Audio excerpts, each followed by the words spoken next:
731. Mount Sway of the Central Plains. The golden-armored deity who was sitting on the steps suddenly stood up and saluted the newcomer with a solemn expression.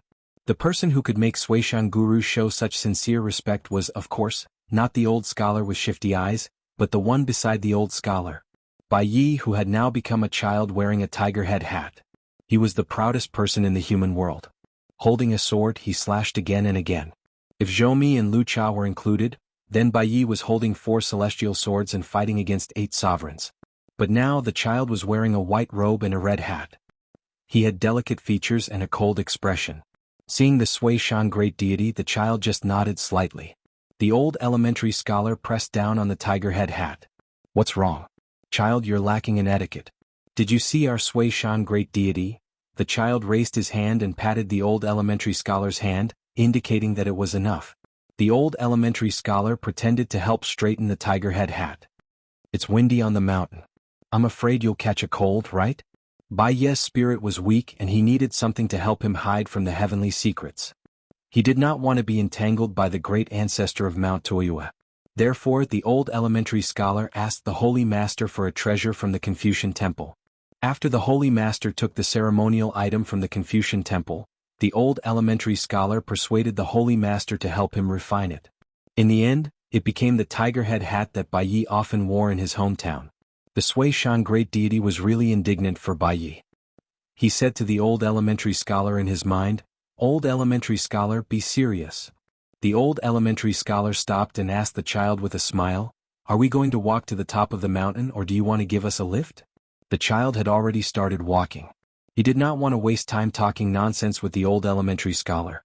He planned to walk to the top of Mount Sway to meet the Holy Master. Bai Yi had entered the mountains to visit immortals many times in his life, but for some unknown reason due to various coincidences, Bai Yi had passed by Mount Sway several times, but he had never been able to ascend Mount Sway. Therefore, Bai Yi wanted to take this opportunity to walk around. The old scholar followed behind the little white tiger head hat and turned his head to look at the big fool who wanted to sit down again. He laughed and scolded, "Can you hatch a nest of chicks under your buttocks? Or are you here to be a door god and receive money from the old man? Why don't you hurry up and protect me? Quick." The golden-armored deity automatically ignored the old scholar's nagging and silently followed the two up the stairs. The stone tablets carved on the cliffs of Sway Mountain were the best in the world in terms of both quantity and literary talent. The deity in golden armor regretted that he did not have a tablet inscription written by Bai Yi. However, the child in the tiger head hat could probably be considered a true banished immortal. The old Shiozai turned his head and said, "Bai Ye's poetry is invincible, isn't it? Does your Sway Mountain acknowledge it?" The golden-armored deity nodded and said, "Of course we acknowledge it. Mr. Bai's poetry is so majestic." In fact, at the peak of Sway Mountain, the golden-armored deity had specially left an empty stone cliff. It should be known that famous mountains in the world often had immortal masters and scholars carved many cliff inscriptions. This was the so-called famous mountain since ancient times had been waiting for saints. Especially the top of Diyu Mountain. For tens of thousands of years, only the peak of the mountain could be left for future generations to carve cliff inscriptions or erect tablets. Not even a palm-sized empty space could be left. This was enough to show the sincerity of the great deity of Sway Mountain. Moreover, the head deity of Mount Central was not like the old scholar, who clearly had such thoughts but never told others. If Bai Yi did not come to climb the mountain, he would leave it. If he did not come, he would leave it there. Otherwise, with the old scholar's character, he would take the initiative to bring his brush, ink, paper and inkstone to block Bai Ye's door. The old scholar simply turned around and stomped his feet and scolded, "How can such a big Sway Mountain not have a single word of Bai Ye's poetry? How can you be the great deity of Sway Mountain?" The golden-armored deity said, "I don't want to disturb Mr. Bai's study in isolation." The old scholar spat, "You are not sincere enough. You and Bai Yi are not close at all, which is normal.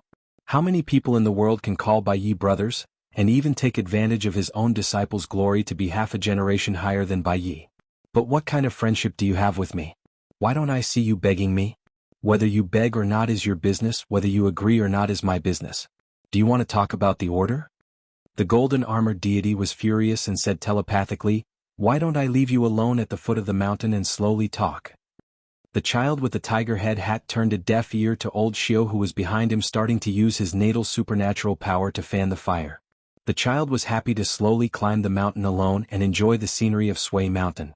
The old scholar's face immediately changed and said to the silly big guy with a pleasant face, "The scholars of the future boast shamelessly. Bai Yi has flaws too, but in the 7 laws they are not strict and have a lot of loose adhesion. Therefore there are very few of them. What long-waisted and strong woman with a bee's waist on Bai Ye's head? Compared to this tiger head hat, it is not cute at all, right?" The golden armored deity looked confused. Could it be that the old scholar was being kind for once and wanted Bai Yi to leave a poem of the 7 laws, carved on the cliff of Sway Mountain? The old scholar signaled to the silly big guy with his eyes that he understood. Seeing that the great deity of Sway Mountain did not seem to understand, the old scholar with his back to Bai Yi raised his hand and gently rubbed his fingers. The golden armored deity was really moved. As long as the old scholar allowed Bai Yi to leave a poem of the 7 laws, everything could be discussed. It was not a problem to let the old scholar borrow a mountain. 200 or 300 years of merit in exchange for a poem of Bai Yi. The old scholar stopped in his tracks and smiled while stroking his beard. He coughed in his heart and said slowly, "Listen carefully. Poems, laws and old-fashioned rules, it would be strange if Bai Yi could be restrained." Unexpectedly, the child with the tiger head hat who was dozens of steps away said, "The 7 laws are indeed not my forte. If the great deity of Sway Mountain heard a poem of the 7 laws, it must be the work of the old scholar." The old scholar sighed and followed the tiger head hat. Just as he was about to reach out to hold the hat, Bai Yi slapped his hand away without turning his head. The great deity of Sway Mountain escorted the two to the top of the mountain. He saluted the old scholar who was sitting cross-legged and flipping through the book and returned to the foot of the mountain. Although Bai Yi was no longer a 14th-level cultivator, his leg strength was still much better than that of the common pilgrims. The time it took to climb the mountain was less than an hour. The old scholar turned his head and smiled at the child with the tiger head hat. "I am a little busy, so I will not get up." The child bowed to the holy master. The old scholar was very happy to see this. He was not tall to begin with, but he still had to bow. At the peak of Sway Mountain, the scenery was magnificent. In the middle of the night, the 4 heavens opened and the river of stars blurred one's vision. The old scholar said emotionally, "The will of heaven is always difficult to ask, but one has to ask. The breath of the human world is like a turtle drum, who dares not to listen?" Everywhere in the sky, it was as if a huge rock had smashed into a lake. Waves of ripples surged endlessly. This was the work of the gray-clothed old man above the flood dragon ravine, trying to open up the sky and draw the remnants of the ancient gods into the vast world. The Holy Master was in charge of mending the sky to prevent the Sage of Rights from suffering too much. As for the spells and abilities that the moon-bearing mountain ancestor left in the human world, the Holy Master would dispel them one by one. A tie-bai scabbard suddenly hung beside the child with the tiger head hat. It was the talisman Yu Xian who had sent him back to Sway Mountain. Bai Yi held it lightly, wanting to say something but stopped. The old scholar nodded his head. "Go. No matter if it is the vast world or the green world, the human world is still the human world. Bai Yi is still Bai Yi." Bai Yi bowed once more and bid farewell to the Holy Master to travel the world. He owed Dao's son too much. Bai Yi also planned to travel to the Dexian capital temple. At that time, Bai Yi was also in the Fuyao continent and was already prepared to die.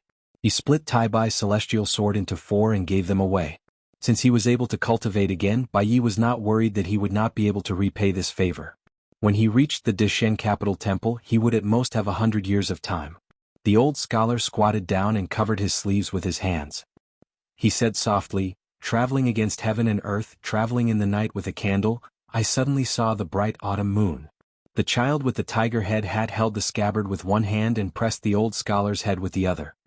"You are still young, don't complain so much in the future."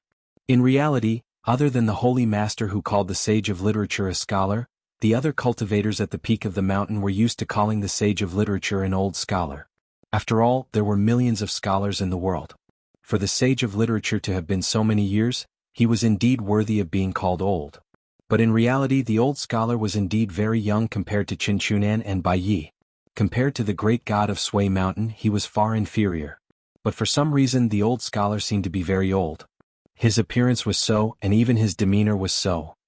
He was not as elegant as the mellow scholar Qin Chunan, nor was he as immortal as Bai Yi. The old scholar was short and skinny, with deep wrinkles on his face and white hair. In the past, when he was worshipped in the central region's Confucian temple, The various universities and academies would hang his portrait and invite the artist who had a good relationship with him to draw his portrait. The old scholar himself had to make a fuss about it. He looked younger and more handsome, but where did the scholarly air go? Realistic, my ass. Can you do it? If you can't, I will do it myself. The old scholar stood up and said, "It is natural for a traveler to return home. No matter how good it is, one must remember to go home." Baiyi nodded and said, "I will." The tai-bai scabbard in his hand flashed and disappeared, returning to one of his natal acupoints. The old scholar said worriedly, "I heard that the vegetarian food in the Daxian capital temple is not very good." The old master in the distance said, "I heard that before. It is indeed a so-so." The old scholar and Baiyi said, "Listen to me. Do you think the old man would talk nonsense? It is really not good."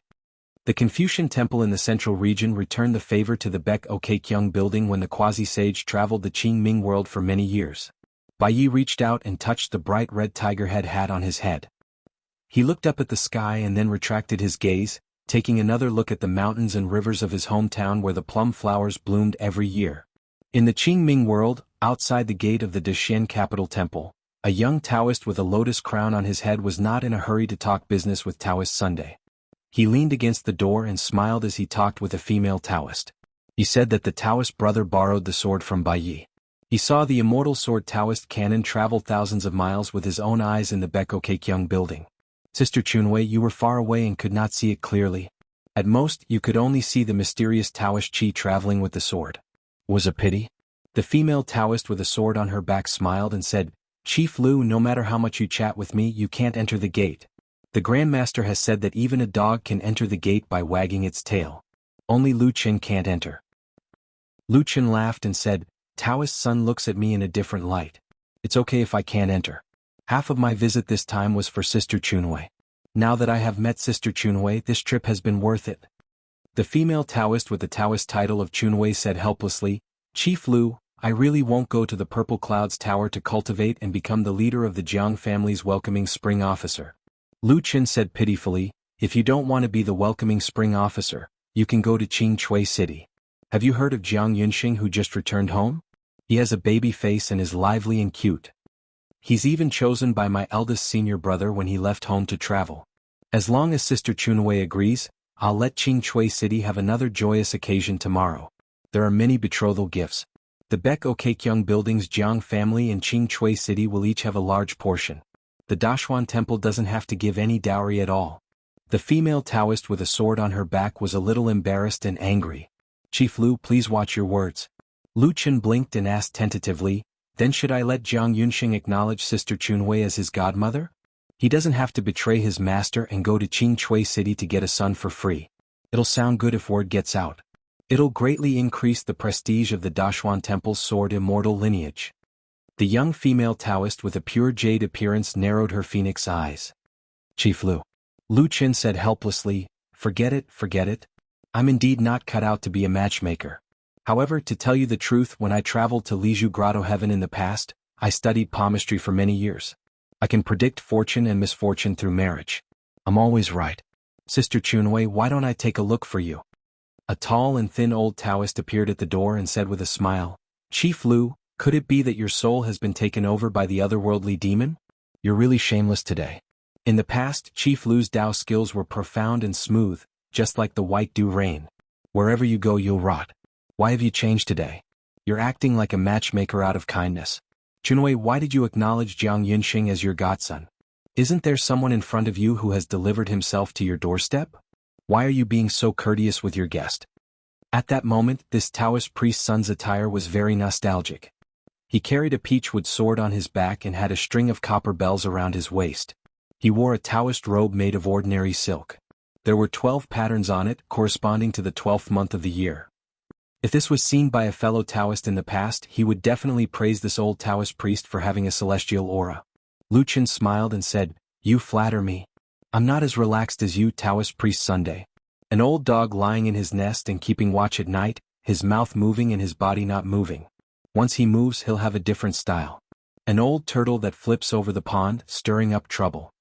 Taoist priest's son smiled and said, "Let's go, let's talk inside." Lu Qin nodded his head vigorously. He stepped over the door but did not touch the ground. Taoist priest Sun's expression remained kind as he stood at the side. However, the pure Jade Realm female Taoist priest with a sword on her back was already sweating on her forehead. It was not that she was timid. It was just that once Lu Chen's foot touched the ground inside the door, the Grandmaster would treat his guest with no hesitation. The protective mountain formation, the Taoist temple's prohibition, her large group of senior and junior brothers, and even those whom she had to address as Uncle Masters or Granduncle Masters, would instantly scatter around the Taoist temple and block his path. The Taoist cultivators of the Deshiendu temple had always liked to one-on-one with a group of people. Lu Chen jumped and stepped over the door with his other foot. He was still suspended in the air. "Hey, I'm not going in." The Taoist priest with a sword on her back did not find it interesting at all. She was always on guard as if she was facing a formidable enemy. Although she was worried that she would be implicated in the fight between the third most powerful in the world and the fifth most powerful in the world, she had to do her duty. Furthermore, the Deshiendu temple had a tradition of not losing the battle. Hence, she could only brace herself and stand where she was. Her hands were hidden in her sleeves as she silently formed a spell.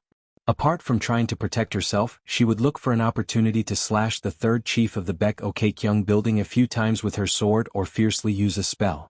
Taoist priest Sun turned and walked towards the stairs outside the Taoist temple. Lu Chen retracted his foot and bid farewell to Sister Chunhui. He swaggered beside Taoist priest Sun and laughed. "The celestial sword Tai Bai is gone just like that. Don't you feel sad? I have some salt here. Brother Sun, you can use it to cook. Otherwise, the vegetarian dishes in the Taoist temple will be tasteless." Taoist priest Sun walked down the stairs. However, when he stepped on the last step, the old Taoist priest appeared tens of thousands of miles away with Lu Chen when his feet touched the surface of the street. Taoist priest Sun liked peace and quiet. He opened a summer resort outside the jurisdiction of the Deshiendu temple. It was not a place with good feng shui nor were there any restrictions. The only scenery that could be used to entertain guests was an ancient 10,000-year-old pine tree that seemed to be verdant. A boy in white was brewing tea under the pine tree.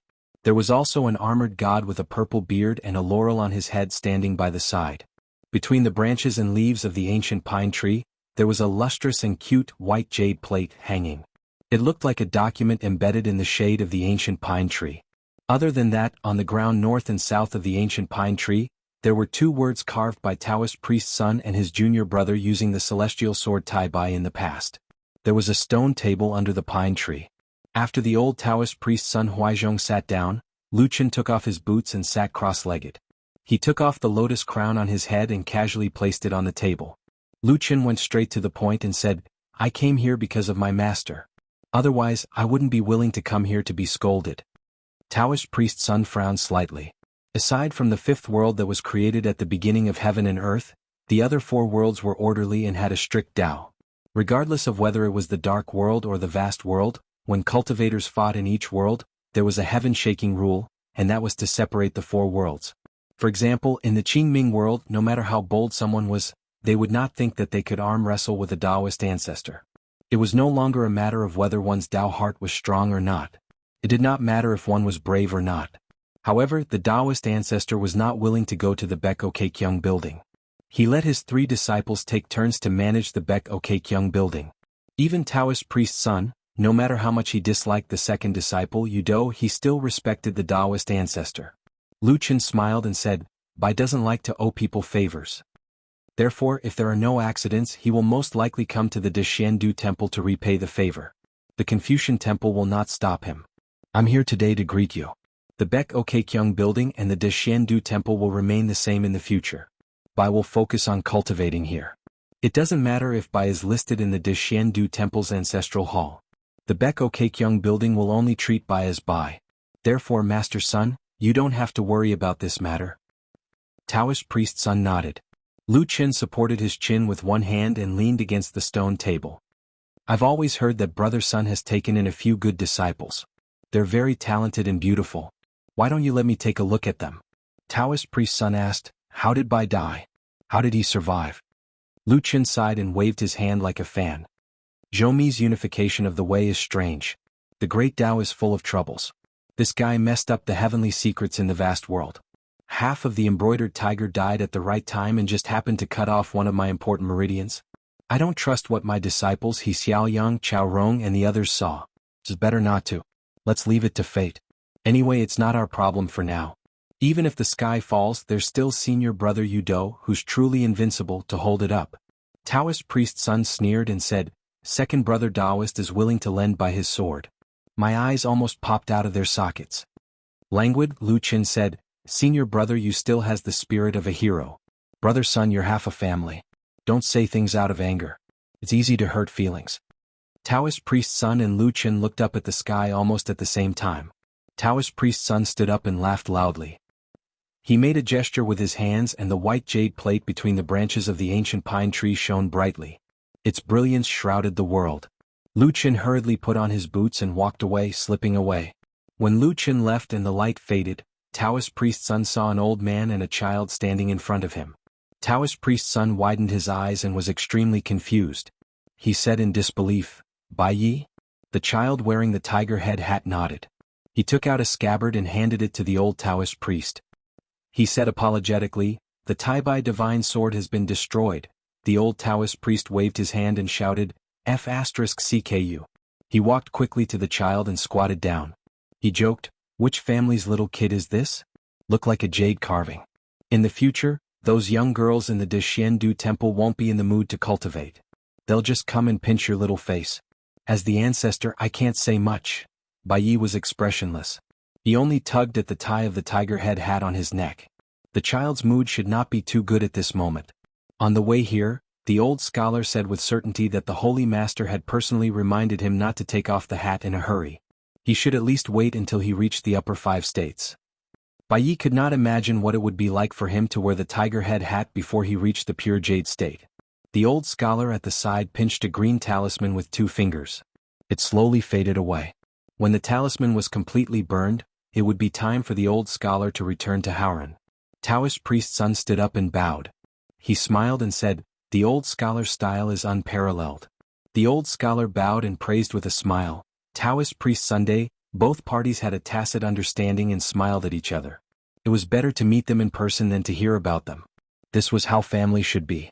Then the old scholar pinched the talisman with one hand and pointed to the sky with the other. He stood on his tiptoes and shouted, second Taoist brother, are you really invincible? Either you debate with me or you can be more straightforward and use that immortal sword to chop me. Come chop me here. Remember to bring that immortal sword with you or don't come. You won't be able to do anything. The chivalrous and righteous Taoist son beside me will definitely not help you. The grudge between you and me can only be resolved with that immortal sword. At the highest point of the Baek Kyung building, the second Taoist brother narrowed his eyes and made a mental calculation. At the same time he glanced at the sky. Bai Yi suddenly said, the immortal sword Taoist scripture will only return to the heavens before your talisman disappears. Although his state was gone, his vision was still there. The old scholar chuckled with a calm expression. But the hand holding the talisman immediately drooped down and gently swayed. After a while, he simply raised his hand and blew with all his might. They were all family. There was no need to be so particular about face. Although the old scholar was poor, he was not particular about it. Taoist priest's son laughed, there is no need to rush back. If the second Taoist brother dares to come here, I will dare to go to the Baek Kyung building. The old scholar held the talisman in his hands and rubbed his hands together. No. We can't drag Bai Yi into this. He has just arrived. Taoist priest's son suddenly frowned. Old scholar, are you going to go to the 5th world? The old scholar shook his head. I can't go for now. Taoist priest's son reminded him, it's best if you can go. The old scholar immediately understood and spread out his hands. Taoist priest's son put 2 fingers together and a ball of spiritual light condensed at the tip of his finger. He gently pressed it on the far-traveling talisman personally drawn by the Holy Master. The old scholar turned his head to look at the child wearing the tiger hat. He should be relieved, but he really couldn't. After all, Bai Yi was just a child who needed to re-enter the Tao. He was no longer the most proud person in the 14th state. Bai Yi said, take care of yourself first. I will find you for a drink in the future. The old scholar nodded and suddenly felt sad. He asked softly, that Bai Yi who laughed at the sky and went out, I have always been curious about what kind of Bai Yi he is. The old scholar was just asking casually. It wasn't important whether Bai Yi had an answer or not. The child wearing the tiger hat thought for a while and crossed his arms. He stood on his tiptoes and raised his head high. He opened his mouth and closed it. He quickly said 3 words as if he was reciting a book. There was almost no fluctuation in his tone. Ha ha ha. It was more perfunctory. Taoist priest Sun, who was standing at the side, felt that he had learned something new today. The old elementary scholar was grinning from ear to ear, and his face was wrinkled. The old man, who loved to talk endlessly, didn't say anything more. As the talisman disappeared, his body flashed and the door in the sky opened. He returned to the world. In the Aquarius continent, Chui Dong's image held a replica of the Baek O Kyung building. Chui Dong's real body made an exception and didn't give a lecture today. Instead, he entertained two old acquaintances. The two old friends didn't use their real bodies to travel across continents. There were many methods on the mountain, and the more mysterious the technique, the more expensive it was. However, Chui Dong didn't need to worry about this. When Chui Shi landed in the human world and walked along the bank of the river, a fat rich man and a plainly dressed middle-aged man walked beside the great Li's imperial preceptor, one on his left and the other on his right. One was Lu Jubao, the god of wealth of the Snow Mountain continent, and the other was Yu Panshui, the retired emperor of the Xuanmi dynasty of the Central Plains. Neither of them cared about money. Yu Panshui, who gave the young Lin Junbai a headache in the family study, was now flattering him. Brother Chui, you are so generous. You are so generous that you can change the world. How can the three things be enough? You have to add this one. Lu Jubao wasn't as thick-skinned as Yu Panshui. However, when he looked at the big river, he couldn't hide his admiration. However, what Lu Jubao saw was not only the big river but also an endless stream of money. As long as one's ability was great enough, it was like opening a big money bag at the mouth of the big river. Chui Dong smiled and asked, "Old Yu, how's your chess skill now?" Yu Panshui complained, "You already know the answer. You are still strong." How high was Yu Panshui's chess skill? In Chui Dong's words, Old Yu spent more time cleaning up the chess pieces than playing chess. His chess style was overbearing, decisive, and indomitable. Therefore he played fast and lost early. Chui Dong was rarely willing to waste time with this kind of bad chess player. Yu Panshui was an exception. Of course, when playing chess, the pieces were placed outside the chessboard. Moreover, both sides were well aware that they were enjoying it. In the battle of the third and fourth places, the sage of literature suffered a crushing defeat. Chui Dong betrayed his master and betrayed the sage of literature, becoming a stray dog that everyone wanted to beat. However, in the Desheng dynasty, which seemed to be flourishing at that time, Chui Dong and Yu Panshui were playing chess in the Gall Cypress Pavilion. At the same time, he helped Old Yu break the declining trend. It was after that chess game that Old Yu, who was slightly hesitant, decided to change dynasties. Chui Dong had one good point that Yu Panshui admired the most. Because he was different from the scholars of the world, Chui Dong knew many drawbacks but still couldn't solve them. Chui Dong would obediently rot in his stomach and would never pretend to be profound. In short, Chui Dong only did what he could. He dared to do it and was willing to do it. Therefore, when Chui Dong left the Yu family, in addition to a chess game without any suspense, he also left the Yu family a book on the change of dynasties. He only said that he would try his best to help Old Yu sort out the situation. Both sides' strategies could be used to support each other. At that time, Yu Panshui accompanied him to the bottom of the pavilion steps. He only asked, "Xiu Hu, what do you want?" Chui Dong replied, "In the future when I borrow money from the Yu family, Yu Panshui, don't be vague. Give me as much as you can. It's hard to say how much I'll earn or how little I'll earn, but I definitely won't lose money." Yu Panshui was famous for being a bad chess player, but in terms of tactics and strategy, he was actually a needle hidden in silk floss. Before the age of 30, he was already the imperial tutor of the Great Qing dynasty. He had supported several puppet emperors and had the reputation of dragon-slaying technique. Regarding Fei Yu, both on and off the mountain in the vast world, there had always been half praise and half blame. Among them, there were many erotic secrets of the palace that were widely circulated on the mountain. Together with Jiang Shangzhen's personal writing in the North Continent and the publishing of his own money, they were known as the double erotic edition of the mountain. Chui Dong turned to Lu Jubao and asked, "Lu Xiong is still unwilling to place a fierce bet?" Lu Jubao said, "Earning money does not depend on gambling. This is our Lu family's first ancestors' family rule. The two sums of money that the Lu family has lent to Dali can't be considered little. Guyu money. 10,000. 2 times 100 each." Chui Dong laughed. "Bet? Brother Lu, are you looking down on my Aquarius continent's defense, or are you looking down on the savage desolate world's offense?" Lu Jubao laughed but did not speak. Dealing with this embroidered tiger, do not quarrel, it is the most boring. As for Lu Jubao, the god of wealth of the white jade continent, he had the frigid crisp blessed land, and was in charge of all the sources of snow money in the world. The Central Plains Confucian Temple recognized the Lu family's 10% profit. It was written in black and white. The two parties to the contract were the Sage of Rites and Lu Jiubao. And the reserves of the snow money mine were still astonishing. The Shu family and the Yinyang school's old ancestor had studied and calculated together for many years. The final answer made Lu Jiubao very satisfied. That also meant that the White Jade Continent's Lu family was not only rich now, but would be rich in the future. Thus, the White Jade Continent's Lu family had the praise of sitting and eating the mountain is not empty. Even the Shang family's old ancestor, Sir Fan, said that the god of wealth was truly rich. Among the Lu family's consecrators, the White Jade Continent's Lei Gong Temple's Pei Axiang was a martial artist. As the continent's #1 martial artist, the consecrator was only ranked third. The Shu family had a total of 3 old ancestors, 2 of them were the consecrators of the White Jade Continent's Lu family. Cui Dong asked, Xie Songhua still does not care about the Lu family's consecrator title. Lu Jiubao frankly admitted this, nodded and laughed.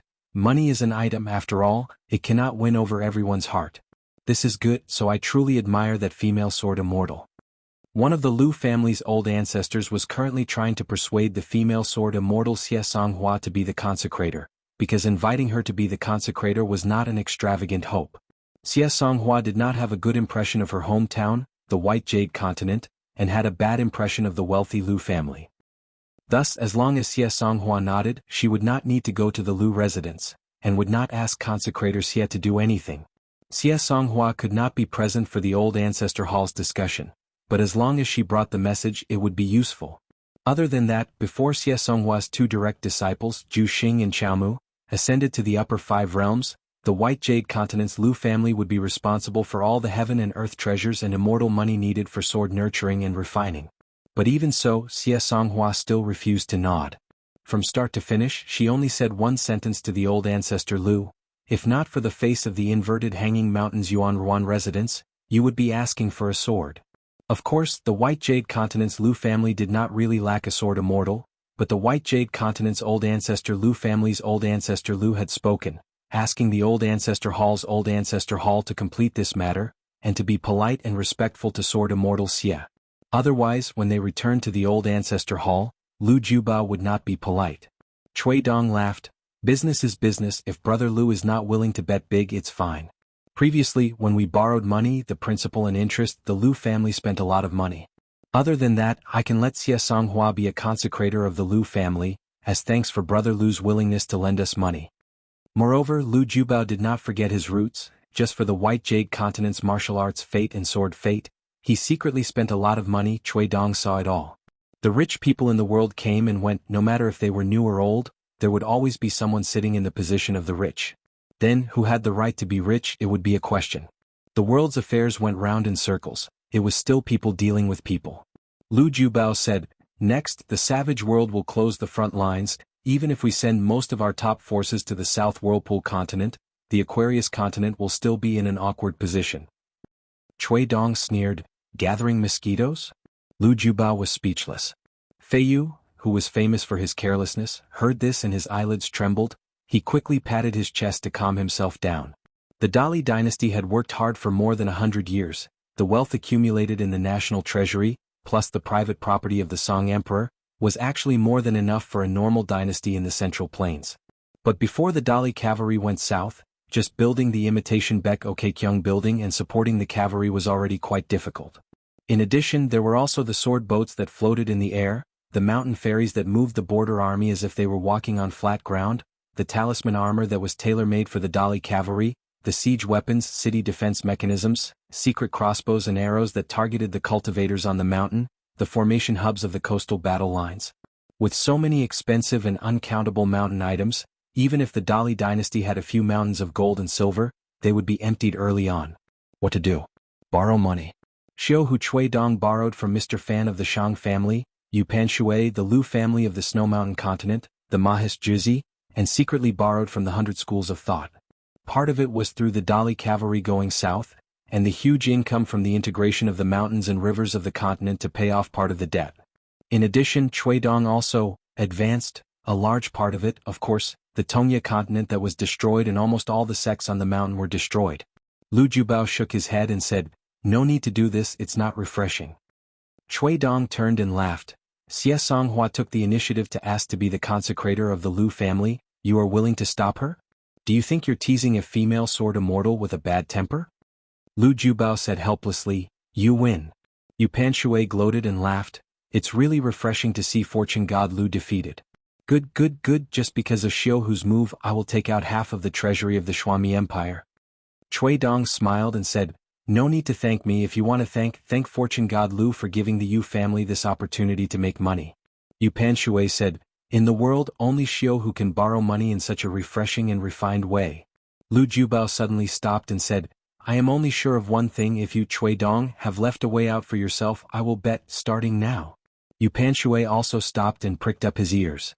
This was also one of the things that he, the master of the Yu family, wanted to know the answer the most. Once it was confirmed, not to mention the remaining half of the treasury of the Shuami Empire, Yu Panshui could turn the 16 vassal states upside down, and he would accompany Xiao Hu and fortune god Lu to do a great job.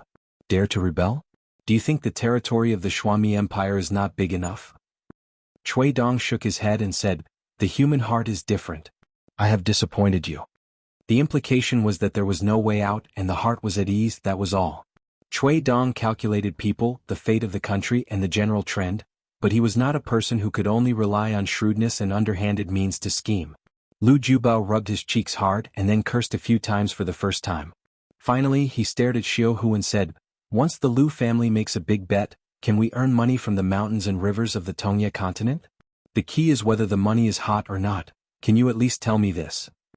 Yu Panshui whispered, "You deaf, Xiao Hu has always said that he can make money, but he is happy to be scolded. Brother Cui is such a hero, if he wants to make money wholeheartedly, not to mention the word north, in the snowy peak continent, you Lu Jubao, will also lose the title of fortune god." Cui Dong looked at Lu Jubao and said with a smile, "Being able to help a friend make money is a great joy in life." Lu Jubao's expression was complicated, and he raised a hand. Cui Dong hesitated for a moment, and then gently high-fived him. Lu Jubao withdrew his technique, and his figure dissipated. He said, "The money is a bit too much." Yu Panshui did not leave, and he continued to walk with Cui Dong until the great blasphemy temple could be seen in the distance. Yu Panshui stopped and said softly, "No matter what other people think, I can't bear to lose Xiao Hu in the human world." Cui Dong smiled, "It's okay." Yu Panshui sighed and disappeared in a flash. Cui Dong sat by the great blasphemy river, and he turned his head to look at the Chidu gate in the distance. 732. When the dazzling rainbow-colored sword light left Ascension City, it broke through the sky and left this world. The entire Ascension City was silent for a moment, then the entire city was in an uproar. Countless lights lit up as sword cultivators hurriedly left their houses and looked up. Could it be that Ning Yao had broken through and ascended? In the Qin family mansion on Taixiang Street, the old sword immortal Qin Shi, who had changed his name to Qin Wan, now had the appearance of a young man. He was originally taking a stroll in the corridor at night and happened to be the first person to discover the anomaly. Qin Wan was currently hiding his true identity and realm, so he still had a personal maidservant following behind him as a dispensable camouflage. In fact, with each passing year in Ascension City, Qin Wan was one step closer to becoming the word-carving sword immortal Qin Shi. Therefore, the sword cultivator maidservant following behind the young man was further away from death and closer to the peak of sword Dao. Qin Wan sighed. He felt that Ning Yao had taken out this immortal sword a little too early and there would be hidden dangers. Otherwise, it would be best to wait until it was completely refined to break through the bottleneck of the immortal realm and ascend to the ascendant realm. However, although Qin Wan didn't know why Ning Yao did this, since Ning Yao chose to take such a risk, he believed that she had her own reasons. Of course, Qin Wan wouldn't criticize her. He would use the righteousness of Ascension City to reason with Ning Yao, who was only temporarily holding the position of a hidden official. Firstly, as the former head of the Qin clan and the most important successor of Qin Qingdu's bloodline, Qin Wan wouldn't be so narrow-minded. Q sword? Go for it. Then Qin Wan frowned. Not only him and his maidservant, but almost all the sword cultivators who were alarmed by the anomaly saw Ning Yao in a snow-white robe leave Ascension City on her sword. It seemed that she was going to travel somewhere far away. The young maidservant with average looks couldn't help but whisper, "A beauty like jade and a sword like a rainbow. Both the person and the sword light are beautiful." In the past, the top tycoons of Taixiang Street and Yuji Street would often nurture a few female sword immortals as their maidservants. They were very good to them, and in the future they would marry into their own families. This maidservant with excellent aptitude was named Yanxi and was given the surname Qin. Qin Yanxi had admired Ning Yao for a long time. He always felt that a woman like Ning Yao was truly beautiful to the extreme. This time, Ning Yao had traveled across the mountains and rivers without any warning. He was still dressed in a Taoist robe and stood on a longsword. The longsword hidden in the sword casket was named Sword Immortal. In the early years, Qin Mang had the intention of matchmaking her and Qin Sanqiu to become Dao companions. However, Qin Sanqiu had always been obsessed with Dong Buji, so Qin Mang's intentions faded. Qin Mang's expression was solemn. Ning Yao intentionally distanced herself from Ascension City to lure those ancient existences into attacking her. She wanted to sever her own karma so that none of the great Tao pressure caused by her would land on Ascension City. Since he couldn't stop Ning Yao Li Cheng, he couldn't help at all. Qin Wei mocked himself. My realm is not high enough. Do I really have to drink to make up for it? Over the past few years, Qin Wan had deliberately slowed down his pace of breaking through to the nascent soul realm.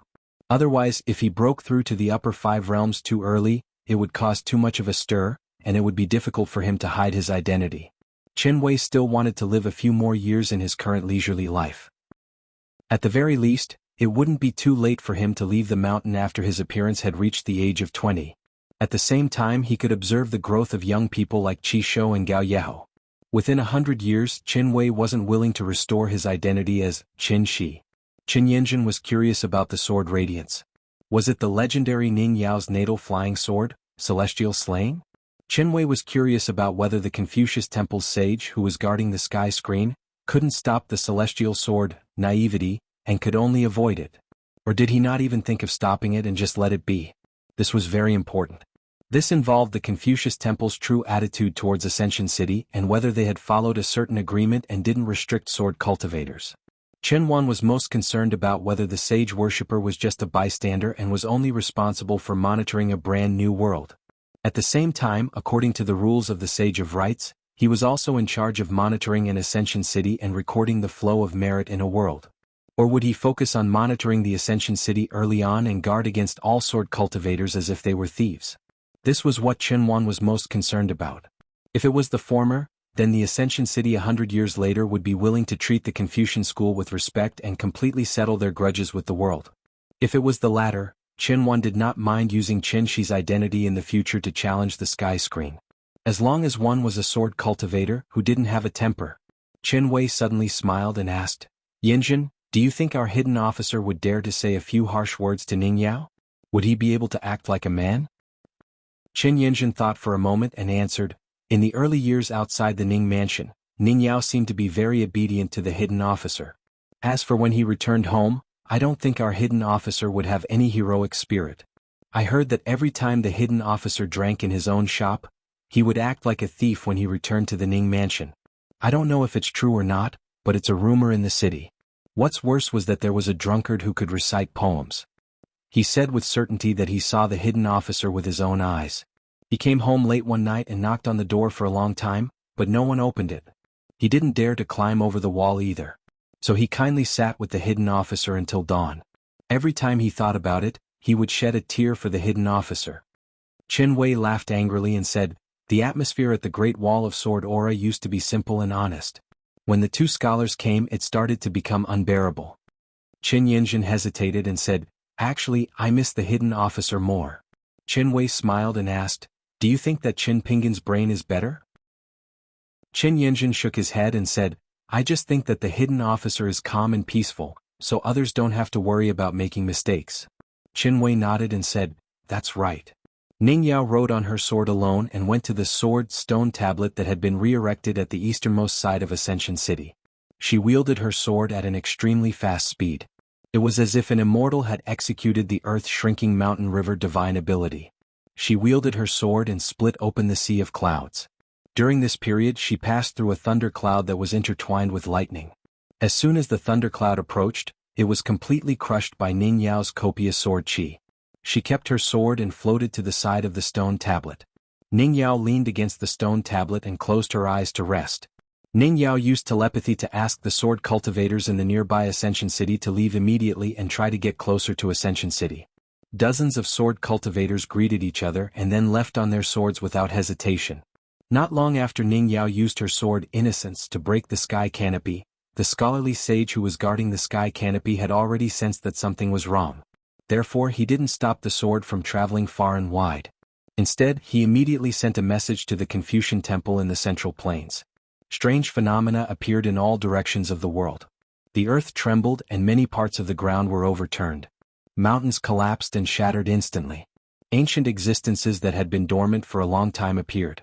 They were like huge deities that had been banished to the mortal world and were punished for their crimes. They finally had a chance to make up for their mistakes.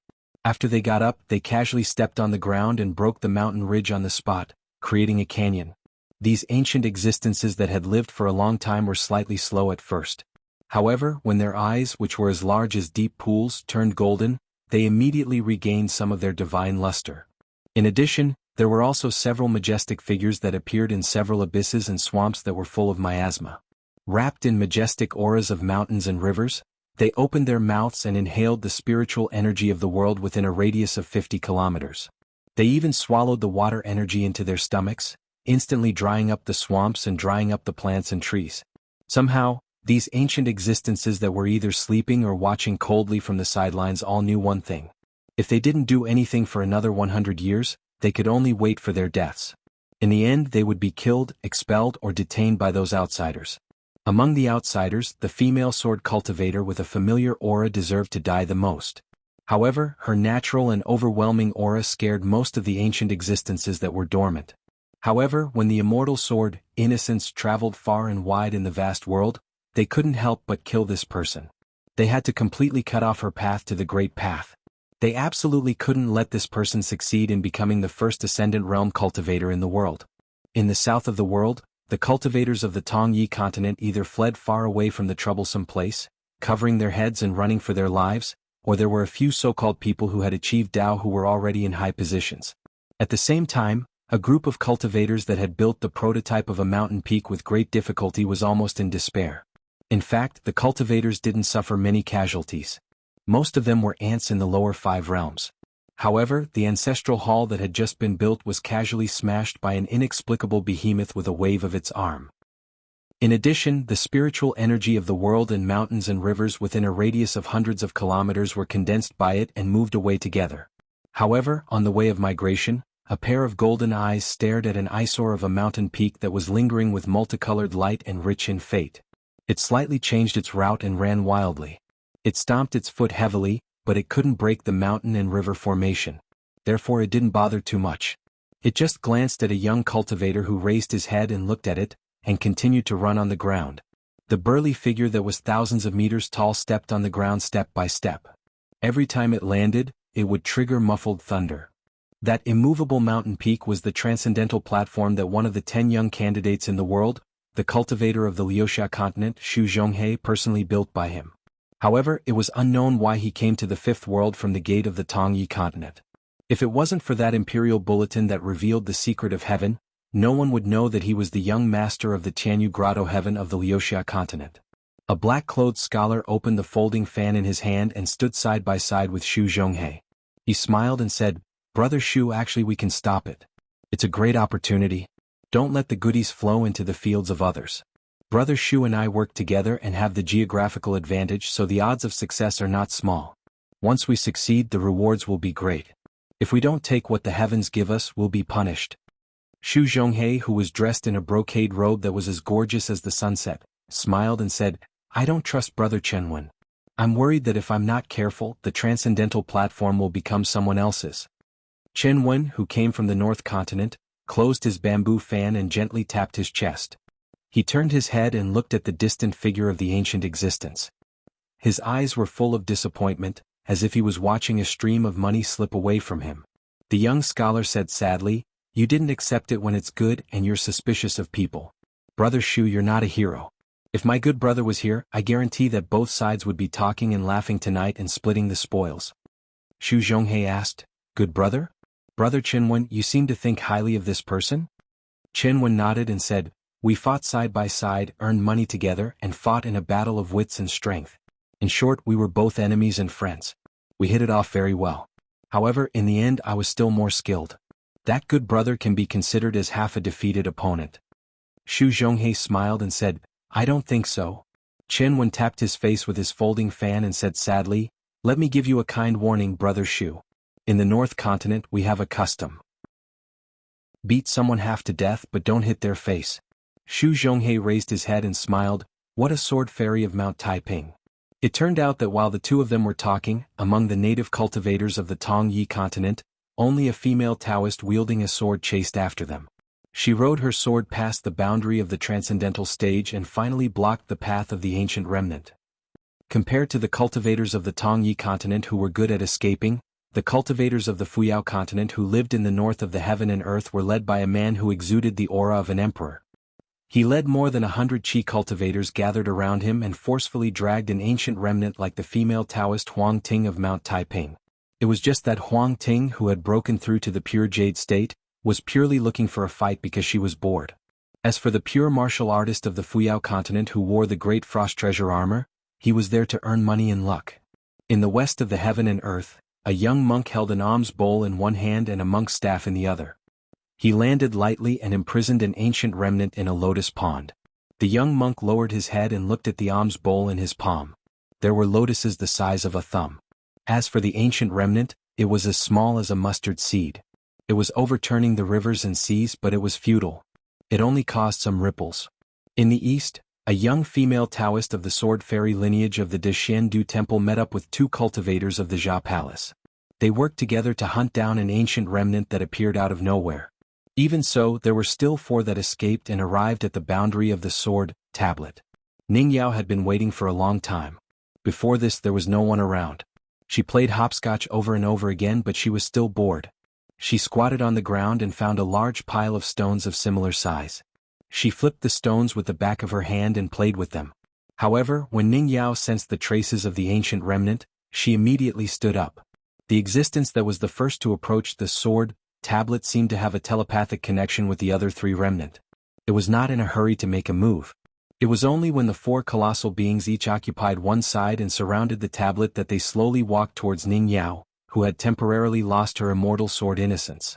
Ning Yao allowed them to surround and attack her. She only lightly tapped the tip of her foot and kicked the stones away.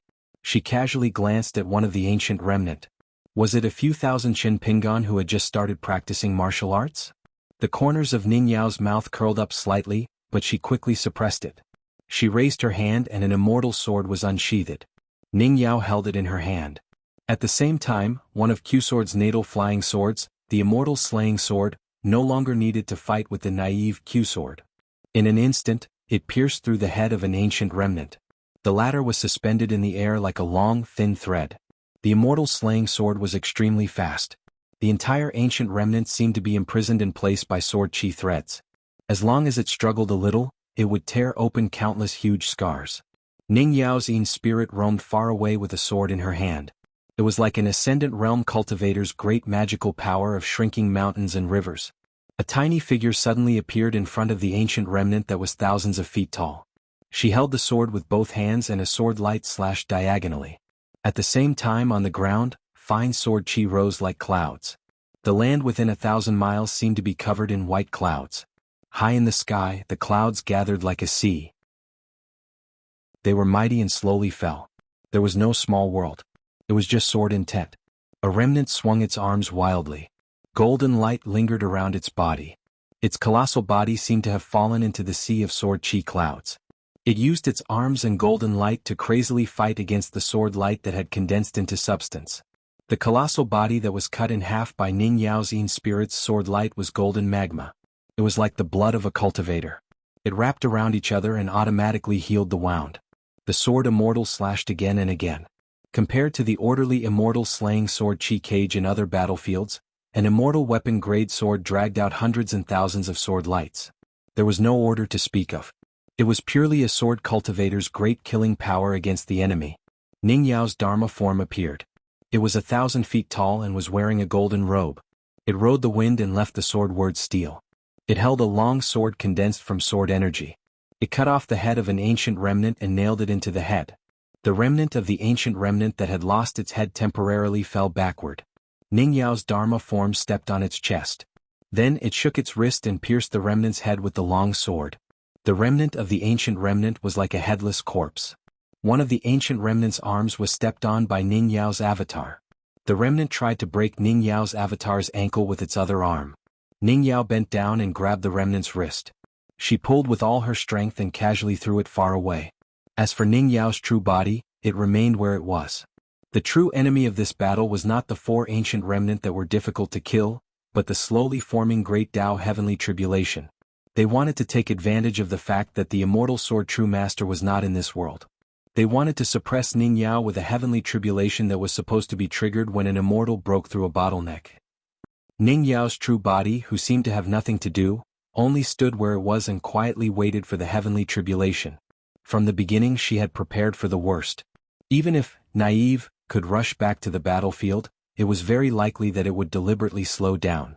Once Ning Yao's great Tao was damaged and her realm fell after the heavenly tribulation, she would be able to find an opportunity to reverse her identity and become the sword master from a sword attendant. Ning Yao didn't think that the sword spirit, who seemed like a mischievous little girl, would be able to succeed. As expected of naive, her thoughts were truly naive.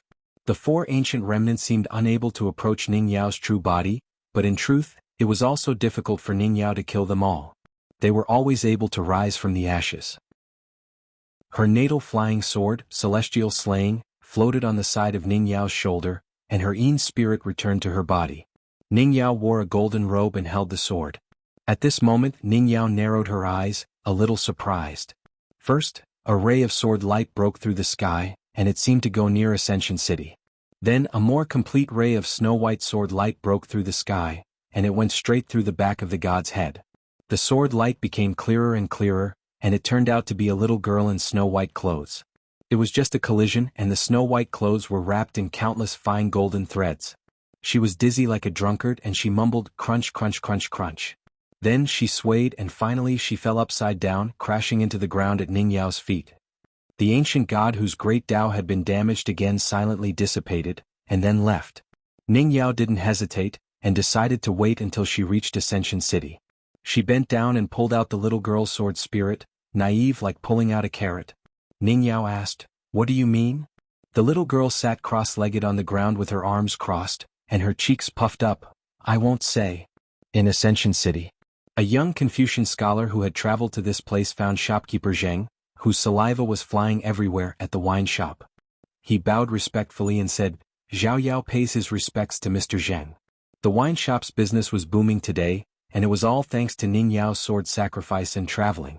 Ascension City was noisy, and everyone was looking for wine. Zheng Dafeng stood up with a smile. "Congratulations."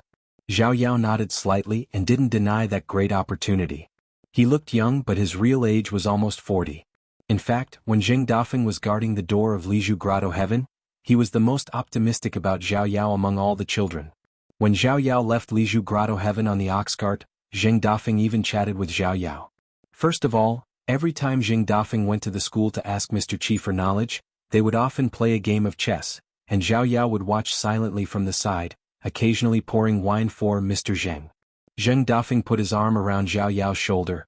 "Zhao Yao, you came late to the beautiful girls here and there aren't many left for you. Uncle Zheng will help you choose a few and I'll tell you what their names are, where they live, how old they are, what their temperaments are and what their realms are. I've compiled a small booklet and sell it to friends for money, but you can forget about it. Just patronize my wine shop business more often. Just sit here." Scholars are the most popular, especially those who are young, promising and handsome. "Uncle Zheng, I'm only at a disadvantage because of my age.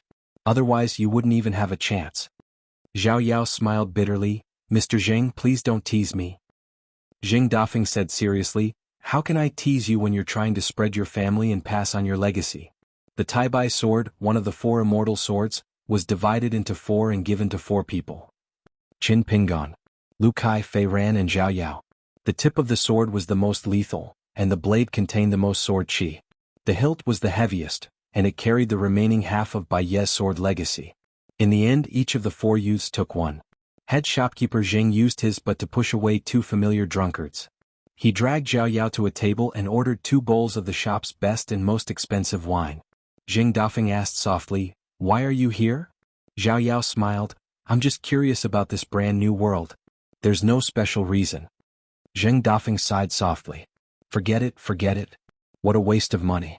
Others shouldn't talk about it." After drinking a bowl of wine, Zhao Yao suddenly turned his head and looked into the distance. He bid farewell and left. Zheng Dafeng did not ask him to stay. Zhao Yao seemed to have casually strolled to the entrance of a street. Ning Yao's flying sword was extremely fast. She had even used a camouflage technique because there was a young lady sitting behind her. After landing at the entrance of the Ning residence, Ning Yao put her sword back into her case. The young lady was still sitting on the ground. Ning Yao walked up the steps. The young lady could only stand up and follow behind her. Zhao Yao thought that she would glance in his direction so that he could greet her. He did not expect that she was completely unaware. Zhao Yao could only call out, "Miss Ning?" Ning Yao stopped and turned to ask, "You are?" Zhao Yao smiled, "Pearl Grotto Heaven Zhao Yao." Ning Yao asked, "And?" Zhao Yao was speechless.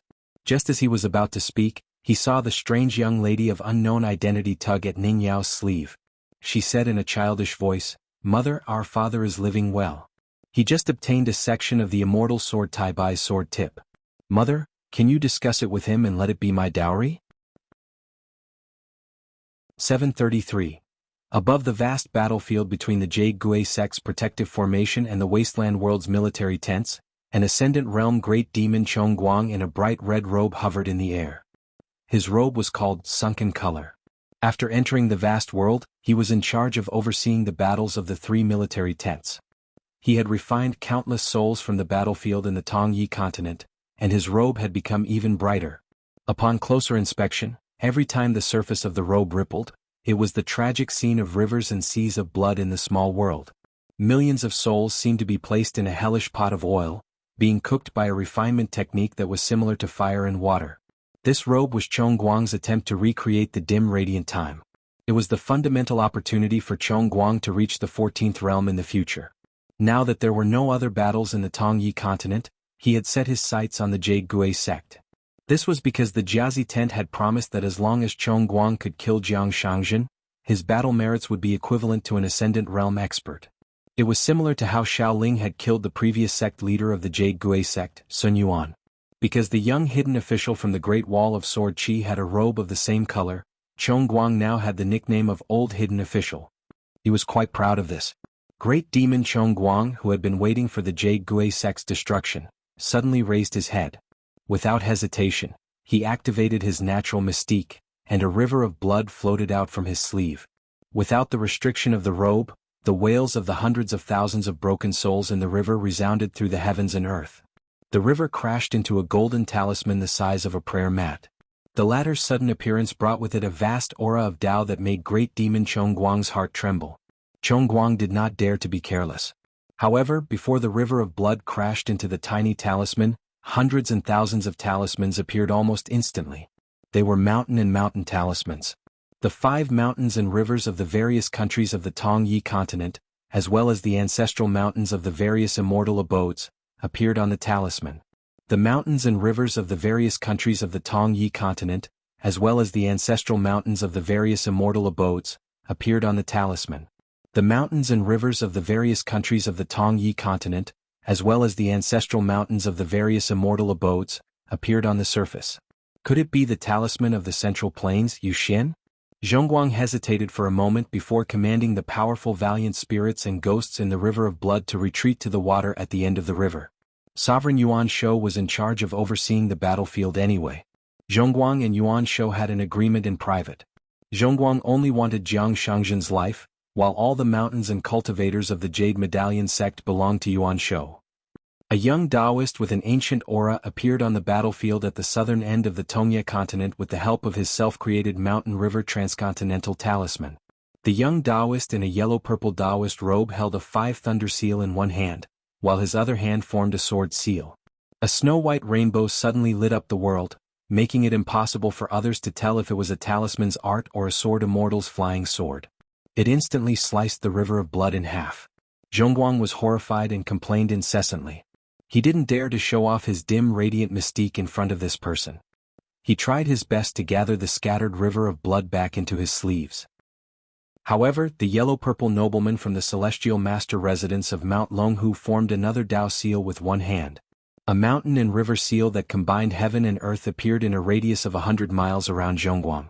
It seemed to have imprisoned Zhongguang within a seal of Dao condensation. He then raised his hand high, and the seal suddenly became as large as a mountain, smashing down on the head of an ascendant realm great demon. Zhongguang could only reveal his true body, but he still couldn't break free from the seal. Not only that, Zhongguang was suppressed by the seal and fell straight to the ground. The great demon's true body was suppressed to the ground. He didn't want to die like this. He supported himself with both hands, wanting to use his back to break free from the seal. Zhongguang wasn't just good at fighting a battle of attrition. His innate escape art was also one of the best in the wilderness. Therefore, Zhongguang wasn't afraid even when facing a great sword immortal.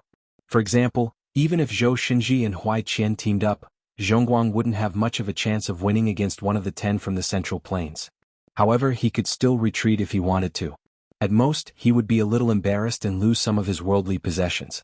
However, Zhongguang was afraid of old immortals like the talisman Yu Xian, who wasn't afraid of fighting a battle of attrition. He was even more afraid of Zhao Tianlai of Mount Longhu, who was rumored to have a celestial master dermic seal and 10,000 immortal swords. The young Taoist landed on top of the seal. When his feet touched the surface of the seal descended with an unstoppable force, suppressing the great demon who was struggling to get up. Dust flew up from the battlefield, covering the sky and the sun. Other than the great demon that was suppressed by the seal, there were also more than 9,000 lightning whips. It was a spectacular sight. It was as if 4 waterfalls were pouring down on the earth, imprisoning the great demon that couldn't break free from the seal and was about to escape. The seal wasn't only used to suppress the demon, but also to kill him on the spot. A staff smashed down quickly. It was a strike with all its might, and it had the power to split the heavens and earth. The young celestial master's true body didn't move at all. However, above the seal, a Taoist robe with fluttering sleeves appeared. It was covered in yellow-purple Taoist qi. It raised a hand to block the staff. At the same time, it formed a seal with one hand. 5 lightning bolts gathered and boundless fortune appeared. Finally, the Taoist closed 2 fingers and extended it, using the 5 lightning righteous technique to counter the great demon Yuan Shou. The lightning technique that was close at hand exploded in front of Yuan Shou. The attack made Yuan Shou, who was holding the sword and the staff, see stars. He had to drag the staff and stagger back on the flying sword. He retreated dozens of miles in one breath before he could stabilize his body. What a good Taoist, what a good thunder technique. He was indeed the great celestial master of Longhu Mountain. Although Yuan Shou didn't care about the life and death of the ascendant realm under the seal, if Zhongguang died under his nose, it would be hard to explain to the Jiazi camp. Especially Zhou, that guy now made Yuan Shou extremely afraid. He and Yang Ji had discussed that it was best for both sides to stay away from Zhou. That was why Yuan Shou came to the battlefield of the Yugui sect in the southernmost part of the Tongye continent, while Yang Ji went to the battlefield of the South Sa continent. Zhao Tianxi's Taoist qi of yellow and purple Taoist qi condensed in the 3 dantians.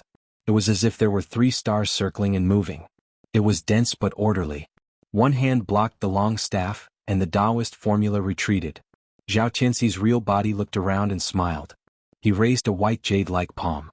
It was crystal clear and unreal. Finally he looked at one place. Zhao Tianxi's eyes vaguely had the brilliance of the sun and the moon flowing. Then he softly shouted, "Freeze? My Taoist qi is determined, the spirit is focused, and the qi is combined into the real. It is specialized in restraining escape techniques. 10,000 ghosts and monsters, demons and monsters, although they can change shape and hide, they cannot change in the slightest in my mirror." The great celestial master of Longhu Mountain used his superb mirror art to immobilize the great demon Zhongguang, who seemed to have shed his skin and left his true body, in a river of time that seemed to have been frozen. The great demon Zhongguang roared, "Yuan Shou, save me. Trash only knows how to talk." Yuan Shou scolded, but he still chose to save Zhongguang. He suddenly became 1,000 feet tall and smashed his staff at the Taoist qi image. The latter's 5 fingers were folded in the palm of his hand. The 5 fingers gathered together and the thunder spell split into 5 colors. It was one of the secret techniques of the Taoist qi image of Longhu Mountain, the Taoist formula 5 thunder finger. It was said that wherever there were demons, there would be Taoist masters of the Peachwood sword. However, they didn't know that anyone who entered the mountains, crossed the river, cured diseases, asked the gods and ghosts, and the Taoist Chi image of Longhu Mountain all had Taoist formulas and talismans. The thunder spell was vast and evil spirits were repelled. The heavenly might killed thousands of ghosts. The Taoist Chi image of the Taoist Chi image changed the Taoist formula. The 5 thunder wrapped around his wrist and his hands were behind his back. The right hand was up and the left hand was down. The middle finger and the ring finger of both hands were hooked together. The left hand rotated outwards and finally the palms of both hands were facing up. There were thousands of fortunes on the palms as if thunder was vibrating. At the same time, the index finger hooked the index finger and the little finger hooked the little finger smoothly. The lightning intertwined and formed a backhand overturning sky print in an instant. In addition to the 5 thunder finger that was ready to be released, Zhao Tianxi's Taoist Chi image already had 2 prints in his hands. The Taoist Chi image of the Taoist Chi image was like a thunder spell heavenly tribulation hanging in the sky above the battlefield. However, the young Taoist who came from afar still wanted to continue.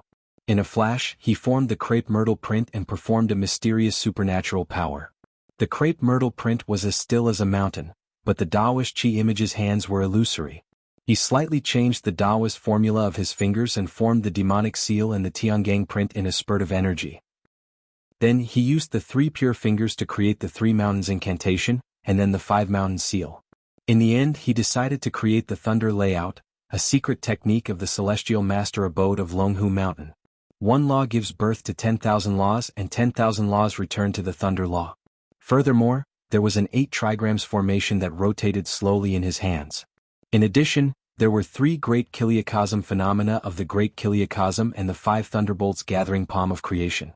A young Taoist priest who didn't say a word after arriving at the battlefield, and wanted to kill an ascendant realm cultivator.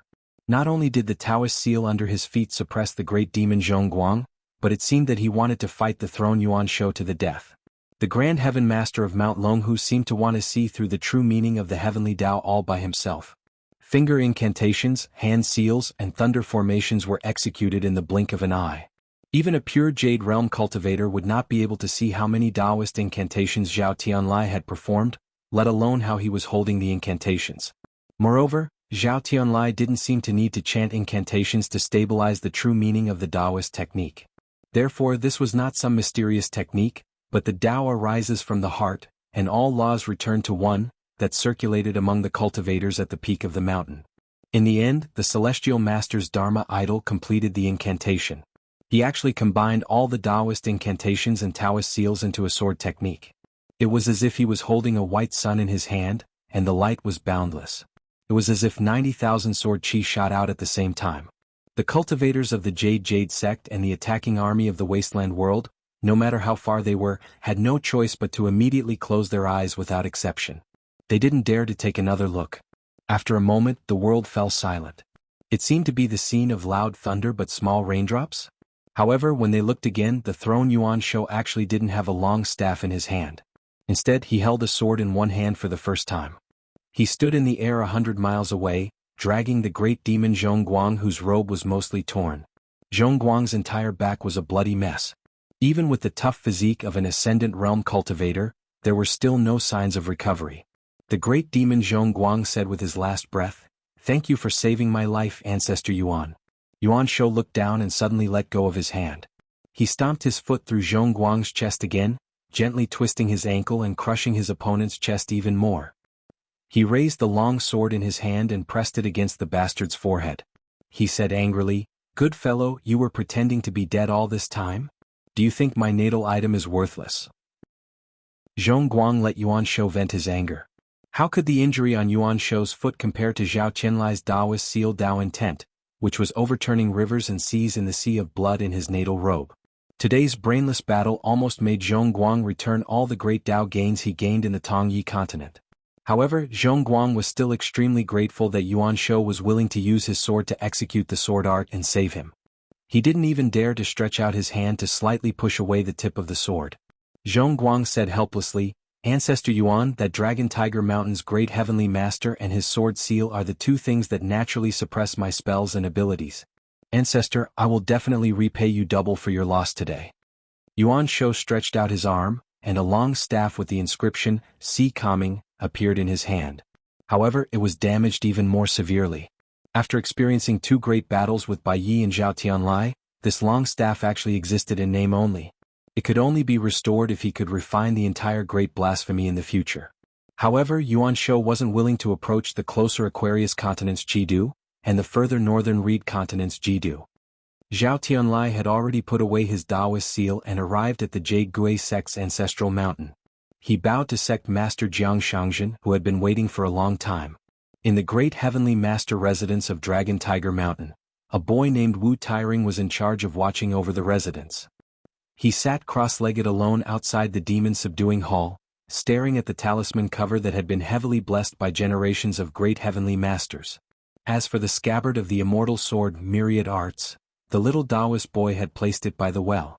Jiang Shangzhen returned an unconventional Taoist bow, which could be considered a great gift.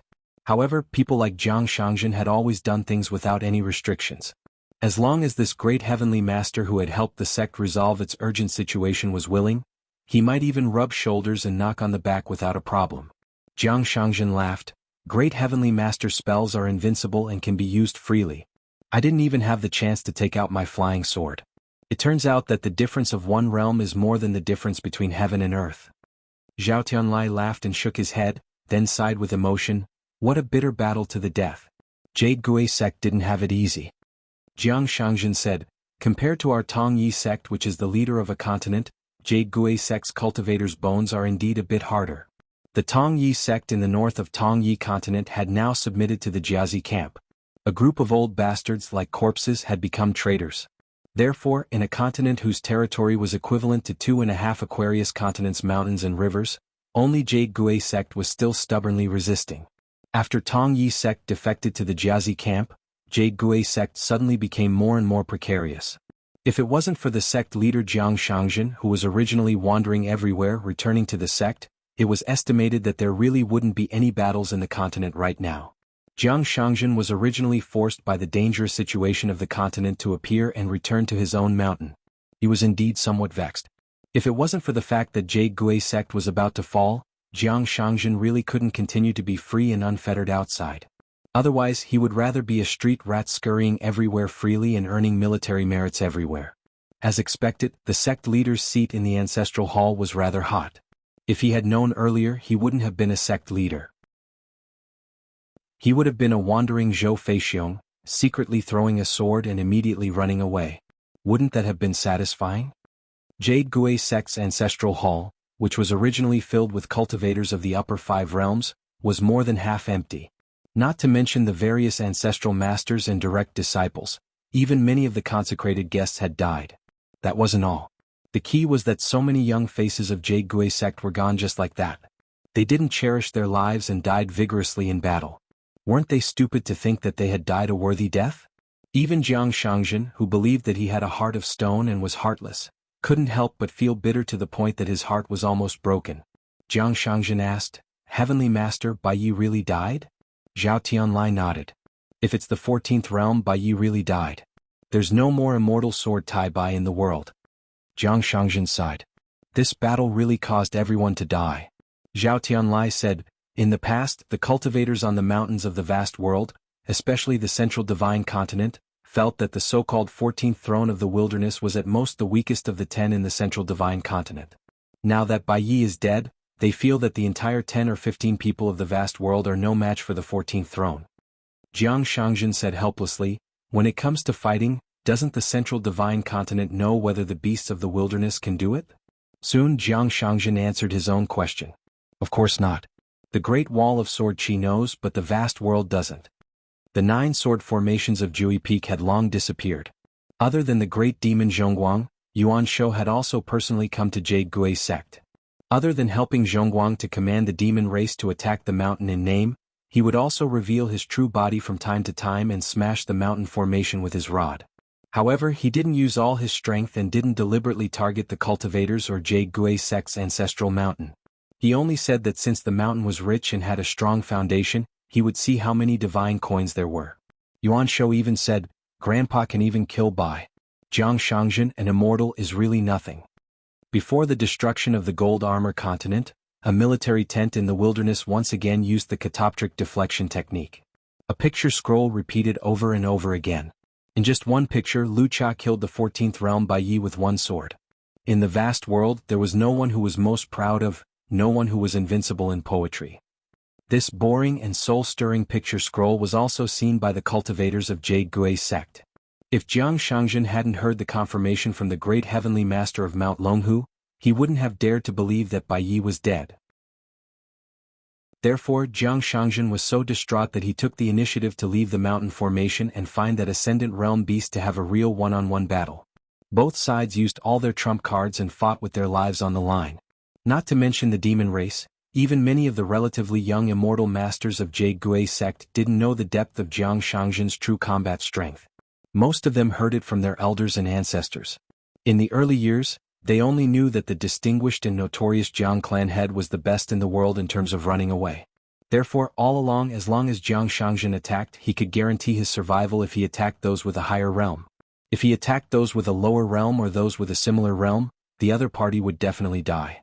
After witnessing that battle with their own eyes, they realized that sect head Jiang was actually so good at fighting. Killing an immortal with a willow leaf was so fierce and unparalleled. Zhao Tianlai said apologetically, "The 10,000 arts of the immortal sword must be left in Mount Longhu, because accidents are very likely to happen." For the first time, Jiang Shangjin didn't look stingy, nor did he speak shamelessly. Instead, his face was solemn and his eyes were sincere. He nodded and said, "Heavenly Master, you've already done your best across the continent to come here to subdue the demon. Our Jade Gui sect won't go against our conscience and ask for more." This was the ease of dealing with a truly smart person. Jiang Shangjin squatted on the edge of the cliff and said softly, "Heavenly Master, take a rest. It's best to protect that parasol tree. That's the center of the formation of the demon-subduing pagoda. Jade Gui sect can still hold on for a while, at most half a year, at least 3 months. I'll just have to trouble you to take away a cloud cave-blessed land when you leave. Some of the younger ones will be pressed by the head and thrown into the blessed land. As for those who are relatively older and have a higher seniority, they can stay if they want." Zhao Tianlai said, "Since things have come to this, why don't sect head Jiang take the people and leave together? If the people survive, the land will be lost. In the end, there's still hope. However, if the people die and the land survives, we'll definitely lose both the people and the land." Jiang Shangjin shook his head. "Our Jade Gui sect can't learn from Taiping Mountain and Fuyo sect. However, no matter who we learn from, we can't learn from Tongya sect. No matter how shameless Jiang Shangjin is, he still needs to have this bit of face. If he didn't become the sect head, he naturally could go anywhere. However, since he became the sect head, he had to obediently accept it even if his face was slapped swollen.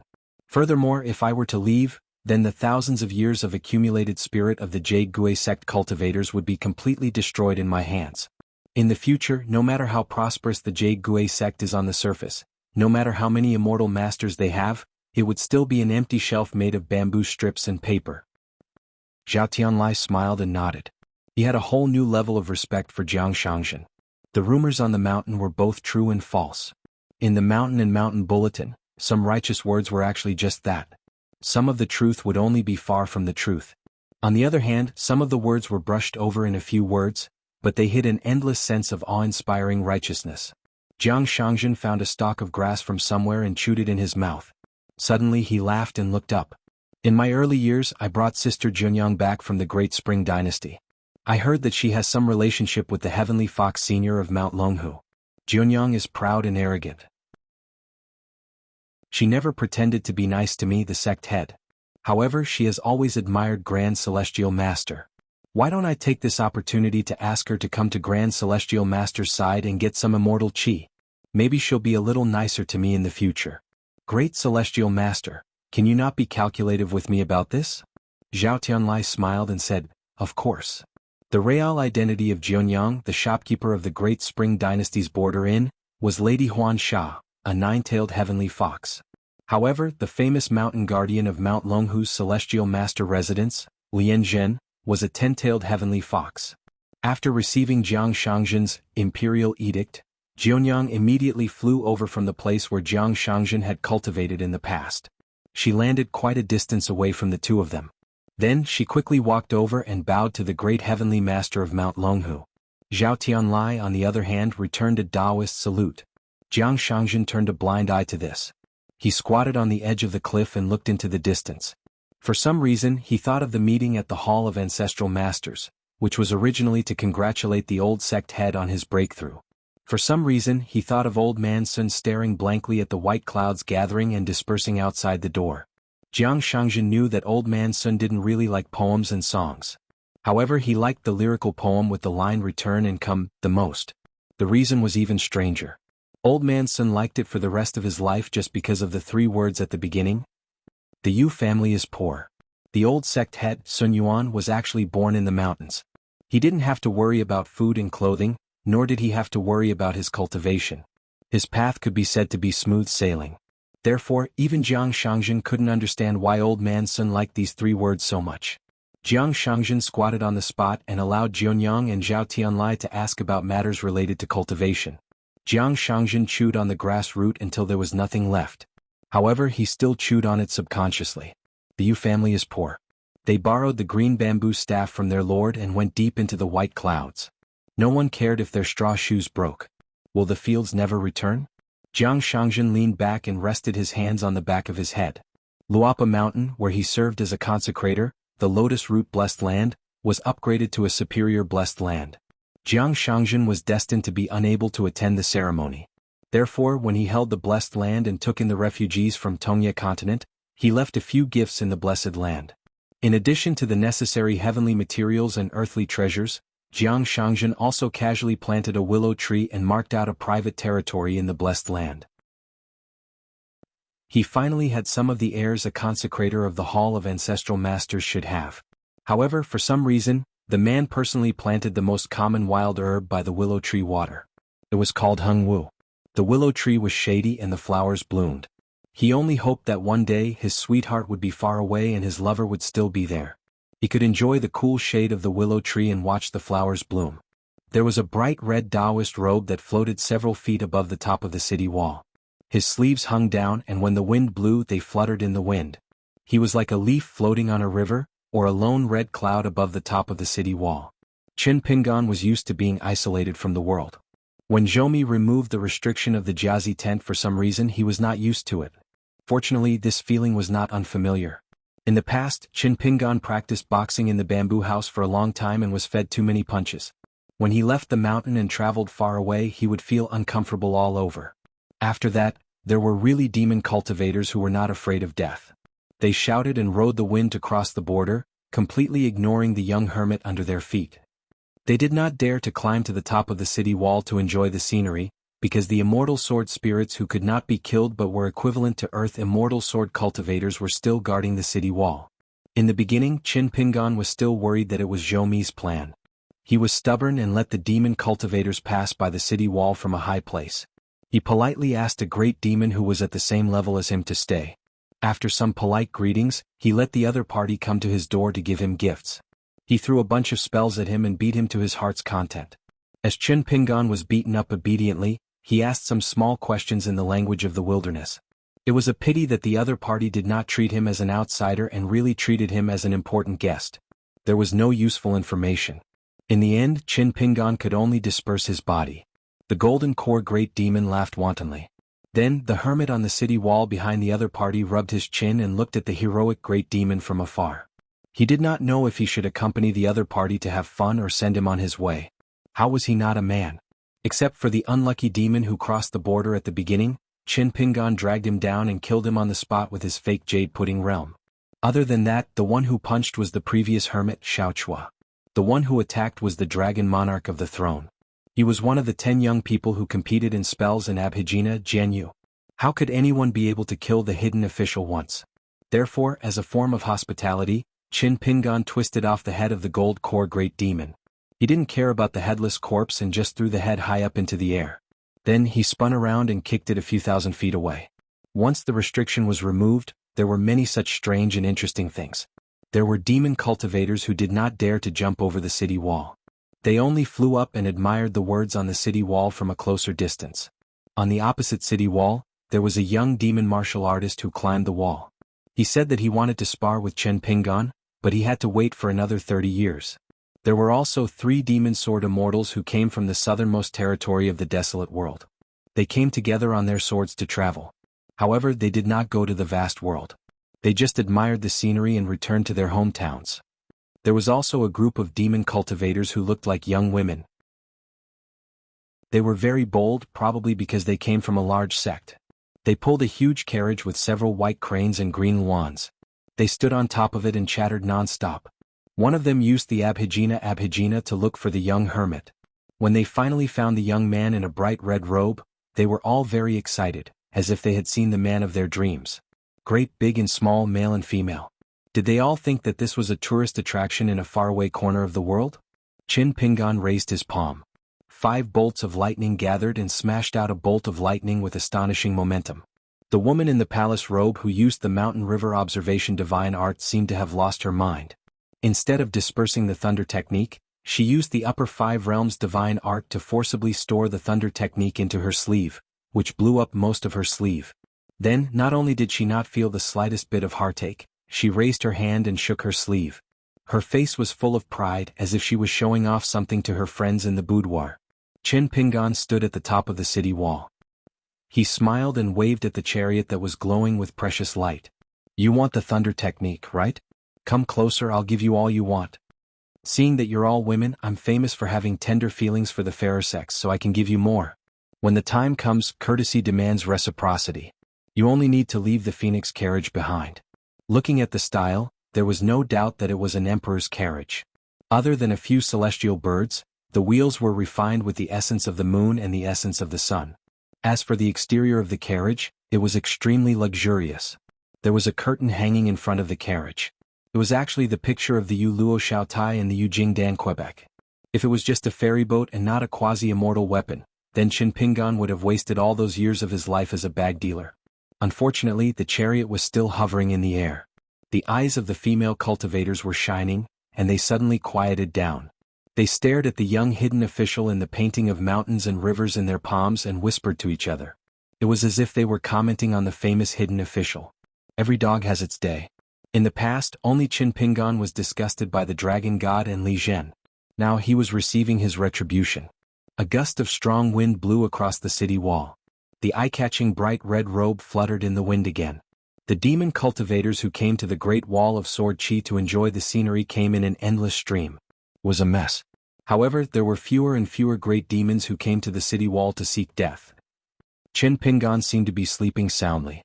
His hands were folded on his abdomen, and his breathing was long. He was slashing with a narrow saber behind him. However, the saber was covered by the wide robe. Chin Pingan's thoughts wandered thousands of miles. Some crossed each other, some were born at the same time, and some collided together. It was chaotic. Chin Pingan did not deliberately restrain himself. The law was equal and there was no superiority. The heart has no worries, no fears, and is far away from the inverted dreams. The scholarly sage who was guarding the city wall once said that he was thinking about that person's struggle for justice. However, he could not figure it out. He just felt that such a conclusion wasn't too appropriate. The items on the mountain of the Fuyao sect were really good, but the price was really high. When Yu Qing and Mi Hu died in battle, the city had already ascended far away. Those traveling sword cultivators did not see the last sword attack of the 2 great sword immortals in their lives. The 2 great sword immortals, the top 10 candidates of the Great Wall of Sword Chi, left just like that. They did not even say a word or say anything. If even I die here, who will tell the world in the end what kind of sword immortals you sword immortals are and what kind of heroes you are? All of you King come back to life. I want to challenge the sword. I want to challenge all of you sword immortals, including Yu Qing, Mi Hu, Sun Jiyuan, Gao Kuei, and Tao Wen Quan. If I frown, I'll have the same surname as Boss Sword Immortal. Apart from sword immortals, there were even more sword cultivators who were not sword immortals, old and young, who died. They stayed on the battlefield and died on the battlefield. I have not been to Taiping Mountain. He had never seen the Mirage City after the snow fell. What kind of a place would it be like in the human world? One of the 3 sages guarding the sky screen was the city lord of the Baek Okekyung building. I wonder if Dong Haitan, Fatty Yen, and the others who are traveling far away in the sky screen will go sightseeing. I wonder how the 3rd sect master of the Baek Okekyung building with a lotus crown, Wu Meng, and the 7 objects of the Great Tao will be like. Previously, I saw the dew armor on Jia Yu's body, which was like wearing a 7-colored garment. It was hard not to think of the female sword immortal Zhou Qing who liked to swing on the city wall. Her natal flying sword was rainbow, and the sword light was also divided into 7 colors. It was as if one person had 7 natal flying swords. There were too many regrets like this. Lu Kai. Land platform. As a chi refinement warrior, he was afraid of heights. There was also that mysterious body constitution. Although Lu Tai was a direct descendant of the Lu family, his cultivation level was not high. Although he relied on many Dharma treasures and could dispel many doubts, he dared to travel across continents to the Aquarius continent, the Inverted Mountain, and the Tongya continent without a Tao protector. They first met on the Fan family's ferry Osmanthus Island in Old Dragon City. Later, Qin Pingan secretly asked Wei Wenlong to look through the boarding records of the last 30 years in the Spring Banner House. Lu Tai did not board the ship midway. He indeed boarded on Osmanthus Island in Old Dragon City. However, Lu Tai never talked about his trip to the Aquarius continent. However, at that time, Qin Pingan did not trust the Lu family of the Middle-earth Yin Yang sect and not Lu Tai. In fact, Qin Pingan had long regarded Lu Tai as a true friend, just like the gentleman Zhong Kuei. However, Qin Pingan once had a strange feeling in the Eagle Fortress and met a person. Lu Tai said that he had 2 masters. Later on, Lu Tai was able to possess a woman's body, hinting that he was already in a blessed land. The old monastery master of the East Sea Monastery, as one of the few 14 realms, had very strict rules. Therefore, Lu Tai definitely did not have the ability to break the rules of the Lotus Flower Blessed Land. Given the old monastery master's identity and background, he would definitely not give the Lu family of the Middle-earth face. Therefore, Qin Pingan desperately hoped that the round-faced lady in cotton clothes who visited the Great Wall of Sword Chi was that one Lu Kai. Therefore Kuyu was puzzled. He asked Qin Pingan why he was angry after confirming that he was not Lu Kai. Qin Pingan was not angry that Lu Tai was that one, but he was angry that Lu Tai was gradually becoming that one behind the scenes. Qin Pingan even thought of countless possibilities. For example, if they had the chance to meet again in the future, would Lu Tai walk towards him with a stick of candied hawthorn in his hand and a smile on his face? What to do? He could only wait. Otherwise, what else could he do? The many years of hardship after the age of 4 and the sudden desperate situation in life made a stubborn young man who was used to having nothing and felt that even if he had something, he would not be able to keep it. However, he seemed to have naturally turned into another person. The great Tao should not be so small. Traveling the world, he had never encountered a situation where he could bypass a hurdle. Qin Pingan, who had been resting with his eyes closed, suddenly opened his eyes. He flipped his sleeves and instantly stood at the edge of the city wall. A group of sword cultivators who were not part of the 100 sword immortals in the wilderness came to the city wall one after another. Most of them were young and started to practice swords. However, without the dragon monarch guarding the city wall and without the restrictions of the Jiazi tent, more than 100 sword cultivators stayed far away from the edge of the cliff to avoid being beheaded by someone on the other side. When a young demonic sword cultivator obtained a wisp of pure sword will, a young secluded official in a bright red Taoist robe stood at the edge of the cliff with both hands on his saber. He looked at the other side of the cliff and did not move at all. That young genius in the way of the sword slightly changed the trajectory of his sword before he went to the vast world. However, he was still extremely cautious. In the end, he grinned at that young secluded official. Qin Pingan turned his head and looked towards the south.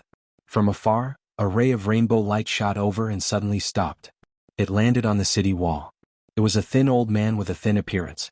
He was wearing a Taoist robe with a bamboo flute hanging from his waist. The color of the bamboo was lush and green. One look and one could tell that it was a valuable item that had been around for a long time. The old man looked around and did not see the figure of the young man. However, there were some clues. He smiled and asked in an elegant manner, "Where is the secluded official?" Qin Pingan slowly appeared on the opposite city wall. The two of them were separated by a city wall road. He smiled and asked, "Elder, you look very elegant. You are wearing a Taoist robe with a clean and sharp appearance. You look very dignified. Are you here to replace the dragon god?" The old man did not care about the other party's insinuation. He smiled and shook his head. "I have been using the name, Lu Fian, for many years because I wanted to go to your hometown and meet this Lu Fian. As for my real name, coincidentally, it is engraved on your body." Qin Pingan was suddenly enlightened. "If that's the case, you are really a little old. Otherwise, you wouldn't have been able to become Cheyin's teacher." The secluded official is indeed knowledgeable and quick-witted. The old man smiled and said, "However, the limericks of the secluded official don't match the rhythm. It is also difficult to explain in a few words. It really makes me worried when I hear about it. Qin Pingan asked curiously, you have reached the 14th realm? The old man nodded. Qin Pingan also nodded and said, yes, if I live to your age I will be at most 28 realm. This sovereign great demon, Cheyun and Firen's master, chuckled and said, you are young but you live like a child under the medicine king. You can indeed say a few more ridiculous words. Qin Pingan said righteously, if you continue to be so eccentric, don't blame me for making an exception and scolding you. The two sides seemed to be reminiscing. However, if it was any other place as long as it was not this Dao Integration City wall, Qin Pingan's soul would probably have been shattered by the other party's slap or he would be living a life worse than death. The current Qin Pingan was indeed unable to fight against an Ascendant Realm cultivator who had reached the 14th realm. The old man asked, do you want to know what the sword cultivator, the dragon god, said before he faced Qin Qingdu's sword? Qin Pingan sighed and said, what else could it be? It was most likely those scolding words? The dragon god is indeed good at this. Over the years I have experienced a lot of dragon god and suffered a lot. The old man shook his head and said, wrong, it was the words dragon god receives the sword. Qin Pingan sighed. As expected. Then the old debt would be written off. The old man asked, what are you after? Qin Pingan covered his sleeves with both hands and said with a smile, I've been standing here for many years. Sovereign great demons have come and gone one by one, but I'm still standing here. My disciple Yunqing died in your hands? If he's dead, so be it. Anyway, he couldn't persuade Old Death to betray the Great Wall of Sword Qi. The old man suddenly said, did Yunqing leave behind anything? For example, that semi-immortal weapon, the bamboo flute called Banished Immortal. Qin Pingan remained silent. Yunqing's bamboo flute had a line of small words beside Banished Immortal.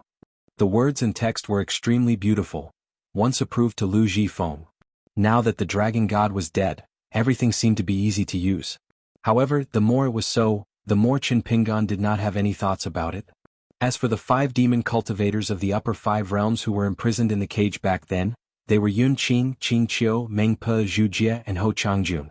Only Yunqing had a good relationship with Qin Pingan. Qin Pingan even often went to chat with Yunqing. Qin Pingan glanced at the bamboo flute on the thin and elegant demon's waist again. The 7 words in Xiaozhuan were slightly bigger. Qizhou's crest does not need wine. It was almost the same shape as Yunqing's bamboo flute. In addition, there was also a line of inscriptions. Blue water and blue sky are 2 wonders. The old flute's sorrowful bamboo will crack. Qin Pingan suddenly asked without rhyme or reason, you can be considered to be Zhou Mi's in spirit traveling far away? Did the former 14th realm fall to such a state? Isn't it a little too tragic? Is your family's grand ancestor really not going to care? If he had asked, what's your relationship with Zhou Mi? There would probably be no answer. The old man sighed and said, Mr. Zhou is right. You really have to read more.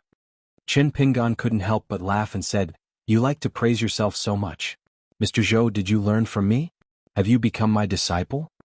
In any case, he was certain that the person in front of him was one of Zhou Mi's incarnations. Qin Pingan said again, now my Dao heart is broken because I have accepted my fate. No matter how bad the situation is, it can't crush me to death. So, you deliberately opened the restriction and let the demon cultivators run around.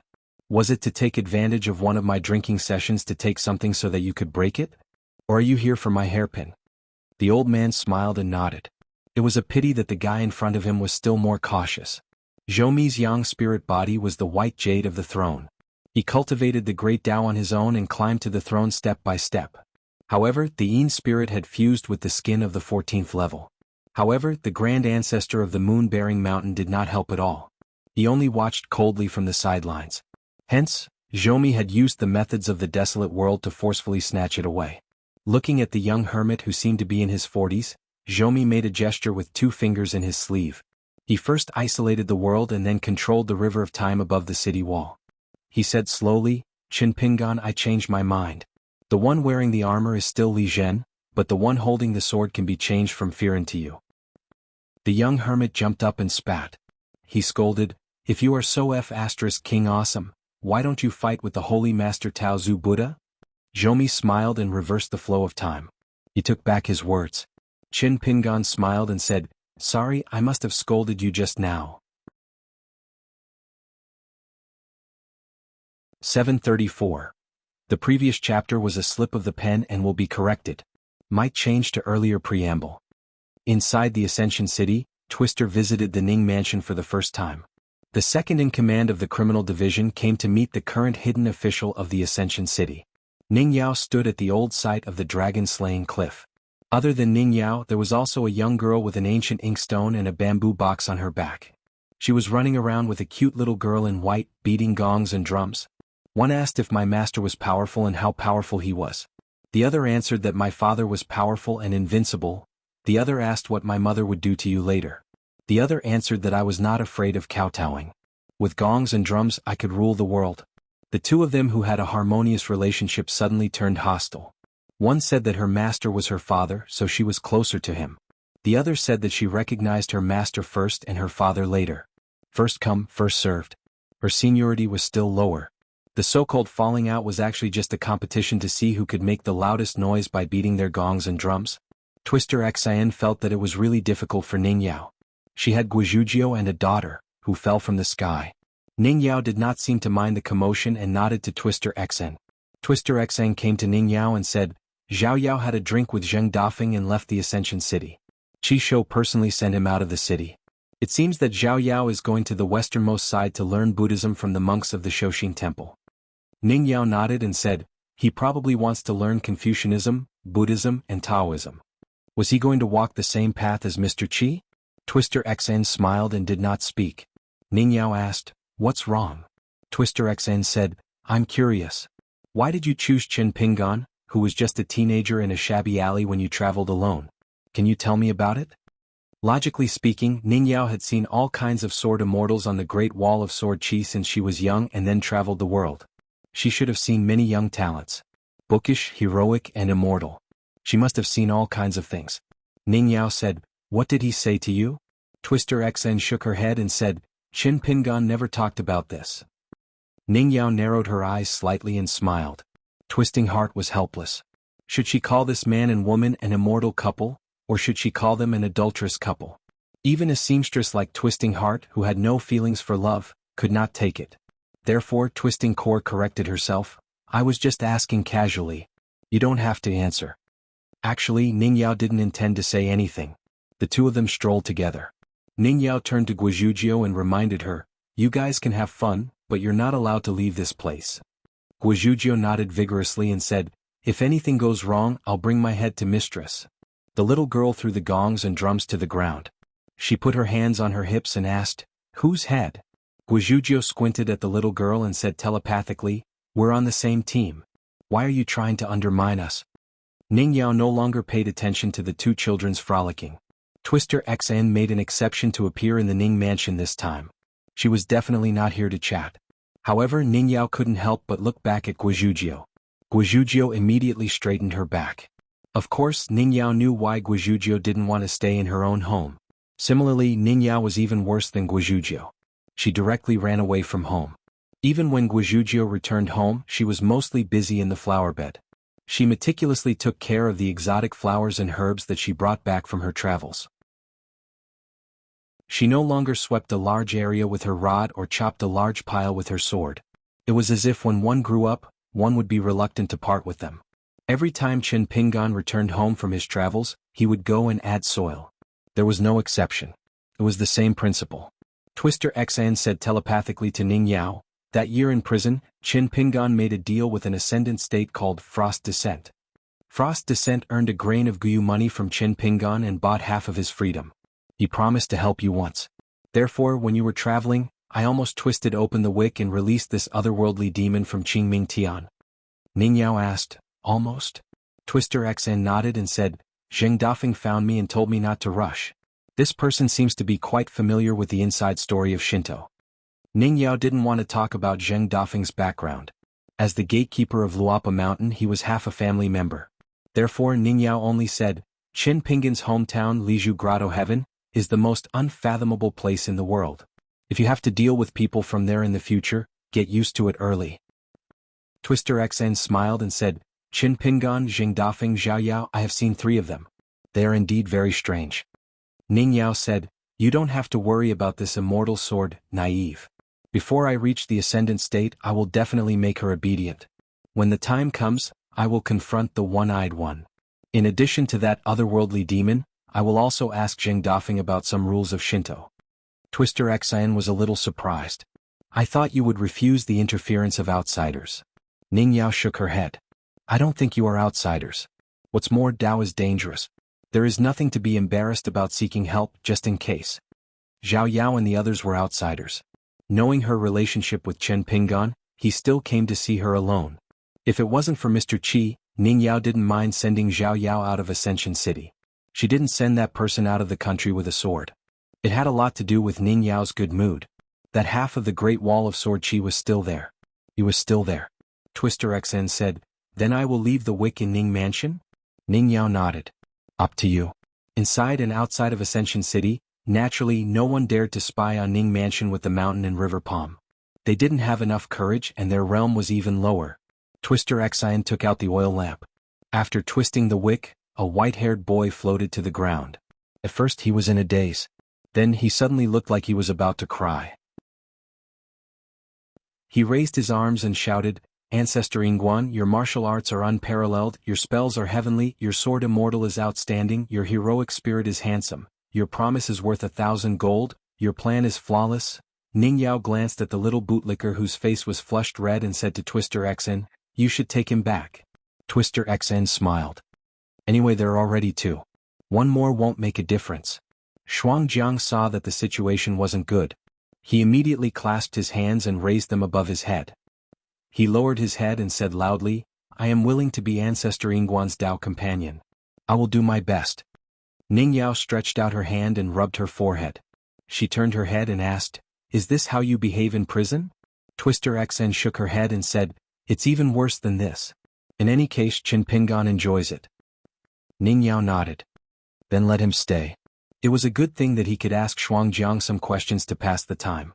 Otherwise, if he kept reading those 2 books, he would not be able to find any flowers. In the 2 books, one was hiding something, the other was open and aboveboard. There were quite a lot of beautiful women. On Xiaoping Peak, which was opposite Mirage City, a green-robed swordsman named Qin Yin bought all the restaurants and inns on the entire mountain. He often drank alone here and enjoyed the sunset and the rise of the sun. In a place called Peach Leaf Ferry in the Great Spring Dynasty, Zhomi was riding on a small boat. He shook out a round-faced girl in cotton clothes from his sleeve and had her boil tea with peach blossom water. The Peach Leaf Ferry had an exquisite structure.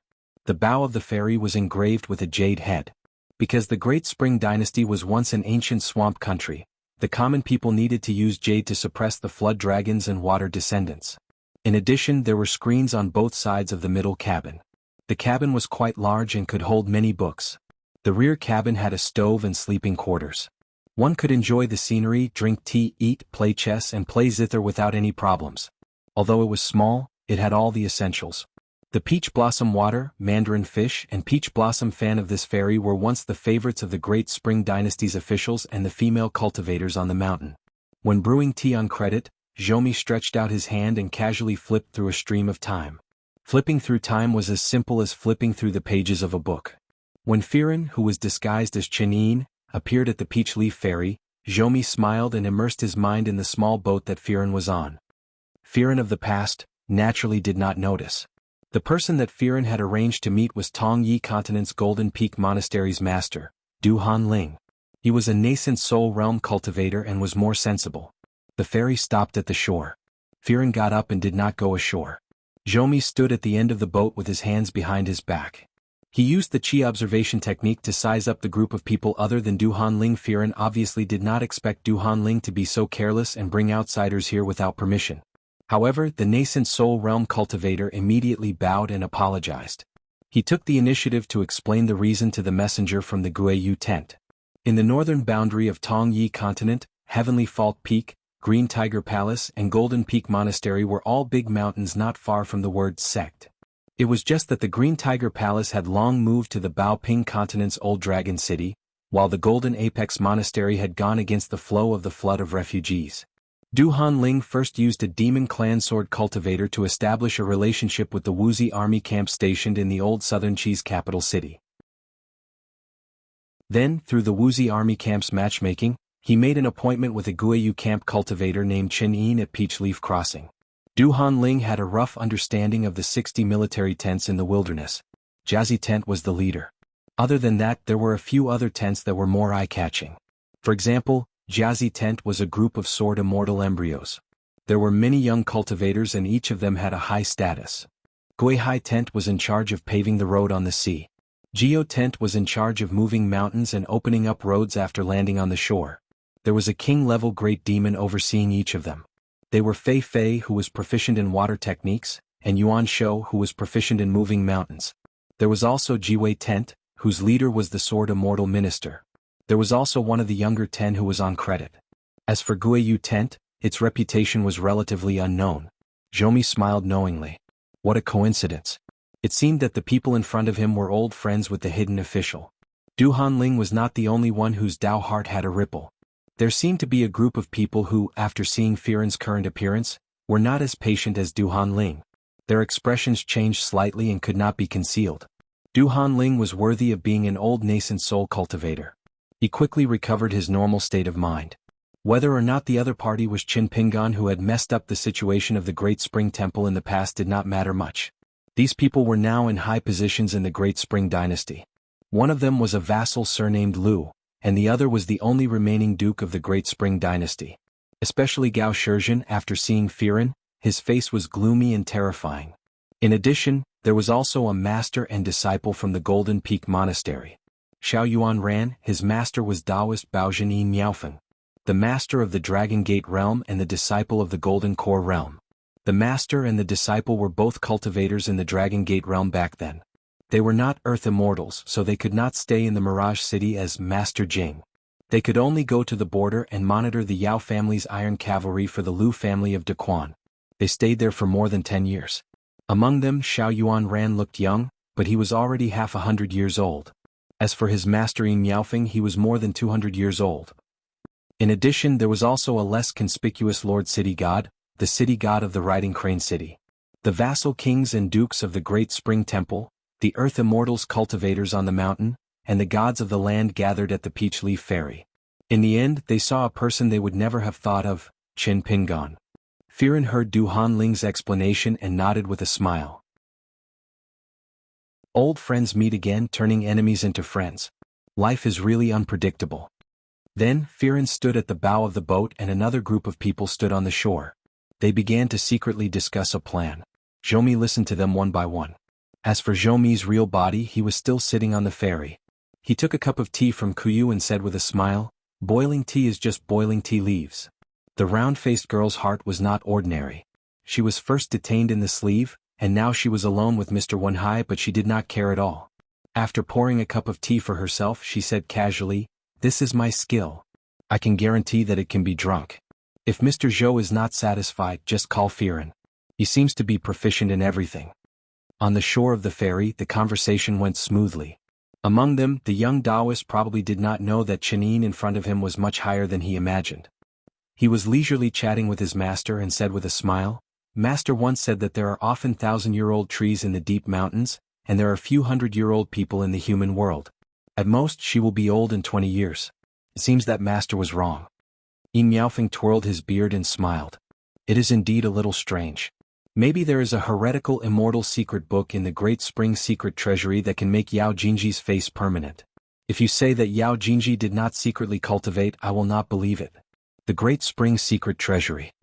The two properties of the Jinhuang Mountain Immortal Mansion and the Pine Needle Lake Water God Temple were not to be underestimated. The Lu family of the Great Spring Secret Treasury had been established for more than 200 years and had countless treasures.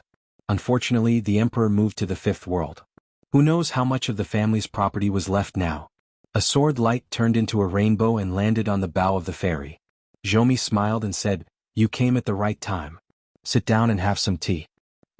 Firen tore off the mask and returned to his original appearance. He said in a low voice, "Zhou, what do you want to do?" Zhou asked back, "Shouldn't you ask me what I have done first?" In the blessed land of lotus roots, many strange phenomena of heaven and earth appeared one after another like bamboo shoots after the rain. The brilliance caused by the dozens of heavenly materials and earthly treasures appeared one after another in the beautiful land of mountains and rivers. There were also long swords left behind from ancient times that suddenly shot up into the sky. There were also thousand-year-old trees that suddenly bore immortal fruits. The immortal aura was ethereal and contained fate energy. It was not as simple as having abundant spiritual aura. It was the best location for mountain cultivators to choose. Among the mountains, lakes, and seas, there were also plants that were blessed by nature. Most importantly, they would give birth to a little bit of natural divine light and become a kind of existence similar to mountain gods, water immortals, and earth gods. They were only short of being bestowed with righteousness. There were also many ancestral temple statues that had enjoyed the incense of the mortal world for hundreds of years. They were originally just clay sculptures and wooden embryos.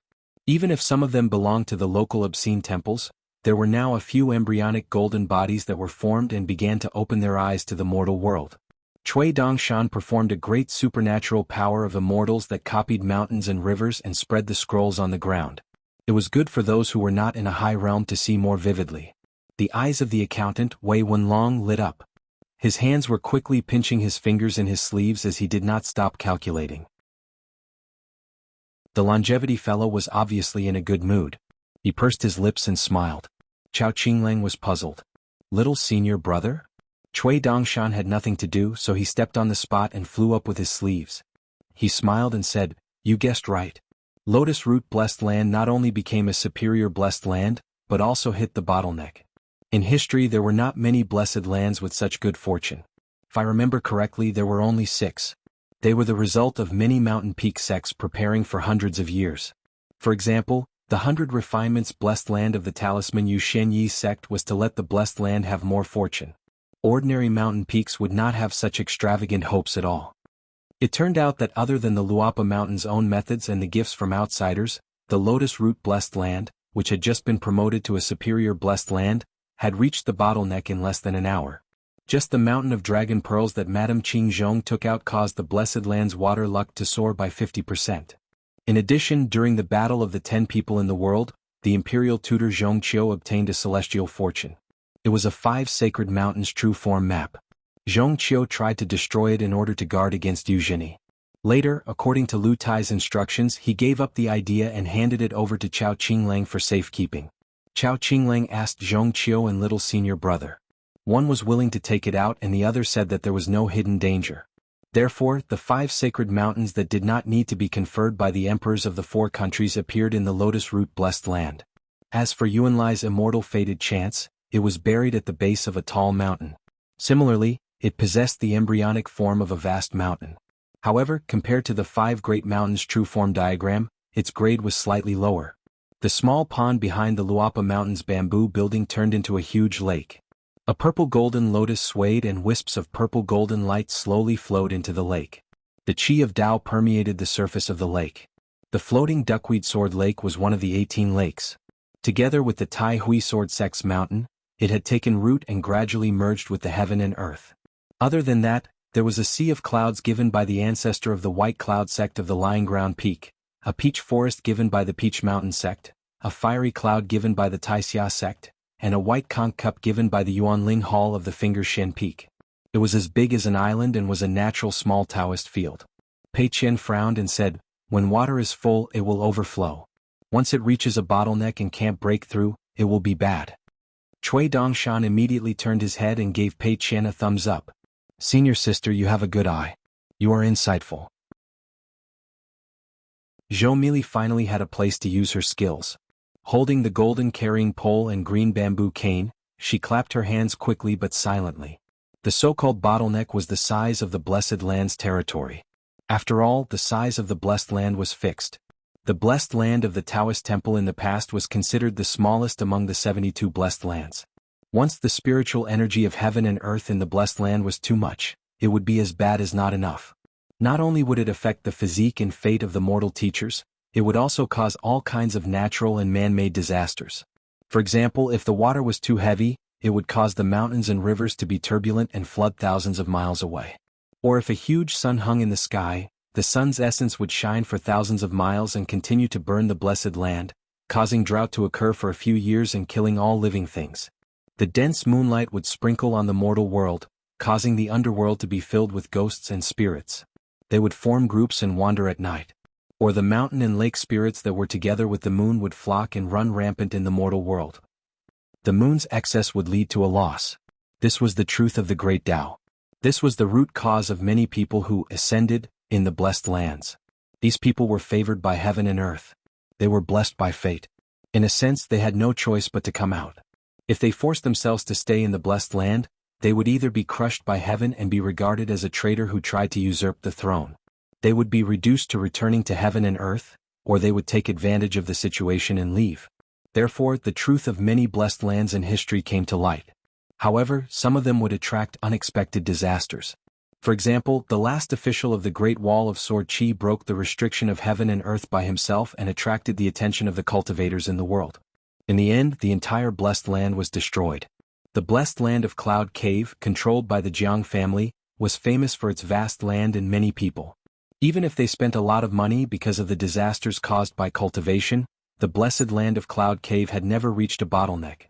The blessed land of Frost Crisp, owned by the Lu family of the Snow Mountain continent, was probably the least populated blessed land. There was only a large group of jade collectors specially trained by the Lu family, and they worked all year round. There were also female immortal masters from other sects who would take the initiative to find the Lu family of the Snow Mountain continent and become anonymous jade collectors without any salary. After all, the so-called jade collectors were dealing with snow all year round, which was greatly beneficial to cultivation. At the same time, the Lu family also owned the blessed land with the most people, the Tree Shade Blessed Land. It was an inferior blessed land that the Lu family would not spend a single immortal coin on. It had a total of 90 million people. Once a cultivator was lucky enough to reach the cave realm, they would immediately be taken away from the blessed land. Outsiders only knew that it was the request of the two ancestral masters. Of course, Cui Dongshan had a backup plan. He would never let the blessed land's bottleneck become a hidden danger. To be precise, he was one of the people in the world who only knew how to manage blessed lands. Jiang Shangzhen had long been prepared for this. Cui Dongshan looked down at a place with beautiful mountains and clear waters. There was a willow tree with a scroll hanging on the tree. Cui Dongshan reached out and grabbed it in his hand. He untied a golden thread wrapped around the scroll and placed it horizontally in front of him.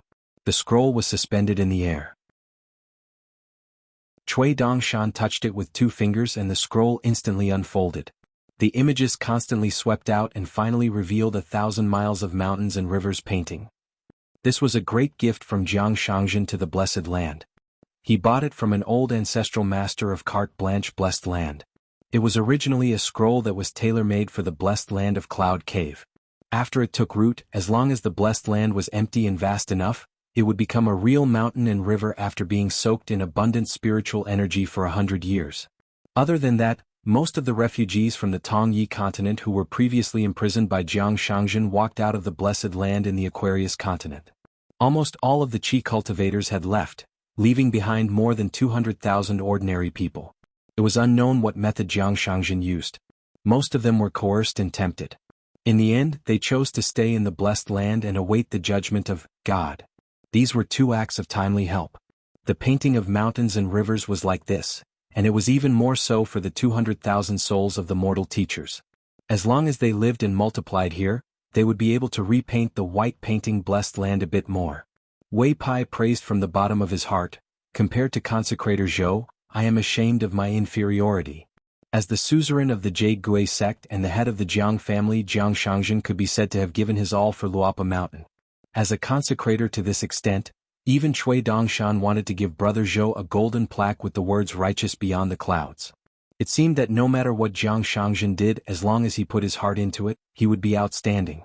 The only private gain under the guise of public office was that Jiang Shangzhen left a small piece of land for himself. A willow branch that fell to the ground and became a shade. It was probably because he wanted to bring a beauty here for an outing.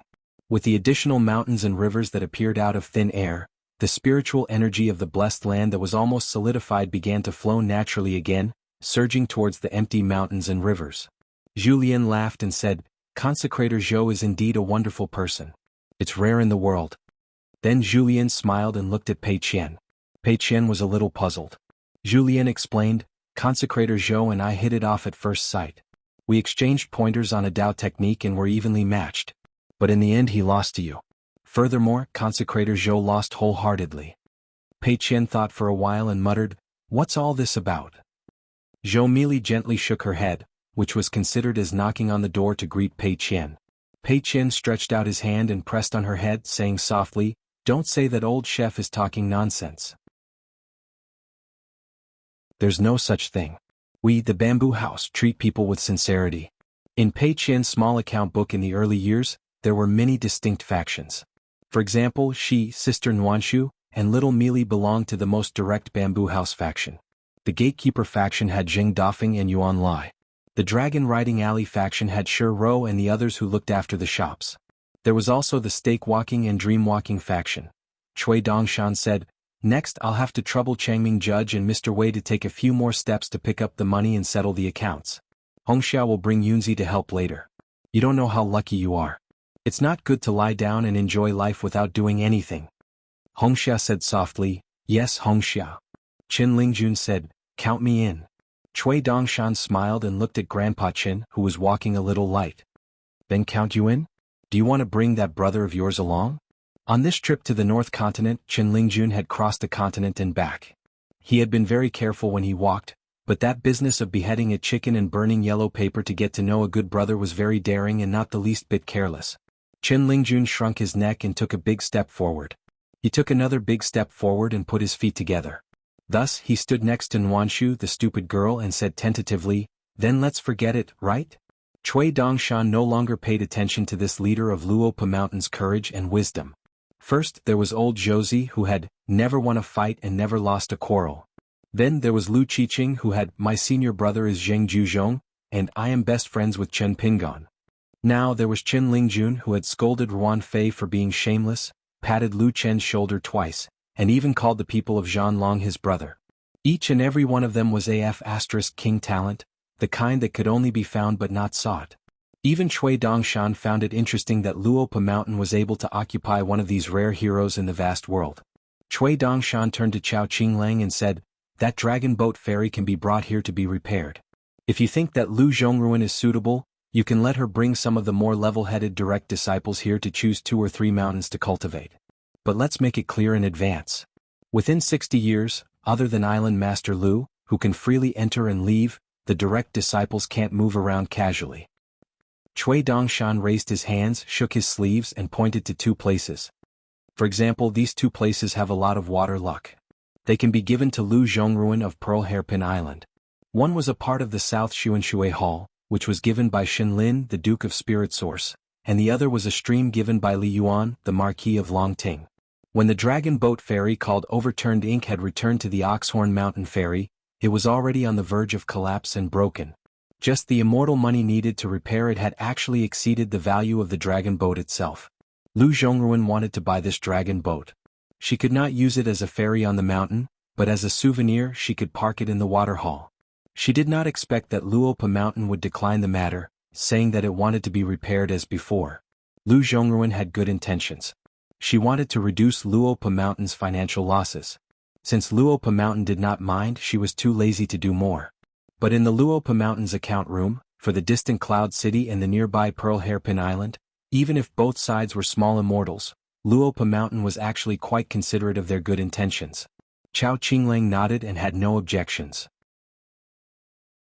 If Luopa Mountain wanted to stand tall in the chaotic times of war and peace, and if it wanted to have a foundation for 1,000 years, not only did it have to form an alliance with large sects for mutual benefit, but it also had to try its best to make Pearl Hairpin Island, Cloud City, and Sparrow Mansion, which were not prominent for the time being, grow stronger together with Luopa Mountain. And it absolutely could not only make friends with benefits. In Luopa Mountain, money had to be earned, incense had to be earned, and people's hearts had to be earned. Cui Dongshan said, "I was a little more indecisive today, but I am an exception. Regarding this lotus root blessed land in the future, it will be up to you to decide. If you want to discuss with others, then discuss. If you don't want it, then do it yourself. Since Sir believes in you, I believe in you, so you don't have to mind what I think. We are of the same generation, so there is no need. Just don't let Sir down." Chao Qinglang and little senior brother bowed to express their gratitude, but in fact they were not relaxed. Cui Dongshan suddenly smiled at Zhu Lian and asked, "My actions today are more outstanding. Old chef won't be unhappy, right?" Zhu Lian smiled and said, "The capable do more work.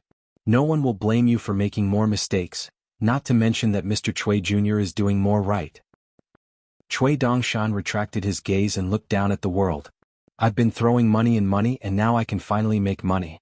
My luck has turned, a good sign, a very good sign. Every top-grade blessed land in the world that had reached the bottleneck was truly a treasure bowl of endless wealth.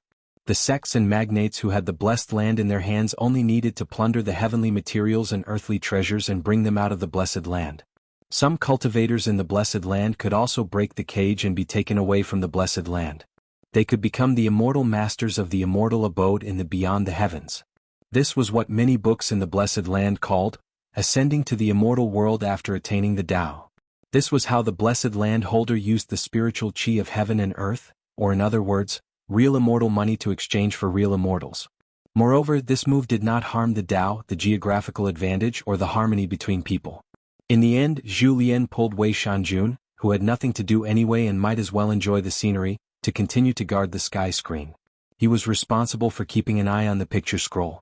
The longevity fellow and the accountant, Wei Wenlong, began to travel far and wide to pick up money. Cui Dongshan left the blessed land with Pei Qian, Old Sword Immortal Mi, and the dispensable Hong Xia. Chao Qinglang quietly went to the capital of the Nanyuan Kingdom. Scholar, and Champion were all Chao Qinglang's titles. Chao Qinglang had participated in the imperial examinations of the Nanyuan Kingdom in the past and had been unstoppable. He had obtained the top scorer in the provincial examination, the champion in the general examination, and the champion in the palace examination. He had become the first scholar in the history of the Lotus Blossom Blessed Land to obtain the top scorer in all three examinations. Even the teacher, Zhong Qiu, did not know whether to laugh or cry. This was a series of titles that Chao Qinglang had earned with his own ability. Therefore, when Chao Qinglang left later, it became a major unsolved case in the capital of the Nanyuan Kingdom. Back then, in the Central Divine Continent's Liji Learning Palace, he had met the sage of literature who was the ancestor. When the old scholar heard this from the teacher, he was overjoyed and almost burned 3 sticks of incense on the spot. He said that the student had surpassed the master. Our literary lineage is so arrogant that it soars to the heavens. Whether it's studying, playing chess, drinking, practicing the sword, writing, boxing, or speaking properly, which one of them isn't invincible in the world? And now, even the only thing that's lacking is scholarly honors, we can hold our heads up high. Cui Dongshan stayed at Luopa Mountain, and Hong Xia followed beside him, trembling with fear. Pei Qian and Mi Yu walked to the Oxhorn Mountain ferry, one south and one north. Pei Qian wanted to take the ferry to the battlefield of the southern peak, while Mi Yu went to the North Continent's Sparrow residence. When they arrived at the Oxhorn Mountain ferry, which was becoming more and more prosperous, it used to be a proper immortal mountain called the Bundle Shop. There were buildings of all sizes and there were pavilions and markets. That year, the Bundle Shop made a mistake and did not think highly of the Dali Iron Cavalry's southern expedition. It was equivalent to giving it to the cloud-covering mountain and Luopa Mountain. After that, the Bundle Shop regretted it and wanted to buy it back at a high price. Wei Pai just happened to entertain the Bundle Shop's guests with a night banquet. After that, there was no follow-up.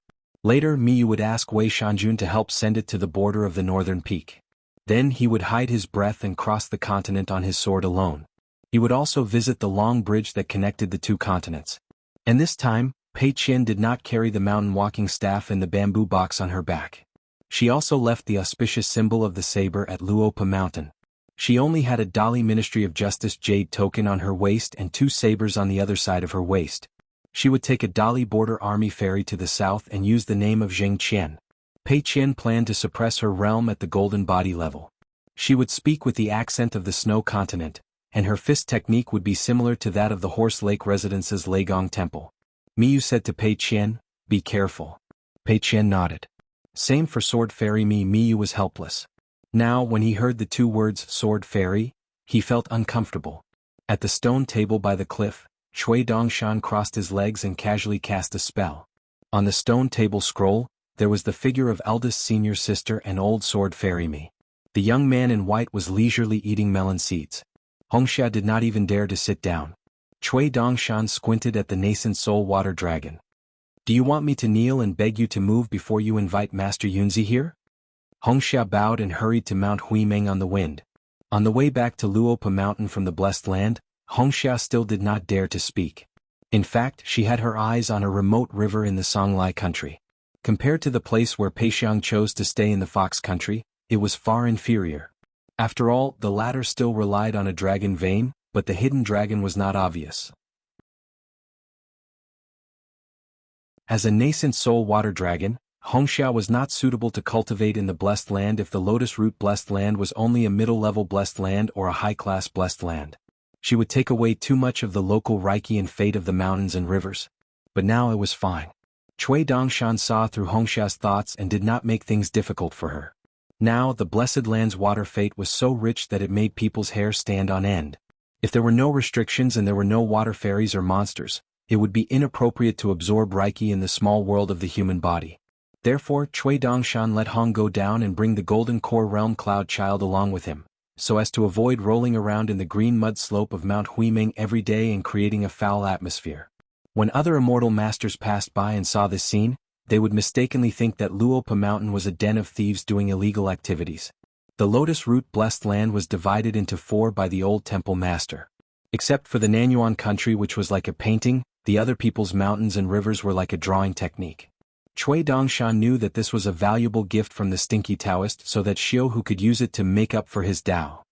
But Cui Dongshan did not plan to accept the gift. Cui Dongshan whispered, "Let's see how good the old chef is at solving puzzles." In the Blessed Land, the longevity fellow had better eyesight. He found an interesting existence that even the painting of the mountains and rivers of the immortals did not show. It was a graceful woman with an ethereal figure. She was the condensation of literature and the manifestation of the great Tao. Now, the woman was secretly flipping through books in the library of a scholarly family in the city below. Although she was not a big deal for the time being, as long as she was cultivated a little, it would be a huge profit for the Blessed Land. Wei Wenlong was pleasantly surprised. He said to Chang Ming telepathically, "Such a rare existence is priceless. There are only 17 of the 72 Blessed Lands that can be checked." Chang Ming said, "Master will not agree." In fact, she would not agree either. As the manifestation of the ancestor of the gold copper coins, Chang Ming and the woman's great Tao were similar. They were naturally close. Just like on Luopa Mountain, Chang Ming did not hide his affection for Nuanshu. Wei Wenlong smiled, "You're mistaken, Chang Ming." Chang Ming smiled but did not say anything. Actually, he was not mistaken. Otherwise, Accountant Wei, be careful not to bump into coins and sprain your ankle. Qin Lingjun sat cross-legged in the air, riding the wind as he followed behind the two of them. Now that the big white goose was gone, Uncle Qin felt comfortable all over. He said in an old-fashioned manner, "Elder sister, are there any Jindan masters among the cultivators in this lotus flower blessed land?" "Alas, even if there are, they are 1 generation behind me." Chang Ming said casually, "In 30 years at most, there will be 5 or 6 Jindan cultivators. The cultivators who gradually climbed the mountain, the gods of mountains and rivers who formed their Jindan bodies, the spirits of heroes and ghosts and the monsters in the wild, would all compete for the great Tao. However, even if there was someone who reached the Jindan stage first, there would be no additional great Tao blessing. This was because the first true cultivator in the Lotus Root Blessed Land's history, Eugenie of the Lake Mountain sect, had already formed his Jindan before the land was split into 4. This person was born in an inferior blessed land, but he was able to break through to the Jindan Earth Immortal stage. He could be said to be a genius among geniuses. Therefore, even if there were new Jindan cultivators in the Lotus Root Blessed Land, they could be proud of themselves behind closed doors. As for boasting, they could forget about it. According to Zhou Fei, the consecrator of Luopa Mountain, Eugenie was shameless. He went up the mountain to cultivate immortal techniques and then went down the mountain to bully those who practiced martial arts. How could he bully others like that? Qin Lingjun suddenly slapped his head. "I have to go to the Fox Country to scout for my good brother. Sister Chang Ming Wei Abacus, goodbye." Qin Lingjun left as soon as he said that. He really wanted to visit the Fox Country. He also knew how to use camouflage. Master Chen's nascent soul stage was not just for show. He wanted to see if he could help his new good brother, Qin Zhuelio, find a wife. Yunxia Mountain, the Fox Country, and the Eternal Spring Palace in the north of Dali's capital were all famous for their female cultivators. This was especially true for the Fox Country, which the Su family of Qingfeng City had invested a lot of money to develop for a long time. It was famous for being a hero's mound of gentleness. However, after Pei Xiang used her magical power to move from Qingfeng City to Luopa Mountain, it was isolated from the world and rooted in the Blessed Land. Then Lord Wei Shan, who could not climb out of his money, strengthened the restriction, causing the foreigners who were traveling or cultivating in the Fox Country to be like headless flies. It was not easy to pacify the fox country. Those charming women were also infatuated and good at whispering pillow talk. Which hero could beat them? Chen Lingjun, as the senior, who first showed the young mountain lord the mirror flower and moon water, was actually very familiar with the mountains of the fox country. There was a mountain and a temple in the fox country, and it was rich in literature. In history, many poor scholars who took a detour to burn incense here were really proud of their exam results and passed the imperial examinations. Chen Lingjun planned to bring Qin Zhuelio here to burn incense in the future and change the unreliable name, Zhuelio, to Qinglu. It would be more auspicious. Now, the identity of Qinglu in Dali's officialdom was very valuable. As for how to help his brother obtain the identity of a native scholar in Dali, he would ask Lord Wei Shan for it. It was not like he had not asked before. There was a Linlu Academy on Mount Pinning Cloud. Chen Lingjun had thought of everything. He would find a dark and windy night when there were few people on the mountain and secretly visit Lord Wei Shan. This was probably what Chen Lingjun had always been thinking about. Walking the Jianghu, righteousness is paramount. Even though he had become a nascent soul water flood dragon, he could not change his bad habit of puffing himself up at his own cost. His good brother Qin Zhuelio was good at everything. He did not have much money, but he was so extravagant that he did not care about money. He was even more willing to puff himself up than Chen Lingjun. The only thing he could not see was that he was not an official. Normally, he liked to speak in a genteel manner, talking about how he was a wealthy guest, getting drunk 3,000 times, dejectedly getting old, and learning and swordsmanship were boundless. Just listen to him. At a glance, it was obvious that he was a down-and-out scholar who still had evil intentions toward the imperial examinations. How could Chen Lingjun not help him? Julien suddenly had an idea. He left Lord Wei Shan alone at the sky screen and went with Pei Xiang to the fox country. Julien also called for Qin Wanshu and Zhou Mili. Pei Xiang used a camouflage technique for the group, and they landed in a private flower garden called Yunu Qin. Gu Shu had many flood dragons and Guyu women were the most affectionate. And with so many emotions in the world, who could compare to a fox's charm? In a viewing pavilion, there was a snow-white bamboo mat made of ivory. Pei Xiang wore a close-fitting brocade robe, but she had a bamboo robe on the outside.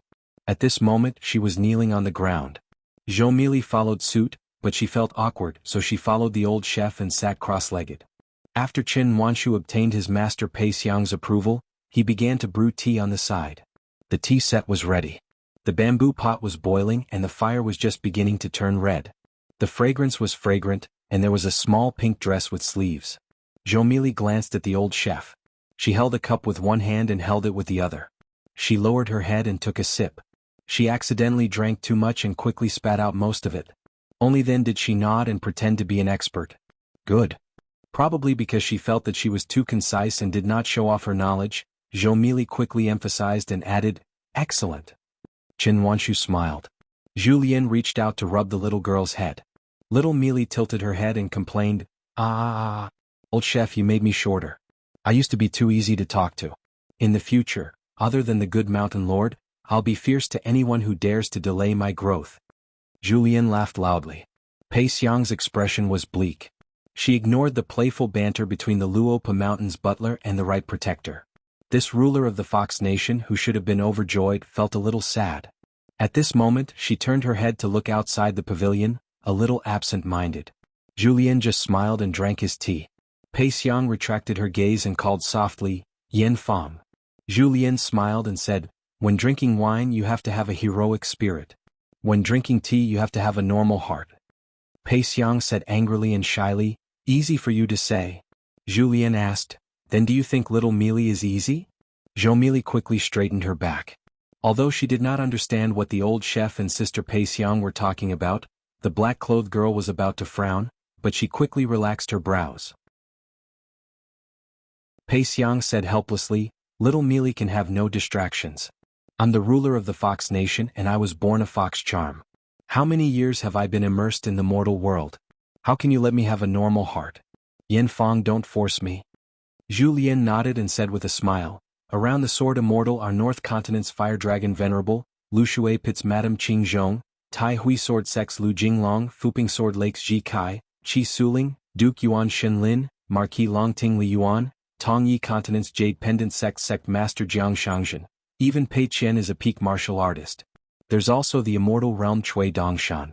As for the previous owner of the Lotus Root Blessed Land, he's the old master of the Eastern Sea Temple, a great cultivator of the 14th realm. Pei Xiang is already very calm for not being frightened to the point that her beautiful face turned pale. Pei Xiang's face was pale and her breathing was unstable. One of her palms gently pressed against the mat. Zhou Mili was about to speak and gave the old chef a look.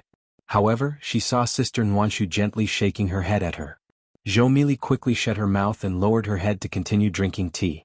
She knew that the old chef was talking to Pei Xiang about the big bowl. Qin Nuanshu handed Pei Xiang a cup of tea. Pei Xiang took the teacup and asked Zhu Lian, "Did Luopa Mountain know from the beginning why I chose that dragon vein?" Originally, she thought that Luopa Mountain would not think too much about it. She only thought that she had chosen a treasure land with mountains and rivers on behalf of the Fox Nation. But now that Pei Xiang knew the true foundation of Luopa Mountain, she realized that her shrewdness was simply like a child talking about the principles of the sage. It was extremely laughable. Luopa Mountain was too hidden and did not reveal anything. They had only managed an inferior blessed land for a few years, but they had gradually advanced layer by layer, interlocking with each other without any flaws. In an instant, they had raised an intermediate blessed land to the bottleneck of a superior blessed land. Where did so much immortal money come from? Where did so many mountain peak connections and incense offerings come from? One after another, immortal blessings fell like rain on the blessed land as if they did not cost money. Zhu Lian nodded and said, "The Fox Nation secretly gathered a lot of literary luck for the Su clan of Qingfeng City, and the Su clan also married the daughter of the first wife to the son of the Yuan clan of the Pillar Nation.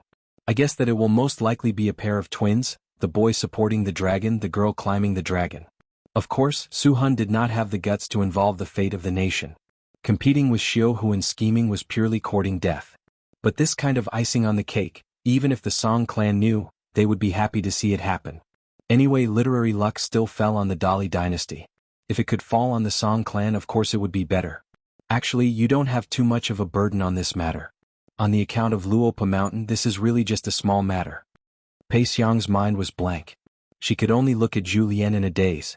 She originally thought that she and he were already in front of her, but it turned out that Zhu Lian was still a person far away on the horizon. Zhou Mili also heard this, but she did not remember it. She would probably forget it soon. She heard that it was the duty of the right guardian, but she could not remember that it was the mute lake monster. Her vision was high and her heart bigger than the table. Zhu Lian stopped smiling and put down his teacup. "Pei Xiang, since you've entered Luopa Mountain, do as the Romans do and treat people with sincerity." Zhu Lian pointed at himself. "For example, I can understand your vigilance, so I've been waiting for you to speak up and reveal the inside story. But you didn't." He pointed at Pei Xiang. "I've waited until now to help you reveal it. This has already happened twice. Our Luopa Mountain has an unwritten rule called, no more than 3 times. Pei Xiang looked puzzled. She frowned and then shook her head, indicating that she did not understand. Zhu Lian smiled. "Nuanshu Mili, leave for a moment." The 2 girls immediately bid farewell and left without any hesitation. Zhu Lian slowly stood up. His body was hunched and his fist posture was still loose. He said with a smile, "Before Mr. Cui Xiao left, he said that there was a small mystery hidden in the Fox Nation. He wanted to test me and see if I could solve it." Pei Xiang raised her head. Fox tails appeared behind her. She was just seeking self-protection. It was true that the small world of the Fox Nation was her territory, but one shouldn't forget who this blessed land belonged to. Zhu Lian said, "Pei Xiang, I'll give you one last chance. Otherwise, the ruler of the Fox Nation will change. Don't worry, our Luopa Mountain will never burn the bridge after crossing the river. Not only will you not die, you can still cultivate your Tao. The Fox Nation's fortune will still prosper. However, you've brought this upon yourself. Don't blame me for punching you too hard." Pei Xiang's eyes were red. She bit her lips so hard that blood seeped out. She did not notice it at all. She only said aggrievedly, "Zhu Lian, what do you want me to say to you?" "But what can I say?" Zhu Lian revealed the truth. The real mastermind behind the Fox Nation and Clear Wind City. Is he related to the Xingyang Mountain Ancestral Master Hall? Pei Xiang collapsed to the ground. However, when she thought of something, her soul trembled. She could not speak at all. She was in great pain. It was definitely not an act. She hugged her head with both hands and tried her best to stabilize her Tao heart and soul. She looked up at Zhu Lian with a complicated expression. She was reluctant to part with him, guilty, regretful, and self-reproachful. A young man in white suddenly appeared in the pavilion. He put 2 fingers together and gently poked between Pei Xiang's eyebrows. The young man had his back to Julien. He laughed and said, "Old chef, you're really ruthless. Can't you learn from my husband?" Pei Xiang felt relieved as if she had been pardoned. A nascent soul realm cultivator was actually sweating profusely. She knelt on the mat again. She was like a student who had made a mistake and suddenly had to face the punishment of 2 teachers. Cui Dongshan cast a soul fixation spell on Pei Xiang. However, compared to the body fixation spell of the immortals on the mountain, it was more particular. It was not a method to seal the chi residence of a chi cultivator, but it was specifically used to suppress the mind of a nascent soul realm cultivator, so that the person behind the scenes who was thousands of miles away would not be able to deduce the truth. Cui Dongshan turned his head and said with a smile, "Old chef, you almost alerted the enemy." Julien smiled. "You've solved half of the puzzle?" Cui Dongshan nodded. "Old chef, no wonder you can cook a table of good dishes." Tricking the entire Fox Kingdom to Luopa Mountain and isolating them in the Lotus Root Blessed Land was an unreasonable move. His methods were indeed too much, but it could also be considered a divine move. After all, he had cut off half of Qingfeng City's financial resources. However, if Julien was complacent and kept in the dark, unable to detect the real hidden danger, it would be the key to victory in the long run. Luopa Mountain seemed to have gained a lot, but in fact they had been hiding their strength for many years. If they took the initiative to give their opponent a bad hand, they might have won a small geographical advantage and lost the whole game in the end. Not only did they lose a superior bottleneck blessed land, it was very likely that the foundation of Luopa Mountain would be shaken. Chao Qinglang would feel guilty for his hometown and disappointed in himself. Zhong Qiu, a scholar and martial arts grandmaster, would be even more lost. Pei Qian, who had been unable to let go of the Temple of Heart, would be very angry. Pei Qian's state of mind would affect the warm trees and rice. Luopa Mountain would be defeated bit by bit. "You want to run?" Cui Dongshan turned his head and looked in a direction. He reached out and grabbed something from the void at the border of Fox Country. He condensed a soul thought into a chess piece and gently crushed it with 2 fingers. He then reached out and slapped it heavily on Pei Xiang's forehead. It returned to its original position with some slight changes. "What a joke. How dare you play mind magic under my nose? Go back obediently." Cui Dongshan bent 2 fingers and gently knocked on Pei Xiang's forehead. "Yes." Julien was silent.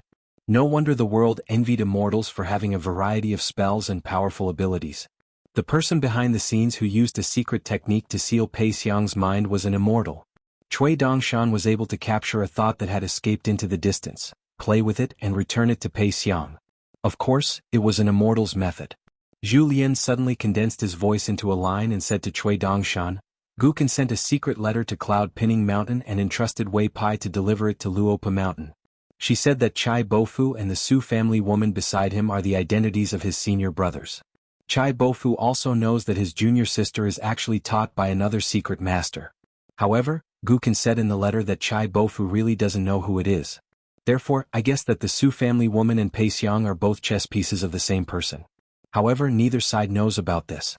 The person behind the scenes has also allowed them to fight among themselves for many years as a smokescreen." Cui Dongshan smiled and didn't say anything. Julien smiled and said, "The human heart is like water. Therefore, communicating with others is like wading through water. It can be a small stream that is clear and the bottom can be seen. It can be a surging river that is extremely turbid, or an ancient well that is bottomless. If you are not careful, you can drown to death." Cui Dongshan sighed and raised his hand to wipe his cheeks with his sleeve. "There are some things that I know but can't say or do.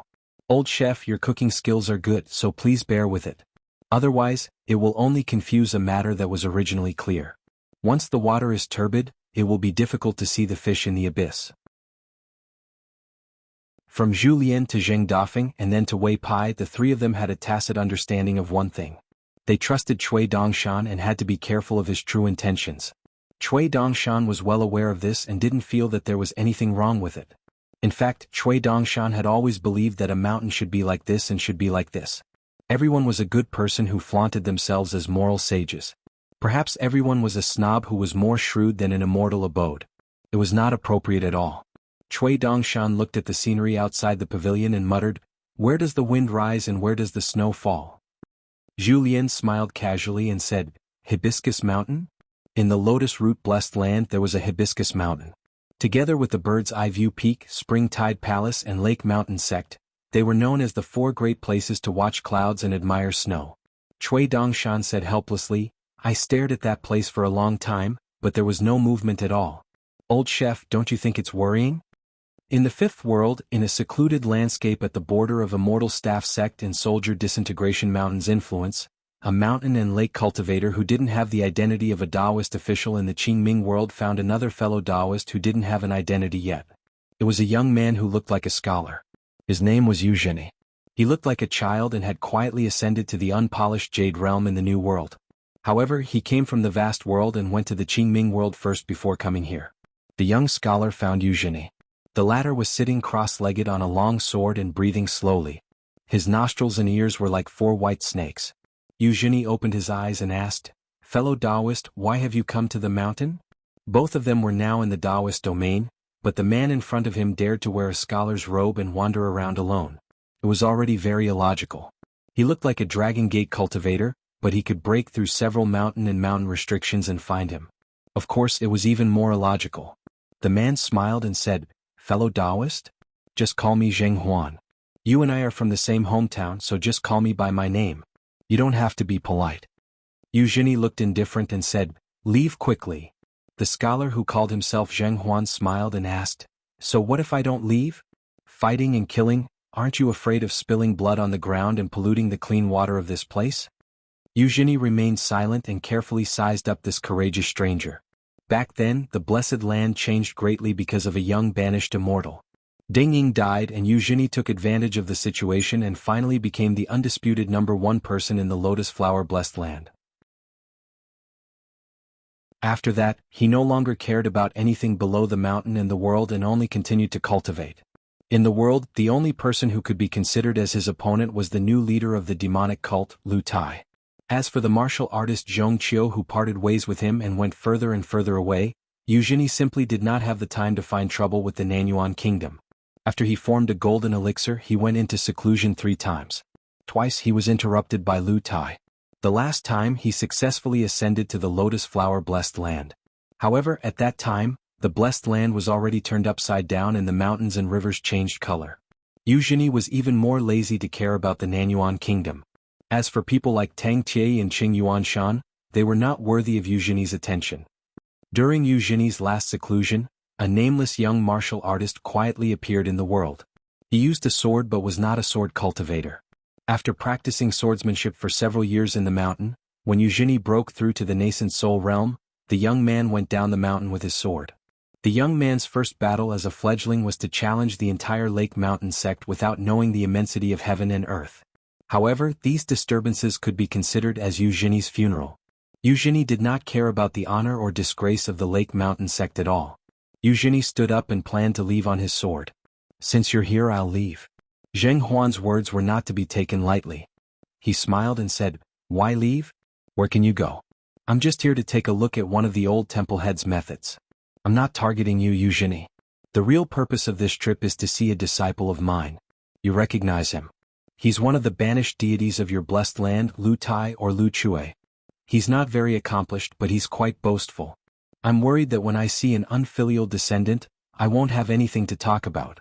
That's why I dragged you along so that you can catch up with him and help warm up the atmosphere.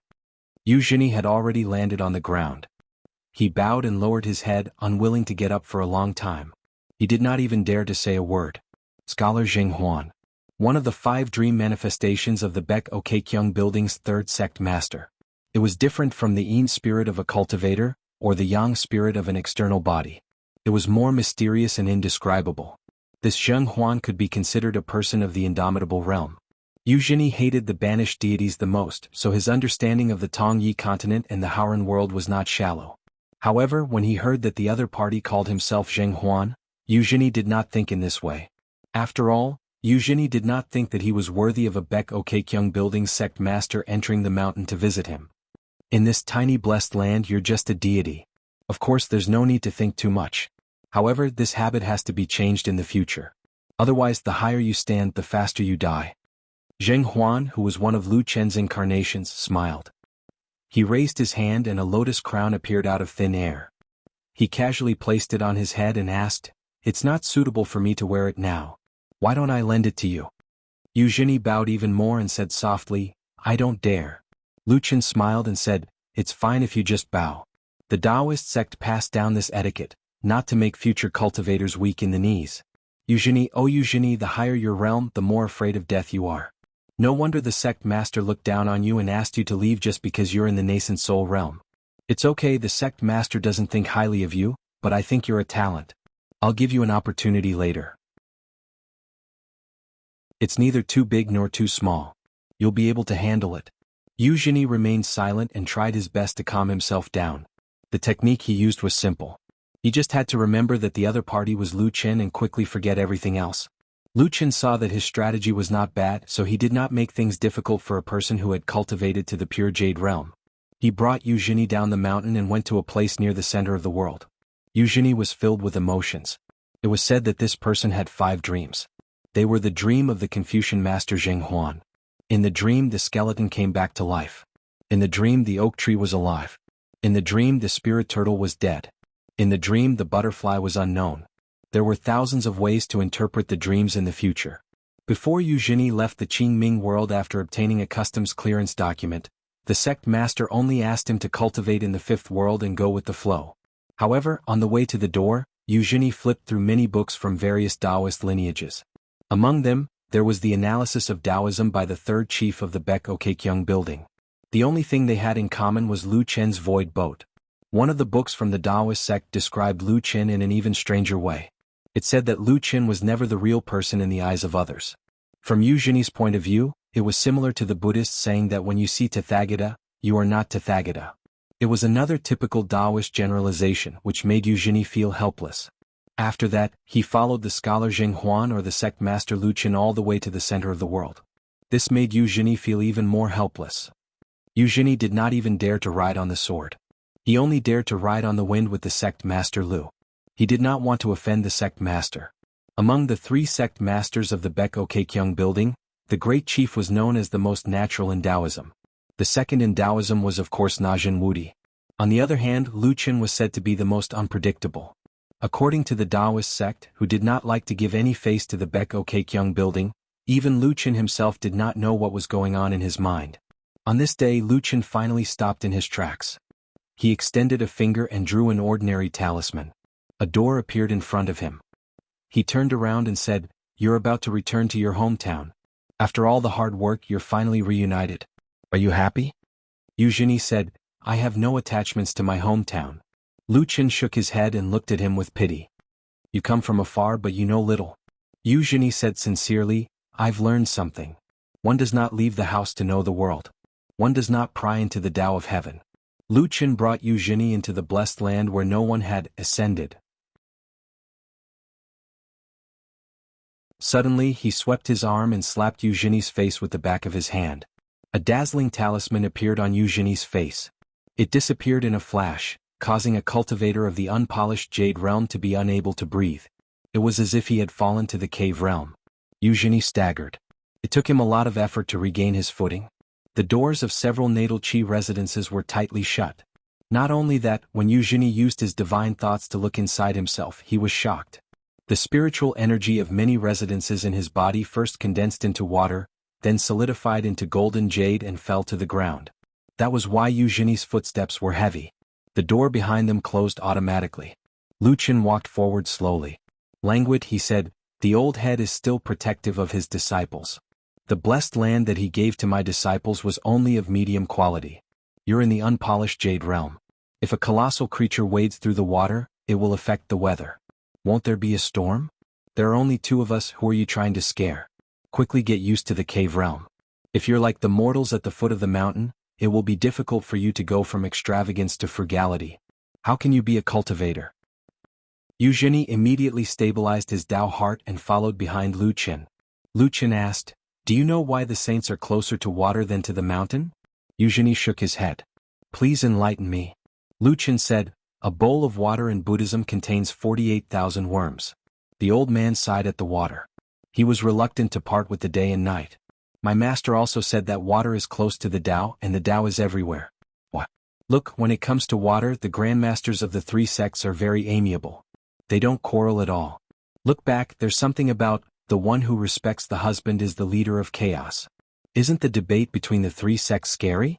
Then, do you know that before the debate between the three sects, the Qing Ming Tian was already talking about their own Taos and Dharma in the Western Buddhist kingdom? The Baek Kyung building and the 7 great Tao lineages lost the most miserably. Have you heard of it? Once Yu Zhini left the lotus flower-blessed land, he tried his best to read the Tao scriptures of the Qing Ming Tian. Of course he knew about this. He said, in the 17 debates the Qing Ming Tian lost all of them. The 17 perfected persons all took off their crowns and shaved their hair to become monks. In the end, they became the 17 monks of Wu-Wu. Lu Qin revealed the heavenly secrets for Yu Zhini.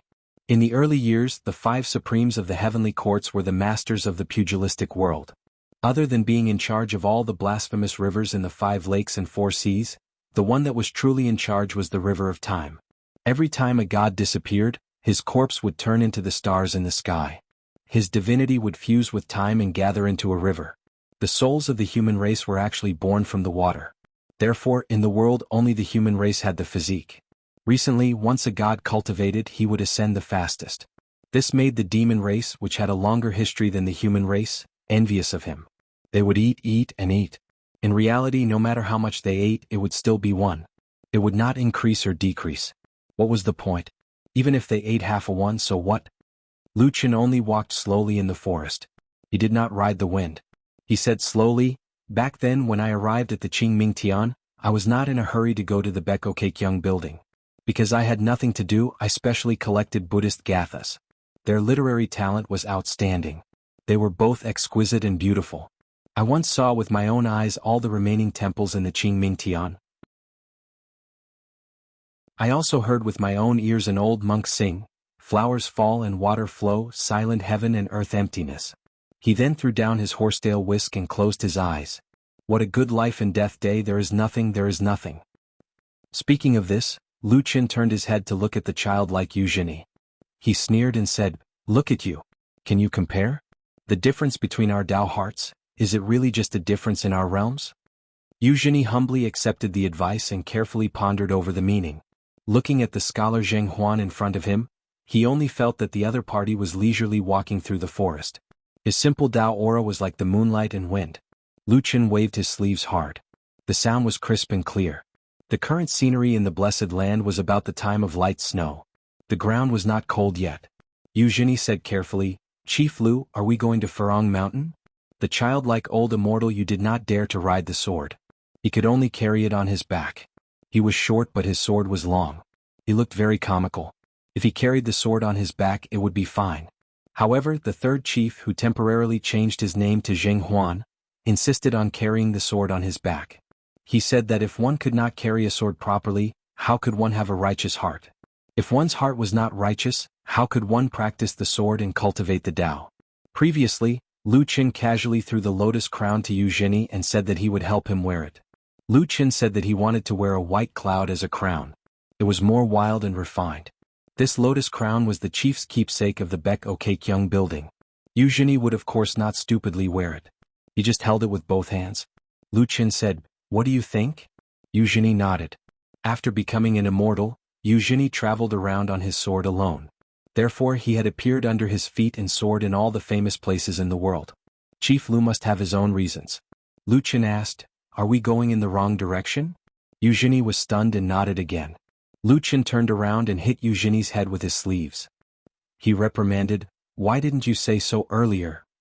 Lu Qin started to fly and let Yu Zhini lead the way to Farong Mountain, which was thousands of miles away. However, Yu Zhini did not know that the third chief of the Baek Kyung building in front of him was not the real Lu Qin. Therefore, the lotus crown in Yu Zhini's hands was naturally not the real thing. Lu Qin left scholar Zheng Meng in the fifth world. According to the rules of the Confucian temple, he had to be under the pure jade state. Just like when he went to Lizhu cave, he had to be under the peak of the ascendant state. Lu Qin missed the old man in the Yang drugstore. He could not help but recite, mountains cover the creeks, flowers bloom and wilt, clouds cover the sun and the moon. It's all Dongjuan's fault. Lu Qin shook his head. Don't blame the heavens. Yu Zhini had long been used to the third chief of the Baek Kyung building's nagging. For example, Lu Qin would say that the person was planting seedlings, planting trees, and scattering a bunch of grass seeds on the lily plain. Lu Chen suddenly asked. He likes to hide his identity. Is he a secretary of Songlai country right under your nose? He even opened a shop that sells folding fans and seals? Eugenie answered, Indeed.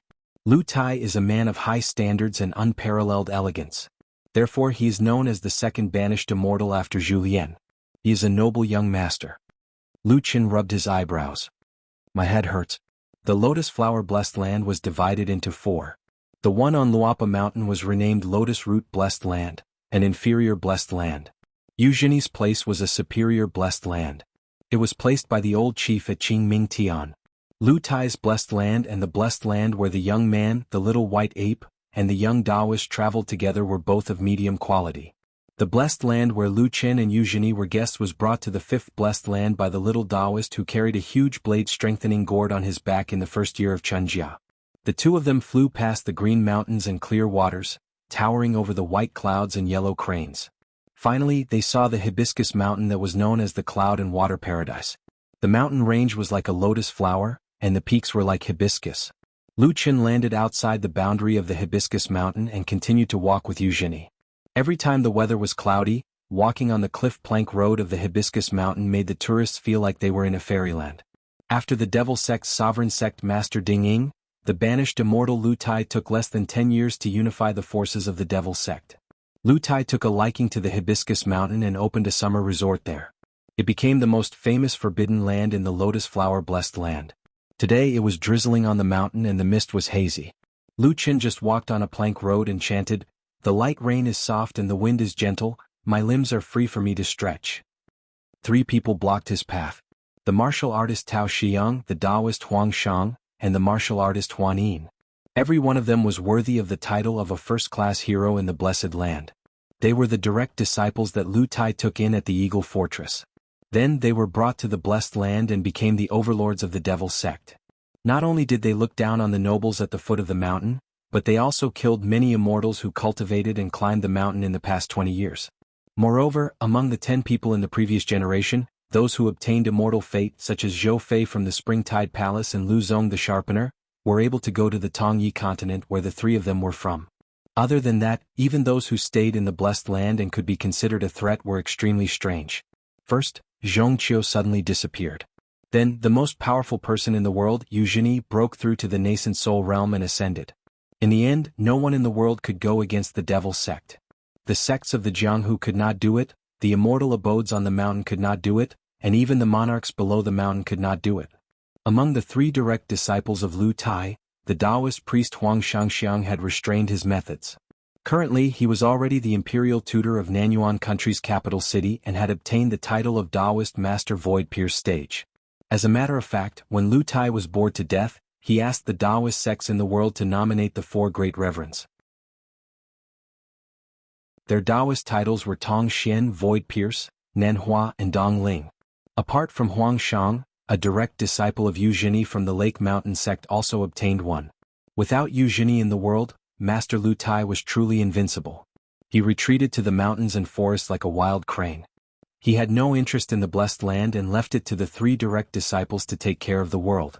He would only occasionally go to the capital of the Nanyuan kingdom. He liked the rainy and snowy weather and would walk alone in the streets with an umbrella. Even among the disciples, Huang Shang, who was the immortal protector of the state, was not allowed to approach him. He would never disturb Master Lu Tai's relaxation. It was rumored that Master Lu Tai had accepted another direct disciple. However, Furong Mountain was a forbidden area for everyone. Anyone who stepped into it would die. Tao Xiang and the other 2 were no exception. Thus, they had yet to meet their junior martial brother. Now, there was a rumor that the youth from the sword-seeking Lake Mountain sect was sect Master Lu Tai's last disciple. Tao Xiang and the other 2 were each in their own country. However, for some reason, their sect Master Lu Tai suddenly sent them a flying sword message, asking them to come to Furong Mountain to receive guests. The middle-aged Taoist priest Huang Shang greeted Eugenie and said respectfully, Junior Huang Shang pays his respects to immortal Master Yu. Tao Xiang reached out his hand to hold the hilt of his saber and leaned against the wooden railing of the plank road. He asked with a smile, Immortal Master Yu, are you returning home in glory? As for the youthful-looking Huan Yin, his interest wasn't on Eugenie, but on the smiling scholar who didn't know if he was dead or alive. Eugenie did not dare to act rashly. He only carried his sword and held his Taoist crown in a daze. Of course, it was not because he was afraid of the three juniors in front of him, but because he did not know what Lu Chen was thinking. Eugenie did not want to draw legs on a snake. Lu Chen rolled up his sleeves and walked forward in large strides. He laughed and said, "I am Zheng Huan. I was lucky to have met a mortal master you. I have been by your side for many years. Not only have I learned good martial arts, I have also learned a few Taoist and immortal arts. I can use them to exchange pointers with you. Do you want to come at me together or one by one?" Although Tao Xiang had restrained much of his strength, his hand was still as fast as lightning. He casually slapped the side of the scholar's head, causing him to fall off the plank road and off the cliff. The scholar's voice gradually became softer as he let out a long series of miserable screams. Even Tao Xiang, who had attacked, was confused. Was it over just like that? Eugenie still did not move. He sighed with emotion. This kid is lucky. His name will go down in history. In an instant, Eugenie knew that something was wrong. He was only in the Immortals' cave realm. And that Baek Okekyung building's third sect master did not seem to show any signs of appearing. Did he just fall off the cliff and die? It was drizzling in the mountain, and the plank road halfway up the mountain was filled with clouds and mist. However, at the peak of Mount Furong the sky was clear and bright. A distinguished figure in white clothes and a jade belt was standing on the top of the mountain. He was extremely handsome and it was hard to tell if he was a man or a woman. He was holding a folded jade bamboo fan. On both sides of the bamboo fan were inscriptions of Homecoming Invitation and Yellow Flower Invitation. He was standing on the top of the mountain and enjoying the scenery. The cultivator in the mountain had cultivated himself well. He looked fresh and clean without the slightest bit of vulgarity. Behind him stood two charming beauties with heads full of pearls and jade. One of them was holding a sword with a golden tassel hanging from it. There was a book seal made of the texture of lychee jelly. The words on the side were "Stone out of the green field, I am in the blue sky." The top style was "Rise," and the bottom style was "Pull the sky down." The ancients had a saying that the difficulty of cutting stone was as difficult as ascending to the blue sky. However, in the capital of Songlai country, there was a young master of seal engraving. His knife skills were exquisite and unparalleled. He was like a sword immortal riding with a flying sword. The other maid was hugging a snow-white porcelain pillow. It was in the style of the great world's worry-free pillow. It was also known as the longevity pillow, which implied that one could sleep without worries. What was interesting was that in addition to a poem with a lot of words on it, there was a blush mark near the words, "Summer is long, the world is peaceful, the sky turns to summer and the heart is at peace." It was probably the beauty who was sleeping soundly on her side, and her blush was imprinted on the porcelain pillow.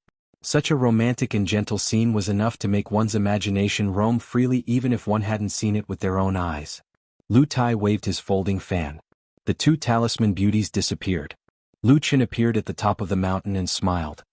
"Pity, pity." Lu Tai smiled. "Unattainable. Truly hateful." Then, Lu Tai placed his folding fan on his waist and bowed respectfully. The Lu family's disciple pays his respects to the ancestor. Lu Chen asked, "Are you the one who wants Qin Pingan to be the cornerstone?" Lu Tai straightened his back and picked up his folding fan again. He said innocently, "A few unintentional words from a descendant. How much will the ancestor blame?" At this moment, Lu Chen was completely different from the fortune-teller who opened a stall in Pearl Grotto Heaven or Zheng Huan who casually threw a lotus crown to an outsider. He said with a calm expression, "Do you know what you're doing?" Lu Tai opened his folding fan and gently fanned it. There was a sentence written on it, "Descendant Lu Tai comes to see the ancestor Lu Chen." If he had known, he would have reversed the positions of the two names. Lu Tai was silent for a moment and asked with a smile, "It is said that the ancestor has the 5 dreams. Each has its own great Tao. In addition, there are the 7 objects of the heart: wooden rooster, spring tree, mole, Kunping, oriole, swan and eye, and butterfly. I wonder if the ancestor can let me see one of them?" Lu Chen turned a deaf ear and walked to the edge of the cliff. He put his hands behind his back and looked at the distant mountains and rivers. Poor Lu Kai from Tree Shade Blessed Land. Poor Lu Kai from Xingyang Mountain. The colorful phoenix's wings are connected by telepathy. When it meets you, it will be the time to part. But it's just a fleeting moment. Zozi shouldn't have asked me about you. Lu Chen suddenly laughed and turned his head to say with a cheeky smile, "What grandchild or grandchild? You care too much but I don't. We can cancel each other out. Come, let's go to your hut to drink. There is no need to worry about food. The wine in Fengyan village is the best. Lu Tai said, if you don't show up to save him, Eugenie will be beaten to death. My disciple Huanyin is a person who can pick up scraps. Lu Qin slapped his head, I almost forgot about that. Although he said so, Lu Qin had no intention of saving him. He just followed Lu Tai to Farong Mountain. In fact, it was completely different from what the outside world imagined. It was just a wooden hut. There was the sound of dogs barking at the wooden door. Lu Tai looked up at the sky. Lu Qin tiptoed and put his hands on the wooden door. He smiled at the guard dog and said, Shoe dogs bark. Strange things. Lu Tai said to the dog, Lu Qin, shut up. The guard dog immediately prostrated on the ground obediently. Lu Qin laughed loudly, wonderful, wonderful. Unfilial ancestor Sun Xiao.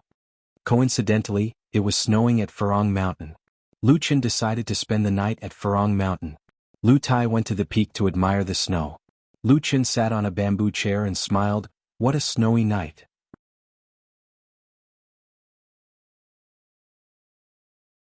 (735) Aquarius Continent. At the peak of Southern Peak, outside of the Mountain Lord Shrine, there was a rough building that looked like a temporary military tent. Dali's civil and military secretaries, as well as the various vassal generals and generals, flowed in an endless stream, their footsteps hurried. Everyone was wearing a jade pendant that was temporarily treated as a customs clearance document. It was the same style as the jade pendant of Old Dragon City's Fu family. In a relatively secluded area, there were 4 people, old and young, leaning against a railing and looking at the battlefield in the south. They were all from the Central Plains. One of the old men was holding 2 military pills in his hand, and gently twirling them, like a martial artist from a small country playing with a metal ball. He grabbed the jade pendant with one hand and laughed, Good Xiuhu, he is good at both earning money and saving money. Old Jiang, have you learned the matter of saving money? Inside and outside the battlefield of Dali, according to our rough calculations, there are about 3,600 big and small matters. Earning money and spending money is the majority, and saving money is only about 273 matters. Small matters like this jade pendant are actually the key to showing Xiuhu's skills. In the future, when old Jiang teaches at the Mountain of Ancestors, you can emphasize on this matter. The other old man called Old Jiang, who was dressed in coarse hemp clothes and had a small fish basket at his waist, nodded his head, and then looked at the complicated layout of the battlefield in the distance and sighed.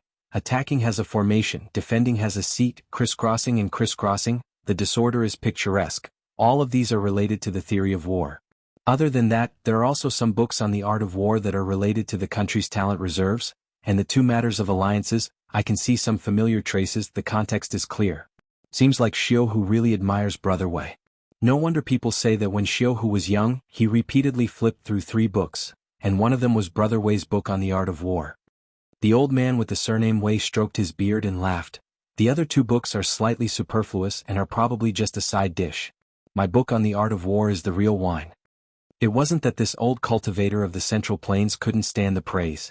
In fact, this old man surnamed Wei had received enough praise in his life, both in and out of books. The old man added sincerely, I used to think that Chui Dong was too smart and shrewd. His real skills were only in the path of cultivation and learning. He was more than qualified to be the deputy hierarch of the Confucian Temple. However, when it came to the art of war, it was very likely that he was just an armchair strategist. Now it seems that I underestimated Xiuhu's ability to govern the country and pacify the world. It turns out that Howren Xiuhu is indeed very resourceful. The 2 old men both came from the ancestral court of the military school in the Central Divine Continent. According to the rules, they were the upper sects of the Wind Snow Temple and Martial Mountain. The ancestral mountain, which had a deep relationship with martial arts fate and had a long history, was where the orthodox military school of the world was located. The 2 old men with the surnames Jiang and Wei were, without a doubt, the forefathers of the school of the military. However, Jiang and Wei could only be considered as the rejuvenating forefathers of the school of the military. After all, the old almanac of the school of the military had a lot of blank pages. Beside the 2 old men was a young man and a young woman. One of them was Su Bai. Due to his proficiency in chess, he had the titles of Young Jiang Taigong and Su Xian. The other young woman was called Chun Qing. She wore a green robe woven with fine bamboo threads. Her hair was tied up in a ponytail that went past her shoulders and hung in front of her. A bamboo blade and a bamboo sword hung from her waist. Chun-Ching came from the Bamboo Sea Grotto Heaven and was the only direct disciple of the Lady of the Green Immortal Mountain. She was both the opening and final disciple. Su Bai asked softly, "The Aquarius continent is not in a mess at all. Is the human heart really that useful? We traveled from the north to the south. During our journey we even traveled thousands of miles along the coast. It seems like there are no cultivators trying to escape from the Aquarius continent. Isn't that strange? Not to mention the Tongyi continent, even if we were to talk about the Fuyao continent and Jinjia continent, the cultivators on the mountains would not be able to do such a thing. Many of the wandering cultivators would form groups and secretly leave the continent." Old Man Jiang laughed. "The reason is simple. The cultivators of the Aquarius continent do not dare to do so. They do not dare to do so because Dali's laws are strict. The existence of the various coastal battlefronts is a form of intimidation. The heads of the immortals on the mountains are not any more than the heads of the mortals. Leaving their posts without permission and killing without questioning, that is the current law of Dali. They do not dare to do so because the various vassal states, the immortals of the mountains and rivers, along with their own ancestral halls and the wild cultivators who spread the news, are all watching each other. No one is willing to be implicated. They do not dare to do so because the war in the Aquarius continent is destined to be more intense than the war between the three continents. But they can still fight. Even the ignorant kids in the countryside, the idle ruffians and scoundrels, do not think that Dali, or rather the Aquarius continent, will definitely lose." Su Bai looked at the battlefield on the ground. He found a military general dressed in armor and asked softly, "He is already the highest-ranking military general in Dali and he still wants to die?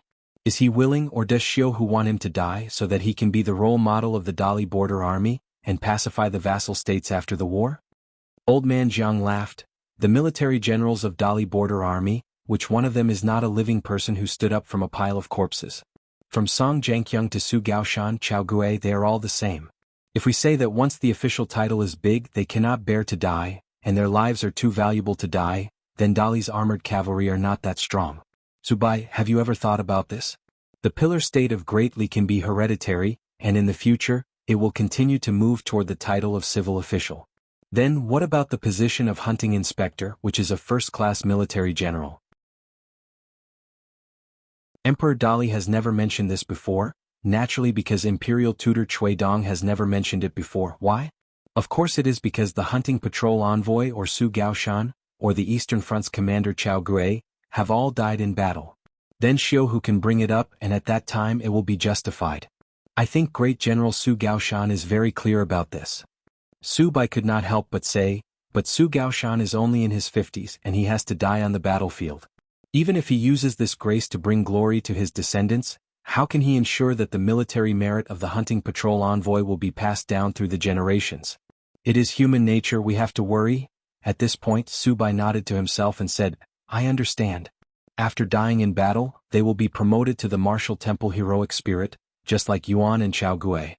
With Gao Cheng and Zhong Kuei's divine power, not only can they continue to command the Yin soldiers on the battlefield, even if they die in battle they can still take care of their families." Chun-Ching said, "Mr. Cui, you are a man of great talent and vision, and you can see through people's hearts." The young Confucian scholar Cui Dong actually had some grievances with the Bamboo Sea Cave, but Chun-Ching's master, the Lady of the Green Mountain god of the Bamboo Sea Cave, actually had a good impression of Cui Dong. Therefore, although Chun-Ching was too young and had never had any dealings with Xiu Hu, she had a good impression of Cui Dong, which was why she called him Mr. Cui with all her heart. According to her Hill Master, a certain swordsman's character was extremely bad, but those who were regarded as friends by that swordsman could definitely be made friends with. The Green Mountain god did not lack those pots of wine. Su Bai suddenly opened his eyes wide. A young man in white was swimming in the water from a distance. He seemed to be leisurely but in fact he was as fast as lightning. The heavily guarded southern peak did not seem to be surprised at all, deliberately turning a blind eye to this person. Su Bai immediately recalled the identity of this person. He was a mysterious existence shrouded in clouds and mist. This fellow had a series of titles and identities. Not only was he the leader of the spies in the southern part of Dali, he was also the behind-the-scenes supervisor of the central part of Dali and a great blasphemous river. He did not have any official position in Dali, but he was an extremely important figure with a transcendent status. The young man continued to swim in the water beside the group of four, his face full of surprise. He shouted, Hey, isn't this our elder Jiang who is really invincible in elephant play? You're still dressed so plainly. You've come to fish. What's the problem? This is such a big pond, there are all kinds of fish and shrimps. There's an auntie called Imperial Concubine Fei, who is the biggest fish. With the help of Ancestor Wei, wouldn't Imperial Concubine Fei be easily caught? I'm just afraid that the little fish basket on Elder Jiang's waist won't be able to hold her. An old Confucian scholar with white hair suddenly appeared and pressed a hand on Cui Dongshan's head, not allowing the latter to continue. The young man in white fell to the ground with a bang. He pretended to shout angrily, but he could not get up. He jumped a few times and fell back to the ground a few times, like the most clumsy Jianghu martial arts style. In the end, Cui Dongshan had no choice but to get up resentfully. Su Bai, who had always been strict and respectful, was somewhat confused. Dali Xiuhu did not seem to have cast any spells or restrictions, so why was the young man in such a sorry state? Cui Dong, as a Confucian scholar, bowed to the two military ancestors with his hands clasped in front of his chest. The two old men who had been talking and laughing casually also cupped their fists in return. Respect was something that could not be begged for, but if it came, it could not be stopped. Cui Dong smiled and said, "Ancestor Jiang, Mr. Wei, why don't you take a walk with me and have a chat?" The two military ancestors followed Cui Dong into the distance, leaving behind three young men who seemed to be of similar age. If Cui Dongshan's real age was calculated from the time his soul was separated from Li Zhu's grotto heaven, then he was indeed about the same age as Chun Qing and Su Bai. Cui Dongshan leaned on the railing. About 10,000 miles away was the border between the southernmost tip of the Aquarius continent and the sea. At present, excluding the old Dragon City, the entire southern peak had become the second battlefield of the Aquarius continent after the old Dragon City. With the demonic army that was constantly surging onto the land from the wilderness, both sides were on the verge of war. The vast battlefield to the south of the southern peak and the mountain peaks had all been moved away. The elites of the Dali Empire and its vassals had already gathered here. Dali's direct cavalry had 300,000 men, 25 of them were light cavalry and 50,000 were heavy cavalry.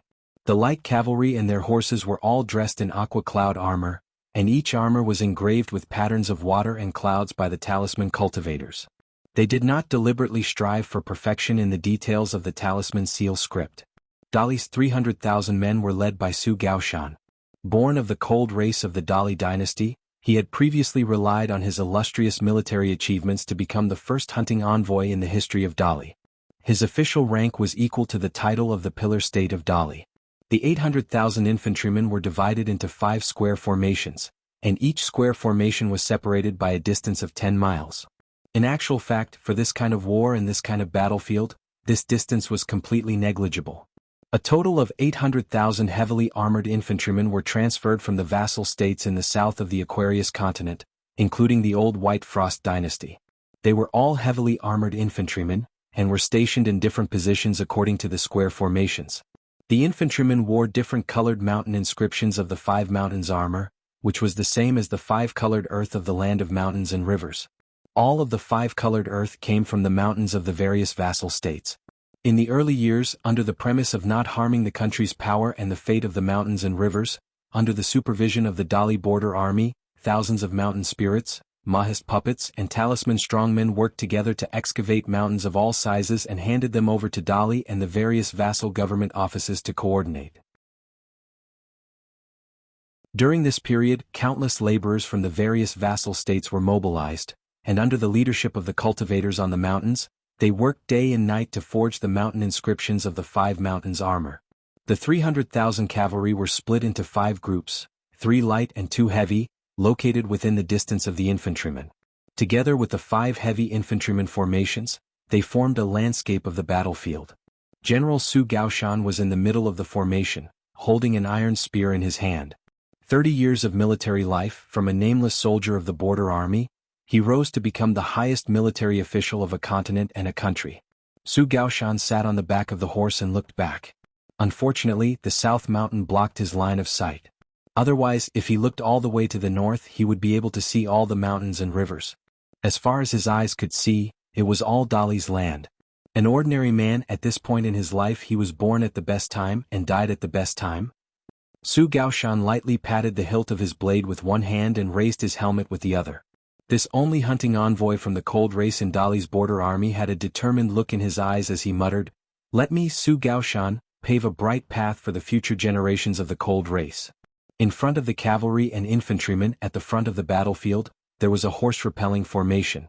It was formed by the young and strong border army of the vassal states, numbering up to 80,000 people. Behind them was the second battle line, each person held a huge saber. Both sides signed a military pledge with each state's imperial court, acting as the sacrificial soldiers. They constructed a horse-repelling formation that had never been seen before. Between the cavalry formation and the saber formation was the great formation of Aquarius Continent's cultivators. There were also 120,000 archers and 12,000 catapults. They were arranged in the shape of a crescent moon. Other than that, there were 3,000 arqueballistas. Each arrow was as big as an iron spear and was as powerful as lightning. Their power was not weaker than the flying swords of the Middle Five Realms sword cultivators. On this battle line, the military cultivators from Mount Jinwu and Wind Snow Temple were the main generals. The cultivators from Mount Jinwu were the most familiar with the battlefield and battle formation. They had already joined Dali and other vassal states, and most of them were already high-ranking generals. In addition to fighting, they also needed to mobilize the troops and punish the generals.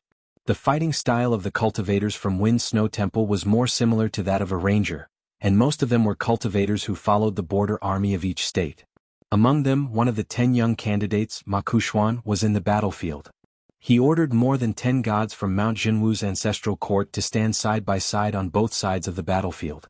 The female suzerain of the Hemp sect, Guiqi Immortal Master Zhu Quan, carried a saber with the inscription, "Mighty Heavenly Might, kill thousands of ghosts." She stood side by side with a white skeleton sword cultivator in the Ghost Valley, the swordsman Pu Sheng. The latter was tall and slender, wearing a black robe. He used a camouflage technique to regenerate flesh from bones, and for the first time he regained his original appearance. He was a young lady full of heroic spirit. Zhu Quan laughed, "Pu Sheng, I didn't know you were so good-looking. Beauty, a great beauty. Is the bald donkey from the Great Round Moon Temple blind? If he can return alive, I'll fight for justice for you. You can't bear to scold him, but I'm an outsider anyway. I'll find a reason to scold him so that he'll be even more confused." Just as Zhu Quan finished her words, a monk and a Taoist with Dali's Ministry of Justice's peace plate hanging on their waists arrived together with the wind. They landed on the left and right of Zhu Quan and Pu Sheng respectively. They were a Taoist from Shaoxian Temple and the monk who couldn't solve the knot in his heart in the Great Round Moon Temple. The monk stood beside Pu Sheng. Pu Sheng removed her camouflage technique and reappeared with her white skeleton face. The monk turned to look at her and said softly, "Those who become Buddha will become Buddha, those who pity others will pity them. If you can't become Buddha because of this, you must make a mistake. You can only make a mistake, the Buddha Tathagata." Pu Sheng turned her head and turned her back to the monk as if she didn't dare to see him. Zhu Quan stomped her feet. "Mother, I'm so jealous."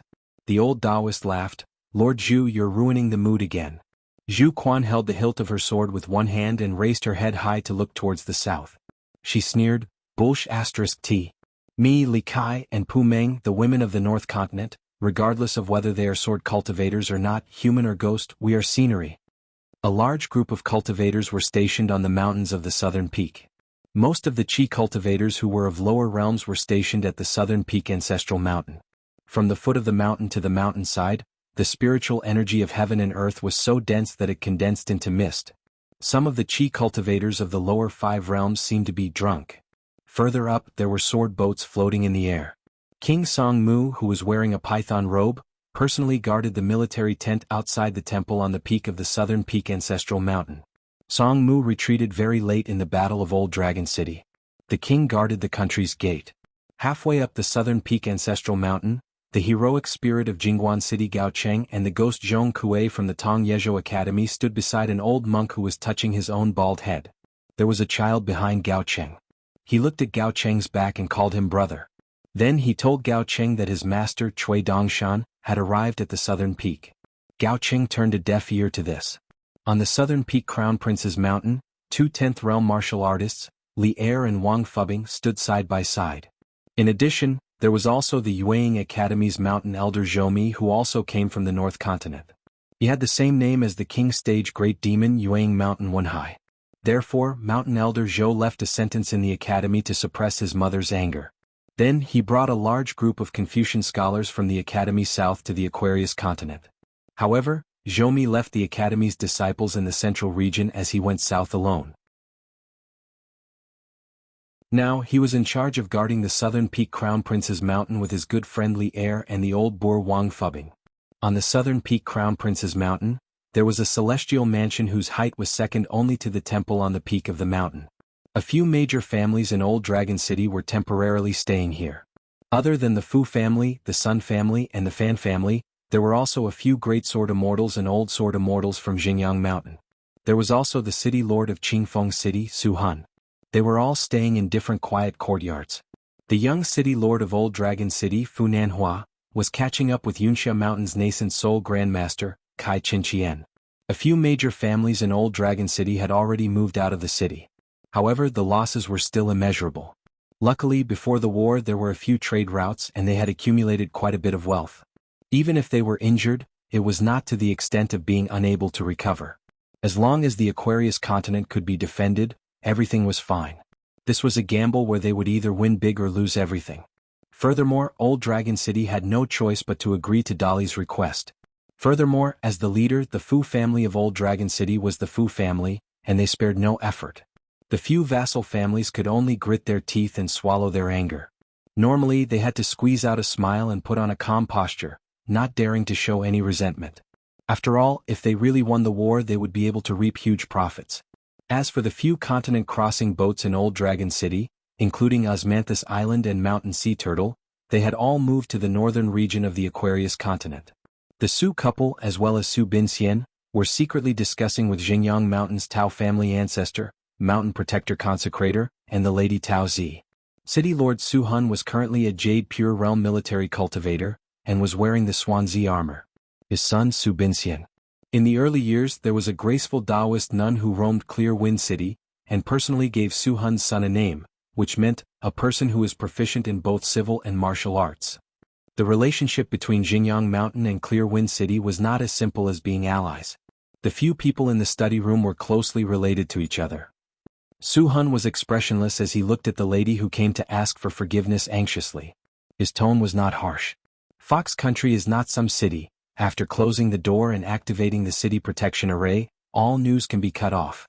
Such a large territory spanning thousands of miles, it is impossible for it to disappear into thin air without any news. The pawns that were arranged earlier did not send any news back to Clear Wind City? The Su family lady shook her head. For some reason there was no news at all. Su Hun frowned. That outsider called Yen Fong, is he a survivor of the Zhuang dynasty's Dugu family? Madame Su said cautiously, the Zhuang dynasty has been destroyed for many years, and the situation is too chaotic. That dynasty of sword cultivators was also famous in the early years for having a complicated network of people on the top and at the bottom of the mountain. This Yen Fong fella is too sneaky, many of the clues in Zhuang dynasty are fragmented, we cannot piece together the truth, so it is hard to confirm if he is a survivor of the Dugu family. It was not a lie. For example, in the mountains and rivers of the old White Frost dynasty, when the Taoist called Chao Rong appeared in the old Dragon City battlefield, he unleashed many mystical divine abilities, causing the cultivators of the Aquarius continent to be shocked. There was such a powerful Tao enlightened spiritual master, although his exact realm was hard to predict, but his methods and techniques were profound, he could be seen as an immortal. His Tao techniques were not weaker than the new great heavenly lord of Treasure Bottle Continent, Xinyao Zong Qizhen. This shocked Treasure Bottle Continent, but also made them feel proud. My Treasure Bottle Continent is indeed full of hidden dragons and crouching tigers, the mountains are too high to climb, the waters unfathomable. So even if Old Dragon City was reduced to ruins of the battlefield, and fell into the hands of the wild beasts, the cultivators of Treasure Bottle Continent and the cavalry at the foot of the mountain belonged to the border army, the morale did not decrease but increased. In such a battle, no matter how many people died, they would not feel aggrieved or cowardly, so if there was a fight they could fight. As for that Tongyi continent, it was a mess that could be easily broken. To think that we treated our Treasure Bottle Continent as a small family in the early years, and always felt that the big family in the south was very powerful, to the extent that there were many rumors circulating in the mountain and river newspaper, saying that the Tongyi continent's Jindan could kill Treasure Bottle Continent's Yuanying. Many Qi cultivators believed in it and did not doubt it. In the end, it turned out that our continent had a strong foundation and great courage.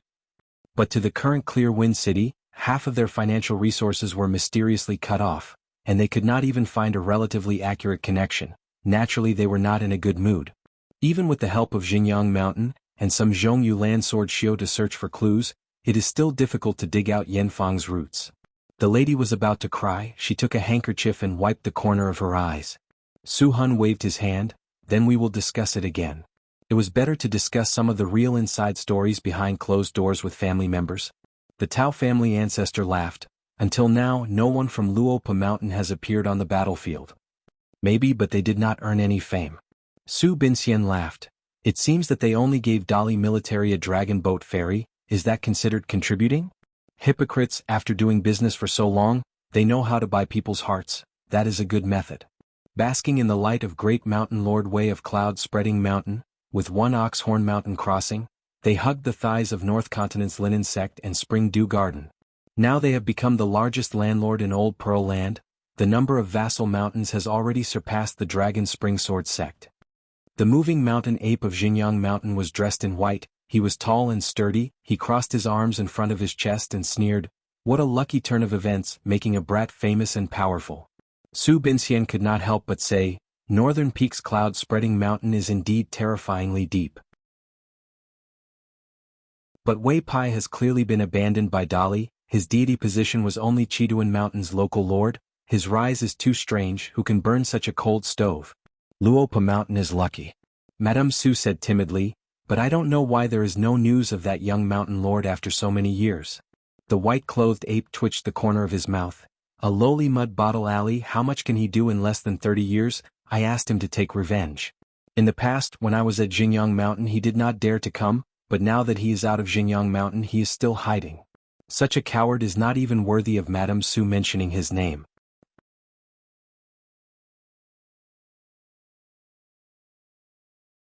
7:36.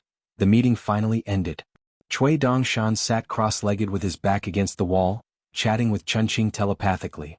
Why didn't Madame Green Immortal Mountain wait a decade for you to reach the upper 5 realms and the peak realm before letting you leave the Bamboo Sea Grotto Heaven? Now that the world is so chaotic, geniuses are worthless and can disappear at any time. Madame has given me a huge problem.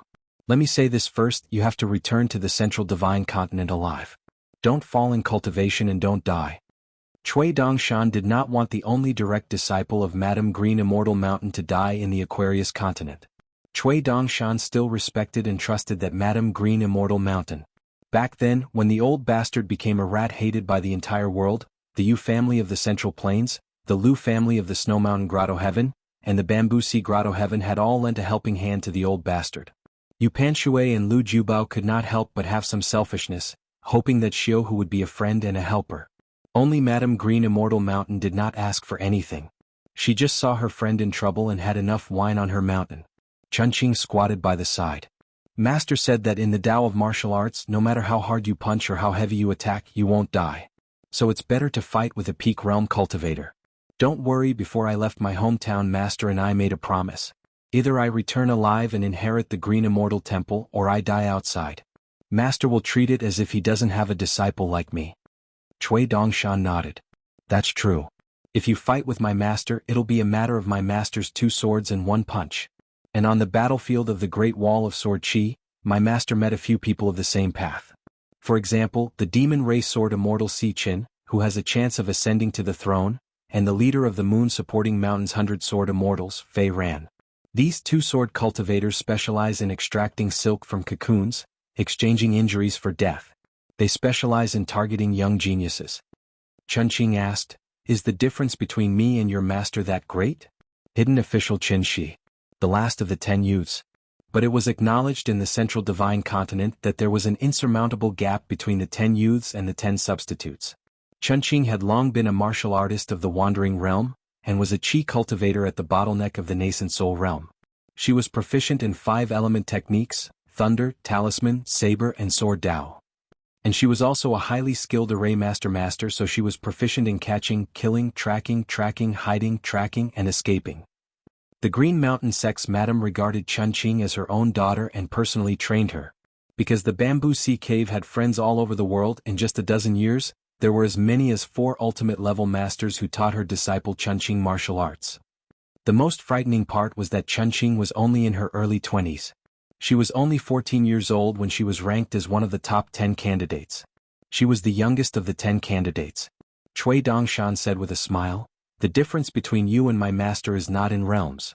To be more precise, if realms are calculated on paper, you were slightly higher than my master when he was on the list.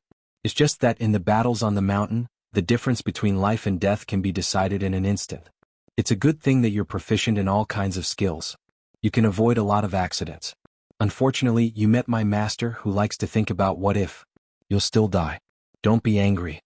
Chunqing shook her head. "I'm not angry. I'm just not convinced." Cui Dongshan said with a smile, "I like Chunqing's straightforward temper. Why don't we become sworn siblings? We can even burn some paper money here. We can go down the mountain and travel in Jianghu. Etiquette is the last thing we need." Chunqing shook her head again.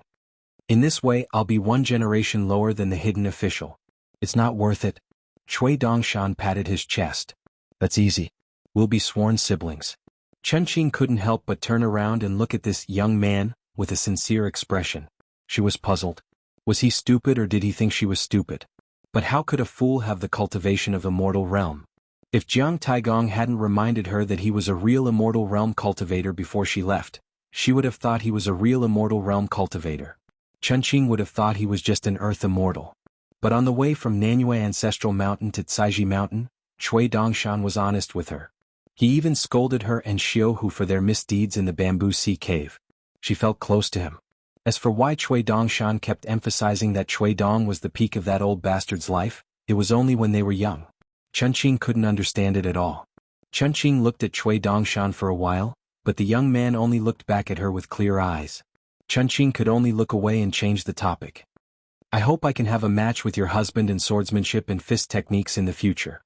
Cui Dongshan pecked at the rice like a chick and nodded vigorously. "Sparring is good. You don't know and don't know. My husband is famous for being gentle, courteous, and thrifty. He's a modest gentleman, an elegant gentleman. Especially when sparring with women, he's always been the most rule-abiding and never overdo it. However, my husband is very busy and has yet to return home. Even if he does return home, he won't easily make a move. He likes to reason the most, far more than making a move. Ordinary people can forget about asking my husband to spar with them. However, given my relationship with Miss Chunqing, it's not a problem for me to spar with her. As my husband's most valued and appreciated disciple, one of them, I can still help say a few words." Chunqing cupped her fists and thanked him. After she withdrew her fist, she said doubtfully, "Stop when it comes to fist techniques? There's no need for that.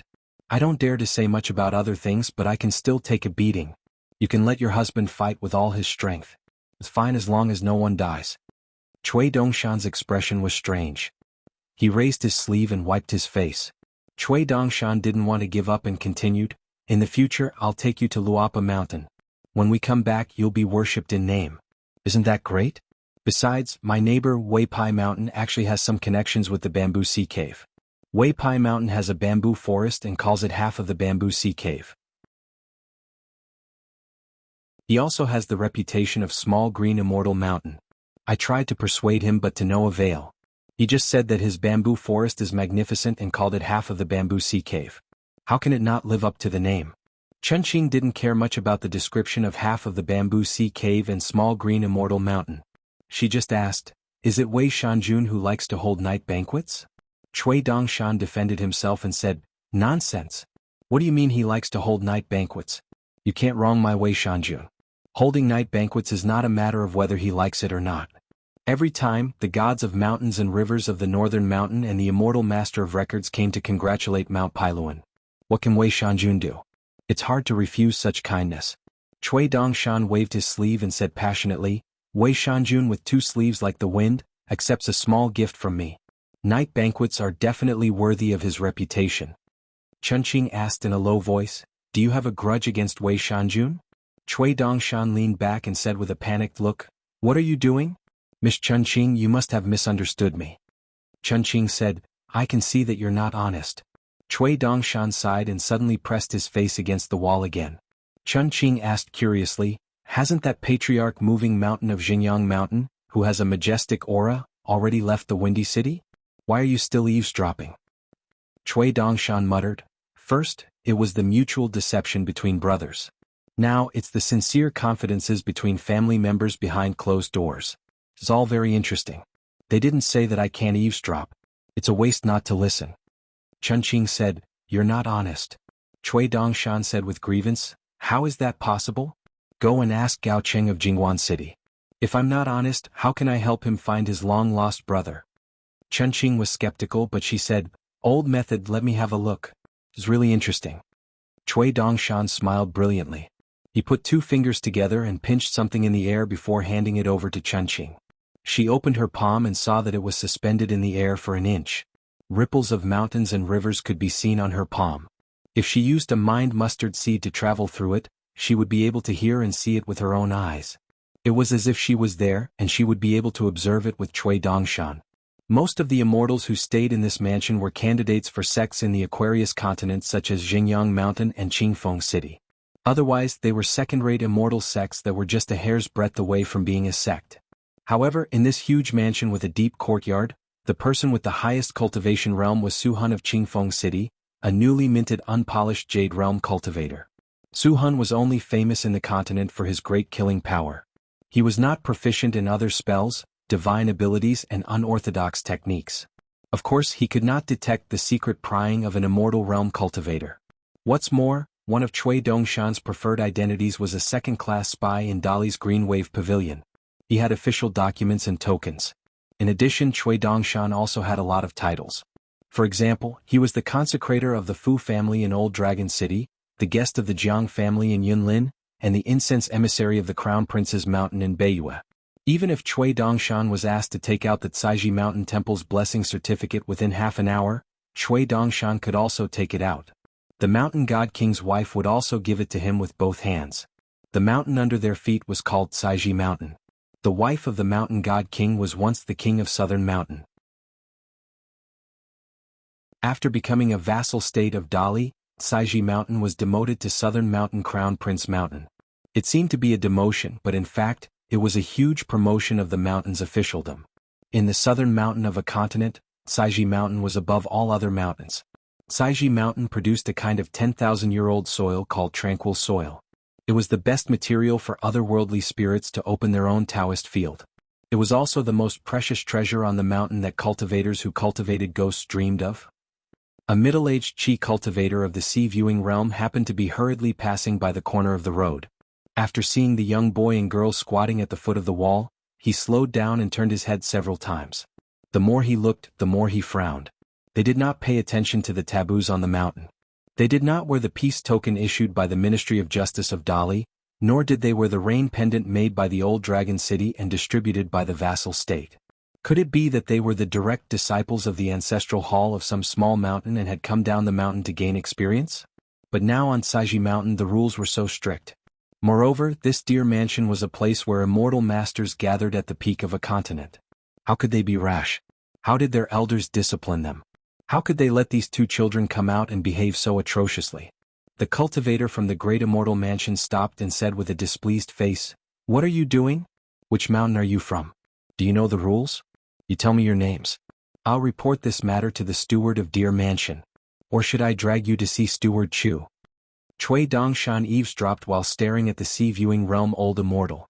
Chunqing pointed at Cui Dongshan and signaled the white-clothed youth beside her to make the decision. Then she stood up and squatted on the other side of Cui Dongshan. Cui Dongshan did not raise his butt. He moved half a circle and changed his face to the wall, using his butt to face the century-old old immortal from the Cloud-Stopping House. The first 3 generations of Cloud-Stopping House cultivators were all immortal masters with extremely tough bones. Their realm was not high, but they dared to beat, scold, and even drop their realm. It was similar to the style of the invincible Divine Fist gang. However, the moral degeneration of the world was getting worse with each generation. Now, every single immortal master of the Cloud-Stopping House, from the Hall Master to the Hall of Worship to the direct disciples of the Hall of Ancestral Masters, they were all famous for catching rats like dogs. In the early years, they clung to an old sword immortal of the Zhuang dynasty with outstanding swordsmanship and unparalleled flying swords. Now, they seem to have begun to think about hugging the thighs of Xingyang Mountain. They relied on money, begging, and the incense accumulated by their ancestors to shamelessly live in this dear mansion. And the nascent soul sword cultivator who fled all the way from the book Slip Lake actually died in the hands of Ruan Xiao and Cui Dongshan. The sea-viewing cultivator of the cloud-stopping house was furious, but he did not shout to kill. He planned to complain to Chief Steward Chu, who was in charge of the temple of the Caiji Mountain. Chunqing glanced at him and he disappeared on the spot. There was no trace of him, not even a ripple of qi dynamic. This was very strange. Chunqing only saw Cui Dongshan shake his sleeve. She guessed that he was put into the heaven and earth in the sleeve, which was unique to cultivators of the upper 5 realms. Chunqing asked curiously, "How did you do it?" "I can roughly sense the supernatural power of an ordinary immortal." Cui Dongshan just gently lifted the snow-white sleeve. Chunqing looked at it carefully and found 2 strings of tiny characters swaying on the robe like 2 water plants. The sun and the moon bird in the cage, the heaven and earth duckweed on the water. Chunqing also studied the talisman Dao. She was in high spirits and asked, "Did you use a talisman formation to detain this person just now?" Cui Dongshan smiled and said, "No, I just captured a sea-viewing cultivator to help him sharpen his Dao heart. There's no need to make such a big fuss. I just showed off my robe to Chunqing.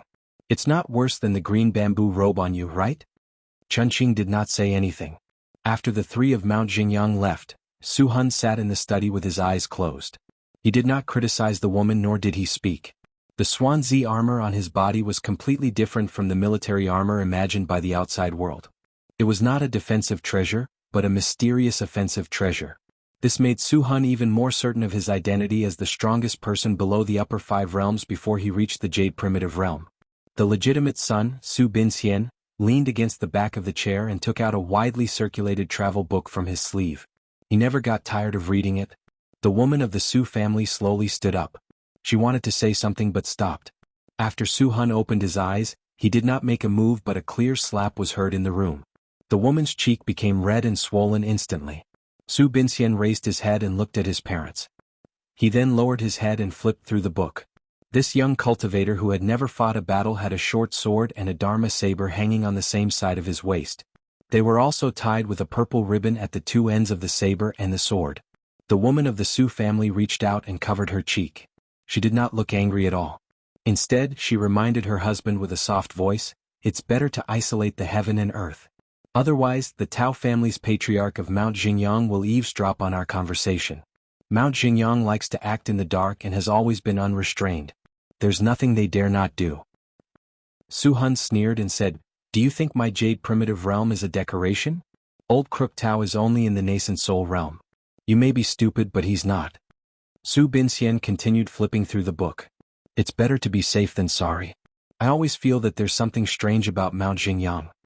Su Hun thought for a while and cast a spell restriction unique to Clear Wind City. He then stared at the woman and said with a gloomy face, "A Fox Kingdom is equivalent to half of Clear Wind City's income. Pei Xiang is also a nascent soul cultivator. The Fox Skin Talisman not only earns money, but also has connections in Clear Wind City. Besides, you should know the true meaning of the Fox Kingdom. It's been accumulating literary luck for hundreds of years." Su Binxian's sister is still with the Yuan family, waiting for this literary luck. The woman of the Su family kept silent and secretly shed tears. The Su family married their legitimate daughter to the son of the Yuan family, who was the pillar of the kingdom. They had a great ambition. They wanted to take the family name of the pillar of the kingdom and the position of the military officer of the hunting envoy. Su Hun sighed and his expression softened. "Let's sit down and talk. Your senior brother Chai Bofu disappeared into thin air just like that?"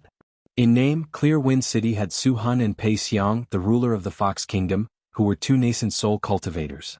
In fact, the woman of the Su family had another senior brother with a strange temperament and a hidden identity. Chai Bofu, whose Taoist name was Long Bo, was an old nascent soul cultivator whose whereabouts were unknown. He was experienced and had a high cultivation base, especially proficient in water techniques. He was able to arm wrestle with Lu Jimao of the Calligraphy Lake and almost fought to the death in order to snatch a copy of the River Severing Sutra. This person was extremely arrogant and was especially proficient in camouflage techniques. In the history of the Aquarius continent, he had used various appearances and identities to appear in various places. Chai Bofu indeed had the capital to be arrogant. After all, There were not many cultivators in the Aquarius continent who could fight with Lu Jimao, Lu Laoqing and Li Tuanjing and still be alive today. The white jade belt with dragon patterns on it was hung on Chai Bofu's waist. There were a bunch of jade pendants and bottles. Most of them were camouflage techniques. His real trump card was the white jade belt. It was actually a sleeping dragon that he obtained from the ruins of the Gushu immortal residence. Back then, it was because of this opportunity that he formed a deadly feud with Lu Laoqing. Chai Bofu even dared to kill several Gong Willow Island Ancestral Master Hall's direct disciples alone. He was bold and ruthless and had many life-saving techniques. It was not difficult for Su Han to defeat him, but it was not easy to kill him. Chai Bofu had secretly met with his wife many times. He even dared to teach his son Su Binxian. Su Han actually wanted to kill him. This famous rogue cultivator whose Taoist name was Long Bo and his wife were from the same sect. The two of them worked together to kill the person who taught them. They each took what they wanted and betrayed their sect together. However, the people who taught them were not good people either. In the end, Chai Bofu completely walked on the path of rogue cultivators while his junior sister married into the Clear Wind City. If it was not for the water techniques taught by Chai Bofu which greatly benefited Su Binxian's Dao, Su Han would not have turned a blind eye to this person. In addition, Chai Bofu was equivalent to half of the Clear Wind City's guest elder. For example, when Su Han was in seclusion, the Fox Nation was in chaos. Chai Bofu contributed a lot. Otherwise, when Su Han came out of seclusion, the Fox Nation would be in a mess. The woman nodded and said, "Senior brother has always been cautious. Since we cultivated separately and met again in the Clear Wind City, I have never seen his real face." In truth, it was not that Long Bo, who had been following Lu Qiqing, had not thought of leaving behind clues for the Clear Breeze City to seek help, but there was no need for him to deliberately make a move against the blind Lu Qiqing as he had been caught red-handed by Gu Ken twice. As for the result, one could imagine. Falling into the hands of Gu Ken, who was more like a rogue cultivator than Chai Bofu, was definitely not easier than falling into the hands of Lu Qiqing. Therefore, during the journey across continents, that brother Long Bo was practically lying down and pretending to be dead. Lu Qiqing and Gu Ken, you two King senior brothers, either you kill me Chai Bofu and end it all. In addition, the drop in cultivation realm is not a problem at all. We cultivators, don't we use our cultivation realm to drop in cultivation realm? Su Han suddenly asked. Let's not talk about whether the content is true or not. According to the description in this travel book, where is Qin Pingan now and what is his realm? The woman said softly, in the empty bamboo lake or the book slip lake, Qin Pingan did work as an accountant in the Verdant Canyon Island for a few years. It is estimated that this young man's combat power at that time was roughly equivalent to that of a gold core cultivator. Calculating. Su Han frowned and said, a sword cultivator? The woman hesitated for a moment. It's hard to say whether he should be regarded as a gold core sword cultivator or not. However, this person is very shrewd at such a young age and is good at hiding his strength. This kind of person is definitely not easy to deal with. Back then, I felt that this person was more dangerous than Lu Xianyang. It's just that Jingyang Mountain is too arrogant, especially that mountain guardian ape. It looks down on a trash who has broken the longevity bridge and is unwilling to eliminate the root of the problem. Pearl Hairpin Island's Lu Zhongruan is now a gold core cultivator. Luopa Mountain seems to be very respectful to Lu Zhongruan. Logically speaking, we can infer a thing or two about Luopa Mountain's background. However, it is very likely that Luopa Mountain is deliberately covering up their tracks. The only confirmed news is that a few years ago, Luopa Mountain and Jade Liquid River's Water God Prefecture had a conflict. In the end, it seems that Pailuan Mountain was very dissatisfied with this. Wei Pai used the mountain's officialdom to suppress the Water God Prefecture. I heard that Chongdan River's Water God Li Jin had a slip of the tongue when he was drunk at the State City God's banquet. Luopa Mountain has a pure martial artist overseeing the mountain. He is a great grandmaster who has the potential to reach the far travel realm. He is responsible for teaching the younger generation fist techniques. As for the Water God of Jade Liquid River, she once resented Luopa Mountain a lot in private. She said that if it weren't for the protection of Wei Shanjun of Pailuan Mountain, she would definitely lose some of her merit and flood Luopa Mountain. Su Binxian suddenly interrupted with a smile. What if these two righteous gods of the river and the city god of the Dragon Province have actually been bribed by Luopa Mountain a long time ago and are purposefully putting on a show for us? Wouldn't our Clearwind City and the righteous Yang Mountain that possesses the 10-sword immortals have always been going around in circles? The woman smiled. The old ape was right about something. In just over 20 years, no matter how many fortuitous encounters he encounters on his path of cultivation, no matter how smooth his path is, how powerful can he become? Worry is worry, but it's fine if we scare ourselves. Going around in circles? If that travel book is only 50 or 60% real, then the Lord of Luopa Mountain has been wandering around the Aquarius continent like a headless fly. It's actually even more like going around in circles. He wants material benefits, an empty reputation, and a romantic encounter. He wants everything. He can't bear to part with anything along the way. A person like him won't be able to reach great heights.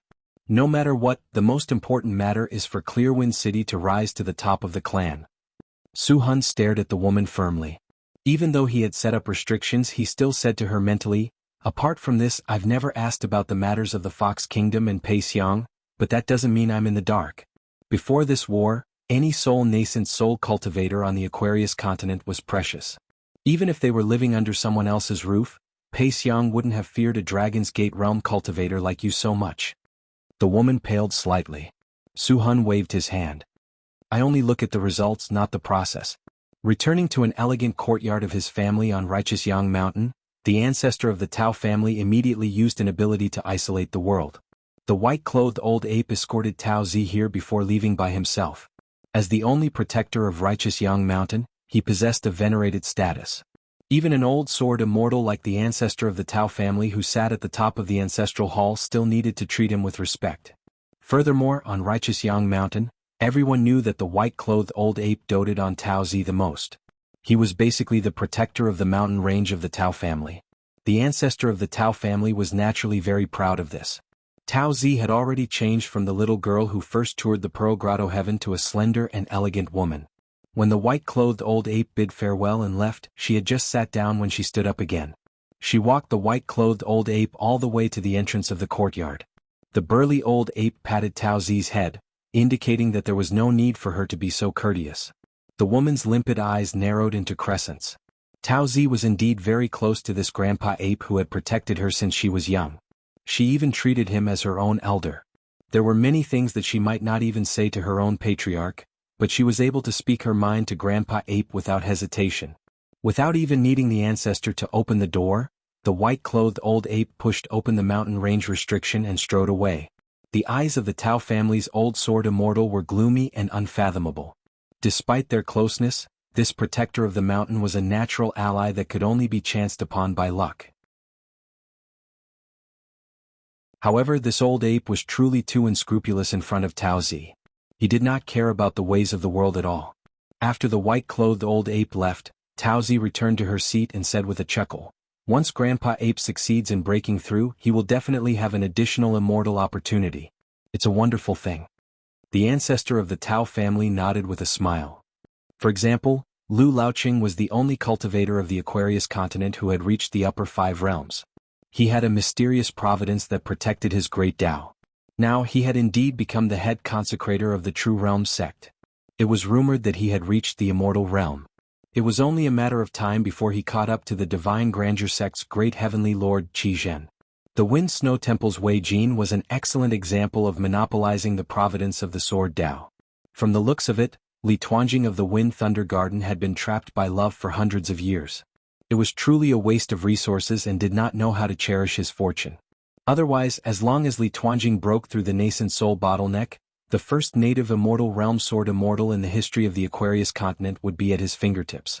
However, in this way the one to suffer would be Upright Sun Mountain. The so-called 10-peak sword Daos would only become the greatest laughingstock of the Aquarius continent. Otherwise, Li Tuanjing would only need to ride his sword to the peak of Upright Sun Mountain alone. Who would dare to court death by then?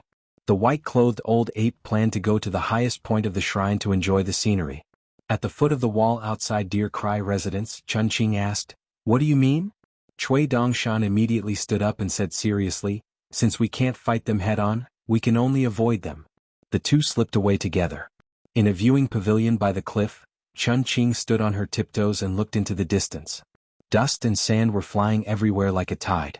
Chun Qing frowned and said, "The savage world wants to disturb the southern mountain battle formation. The wind-riding cultivators that Dali has placed may not be able to completely block the enemy's charge."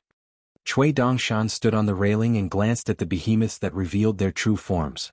Most of them were in the Earth Immortal realm, and there were also some mountain and lake monsters that were naturally huge. However, the most troublesome one was far away. There was a remnant of the ancient god that was trailing behind him. Even Cui Dongshan did not dare to say that he could stop him from advancing. In a battle where the cultivators on the mountain and the cavalry below the mountain were mixed together, the most crucial thing was that both sides had to suppress each other and not allow any exceptions. For example, once Cui Dongshan appeared on the battlefield, he would definitely attract the attention of the Sword Immortal Advisor. Just like when Fei Fei made a move and used her natal divine ability to move the sea to attack Old Dragon City, Wang Zhu from the Aquarius continent revealed his true form and went against her, dispelling most of her water spells. Previously, when Bai Yi used his sword to support the Yao continent, he was the biggest exception. Therefore, no matter what price when high paid, he chose to kill Bai Yi. Before this, Bai Yi killed the sovereign Yao Jia and Yao Jia killed Zhou Xinji for the same reason. In a battle that involved the trend of the world, no matter if you were an Ascendant Realm cultivator or even a great cultivator of the 14th realm, no one could turn the tide. The ones who could decide the outcome of the battle were the immortals on the mountain and the cavalry below the mountain. Chun Qing subconsciously stretched out 2 fingers and gently twirled her green robe. In this way the demons will die and pay a huge price. However, as long as the army formation at the foot of the southern peak is disrupted, the savage world will still benefit. Cui Dongshan laughed. The old bastard still has some tricks up his sleeve. The white-clothed old ape did not meet the white-clothed young man and the green-robed girl. He went to the mountain peak alone and saw 3 pure martial artists. There was a young woman among them. She frowned slightly and stood alone, looking at the battlefield in the south. The white-clothed old ape recognized one of them. It was Li Er from the old Pearl Grotto Heaven. It was rumored that this person had once fought with Song Jianqiang. As for the other 2, the white-clothed old ape did not recognize them. Pei Qian, who went by the alias of Zheng Qian, and Wang Dingyi, the oldest martial artist in the North Continent who had once gone mad. The white-clothed old ape sneered. Li Er turned his head. The white-clothed old ape ignored him. Wang Dingyi clicked his tongue and said, Li Er, someone is not giving you face. In our North Continent, if this isn't the King Wen Quan, what is it? Li Er said, someone? The white-clothed old ape finally turned his head. However, the white-clothed old ape's expression suddenly changed and became gloomy. He could not care less about the boorish Li Er anymore. Because the destiny of the continent's mountains and rivers suddenly changed. First, a 10,000 feet tall god in armor stood tall, carrying the martial destiny of the Aquarius continent. His figure was ethereal and in the blink of an eye, he flew from the capital of Dali to the southern peak. He stepped on the void and floated towards the south. And that Cui Dongshan was stunned and speechless. Suddenly he started cursing Cui Dong for being a bastard. It turned out that there was another scholar with a blurry face who appeared from the Chi-Du temple. He was dressed in a green robe and his figure was no different from a normal person. However, with just one step, he shrunk the mountains and rivers of half a continent. Suddenly, he was 10,000 feet tall and directly appeared in the ruins of the old dragon city. He pressed down on the head of the ancient high god and smiled, "If you are unable to resolve something, ask me for help."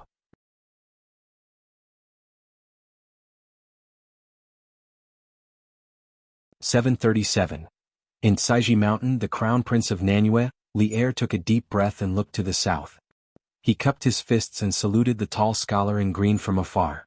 Besides, the battlefield was too far away. Even though Li Er was a martial artist, he did not have the supernatural power to observe mountains and rivers. In addition to the battlefield at the old site of Old Dragon City, the atmosphere had become chaotic and could not be seen. In his hometown of Liju Cave, Li Er had drunk with Mr. Qi. At that time, Li Er did not expect Mr. Qi to visit him. There were only a few bowls of inferior wine at home. Fortunately, Mr. Qi did not mind. Although the scholar in front of him was not the real Mr. Qi, it did not prevent Li Er from cupping his fists and saluting him. Li Er suddenly used telepathy and said to Pei Qian, "You must trust your master. He and Mr. Qi are both real scholars. They do not only repay evil with good. Moreover, your master's line does not have the habit of letting the next generation bear the grudges of the previous generation." The line of the sage of literature was the most reasonable. The line of the sage of literature was also the most protective. The old sage of literature was protective of his disciples. Even after his first disciple, Cui Dong, betrayed the One lineage, the old Xiaocai still protected his disciples and did not hesitate to imprison himself. Mr. Qi protected his disciples, Mr. Zhuo protected his disciples, and Mr. Qi also protected his disciples. In the future, the third-generation disciples of the Wen lineage would also protect their younger disciples. If it were not for this, Li Er would have punched the mountain-moving ape of Xingyang Mountain when he saw it. Back then this old beast had chased after Qin Pingan and Ning Yao. He had run amok and trampled on Li Er's ancestral home. At that time, Li Er had squatted at the door inside. He was worried that he would break the rules and be punished by his master. He would also cause trouble for Mr. Qi and Master Yuan. That was why he had endured it. As a result, the woman cursed the heavens and cursed the earth, scolding him the most. In the end, she even implicated Li Huai's family.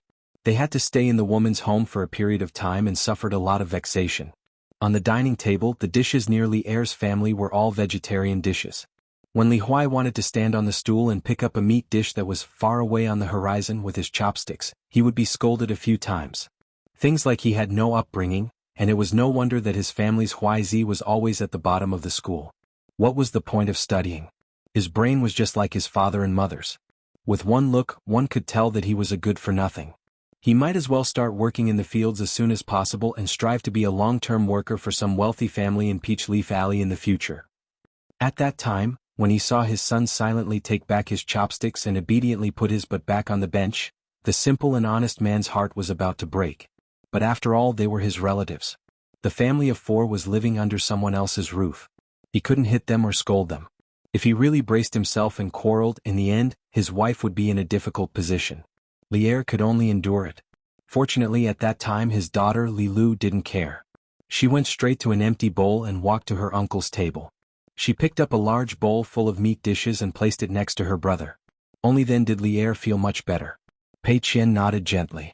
It was not easy for him to suppress the murderous intent in his heart. If his master's wife was the moon in the sky in his master's heart, then Pei Qian was very clear about what Mr. Qi meant to his master. It was something that his master had never told anyone about. Pei Qian had seen his master's state of mind twice.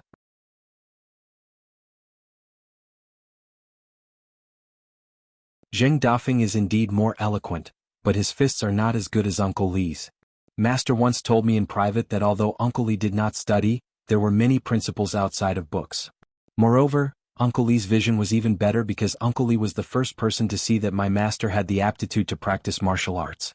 He even wanted to give my master a Dragon King basket and a golden carp. My master said that it was a pity that his luck was not good at that time and was unable to receive these gifts. However, my master has always been grateful for this. When Pei Qian talked about her master, her expression would naturally soften, and her state of mind would become tranquil. Li Erxiao grinned. He did not have any insight. Back then he liked the straw sandal boy the most. After all, he had watched him grow up. When Qin Pingan was still a child, he had a lot of dealings with the Yang family's medicine shop, and Li Erxiao had seen it all. Sometimes old Yang would ask Li Erxiao to help watch the children go up the mountain to pick herbs. Just as Pei Qian said, Li Erxiao was the first person in Liju Grotto Heaven to think highly of Qin Pingan. In fact, Li Erxiao had a good impression of Pei Qian, Qin Pingan's first disciple. The little girl respected her master and could endure hardships when learning martial arts. When she succeeded in learning martial arts, the better her fist technique was, the less she would punch. Who was she like? Li Erxiao. Wang Dafeng complained, "What are you two whispering about? Zheng Dafeng, do you think I'm an outsider?" Pei Qian smiled. Wang Dafeng asked, "Zheng Dafeng, are you sure you don't want to change your master and practice martial arts with me? If you become my last disciple, you'll definitely be the female martial god of the North Continent in the future." Pei Qian shook her head, once again rejecting the old martial artist's good intentions. As a martial artist, when learning martial arts, our greatest enemy is ourselves. We don't seek fame. Wang Dafeng was stunned, then laughed angrily. What **T principles did your master teach you? If it was the young Pei Qian, she would have dug up all 18 generations of Wang Dafeng's ancestors in her heart just because of this nonsense. Now Pei Qian just said calmly, "Elder Wang, my master said that if today I'm better than yesterday, tomorrow I'll be better than today. That's true success in martial arts. Only with this in mind can one be qualified to compete with outsiders and with heaven and earth." Wang Dingy exclaimed in surprise. He nodded and laughed. "That does sound reasonable. Could it be that your master is a scholar? Otherwise, how could he say such scholarly words?" Pei Qian nodded and said, "Of course my master is a scholar." Wang Dafeng was a little regretful. These days he had been trying to trick Zheng Qian into becoming his disciple, but the little girl was still unmoved. This girl called Zheng Qian was extraordinary. Not to mention the origin of her martial arts, she was a martial arts fanatic who seemed to be possessed by the devil. She practiced martial arts all the time. After meeting Li Er, she took the initiative to ask for 4 extremely strange talismans from the Lion's Peak. The light talisman was actually very heavy. Pei Qian pasted them on her wrists and ankles to suppress her own martial arts and strengthen her body. Therefore, at first glance, Pei Qian looked like a martial artist who had not met a good master and had gone astray in his martial arts. Wang Dafeng was very interested in the talisman, but Li Er's temper was not very good. He said that he could not buy it with money, but he could give it away for free. The premise was that he could defeat Li Er's fist. If he won, let alone 4, even 40 talismans would not be a problem. When Wang Dafeng thought about the Lion's Peak that did not have any rules and regulations, he felt a headache coming. Forget it, the fist was afraid of the young and strong. A young lad that could kill an old master, what kind of ability was that? This old man was magnanimous and could tolerate the impudence of the younger generation, and would not bicker with a young man like Li Er whose body and spirit were at the peak. If this old man was 100 or 200 years younger, I would take a dozen more punches from you and fall to the ground. Wang Dafeng asked, "Your master, how old is he?" Pei Qian treated him with sincerity. "He is older than me, younger than Uncle Li and Senior Wang." Wang Dafeng was surprised and could not help but ask again, "Then he is an expert in suppressing the opponent's fist?" Pei Qian nodded her head, "Of course." Wang Dafeng asked Li Er, "Does the Aquarius continent really have such a young martial arts grandmaster? Why is there no news about him?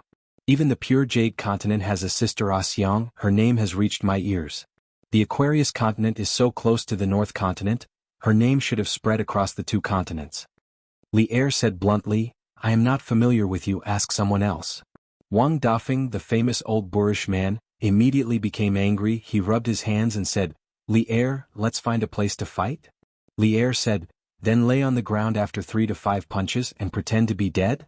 Li Er was indeed not good at chatting, he was good at tearing down the ancestral hall. Wang Dafeng did not mind having a fight with Li Er, but with Zheng Qian beside him, he let Li Er off for now. Pei Qian glanced at the white-clothed old ape from the corner of his eyes. He did not seem to be in a good mood. "Very good, then I am in a good mood. The upright Yang mountain that is filled with sword immortals, just wait." Wang Dafeng said regretfully, "It is a pity that our sword immortal drinking buddy is not here, otherwise we can see the strange phenomenon at Old Dragon City more clearly. This is the bad thing about martial artists, we do not have those messy techniques." At the Crown Prince's mountain, the only thing that martial artists could see clearly was the strange phenomenon at the battlefield in front of the southern peak. In the pavilion, Chunqing quickly took out a pot of green immortal mountain wine. She drank a mouthful to calm herself down. How did the Dali dynasty, or rather, embroidered tiger Chui Dong, manage to refine the fate of a continent's civil and martial officials so completely, and finally make it his own? The bodies of mortals could not be compared to true deities after all. After this battle, it would probably no longer be the final conclusion of the cultivators in the world. The 10,000 feet tall golden-armored deity from before appeared from the capital. He held an iron mace in his hand. Another armored deity held a Dali standard battle saber, standing in the mortal world without warning. One on the left and one on the right, the 2 armored generals appeared one after another in the center of the battlefield, like a family's door gods, blocking the ferocious charge of the demons who broke the formation like a swarm of locusts. In reality, these 2 martial arts deities who enjoyed the worship of countless mortals were the ancestors of the Yuan and Chao families of the upper pillar state of Dali. They were the 2 faces that everyone was most familiar with in the land of a continent, mountains and rivers. The 2 martial arts deities who were equivalent to the ascendant realm, said loudly almost at the same time, "Those who invade our land shall be killed. Those who trample on our land shall be killed." But what was even more unbelievable was the green-robed scholar who pressed the ancient deities into the sea with a slap. Then he stomped down again, creating a huge wave. He stomped the originally invincible ancient deities into the seabed. The high-level god who had come from outer space to visit the vast world struggled to get up, but the area within a radius of 1,000 miles was filled with broken and scattered glazed light, revealing the terrifying combat strength of this god. In the end, he was stomped even deeper into the sea by the green-robed scholar. The 2 armored martial arts deities were hit by the countless spells and attacks of the demon cultivators.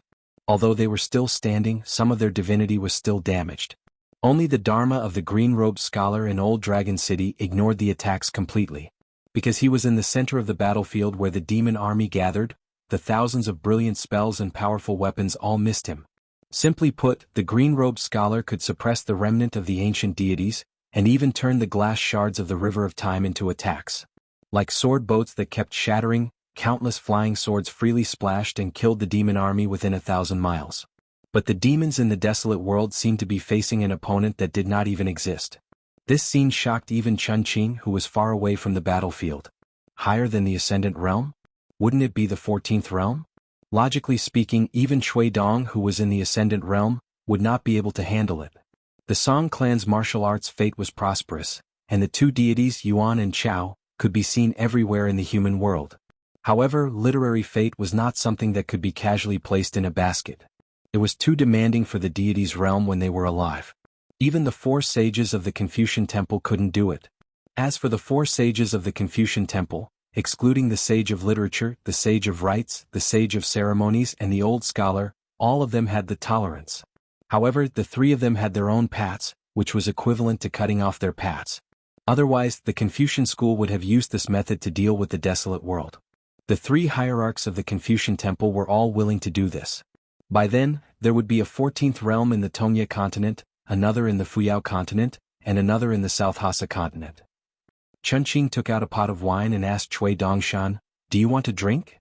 Cui Dongshan stood on the railing and laughed. "Drink? I'm drinking right now. I'm already drunk." Cui Dongshan raised his arms high and jumped up and down as he shouted, "Uncle Master is awesome, Uncle Master is strong, Uncle Master is fierce, Uncle Master is invincible." Chun Qing understood that it was indeed Mr. Qi. In the line of the sage of literature, other than Lu Shilu, who was the most inconspicuous, Qi Jingquan's 2 senior martial brothers were actually even more famous. Cui Shi of the 3 noble and splendid triads started practicing the sword very late, but his swordsmanship was the best in the world. On the other hand, it was Qi Jingquan who was the old scholar's favorite. There were more rumors on the mountain that had little to do with the depth of one's knowledge or the level of one's cultivation. For example, the Lord of White Emperor City, Zheng Juzhong, was willing to take the initiative to leave the city and invite an outsider to the colored clouds for a round of chess. Cui Dongshan suddenly fell silent. He turned to Chun Qing and said, "Give me a pot of wine." Chun Qing threw him a pot of wine. Cui Dongshan opened the mud seal and gulped down the wine until his face was covered in wine. The green-robed figure had 1 foot on the land of Aquarius Continent's Old Dragon City, and the other foot trapped the ancient high-level god at the bottom of the sea. Every time the latter struggled to get up, he would be kicked and his huge body would sink even deeper. In the southernmost sea region of the Aquarius Continent, the wind and clouds surged and the waves surged. The originally orderly battle formation of the wasteland was broken by him alone. The white-robed ape at the top of Tsaiji Mountain saw this scene and his eyelids trembled. He clenched his fists and almost revealed his true form, as if only then would he feel more at ease. The green-robed scholar's figure became more and more ethereal, like the ean spirit of a cultivator at the top of the mountain. One of his dharma forms first formed the Aquarius seal, then the Sutra seal, the Fearless seal, the Vow seal, the Demon-subduing seal and the Dhyana seal. In an instant, 386 seals were formed. The green-robed scholar was like a scholarly sage who spoke in Buddhist language, lion's roar. The light of treasures flowed between heaven and earth, shining brightly in all directions. The other green-robed scholar formed a Taoist spell, forming a total of 356 seals. Each seal was a talisman and in the end a lightning formation was formed. The scholar raised his hand and said the 2 words, lightning pool. The sage's words were law, but he used Taoist edicts to change the fate of the heavens, and a huge golden lightning pool appeared in the sky. This person was like a Buddhist sage who had appeared in the human world, but also like the talisman Yu Xian and the grand heavenly master of Mount Longhu. The lightning formation crashed into the sea. Previously, it used the landscape to imprison the remnant of the ancient god in the sea, and then used the lightning pool of heavenly tribulation to refine it. In addition, half of the nearly 400 Dharma seals of the Buddhist sects took root one after another, causing the densely packed demon race army to disappear into thin air and fall into various small worlds. The remaining half, almost 200 seals, all landed in the vast sea between the 2 continents. The whirlpools were endless and the seabed could be seen. The great demons of the wasteland were either running for their lives to escape or trying to fill up the whirlpools that destroyed the sea path.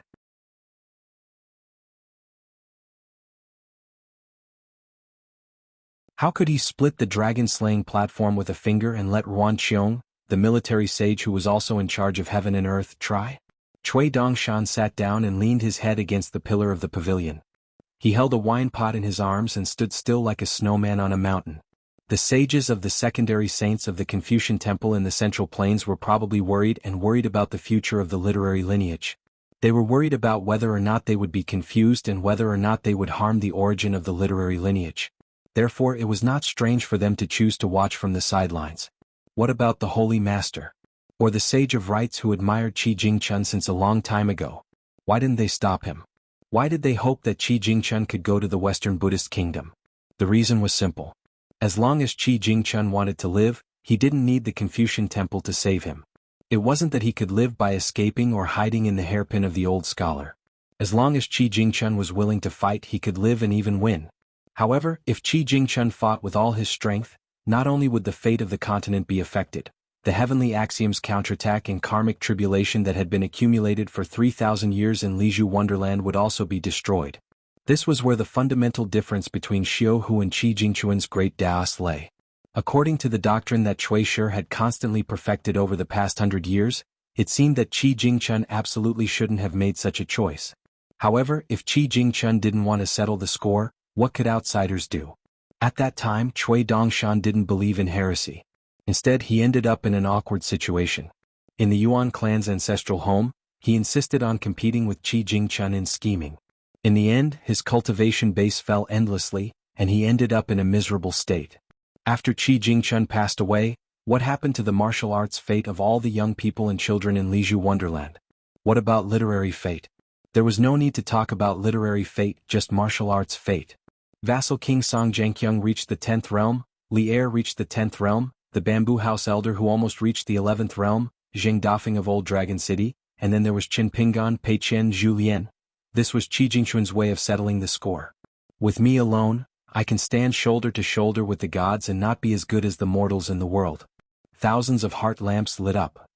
The way of the world was good, to be independent, to study. The way of the world was not so good, to help the world, to risk one's life, to not pass on one's responsibility. Cui Dongshan suddenly plopped his butt on the railing, feeling extremely sorrowful.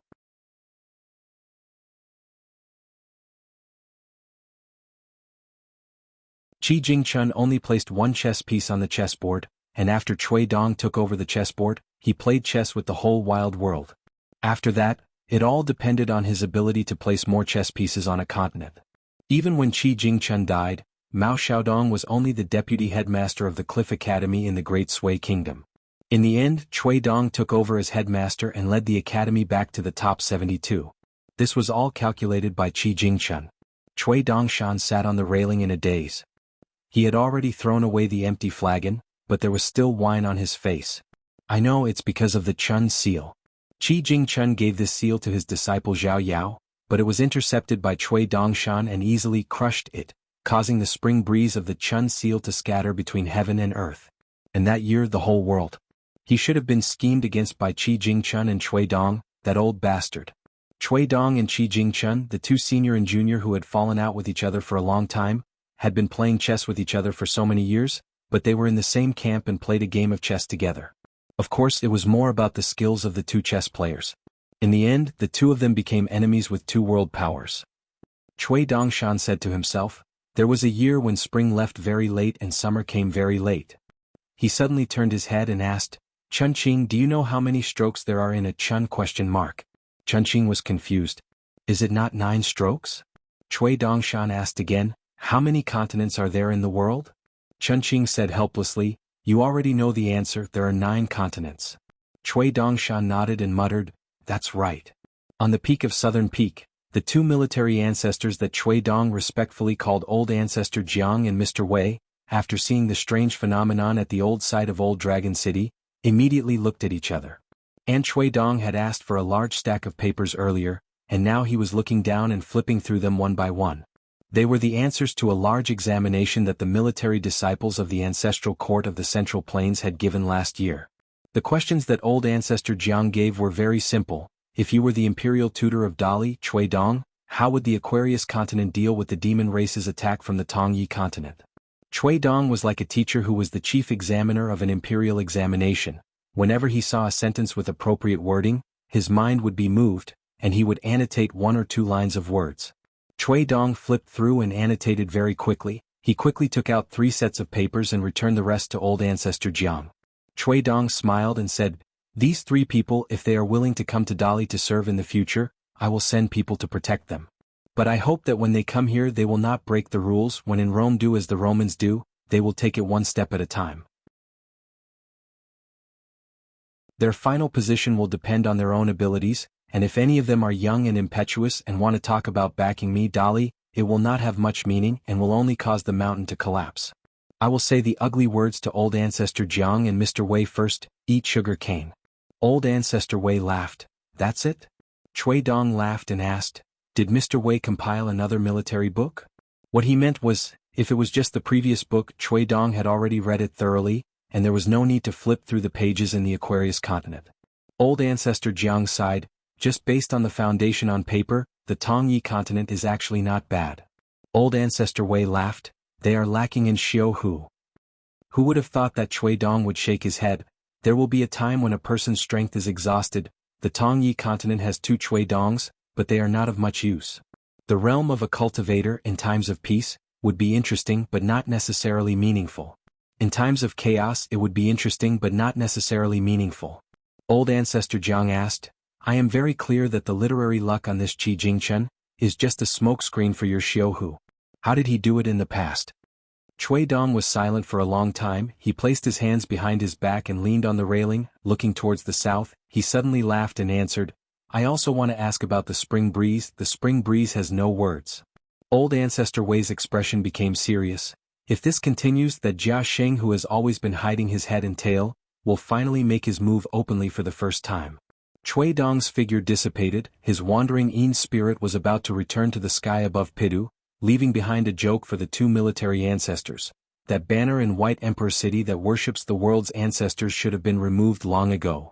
Chui Dong's Yin spirit returned to the sky above Pidu, and fused with his true body.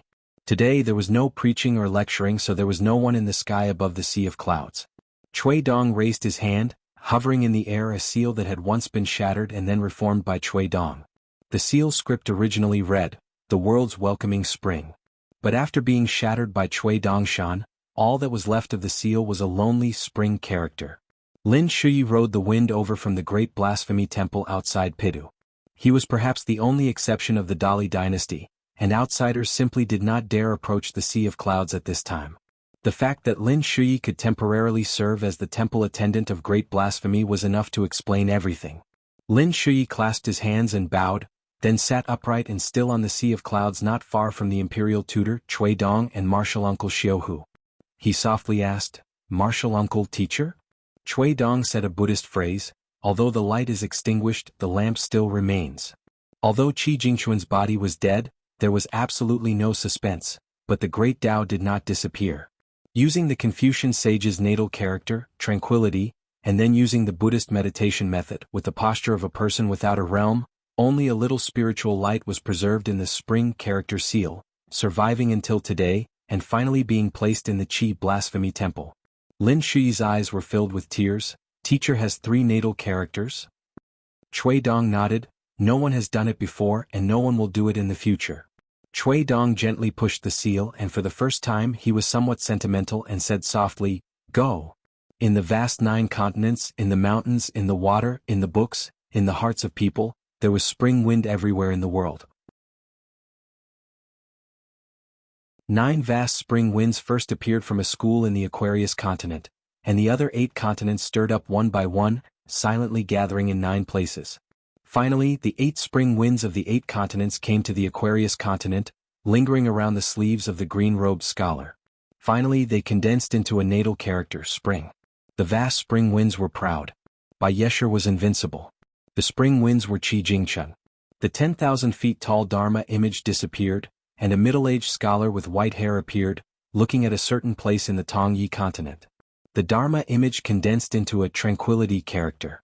Imperial concubine Fei used a move no weaker than the move of water that flooded the old dragon city, and smashed it towards the small scholar.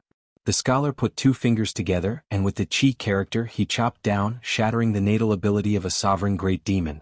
Then, with a wave of his sleeve, he dispersed the water of the sea that was split into two further away.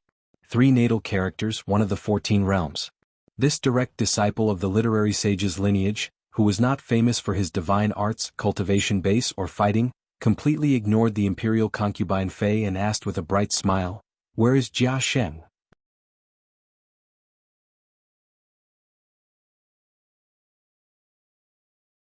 "738. At the peak of Mount Sui. The old scholar and the deity in golden armor sat side by side at the top of the stairs. The deity in Mount Sui, who was taller than the old scholar even when he was sitting, asked, "Why don't you take a look at the south of the Aquarius continent? This doesn't seem like your style." The old scholar sat on the right side of the deity in Mount Sui, as if he could stay away from the Aquarius continent. He shook his head and said, "No, no. No matter how hard a person's heart is, how many times can it be broken?" The deity in golden armor suddenly looked into the distance and said in surprise, "There's a rare guest visiting Mount Sui. Do you want to see him? If you think he's annoying, I won't open the door." The old scholar said, "If it's Dong, Han, and Zhu from the Confucian temple, tell them that the old man said not to bother our holy teacher." Those 3 old Confucian masters were the 3 sect masters of righteous under the heavens. They were the true masters of literature for 100 generations. They were the backbone of the Confucian orthodoxy, passing down the torch, and their contributions would last for 1,000 years. The master of Confucianism was the hierarch of the Confucian temple, old scholar Dong. He proposed the perception of heaven and man. In his hands he integrated the complex literature. Other than creating the framework of the 3 learning palaces and 72 academies, he also set up the imperial college and promoted the official school. He also proposed a set of pure and righteous methods for the cultivation of Confucians. He also made the emperors of the later generations announce their crimes to the world whenever they encountered natural disasters or discovered mistakes in the governance of the country. In the past dynasties, the emperors of the various countries announced their crimes. The first draft of each crime was kept by the scholars of the Confucian Academy and was eventually stored in the Confucian Temple of the Central Plains. One of teacher Dong's greatest feats was that he almost dethroned the 100 schools of thought. However, the sage of rites refused to do so. The hierarch of the Confucian temple had to settle for the next best thing. He used his own strength to evaluate the 100 schools of thought. The founding monarchs of the secular world would usually create a genealogical ranking for the 100 schools of thought within their jurisdiction. Teacher Dong used the Howran 100 schools of thought to determine the ranking of the 100 schools of thought. Among them, the Shu school and the Shang school, who ranked at the bottom, could only accept it. Not only that, old scholar Dong advocated the integration of rites and dharma. Therefore, the hierarch of the Confucian temple's knowledge had the greatest impact on the school of legalism and school of yin-yang. Therefore, Old Master Dong was known as the world's Confucian master. The vice-sect masters, Old Man Han and Old Man Zhu, sorted out and reshaped the entire Confucian orthodoxy. Moreover, they further divided the lines between gentlemen and sages. Teacher Han was naturally the closest to the secondary saints. It could even be said that Teacher Han was partly responsible for the rise of the secondary saints in the Confucian temple. The other opened a new path and raised the peak of the literary vein, evolving Li into Li. Coincidentally, the old Xiozai's branch of knowledge had many disputes with the 3 Confucian temples' hierarch and vice-hierarch. Old Master Dong had long since said, "The right path is not to seek benefits, and the right path is not to seek merit." In the end, the line of the sage of literature pushed out the scholarly work, and in the end, it led to the battle of the 3rd and 4th who walked out from behind the scenes onto the stage. Although the scholarly work was proposed by the sage of literature's first disciple, Cui Dong, within the literary vein of the Confucian orthodoxy, it was naturally seen as the second most orthodox theory after the old Xiozai's human nature is evil. Therefore, at that time, the Confucian temple in the Central Plains saw the scholarly work as the fundamental principle of the old Xiozai's knowledge. Furthermore, Cui Dong kept on suggesting that the word "mie" should be changed to "zhengji," which was more appropriate. This caused Old Man Zhu's literary vein to be unhappy. Cui Dong was also criticized by Old Man Zhu for using the word evil. In turn, Old Man Zhu questioned Cui Dong, who was more pretentious and shocking. The student did not recognize the teacher as a teacher, but which teacher did not care about the student? The golden armored deity admired the old Xiozai's courage. In the past, it was only the 2 of them on Mount Sui. It was fine if they talked nonsense, but now the sage of literature was sitting right beside them. How could the old Shiozai be so bold? Unexpectedly, the old man smiled and said, "I didn't hear anything." Since the old Shiozai had the guts to talk nonsense, he was not afraid of being scolded in the Confucian temple. Moreover, when they quarreled, it was hard to say who would be scolding who. The golden armored deity said helplessly, "It's not the three Confucian temple hierarch, it's Mr. Zheng from White Emperor City." The old scholar laughed and threw a look at his friend beside him. Perhaps he did not believe that the other party would open the door immediately and waste his saliva, so the old scholar stretched his neck first. When he saw that the door was indeed open, he deliberately turned his head to the golden armored deity and said loudly, "Mr. Zheng? If the old man isn't happy, I'll take care of it. I won't make things difficult for brother Huaixian. Look at this old Zheng. He's a big shot of the devil Dao, yet he dares to meet the sage ancestor. Just based on his boldness, how could he not be the number one person of the devil Dao? He's the number one. If it were someone else, I would be the first to be unconvinced. If it weren't for the second sage stopping me, I would have sent a plaque to White Emperor City. Do you know the couplet in front of Brother Tianji's house on Mount Longhu? It's just SOSO, but it was still hung up by Brother Tianji. In Brother Zheng's White Emperor City, as long as I drink, I'll be in the mood for poetry. As long as I use 80% of my power, I'll definitely be able to suppress the Taoist master's residence." After the Suishan deity opened the door, Zheng Juzhong, who was dressed in a snow-white robe, stepped out from the edge of the boundary and walked directly to the foot of the mountain. He stopped there and bowed to the sage of literature first. Then he looked up at the eloquent old Shiozai. The latter stood up with a smile. Zheng Juzhong snapped his fingers and the two pocket-sized restrictions beside his ears were broken. The city lord of White Emperor City was obviously unwilling to accept the old Shiozai's favor. The old Shiozai, who had wasted his effort, was stunned on the spot. How could Zheng Juzhong be so shameless? Next time he would definitely give him the White Emperor City's shameless chess basket. The golden armored deity asked, "Do you still want to meet him?"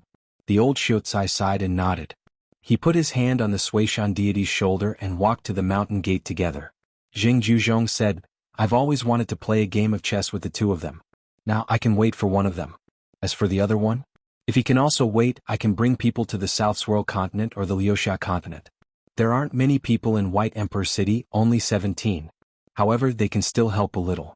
For example, 6 of them can use the White Emperor City's unique secret technique to infiltrate the Wasteland Demon race and steal the middle positions of the army's tents. It won't be difficult at all." The old Shiozai sat down on the steps. "Forget it. Don't rub salt in my wound.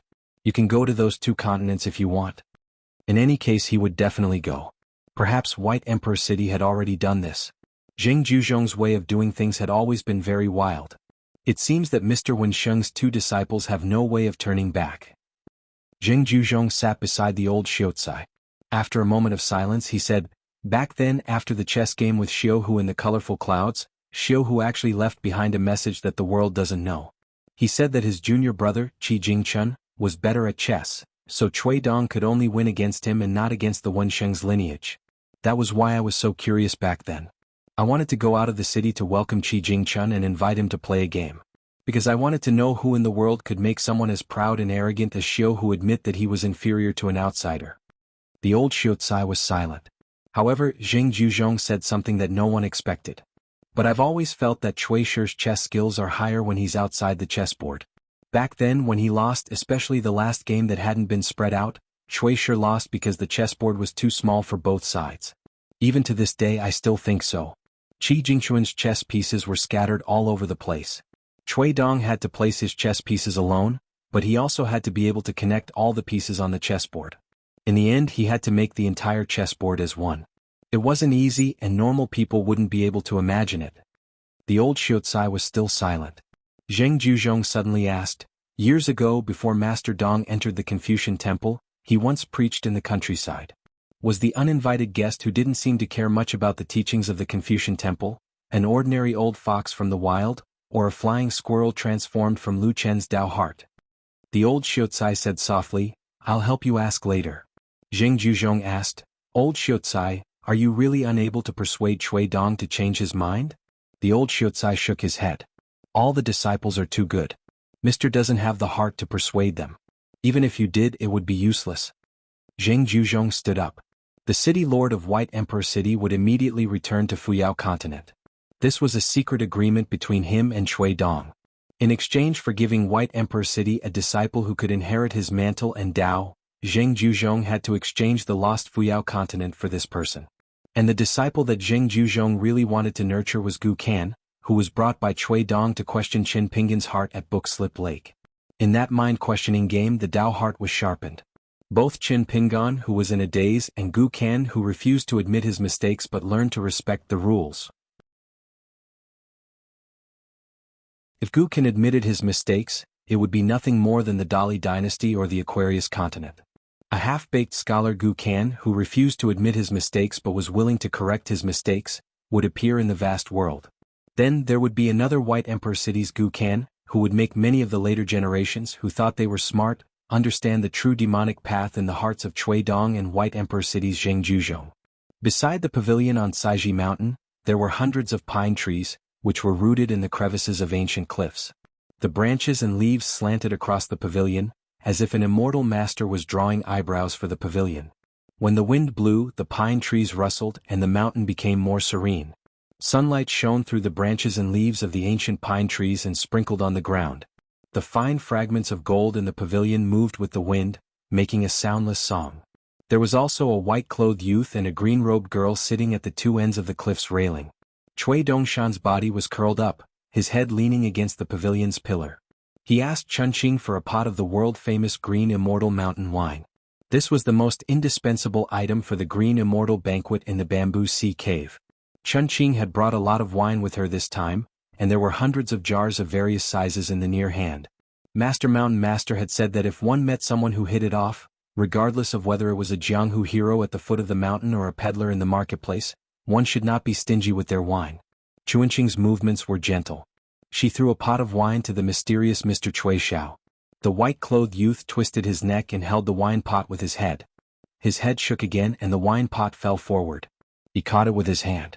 Chunqing was young, but she had seen a lot. However, she had never seen someone like Cui Dongshan. Cui Dongshan opened the mud seal and sniffed. He stretched his neck and looked outside the cliff.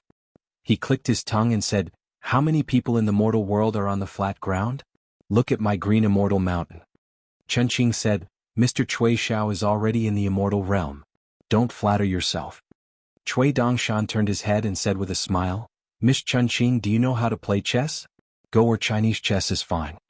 Chunqing shook her head and said, "I know how to play but I don't have much interest in it. I'm not good at it." Jiang Taigong often played chess with Su Bai. It was not good for Mr. Wei to interrupt the game. He would stand on Su Bai's side hoping that Su Bai would win. He liked to ask Su Xian if her move was good or not, but Su Xian's move was not perfect. How could I know if it was good or not and how to play it well? That's why it was a bit annoying. Cui Dongshan sighed and said, "Miss Chunqing, you still suffer from not treating people with sincerity. As long as you come to our Luapa Mountain as a guest, you can go to the shop in the Riding Dragon Alley for a few days and learn the art of speech from an old immortal surnamed Jia. In less than 10 days you will benefit a lot and your power will increase greatly. You will be invincible from then on." Chunqing said, "Forget it. I don't have any thoughts about the Luapa Mountain and the indomitable Cloud Mountain. If Mr. Cui can teach me an instant method, I will reconsider whether I want to go or not." Cui Dongshan immediately smiled and said, "That's not difficult. I will teach you a method that is guaranteed to work. For example, the next time Old Wei bothers you, you can first make yourself look serious and deliberately look at the chessboard as if you are deep in thought. After a while, you raise your head and seriously tell Old Wei that Su Bai is called Young Jiang Taigong. No, it should be changed to Ancestor Jiang who is called Old Su Xian on the mountain." Chunqing asked doubtfully, "Can it really work?" Cui Dongshan said, "Then let's make a bet. If it works, you will give me 100 jars of the immortal wine of the green immortal mountain. If it doesn't work, I will owe you 100 jars of the most famous wine of the Luapa Mountain. When the time comes, you can go to the Riding Dragon Alley and get it yourself." Chunqing thought about it. She had saved more than 700 jars of wine in total. Winning or losing would only be 100 jars. It didn't seem to be a big problem whether the quantity was increased or decreased. However, Chunqing didn't understand why Cui Dongshan kept urging her to go to the Luapa Mountain to be a consecrator and guest minister. Did the Luapa Mountain need it? Chunqing didn't think so. Moreover, she had seen Cui Dongshan's strange behavior with her own eyes and heard about the famous night banquets of the cloud-covering mountain. Chunqing felt that even if she went to the Luapa mountain she would most likely not be acclimatized. Cui Dongshan sat on the railing, swinging his legs and humming an unknown song, the song of the dragon and snake.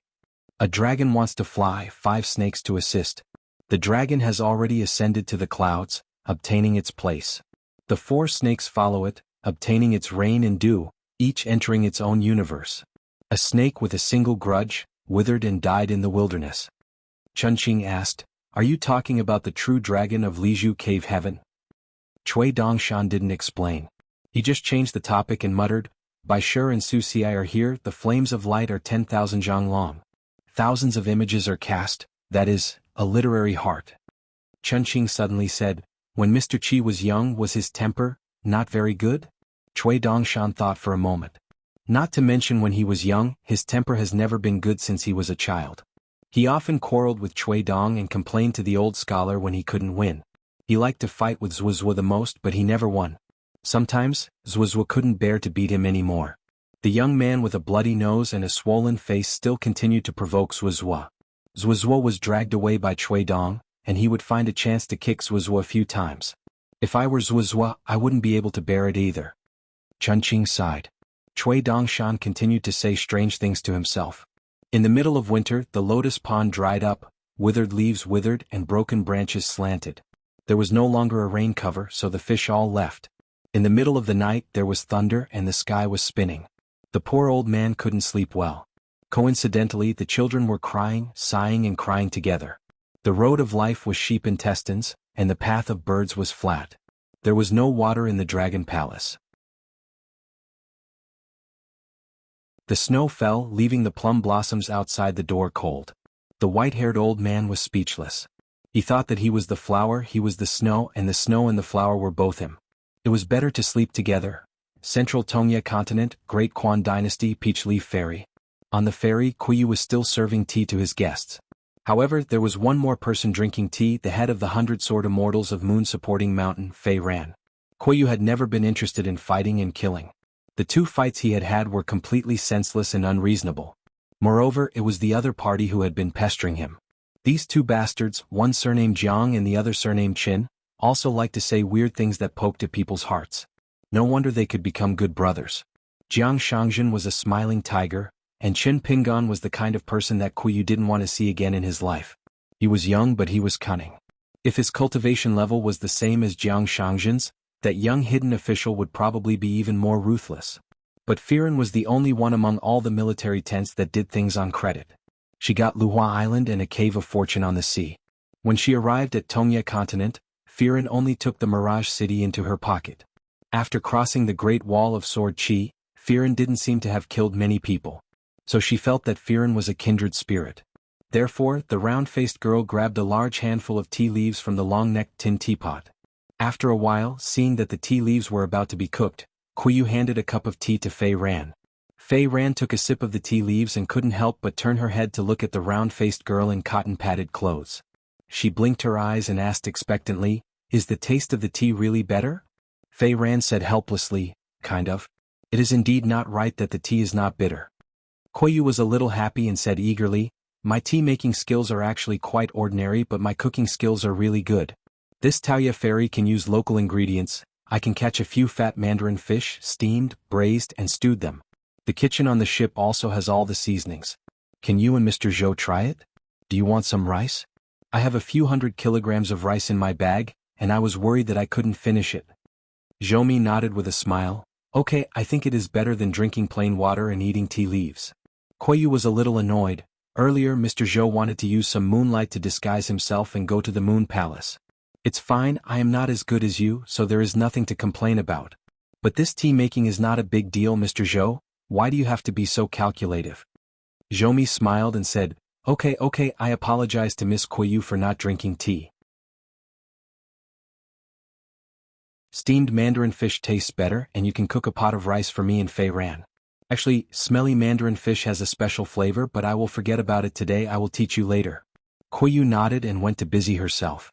She went to the bow of the ship to find a few mandarin fish that ate more peach blossoms near the water. Making tea was too tiring and not pleasing. Fei Ran was a little impressed by this lady's big heart. She really did not care about anything and only cared about eating, drinking, and playing. Previously, Kuyu was outside the demon-suppressing pagoda in Tongyi continent and was captured by Zhoumi, her life and death unknown. In the end, only Fei Ran was worried about it, while Kuyu herself did not care about it at all. Such a strange lady who knew who would be lucky enough to marry her in the future. Kuyu was busy. Fei Ran wanted to say something but stopped. She had too many questions in her heart, but she did not know where to start. Why was senior brother Che Yun willing to die? In the desolate world, great demons cherished their lives. Before Che Yun rushed to the battlefield in Fuyao continent, the conversation he had with Fei Ran were his last words. Zhoumi took out a seal from his sleeve and threw it to Fei Ran, smiling, "This is for you." Fei Ran caught it. There was nothing special about it. In the desolate world, Zhoumi, who called himself the Old Bookworm, had a private collection of books that he liked the most. There were many seal words on the side. Accumulated 3 million books, I amuse myself in the cold weather. He had eaten his fill of celestial characters. His life was not in vain. The bottom line was, the old bookworm hungry but unable to fill my stomach. However, Zhoumi did not take out the books on this seal easily. Fei Ran had studied under Zhoumi for many years and had seen the seal twice. The seal was not made of precious materials. Putting aside the owner's identity and the cost of the cutting, just the price of the seal's material was not even comparable to that of a rich scholar's family. The seal in Fei Ran's hand was this item. Zhoumi joked, "The seal's material was a stone at the foot of a mountain that I casually picked up when I was leaving my hometown. Compared to the sword that Bai Yi gave me, this item is indeed less valuable." Fei Ran's heartstrings tightened as if she was facing a great enemy. Fei Ran asked, "Mr. Zhou, have you ever thought of winning this battle?" Zhoumi smiled. I didn't expect Fei Ran to ask this question first. Until today, Fei Ran still could not understand why Bai Yi was willing to give one of the fates to her, a foreign demon from the desolate world, when the celestial sword Tai Bai was split into 4. Fei Ran admitted that she had nothing to do with Bai Yi. Even if she had the teachings from her hometown, she still had no connection with the most prideful person in the human world. Her master and her senior apprentice brother Che Yun had never been to the vast world, and Bai Yi had never ascended to the top of the Great Wall of Sword Qi. In fact, Bai Yi had never even set foot on the inverted mountain in his entire life. Zhoumi explained to Firen, Bai also used his last sword as a 14th-level cultivator. The atmosphere was chaotic, so he might have seen through some of the heavenly secrets. Perhaps he saw a certain painting of time, and the scene was of the future crossing of the river of time. Therefore he knew that you were extremely important to me. Fei Ran gently put the seal on the table beside her and said, "Mr. Zhou, there are many sword cultivators among your direct disciples." Zhoumi had a unique vision and was willing to train his disciples. Therefore, among his direct disciples, his first disciples Si Qin, Kaiying, Tong Xian, Tong Yin, Yu Zhao, and Jia Shenying Lu Bai were all sword cultivators, and they were all listed among the 100 sword immortals of the moon-bearing mountain. Only the new last disciple, who changed his surname to Zhou Qinggao, was not a sword cultivator.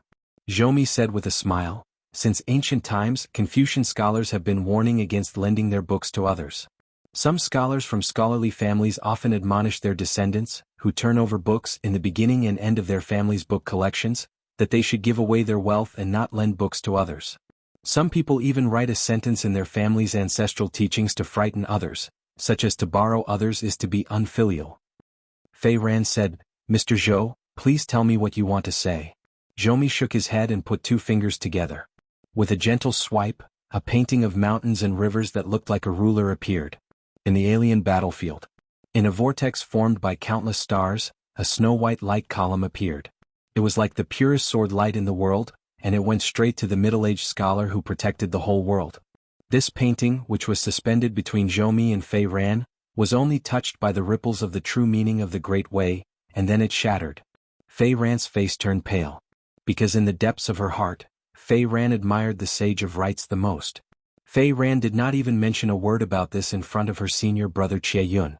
Zhoumi still smiled and helped Fei Ran to say what was in her heart. Heaven and earth are orderly, the human world has laws and all living things have their own destiny. Everything in the world has its own Tao and everything is peaceful. Everything is harmonious. What the Sage of Rites did was certainly admirable. In fact, I was almost the same as you in the past and I also respected the Sage of Rites the most. Almost. Since Zhou saw through her, Fei Ran did not hide anymore. She said in a deep voice, "In my eyes, the sage of rites of the Confucian school is the one I admire the most among all the sages of the three religions. This is because he hopes that all living things in the world, all sentient beings, can survive in the world at a relatively small price. They can pursue freedom, cultivate, and ascend to greater heights to obtain more freedom. Within the rules, they can satisfy their bestial nature, and their human nature will gradually become pure. In the end, they will be close to divinity but not divinity. All sentient beings will still be sentient beings. The lights of the human world will slowly move up and ascend. The strong will protect the weak and lead the weak. The sage of rites hopes that one day, he will be able to walk out of the existing one, that is neither increasing nor decreasing." Fei Ran finally looked at Zhou and said, "I never thought that you could do better than the sage of rites." Zhou smiled and asked, "Since that is the case, it is destined that you can't do better. Why not change your path and go higher? Or you can just destroy it and rebuild it from the beginning. Wouldn't that be more perfect? Killing with a blunt knife for 10,000 years, people dying for no reason, inexplicable resentment, vengeful spirits unable to be freed, people who do not know what they are doing, and endless otherworldly demons that can't be killed. These are just not known by the world. In fact, compared to a clean knife, more people will die and more trouble will arise." Zhou raised a hand and chopped with his hand. A swift knife cuts the Gordian knot. The tangled knot is broken and the world is clear again. Fei Ran gritted her teeth and said, "It is said that the sage of the first master felt that it is the greatest selfishness to see 1,000 people in the world." Zhou retracted his hand. "Then you'll have to convince me with your own abilities. As long as I'm here, I'll agree to one thing. Firen can be the new sage of rites and also the new Baizhe. You'll be the one to treat all humans and demon folk alike. Because in the future, you will have great authority over how the rules of the world will change. Other than the big framework that I have already set in my heart, everything else will be decided by you, Fei Ran. I will not interfere." "Fei Ran, don't you admire the sage of rites from the bottom of your heart? Then why don't you grab this easy opportunity and be the sage of rites yourself?" Fei Ran was willing to risk her life to say the words that she had been accumulating in her heart for a long time. "I don't trust the Zhou who is the one who asks the way and cuts the woodcutter." Zhou smiled knowingly. "Let's wait and see." In the ancient times, the sage of rites personally set the celestial phenomena and the law of the earth. He set the 5 measurements, observed the time, forged the cauldron, and created the almanac. This was the beginning of the human race's civilization. For the first time, the sage of rites, whom Bai Zijing called Little Master, confirmed the measurement of length, size, and weight that could be checked and followed by examples. In addition, he also needed to determine the scale of time, survey the world, and use the method of Chui to measure the mountains, seas, and the long river of time, calculate the amount of spiritual energy in the world, and set the heavenly stems and earthly branches, the time, the 12 months, and the 24 solar terms. The length of the measurements was not off by even a millimeter. He named the 5 powers and gave the 5 objects to 5 people. 3 of them were the founders of the school of Yin and Yang, the school of art, and the school of geography among the 100 schools of thought.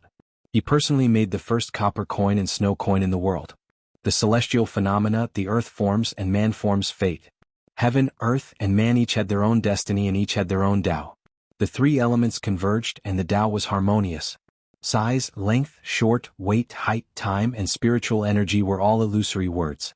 However, in the hands of the sage of rites, these illusory words became real objects. Therefore, in the Confucian temple, the sage of rites was also jokingly called Big Accountant. There was also a sage accompanying him who was called Little Accountant. He earned real money and was good at it. He did not let the merchants monopolize it. Zhou traveled around the desolate world and discussed Tao with the desolate world's grand ancestor on the moon-holding mountain for 1,000 years. Both of them deduced thousands of possibilities. One of Zhou's requests was to make the world turn upside down and everything become dizzy. There was no yin and yang, no consciousness, and no Tao to rely on. That would be the real collapse of rites and music. In the end, it was up to Zhou to redesign the celestial phenomena and redesign the sun and the moon. Under the suppression of Tao, everything was not worth mentioning. The so-called ups and downs of people's hearts and the so-called transformations of the world. After the 3 of them finished their rice, they had stewed mandarin fish. Zhou put down his bowl and chopsticks and suddenly laughed. "Those who wait for a long time will fly high. Those who take the lead will thank others early." When the green-robed Confucian from the Aquarius continent laughed and asked, "Where is Jia Sheng?" Zhou Mi stood up and laughed. "Zhou Mi is here." Zhou Mi said to himself, "Indeed, I have to do something to teach all the scholars in the world what are real." Halfway through his sentence, Zhou Mi stood up and smiled at Fei Ran and Jiayu. Jiayu said, "Do you know how earth-shaking a fight between immortals of the 14th realm is?" Fei Ran glanced at the seal and said softly, "It's good to open a book." The 3 sects and the 100 schools of thought had 3 million books. Bai Ying from the Fuyao continent and Lu Fian from the wasteland world seemed to have shrunk mountains and rivers at the same time. They came to a peach leaf crossing in the Tongye continent and stepped on the water. Zhou Mi took a step forward and merged with the withered bones great demon Bai Ying. Then he walked towards the green-robed Confucian who had a bamboo flute hanging on his waist. The 3 of them combined to form the real Jia Sheng and the real Zhou Mi. In the past there was a Confucian scholar who was born agile. When he read books at a young age he had a photographic memory. He neglected sleep and food, reading and copying books day and night until he became skinny. After recovering from a serious illness, he began to cultivate Taoism, just to have a longer lifespan and read more books. However, he insisted on pursuing the boundless. The Confucian scholar began to build a mountain of books in his heart. When he was cultivating Taoism, he did not have a preacher by his side, nor did he have a real immortal's secret manual. He only relied on the books of the 3 sects and hundreds of schools in his heart to extract the essence from the vast sea of books. He forcefully pieced together a secret manual of cultivation from bits and pieces of words and reached the unpolished jade realm from the realm of Qi cultivator in 1 step to the sky. After that, he manifested a boundless sea of knowledge in his heart. He used his Yin spirit to travel far away and divided his attention to immerse himself in it. He studied the 8 extremes and his mind wandered.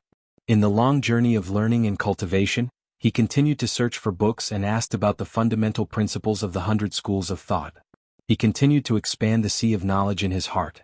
With the knowledge of Confucianism, he reached the unpolished jade realm. However, with the secret method of Taoism, he reached the immortal realm and returned to his original state.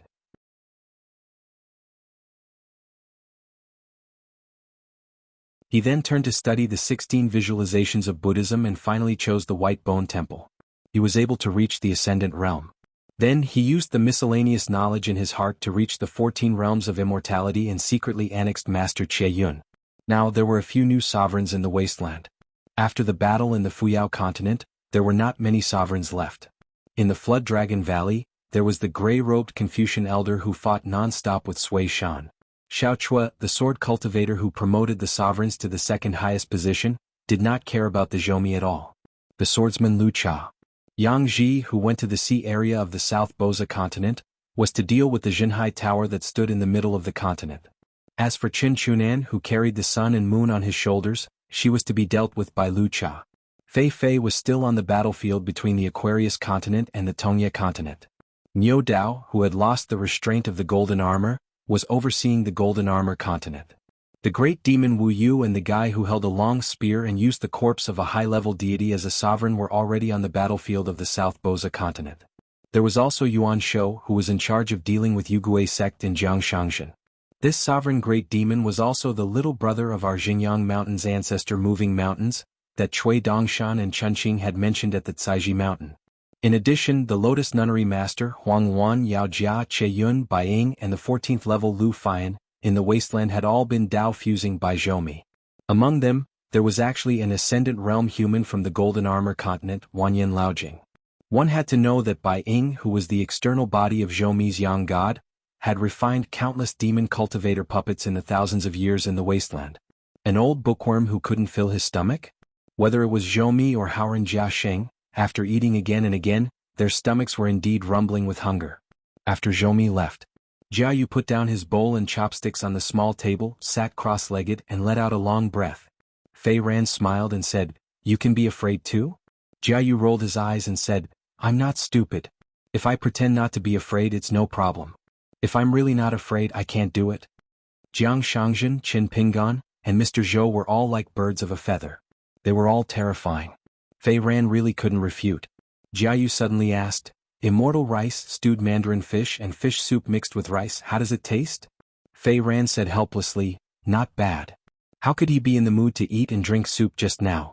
If he only said that he saw his teacher with his own eyes, how would Fei Ran feel? How could he hate Zhoumi? His master was already very careful.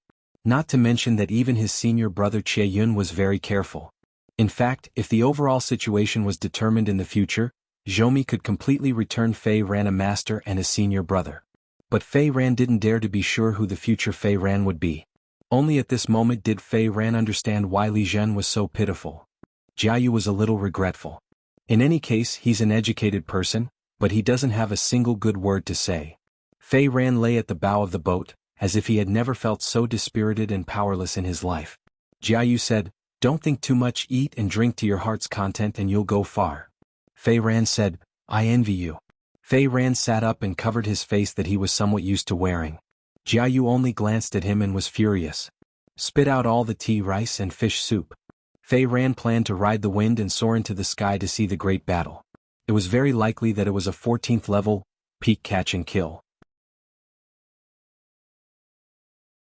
In an instant, Fei Ran and Jiayu's bodies tensed up almost at the same time, not only because Zhoumi had returned and was standing next to Fei Ran, but also because there was an extremely unfamiliar green-robed scholar on the other side of the bow of the boat. Then the two scholars separately put Fei Ran and Jiayu into their sleeves. Zhoumi laughed. "You took it without saying anything in front of me. Even if you die, you will come back to life." The green-robed scholar said, "I've read many books, but I've read them all wrongly. I thought that I was the only one, a saint inside and a king outside, so it's not good to say that a person is too smart." Zhoumi suggested, "You can't bear to part with half of the Aquarius continent, I can't bear to part with half of the Tongyi continent, why don't we change places?" The heaven and earth changed and the two of them were in a vast sea of books. Unexpectedly, in the next moment, the two of them returned to the bow of the boat.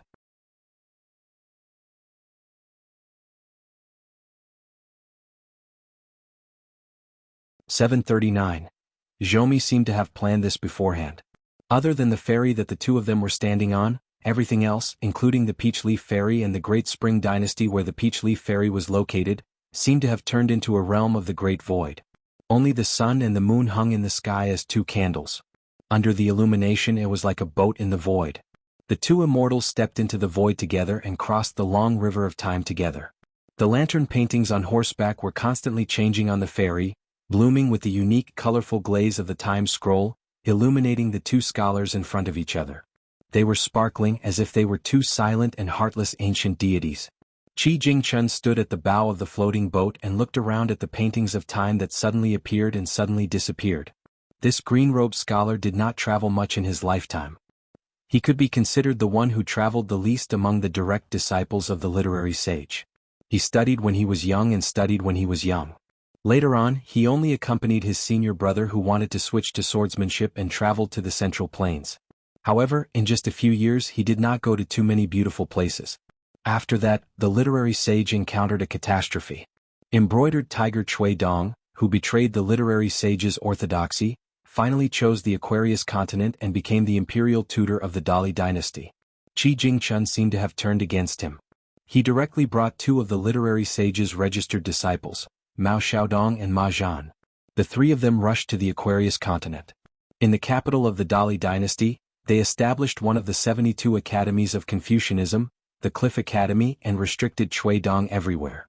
After that, Qi Jingchun served as the sage in charge of the Lizhu Grotto Heaven for 60 years.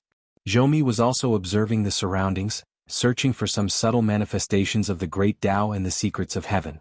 Soon Zhoumi found some clues. In the gaps between the scrolls of time, there were subtle phenomena of starlight, like flickering candlelight. Even though the candlelight was far away, there were still wisps of weak light remaining. Eventually they connected to form a clear path, like a riverbed that carried the flowing water of time. If it was placed in the real world of the Tongyi continent, this path would start from the Fuyao sect, Yaotian Street, the Huan family's Eagle Fortress, and go from west to east. At the border of the North Jin Kingdom and the Great Spring, there was the Temple of the Buried River, the Peach Leaf Ferry, Xiaoping Peak, and the North Tianke Peak Ferry. From south to north, the old site of the Taoist Temple was the most important central ferry. Zhoumi was curious why Qi Jingchun did not hide it. Since he had nothing to do, he casually said, "This path that Qin Pingan walked through the Tongyi continent was the Anchor Light's senior brother Cui Dong helped you choose? So you are not afraid of the method that I used to control the river of time in the Fuyao continent against Bai Yi?" In other words, there are only a few thoughts in Qi Jingchun's mind, and one of them is your junior brother Chin Pingan? It seems that your junior brother did not disappoint his two senior brothers. During the journey, his thoughts were heavy, as if he was touring the mountains and rivers with someone. This scholar who eventually became the last disciple of your sage of literature probably didn't even realize that the first book he wrote in his life was this landscape travel book. What a coincidence, it just so happened to coincide with Qi Jingchuan's trip to Tongye continent today. Qi Jingchun did not notice and only looked at the paintings of time. Zhou did not think that this was Qi Jingchuan's work.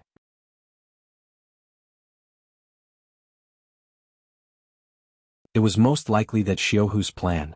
Cui Dong's actions were more utilitarian. No wonder when Qi Jingchun appeared, he dared to choose the battlefield in the Tongyi continent, a large world that was already in the bag. That was because the path of retreat had already been paved by senior brother Cui Dong and junior brother Qin Pingan. This path of retreat was like a child playing, unintentionally placing two branches on the ground. The person had already walked far away, leaving the branches behind. It was also like a muddy puddle on a shabby alley, someone walking while placing down pebbles. The current Qi Jingchun was a little weird. He did not have a physical body and did not have a real soul. However, although he was a person without a realm where all material objects were empty, he had a cultivation of the 14th realm. That was why Qi Jingchun could not be distracted by other thoughts. Otherwise he would break out of this mysterious realm himself. In short, Qi Jingchun had already drawn a circle on the ground, leaving only a few thoughts that could be called beliefs. The rest were all destroyed and turned into puppets. For so many years, Qi Jingchun had been imprisoned in a certain section of the long river of time. There were not many people in the world who could understand the torment in this place. The founding masters of the three sects, Cui Dong and Zhou. Other than them, the 14th realm, even if their cultivation was sufficient, their understanding of the long river of time was not as thorough as the five of them. Therefore it was very easy for Qi Jingchun to answer irrelevant questions and talk to herself. Everything was based on a few remaining thoughts as the foundation of everything. The moment he had more thoughts, Qi Jingchun would lose his cultivation. That was why the following battle between the two was different from Bai Yi, who used his heart to merge with the Tao. Zhang Jianbai also did not use his heart to complete his poem and remained at the peak of his cultivation. Qi Jingchuan's 14th realm would only descend the mountain. Qi Jingchun was not in a rush, so Zhou was naturally not worried. Zhou suddenly smiled. I know what you are relying on. As expected, because of Qi Jingchuan's teachings, Lizhu Grotto Heaven once gave birth to a small person with a golden body that merged both martial and civil luck. However, your choice is not that good. Why didn't you choose the more suitable clay statue in the celestial tomb? Why did you choose this badly damaged one? Tao fate? Nostalgia? Or is it just pleasing to the eye? After being exposed by Zhou, a hidden Dharma image appeared behind Qi Jingchun. It was a modeled statue with a broken golden body and a 5-colored armor. However, there was a jade hairpin on its head. The scales of the armor were continuous and the edges of the armor were decorated with 2 lines of pearls. The pearls were round and full, and there were many broken arms. With the mountain and river fate that the small golden person gathered, Qi Jingchun used a different method to reach a realm where he could temporarily reconstruct a complete soul.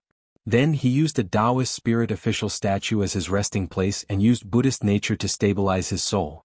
In the end, he followed a Buddhist principle. Although the light is extinguished, the lamp remains. This was the unity of heaven and man that the Confucian scholars pursued tirelessly. It was also what the Buddhists meant by staying away from inverted dreams, cutting off thoughts and living in the 4th land of wisdom. It was also what the Taoists meant by stepping into the void and keeping the peace. Qi Jingchun turned a deaf ear to Zhou's words. He lowered his head and looked at the path that was extremely slender compared to the big world. Or rather, it was Qin Pingan's mental path when he traveled to the Tongye continent. Qi Jingchun deduced a little and found that some of the mental paths of the young man who left and returned to his hometown with a sword on his back were happy, such as touring the magnificent mountains and rivers with his good friends. Some of them were sad, such as watching some children travel far away on the streets and alleys of the Eagle Castle. Some of them were rare youthful spirits, such as at the buried river god residence, where the teacher said the order and fell drunk after saying it.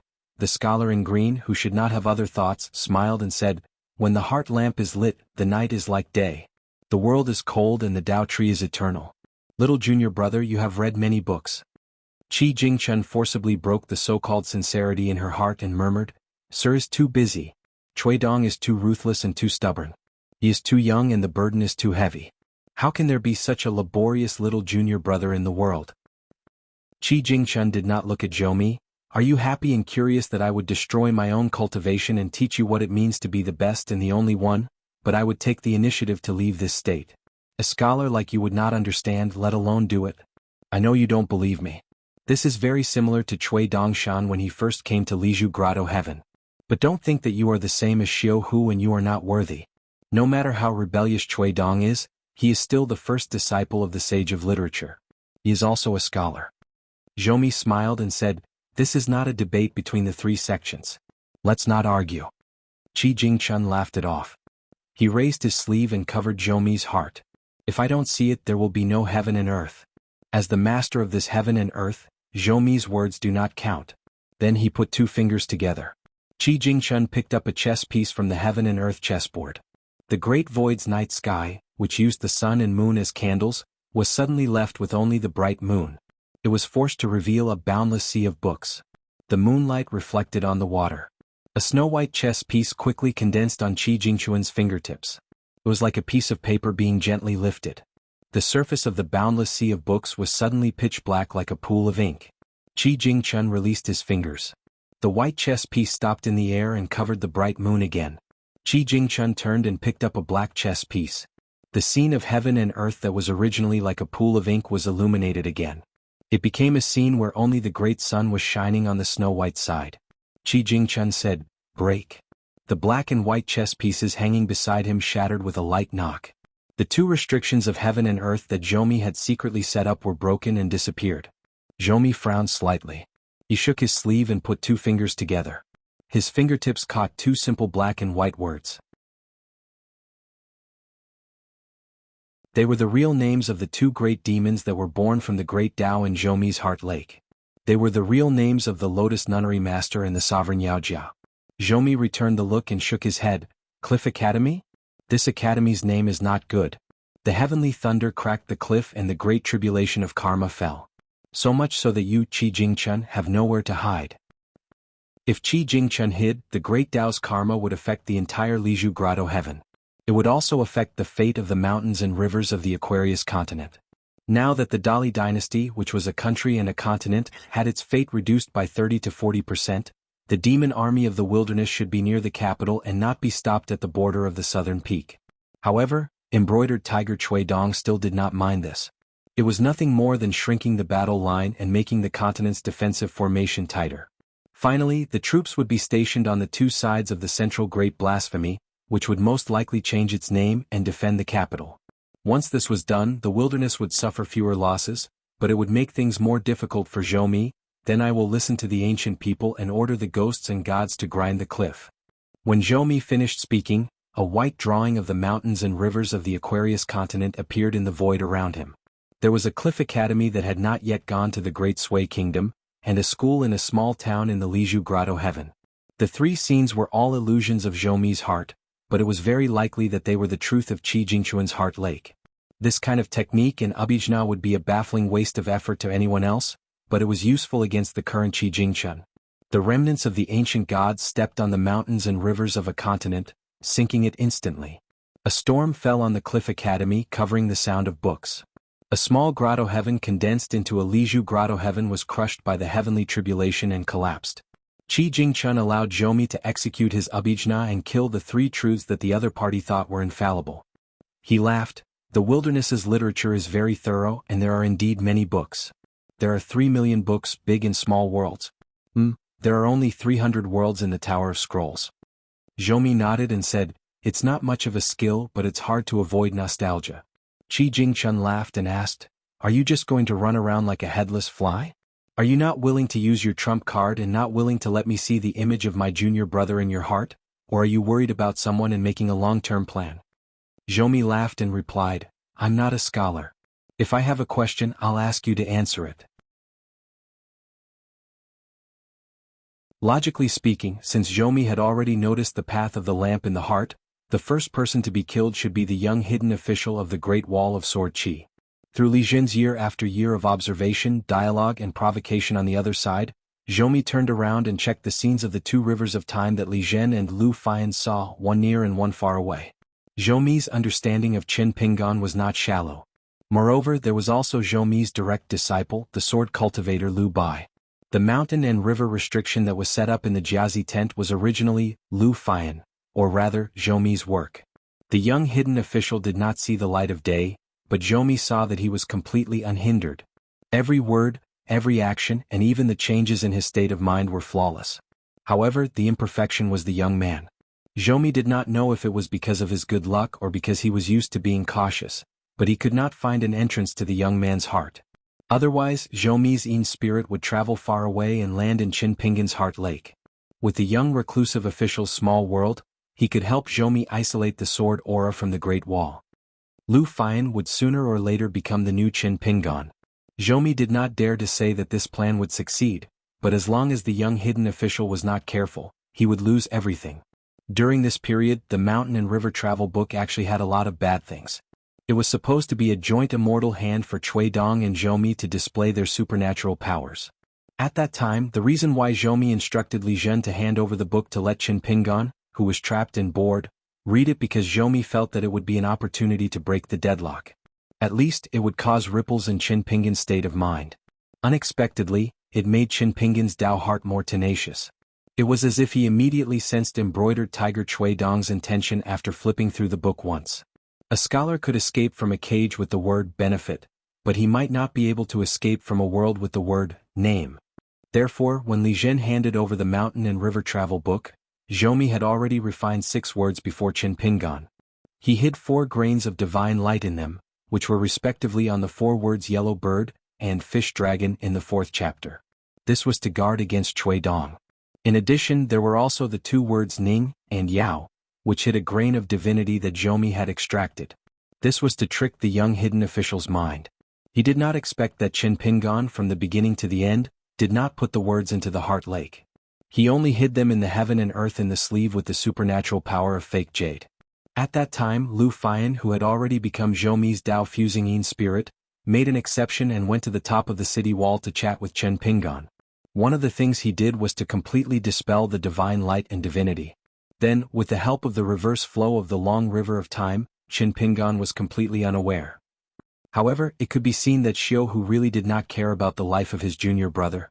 Because as long as there was a mistake in any link, Qin Pingan would no longer be Qin Pingan. Or could it be that the Qin Pingan case and the Qingzhou Lake in the travel book were also a kind of unimaginable protection for Cui Dong?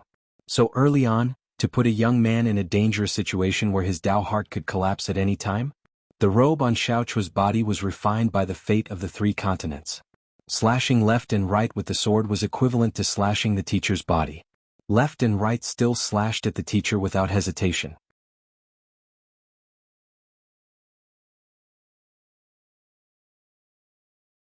There were more than 300 books of different heights and different sizes that overlapped each other. Many of them were the only ancient books that Qi Jingchun did not have the chance to read in his lifetime. Zhou Mi smiled and said, "My favorite quatrains in my life are the 5 quatrains. 20 words just like 20 celestials. If Lu Chao only cares about his own feelings and is unwilling to listen to the command to draw his sword even once, then I can only help him to ask the mellow scholars of the South Hassa continent. In my heart, there are 20 celestial swordsmen who have manifested, just enough to form a quatrain with 5 quatrains named Celestial of Swords. In ancient times, there were a total of 10 people. Among them, Qin Qingdu, Guanzhao, and Long Jun lived the longest. I was lucky enough to see each of them draw their swords with my own eyes. Among the 10 sword cultivators and swordsmen of the later generations, there is still no difference between them. Each of them is pure and outstanding in their own way. Yudo of the Beko Kekyung building, the most proud of Bai Yi, the founder of the Longhu Mountain Zhao Xuansu, who dared to go to outer space and even dared to die. The current great celestial master, Zhao Tianlai, who dared to come to Tongye continent, Sun Huaizhong of the Deshuandu monastery, who was willing to lend his sword to others, the young Dong Sanging who traveled alone in the wild world, Qin Shi who almost fought with the old blind man Wen Jian, the bearded hero Lu Cha, Alliance who was the least like a scholar of the quasi-sage lineage, and the left and right who came from the lineage of the literary sage. In addition, Xiao Chua who is neither good nor evil and has a free nature, Ning Yao who is ascending to the great Tao, the future Lu Kai, and Qin Pingan whom you, Qi Jingchun, have high hopes for can all be considered as substitutes. It was rare for Qi Jingchun to listen to Zhou Mi's words, but he was still distracted by flipping through the book. Zhou looked at the young Jia Xing himself on the top floor of the attic. On the top floor, an incense burner was placed on top of a book, and the book was placed on top of a straw cushion.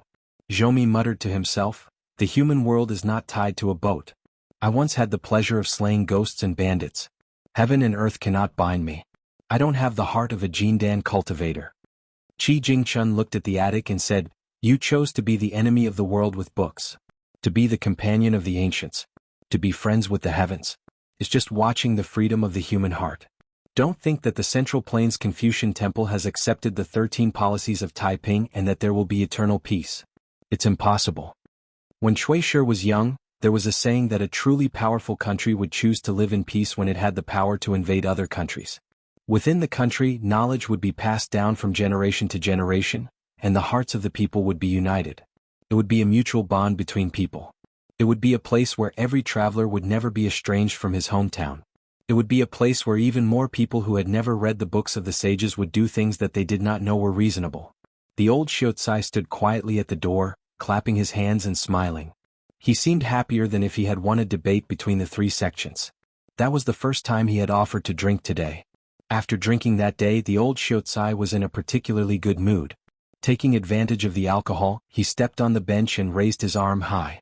He did not even care about the wine spilling on the floor and said something in high spirits.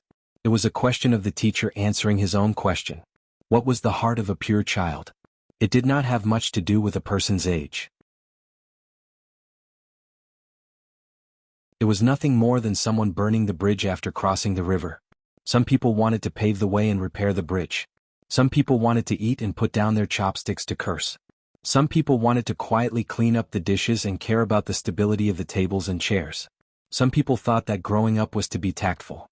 Some people thought that growing up was to endure more hardships for themselves and others.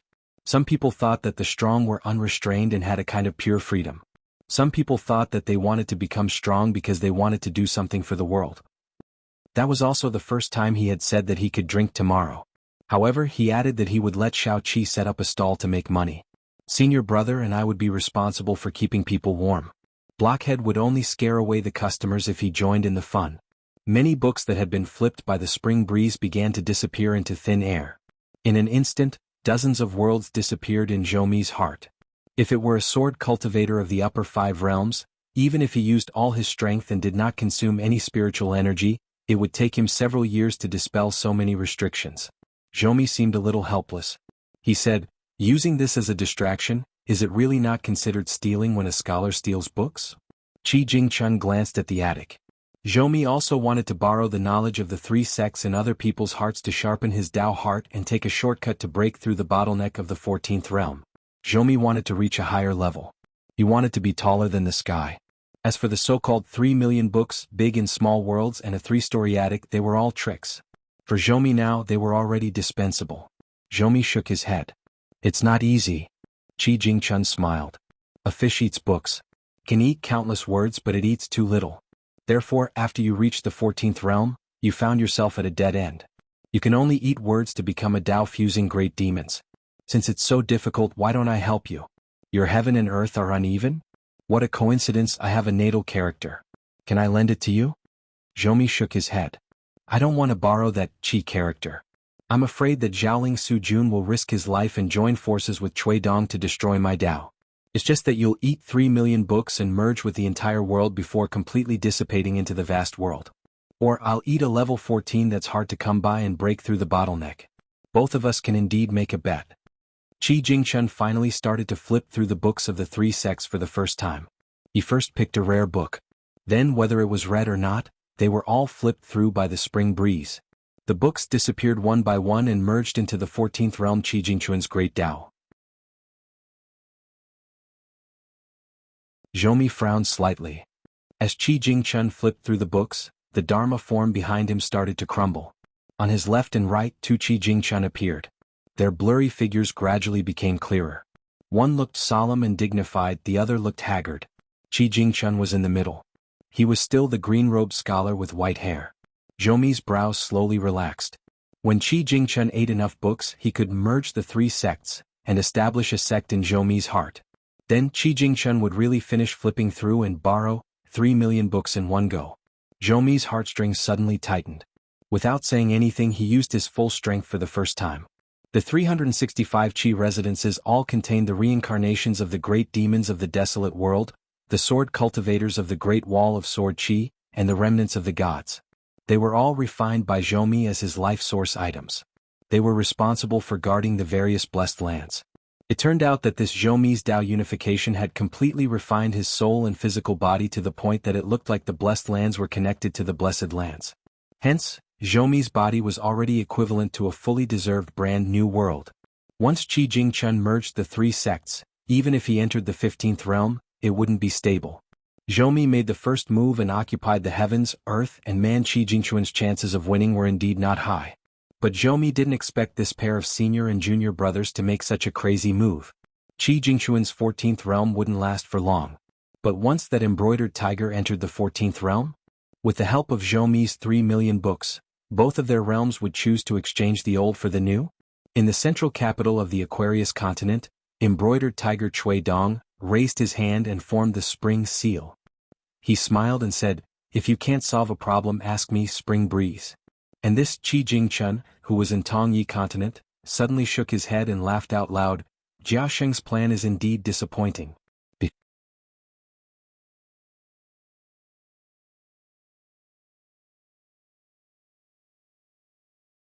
740. In the pavilion of Caiji Mountain, Cui Dongshan drank 2 pots of wine from Miss Chun Qing and felt a little apologetic. He shook his shoulders and slid to the other side of the railing where Chun Qing was. From his sleeve he took out a bamboo food box. With a swipe of his hand, he condensed the water vapor in the mountain into a white cloud. He opened the 3 drawers of the food box and placed them in front of both parties. There were all kinds of pastries from the shop in Dragon Rider Alley, as well as some local delicacies. Chun Qing chose a piece of apricot cake. She held it in one hand and held it in the other. Cui Dongshan was holding the food with both hands. He tilted his head and gnawed on it as if he was gnawing on a small piece of sugar cane. The food was crisp and golden. Cui Dongshan was eating quite noisily. Chun Qing asked, "Is it the fried sanzi that is said to be crispy like snow in the mouth?" Cui Dongshan pointed to the drawer in front of him and said vaguely, "The origin is the same. On the 2nd of February I bit the scorpion tail. But it is a little different from the sanzi you mentioned. In our Aquarius continent it is called fried dough twist. The lotus root starch is cheaper, but the assorted stuffing is the most expensive. I specially bought it from a place called Osmanthus Street in Yellow Fence Mountain. When my husband was alone on the mountain he liked to eat it. It was hard to imagine that a child who listened to old stories would one day become an old man who told stories to other children. Years ago, under the old locust tree, there was an annoying child who squatted alone a little far away. He pricked up his ears to listen to the stories, but he could not hear them clearly. Even if a person was bouncing on his way home, his footsteps would still be light. A child who was never afraid of walking at night would never feel lonely. He did not know what loneliness was. He just felt that he was alone and had few friends. But he did not know that it was actually loneliness, not loneliness. It was not only his young master who was like that. In fact, the vast majority of people's lives were like this. They had to endure every day. Cui Dongshan clapped his hands and put them on his knees. He quickly changed the topic and said with a mischievous smile, "The apricot cake that Miss Chun Qing ate was made in our Luopa Mountain's old chef's hometown. It's delicious, right? When we go to Dragon Rider Alley you can eat as much as you want. It's free. You can put it all on my tab." Cui Dongshan suddenly fell silent and lowered his head. After a while, Chun Qing turned her head and found that a scholar in a green robe was already standing behind them. The green shade and the scattered golden light in the pavilion passed through the scholar's figure together. At this moment, this person was truly in the realm of no man. Chun Qing wanted to jump down the railing and enter the pavilion to salute this gentleman. Qi Jingchun smiled and waved his hand, indicating that the little girl should just sit down. Cui Dong didn't turn his head. He asked in a muffled voice, "Zhoumi must be very angry to be played by you like this. Can Cui Dong escape?" Qi Jingchun nodded his head. At this point, Zhoumi will only judge the situation and choose the lesser of two evils. For the time being he can't bear to fight to the death with Cui Dong. Once he kills Qi Jingchun in Tongyi continent, Cui Dong will only drop to Realm 13 and return to Aquarius continent. But Zhoumi would lose his extremely stable cultivation at the peak of Realm 14. His realm might not drop, but an ordinary Realm 14 could not support Zhoumi's ambition. Thousands of years of planning, all his hard work would be wasted. Zhou naturally could not bear to do so.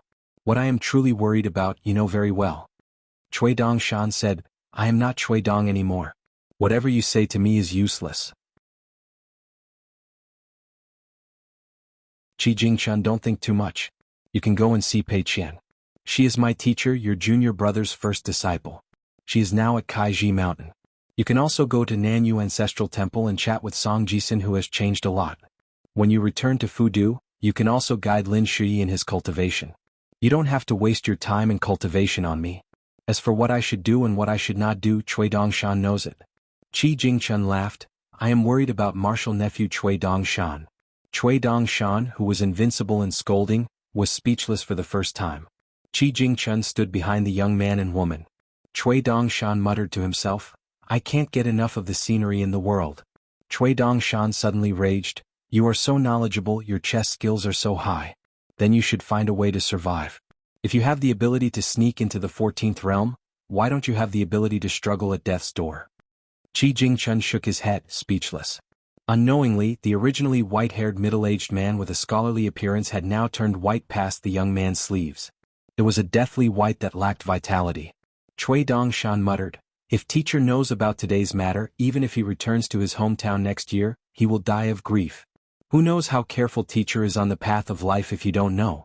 Teacher rarely makes mistakes, but he misses the people and things he cares about again and again. Cui Dongshan sensed Qi Jingchun's qi abnormality behind him. He raised his head but was still unwilling to turn around. They still made a move? Qi Jingchun nodded. Dali is the teacher of a nation and the teacher of the Wildlands. Since both sides have met, no one will be too polite. Don't worry, Jun Qian and Mount Longhu's great heavenly master will make a move either way. This is Cui Dong's return gift to Zhou for surrounding and killing Bai Yi in Fuyao continent. Cui Dongshan frowned. Xiao Chua is actually willing to not bother Dumbozhua? Qi Jingchun explained, Xiao Chua doesn't like the great heavens, but she also doesn't like the wildlands. No one can stop her from doing as she pleases. Senior Martial Brothers should have promised her that as soon as he returns from Tongya continent, he will fight her to the death. When the time comes, if you have the guts, go and persuade Senior Martial Brothers Wa. If you don't have the guts, then forget it. Cui Dongshan didn't comment and only sighed in relief. It seems like the 3 million volumes of books have become spring festival couplets on the door to bid farewell to the old and welcome the new. Only you can think of and do something like that. Qi Jingchun shook his head. It was Cui Dong's idea on the spur of the moment. According to my original intentions, I shouldn't have done this. At first, I wanted to be a temporary door god.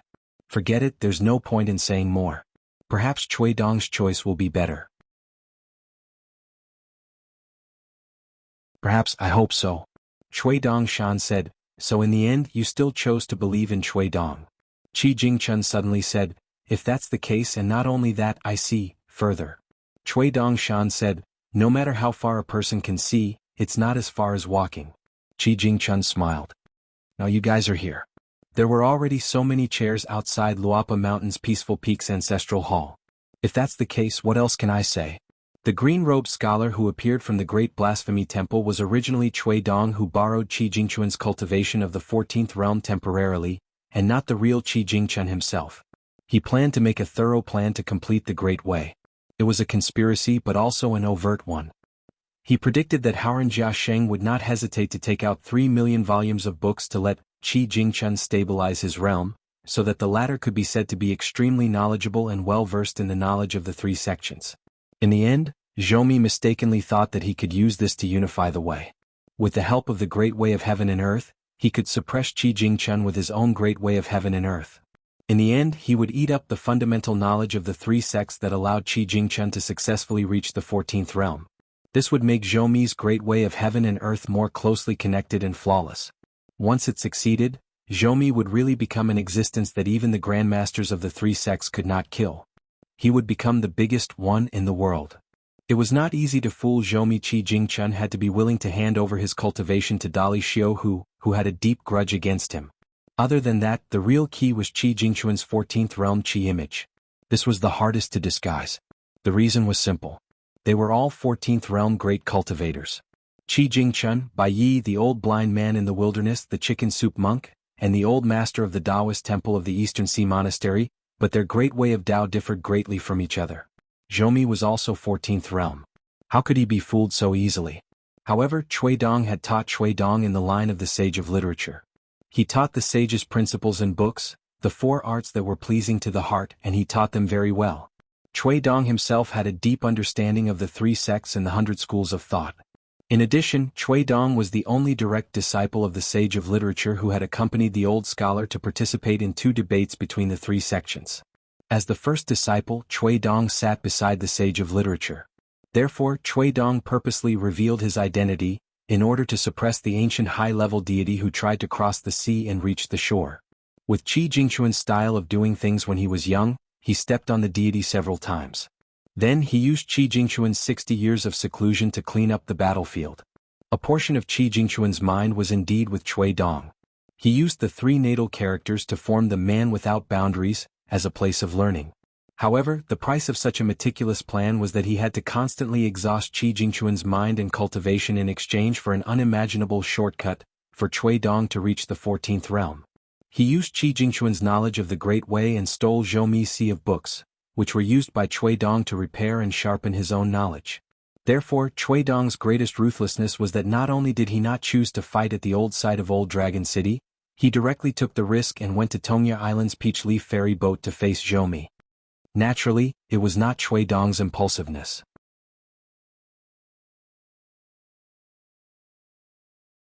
The best result was that in the current situation Qi Jingquan still had some of his mind left in the world. He could still appear in this pavilion and meet Cui Dongshan, who he did not know if he should call his senior brother or martial nephew.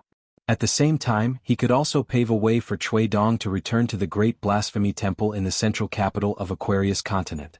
The worst result was that Zhou Mi saw through the truth. Then Cui Dong, who was at the peak of the 13th realm, would have to drag along Qi Jingquan, who was at the peak of the 14th realm. The 2 of them would fight to the death with Zhou Mi, and the victor would be decided in an incense stick's time. With Cui Dong's temper, of course, he would not hesitate to fight until the entire Tongya Island sank into the sea. Aquarius continent lost embroidered tiger, and Zhou Mi, whose own world was broken, was left in the wilderness. In any case, Cui Dong could accept both.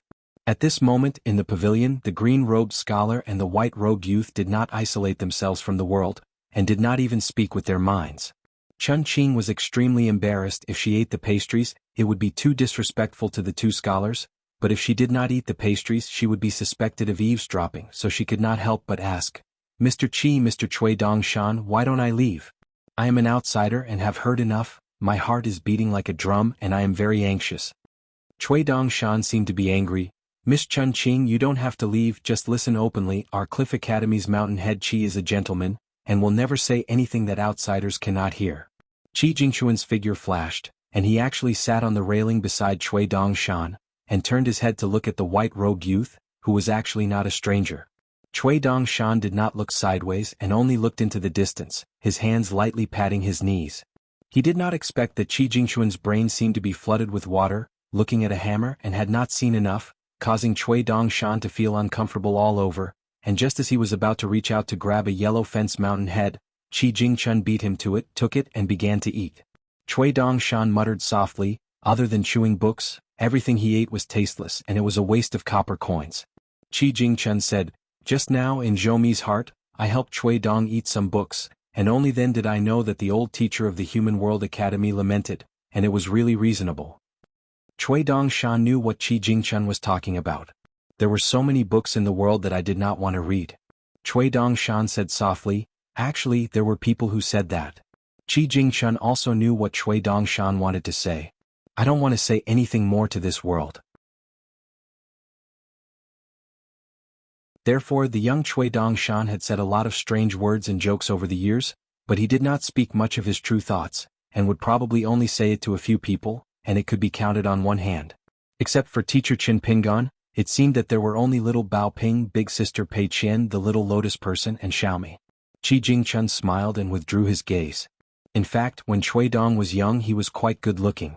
No wonder in the years to come, there were countless love debts, and in fact there were more love debts than senior brother. Back then there were women who sold wine near teacher's school. As long as Cui Dong went to buy wine, the price would be much cheaper. In the academy, there were female guest professors who occasionally taught Confucian disciples, and many fairies with the title of Zone. They would try to get a letter from him, or deliberately send a letter to the sage of literature in the name of asking for knowledge. Teacher understood and asked his chief disciple to write a letter on his behalf every time. After the women received the letter, they carefully framed it into a copybook so that they could keep it well. Every time Alliance returned from traveling with him, he would cry that he had been reduced to a green leaf. In all honesty, the souls of the girls had been attracted by Cui Dong, and they did not even look at Brother Alliance anymore. Chun Qing reminded him in a low voice, "Mr. Qi." When Mr. Qi had more thoughts, his cultivation would be damaged more. Qi Jingchun turned his head, reached out to press Cui Dongshan's head, and moved back to let this nephew get out of the way. Then he smiled at her and said, "Chun Qing, in fact, if you have time, you can really go to Luapa Mountain. It is a good place with beautiful mountains and clear waters, and it is full of outstanding people." Chun Qing nodded. "Okay. I'll listen to Mr. Qi." Cui Dongshan's face was full of grief and indignation. "Chun Qing, what's wrong with you? I spent a lot of effort and still couldn't get you to go to Luapa Mountain. Why did you agree so easily when Qi just said it casually?" Chun Qing blinked and said honestly, "You are not honest, but Mr. Qi is a gentleman." Qi Jingchun looked at Tong Yi Continent and said with a smile, "I have to admit, although Zhoumi's actions are unreasonable and rebellious, he has indeed shocked the world when he goes up alone." Cui Dongshan's heart suddenly trembled as he remembered something. He looked at Qi Jingchun's weak aura and said, "Fuyao Continent and Tong Yi Continent are both territories of the wilderness. Could it be that just now?"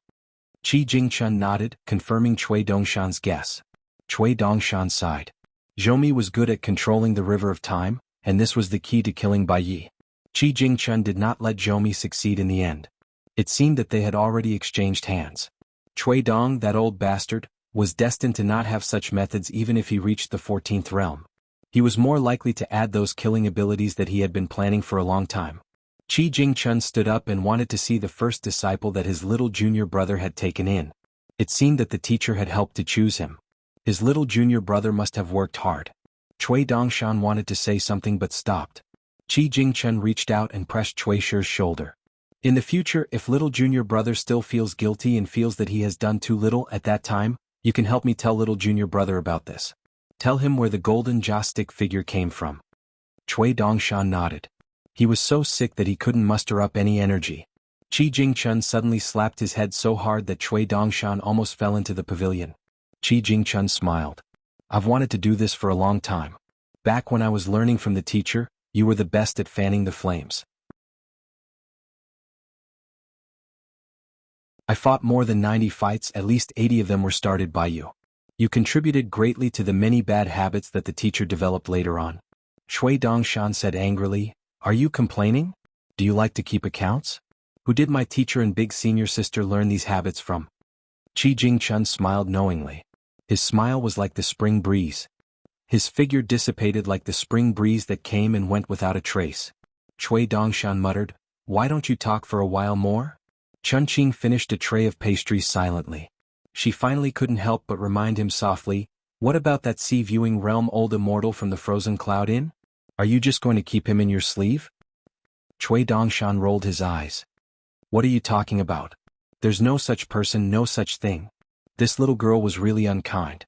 If he had known, he wouldn't have taken out those pastries to entertain the guests." Chun Qing said, "When we reach Luapa Mountain, shall we first go to the shop at Dragon Riding Alley?" Cui Dongshan immediately flattered, "Of course." Chun Qing suddenly said considerately, "Do you still want to drink?" Cui Dongshan became silent and shook his head. At the peak of Tsaiji Mountain, the white-clothed old ape walked down the divine path alone. He felt that something was wrong. The guardian of Xinjiang Mountain quickly looked around but didn't find anything strange. Was strange. Pei Qian stared with her eyes wide open. The scholar in green smiled and shook his head, indicating for her to keep quiet. He asked her telepathically what was bothering her and if she could tell her martial uncle. Outside the ancestral temple of Lord Nanyue, Song Jisun was sitting alone in a temporary study room. He was rubbing the space between his eyebrows. The powerful vassal of the Great Li dynasty suddenly stood up and bowed to his teacher. In the ancestral temple of Chidu outside the capital of Dali, Lin Shuyi was just about to put away the second volume of the Cloud Gem book when the scholar in green sat down with a smile. He asked Lin Shuyi to bring a pen and paper for him to make annotations. In a nearby great blasphemy mansion, Wang Zhu, who had become the only true dragon in the world, looked at the uninvited guest with a stubborn face and raised her head high. In the blacksmith shop by the Dragon Whisker River, Lu Xianyang was taking a nap. His mind was wandering through a shocking ancient battlefield. He didn't know that Mr. Qi, who was also resting with his eyes closed, was sitting on a small bamboo chair beside him. He was protecting him for the last time. In the school of the small town, the scholar in green stood in the school and his figure gradually dissipated. Qi Jingchun looked outside the door as if the next moment, a shy boy in straw sandals would secretly raise his hand and rub his old and clean sleeve with his palm before he mustered up the courage to speak. Then he would look into the school with a pair of clean and clear eyes and whisper, "Mr. Qi, there's a letter for you." The peak.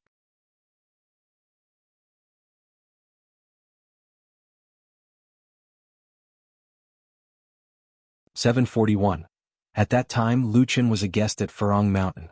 On a snowy night, he sat on a bamboo chair outside the door and enjoyed the snow quietly. Under the roof of the cottage there was an old dog. Lu Chen, who was lying on his stomach, occasionally looked up at Lu Chen, who was sitting. Lu Chen looked at the old dog and joked, "Is Zozi looking at me again?" As the guest overpowered the host, Lu Tai, as the host, went to the observation platform at the peak of the mountain. He took out a white jade bed and held the white conch wine cup, which was as famous as the wine spring cup, in one hand and a snow-white long tail with a golden handle in the other. As he drank, he used the long tail to gently brush away the snow. Lying on the white jade bed, his elbows on the white porcelain pillow, "There is no one here to accompany me," the white conch wine cup. Lu Tai's eyes were hazy with drunkenness. He used the long tail to scatter the goose feather snow and raised his cup. Like a great person, a great talent can move people. His voice became soft. Lu Tai put down the long tail and wine cup and sat cross-legged. He covered his sleeves with his hands and murmured, "No one is here to accompany me." The three direct disciples were already entertaining the guests at Furong Mountain and the last disciple who was still traveling in Jianghu. The young man was named Jin Ji by Lu Tai on the landscape register. He had no surname. Lu Tai gave the child a bamboo sword and carved two extremely small characters, Xia Dui, with a knife. When the child held the sword for the first time, Lu Tai laughed and told the disciple that he must become a sword immortal, a great sword immortal. Lu Tai taught the last disciple a Tao mantra and a few fist stances. He did not teach anything else but gave the child a total of 32 sword manuals. In fact, Lu Tai had been in Lotus Blossom Blessed Land for so many years, but his temperament was still very casual. The cult leader of the devil cult and the number one person in the world were all just for fun. Therefore he was only in the nascent soul realm now. After he ascended from the Blessed Land to the Qingming world, Lu Tai took the opportunity to break through the realm. Otherwise, according to Lu Tai's own wishes, since Yu Zhini was no longer around, he could still be the land immortal Jindan guest for many more years. There were only two things that he was serious about. First, he taught Chao Qinglang knowledge together with the headmaster Zhong Qiu. Second, he carefully selected the last disciple and taught him swordsmanship. Since Lu Tai had nothing to do, he opened his palm and looked at the mountains and rivers to see Yu Zhini's situation. Taking in the entire scenery of Furong Mountain, every time Lu Tai thought about it, the mountains and rivers would appear in his field of vision. As long as Lu Tai focused slightly, even the traces of snow on the railings of the plank path would be clearly seen. The lifespan of the common people at the foot of the mountain is less than 100 years, who would not be envious of the immortal guests on the clouds. When ordinary nascent soul cultivators used this ability, they would expend a lot of spiritual energy and would easily cause trouble. If the person being spied on was of a high cultivation level, it would be easy to track them down. However, Lu Tai was born in the Lu clan of the Central Plains school of Yin Yang. His knowledge was very diverse, and he actually knew a lot of unorthodox spells and abilities. It was just that he had never been willing to take the initiative to learn them. When a person's knowledge was too great, it was easy for them to become lazy. Instead, they would not be as hardworking as those who only knew a little. Yu Zhini, who had been practicing martial arts, studying and cultivating all his life, had probably never been in such a difficult situation in his life. The third sect master of the Baek-o Kaekyung building seemed to have dug a hole but did not bury it. He threw Yu Zhini to three juniors whose cultivation levels were not low. Therefore, before the snowy night on the plank path, Yu Zhini, whose Qi refinement warrior realm was suppressed to the cave abode realm, had to face three enemies with different intentions. Eugenie was especially wary of the young man Huan Yin, who did not reveal anything. Tao Xiang, a pure martial artist who had just entered the far travel realm. Huang Shang, the state protector of Nanyuan country, a golden pill expert who could summon wind and rain. Huan Yin, who was born in the Eagle Fortress of the Tongyi continent, had the physique of a martial artist in the Golden Body realm and a Qi refinement warrior in the Dragon Gate realm. He was also a hidden sword cultivator. On the other hand, Eugenie, who used to be the most powerful person in the world after Ding Ying in the Lotus Flower Blessed Land, was now a cultivator in the upper 5 realms. The only thing he could rely on was the physique of a martial artist in the far travel realm. It was just that he had switched to cultivating for close to 30 years and was already used to using the spells and skills on the mountain to suppress and kill the martial artists at the foot of the mountain. It was inevitable that his punches and kicks were a little rusty. Eugenie was definitely not willing to fight with the 3 of them at such a time.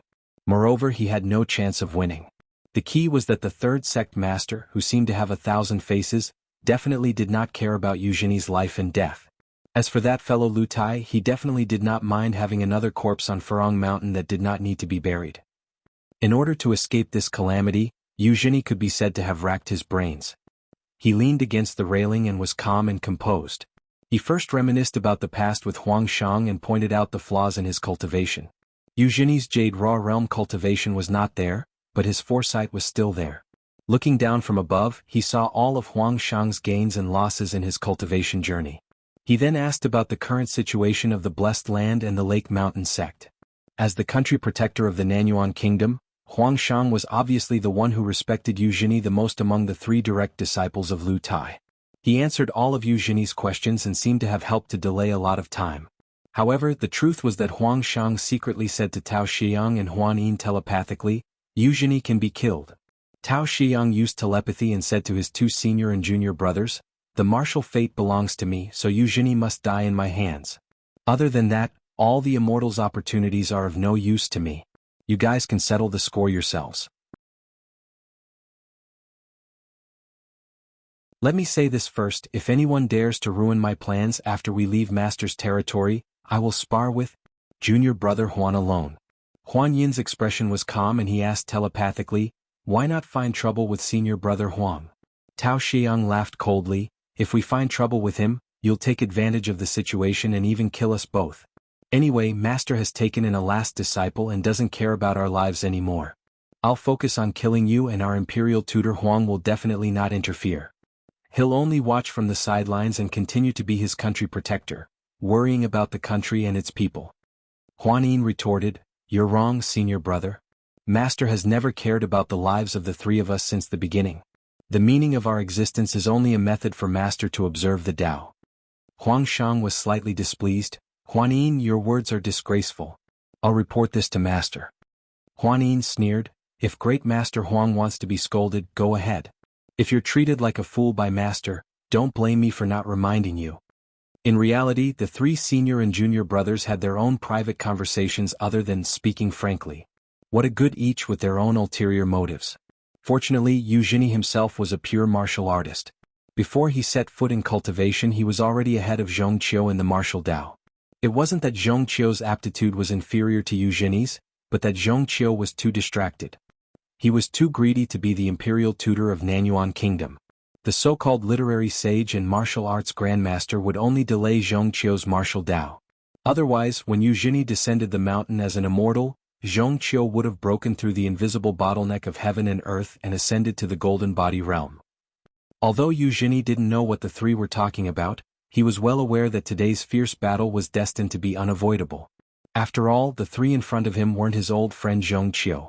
Eugenie asked Huang Shang about the situation of Lake Mountain sect and Songlai Kingdom's imperial court, as well as the process of their little junior brother asking about Lake Mountain sect.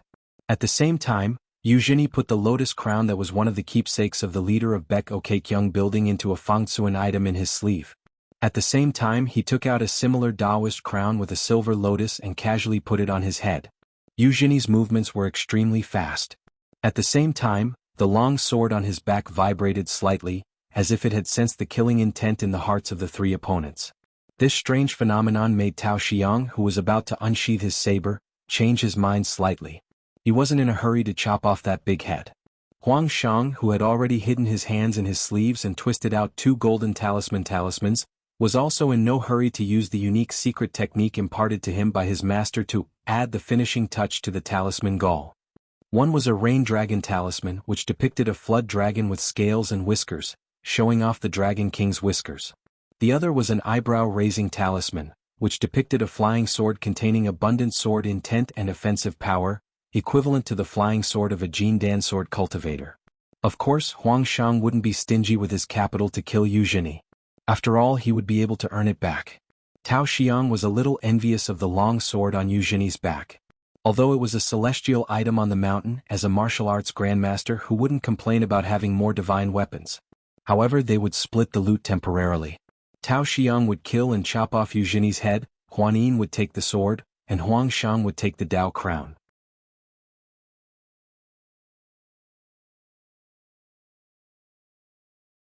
The long sword on Yu Zhini's back was a relic that Yu Zhini and Zhong Qiu had obtained together after killing the banished deity a long time ago. There were 7 ancient seal inscriptions on both sides of the sword. Qiushui Nanhua Grandmaster, and Shan Mu Yi wandered free and unfettered. The long sword was a magic treasure, and its grade was inferior to the silver Dao crown. Huang Shang glanced at the Dao crown on Yu Zhini's head. He had indeed coveted it for a long time. However, Huang Shang had thought that it would be difficult for him to see the Dao crown again in this lifetime, much less obtain it. He hadn't thought that fate would be so wonderful. Not only would he see the Dao crown with his own eyes, but he would also have the opportunity to wear it on his head. However, when he thought of this, Huang Shang immediately restrained his thoughts. Even if he succeeded, he should give it to his master. Perhaps when his master was happy, he would casually give it to him. If his master was unwilling, Huang Shang wouldn't dare to think too much about it. Among the 3 disciples, Huang Shang was indeed the most honest. He wasn't a gloomy person, but after being the imperial tutor for so many years, he would naturally become more decisive. This silver lotus crown was extremely famous in the lotus blossom blessed land. It was the most precious treasure of the blessed land. Its earliest owner was the martial madman Zhu Lian, who had killed 9 people by himself. When Zhu Lian was young, he was hailed as a banished immortal, a noble young master. This Dao crown actually added a lot of fame to Zhu Lian. Then, before Zhu Lian died from exhaustion in the capital of the Nanyuan Kingdom, he had casually thrown it to a young man who was hiding at the edge of the battlefield. That person was called Ding Ying. After unifying the demon sect and becoming invincible, he gave up his position and became the demon sect's supreme sect master. At that time, Ding Ying used his ability, courage, and luck to pick up 2 great treasures in one go. One was Zhu Lian's head, and the other was the silver lotus Taoist crown. He had both the martial arts fate and the celestial fate. When Ding Ying died, the treasures passed to Yu Zhini. Thus, this lotus crown had become the symbol of the most powerful person in the blessed land. Huan Yin was thinking about how to use the secret art of the ghost Dao taught by his master to refine Yu Zhini's soul into a Yin god puppet. In this way, it would be equivalent to having an earth immortal servant by his side. Huan Yin still liked the feeling of controlling others and everything in the world as if they were puppets in his hands. He was actually not interested in fighting for his life. Of course, if he really wanted to fight and seize benefits, Huan Yin wouldn't hesitate. For example, today's encirclement to kill Yu Zhini. Yu Zhini suddenly moved. He took a step out of the plank road, and the long sword on his back unsheathed itself.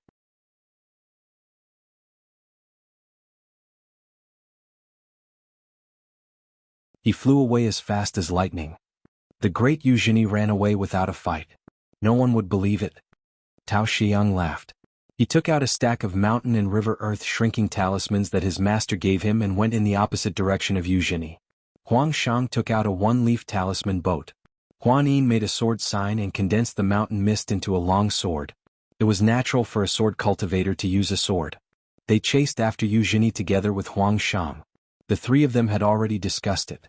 Today, at least 2 of them would be responsible for killing Yu Zhini in every battle. The other person would hold the line from afar. They wouldn't give Yu Zhini a chance to defeat them one by one. After that, Yu Zhini was still in a precarious situation even without the pure Jade Realm. However, he managed to win himself a chance of survival time and time again with the help of the endless spells of cultivators and unimaginable ways to break out of the stalemate. Yu Zhini was only a martial artist in the far travel state. He also had a sword and a Taoist crown. He successfully escaped the encirclement more than 10 times. He escaped far away and was chased. He hid his aura and hid in the secluded mountains of Farong Mountain. Then Huan Yin found traces of him. He cooperated with Huang Shang to break through the camouflage and escaped again. He fought and retreated. Yu Jini didn't say a word from beginning to end. On the other hand, Tao Xiang fought to his heart's content. He didn't hesitate to exchange a sword and a blade with Yu Jini whenever he found an opportunity. After nightfall, Farong Mountain experienced a snowstorm. Yu Jini had been fighting for a long time. Whether it was his aura, body, or mind, they were all spent. He had to use his trump card. He placed Tao Xiang and the other two in a small world of Lotus Pond without any warning. Covered in blood, Yu Jini wobbled on his sword and fell to the top of the cliff. He almost fainted in the snow. His Taoist crown was askew. Without support, the small world opened by itself. Behind him were three of Lu Tai's direct disciples. They were either martial artists who overturned the earth, or cultivators who rode the wind. Lu Tai squinted his peach blossom eyes and waved his tail, indicating that Huan Yin and the other two didn't have to be relentless with Yu Jini. Lu Tai glanced at old immortal Yu, who was like a stray dog. He turned to the three disciples and smiled. Not bad, not bad. You should be rewarded. Go back to your homes and wait. The three respectfully returned the greeting and left Farong Mountain. Lu Tai, dressed in a snow-white robe, reclined on the white jade couch that he named White Jade Capital. He could see 1,000 miles from his seat. Yu Jini didn't seem to have any complaints about today's unexpected disaster. The childlike old immortal only had a calm expression. After sitting up, he placed his sword on his knees and held his Taoist crown. He began to breathe and recuperate. Lu Tai suddenly couldn't help but laugh.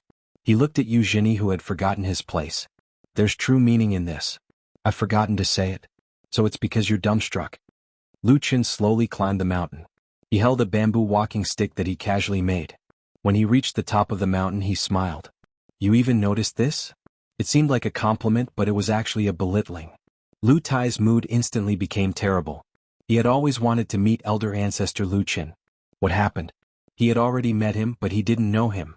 As for the scholar Zheng Huan in front of him, he was also one of Lu Chen's Taoist manifestations. Lu Tai asked, among the 5 dreams and 7 hearts, the Taoist master Baigu is in the Qingming world. It's easy to guess.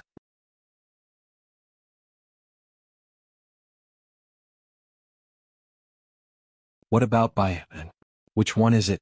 Was it brought to the Qingming world by you, or has it always been in the Haoran world? Is it in the Tongyi continent that I once walked past? Bai, and originated from the southern sea and flew to the northern sea. It wouldn't stop unless it was a parasol tree. It wouldn't eat unless it was a solid fruit. It wouldn't drink unless it was a spring. The ancient sages had commented that this item belonged to the phoenix. As for the Tongyi continent, according to common sense, it was naturally the most suitable place for Lu Qin to place this Taoist avatar of his. Baihan. In the past, Qin Pingan wore a Taoist robe of gold. As for that gold, Qin Pingan obtained it from the Flood Dragon ravine. That nascent soul Flood Dragon was obtained from an immortal cave in the sea. It was rumored that it was left behind by a Taoist master of Mount Longhu. Why would a Taoist master of Mount Longhu break ties with his family and die at sea? Why wouldn't he return to Mount Longhu even in death? How annoying. Once he thought deeply about this, Lu Tai would be extremely annoyed. It might not really be Lu Chen's plot, but who wouldn't be afraid of that possibility? In the past, it was Qin Pingan who was afraid. Lu Tai wasn't the least bit afraid. When Lu Tai saw Lu Qin, he couldn't help but become afraid. The beautiful youth in green robes, the little immortal with a yellow ribbon. The peach blossoms are like horses and the elm pods are smaller than coins. Look, listen, the Fuyao sect shouted for the elm pods of the heavenly street, and the little immortal sent that youth to the court. Isn't this the hidden official of the Great Wall of Sword Qi? Lu Qin didn't answer the question and talked to himself.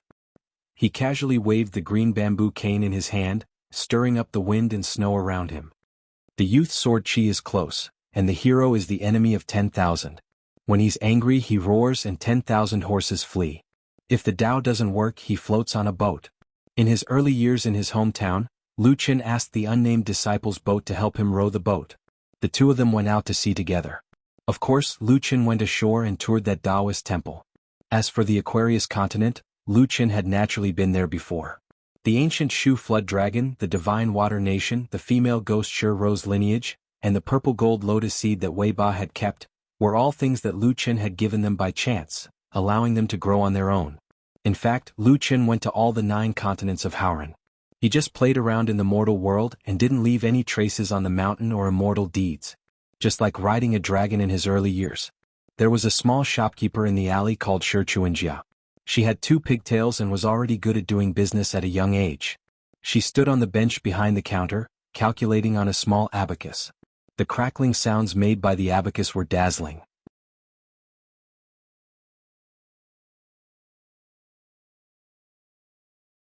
She always carried a pocket-sized little golden abacus, which she got when she was young. In fact, that little abacus was secretly given to the Shir family by Lu Qin.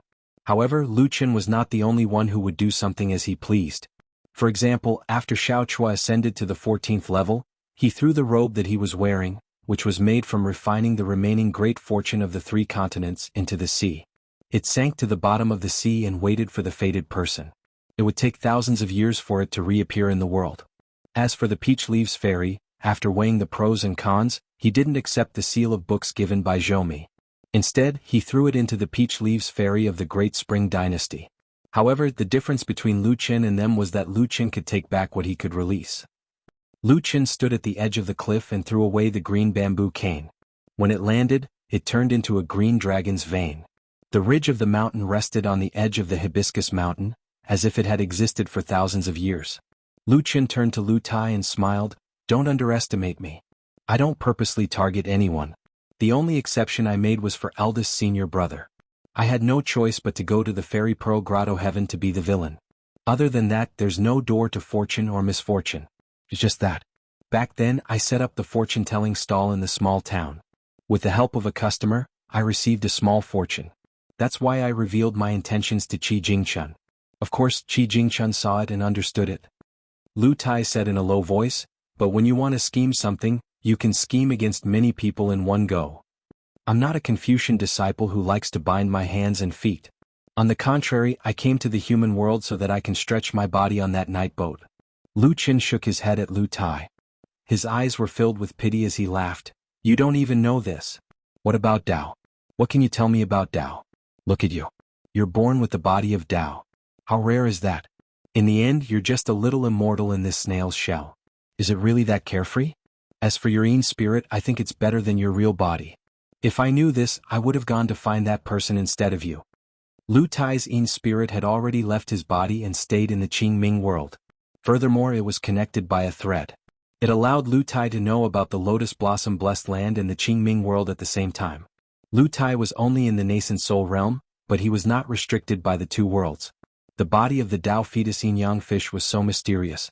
It was close to what the Taoist ancestor said, knowing the world without leaving the house.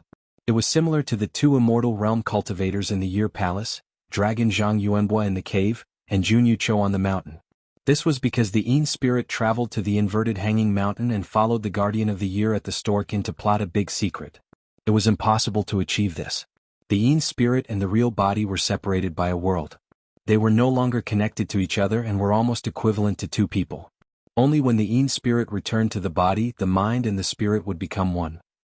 Lu Qin continued, "As for the so-called not prying into the heavenly Tao, no matter how good your aptitude is, you're still too far away. It's not enough to only know that you don't know what's good. What should we do?" Lu Tai sneered, "You don't have to worry. You should take care of Yu Muji's Tao heart." Lu Qin turned to look at Yu Zhini, who wandered around the blessed land for thousands of years. He smiled and comforted, "You're still you and I'm still me. Let's part ways here. Not only you, the scholar Jing Huan is the same.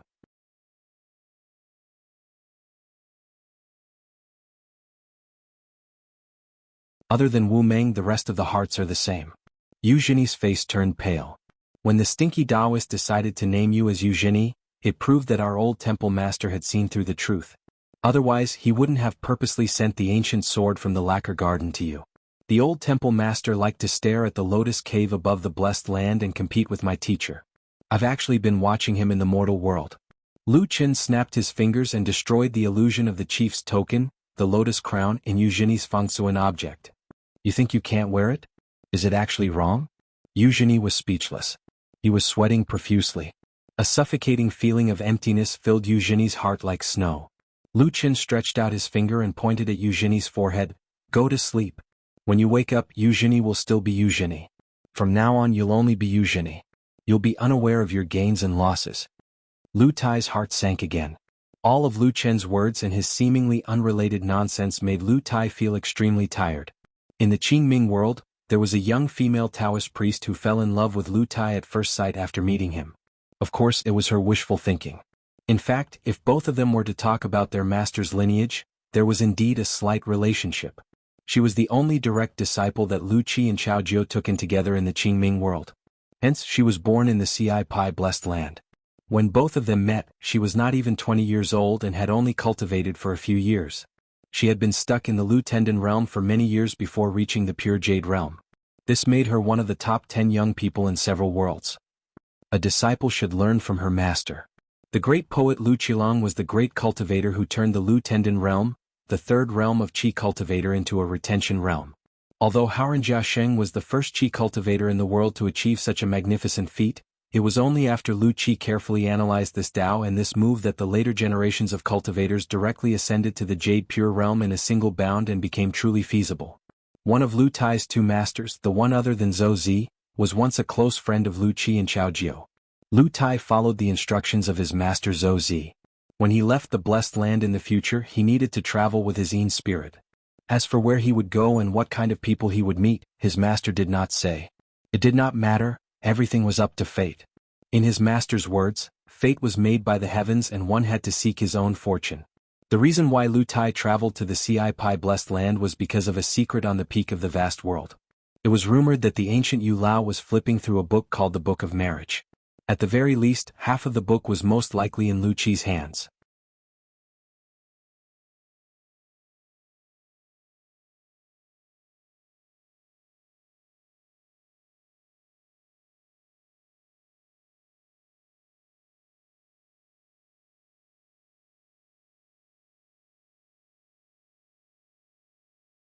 Looking at the travel-worn old man, the nun couldn't bear to see him like this. If you know the head of the temple, even if we've met from afar, I'll help to inform him.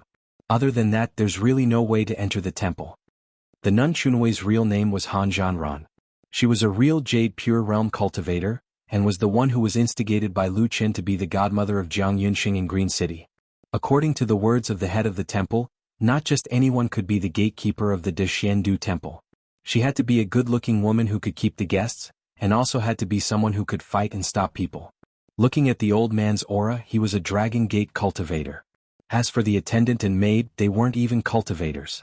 Of course, the old man could also be an unfathomable expert.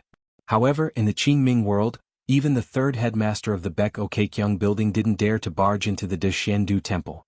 Thus, no one took the realm too seriously here. The young man was overjoyed. He coughed and took out a pocket-sized scroll from his sleeve. He spread it open a little and revealed the words, West Garden Elegant Gathering, on the scroll. He reminded the woman in a low voice, one of the 3 great elegant gatherings in the world is drawn by this scroll.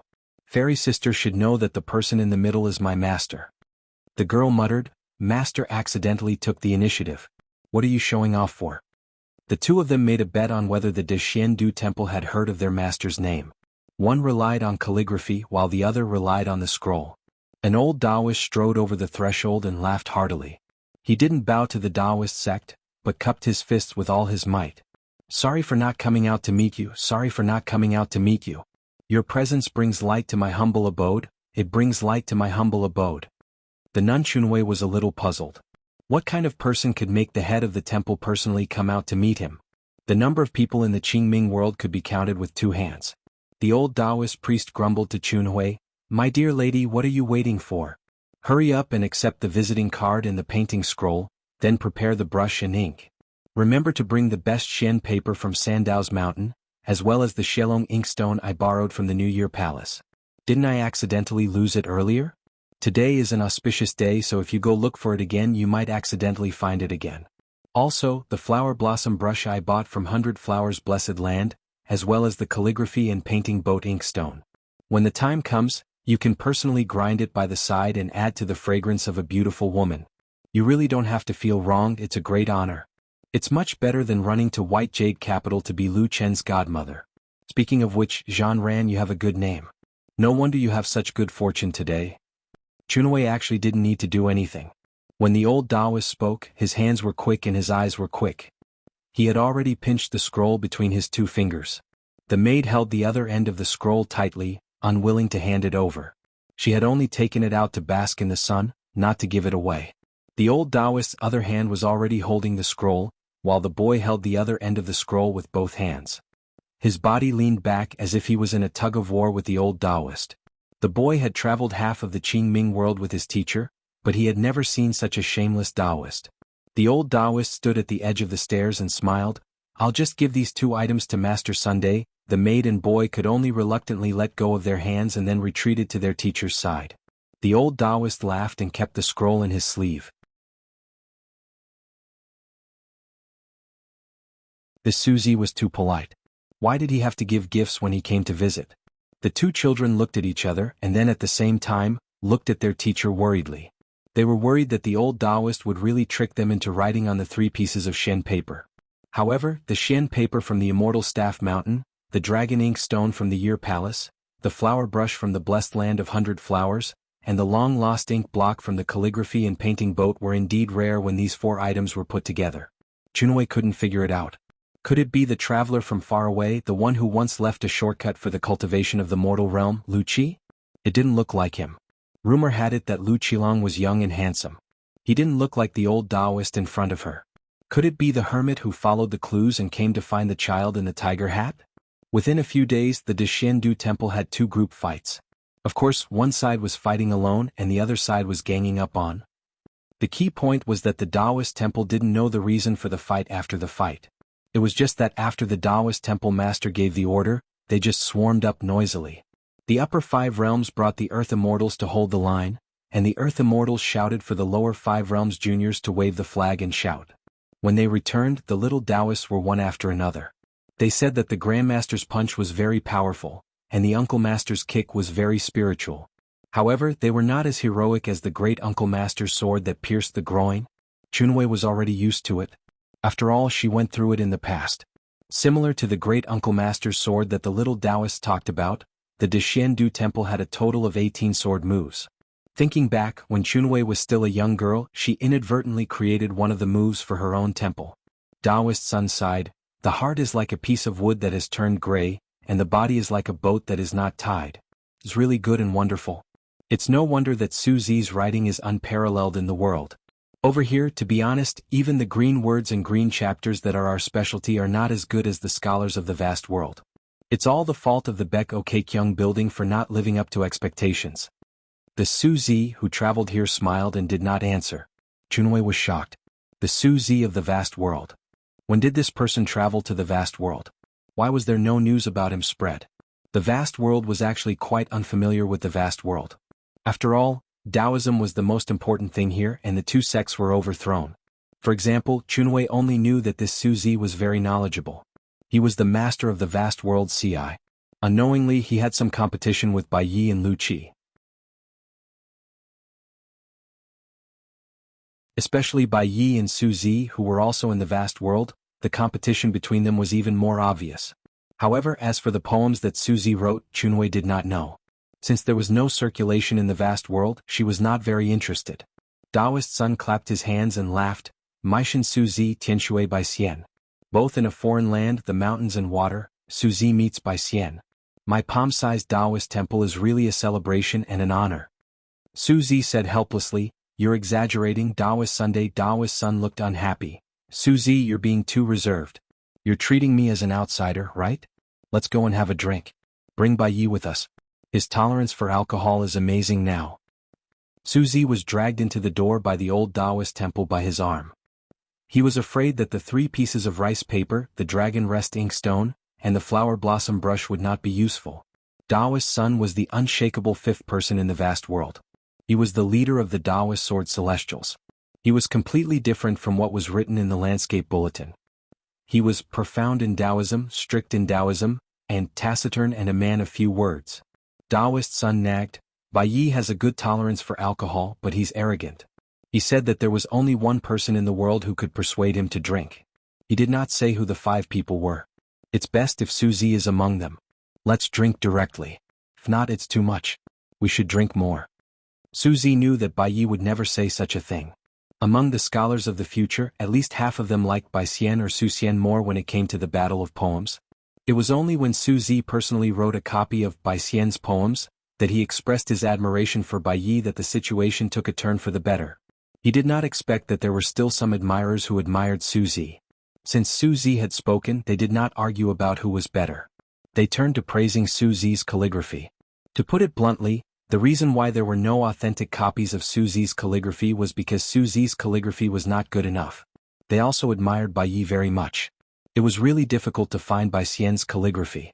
Left with no choice, they started to criticize Su Zi's calligraphy. They said that Su Zi's calligraphy was like a toad being crushed by a rock. Otherwise they would say that Su Zi's calligraphy was terrifying. Since Bai Yi did not have many friends and was studying in seclusion on the island, he did not mind at all. However, Su Zi, who had students all over the world, was annoyed.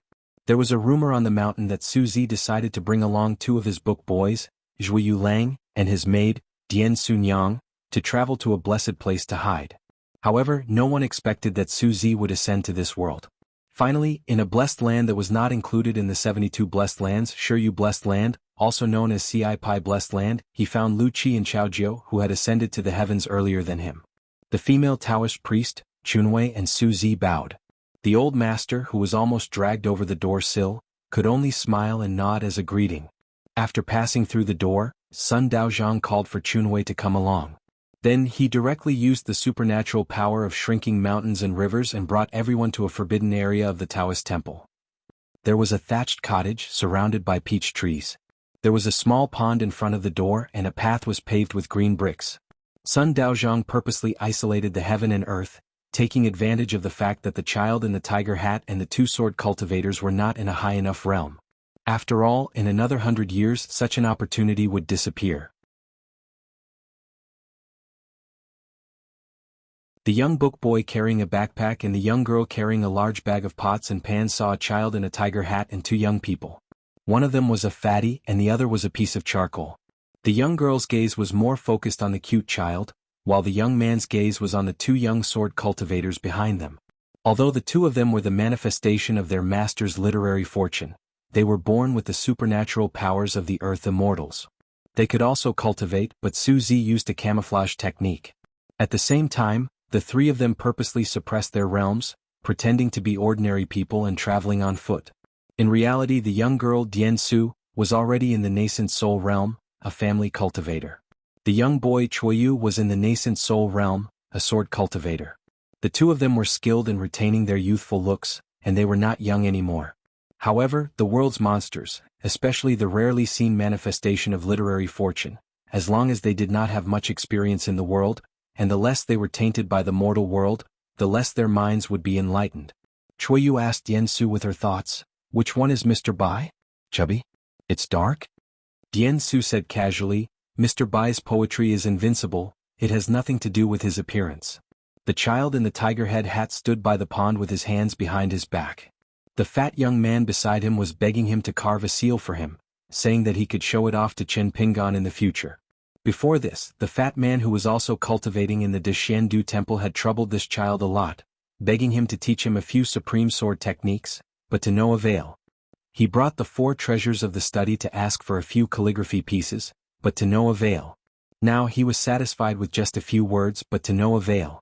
Seeing that the child in the tiger head had ignored him, the fat man said that if Chen Pingan really came to ask Mr. Bai for confirmation in the future, Mr. Bai would neither nod nor shake his head. How about it?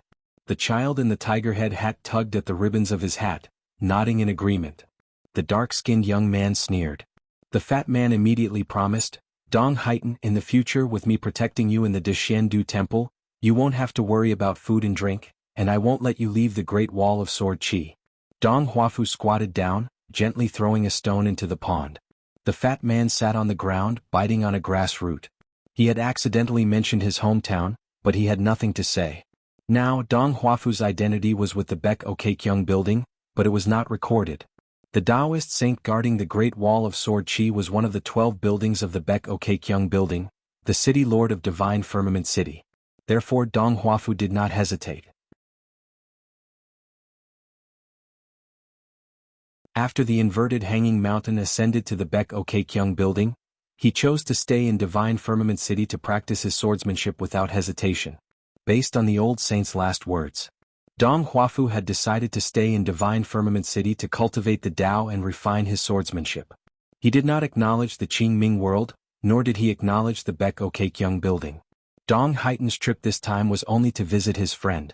Because Fatty Yin had chosen to cultivate in the Deshiendu temple, the old temple master, Sun Huaizhong, saw the item close at hand and asked about fellow Taoist Chen's deeds at the Great Wall of Sword Qi.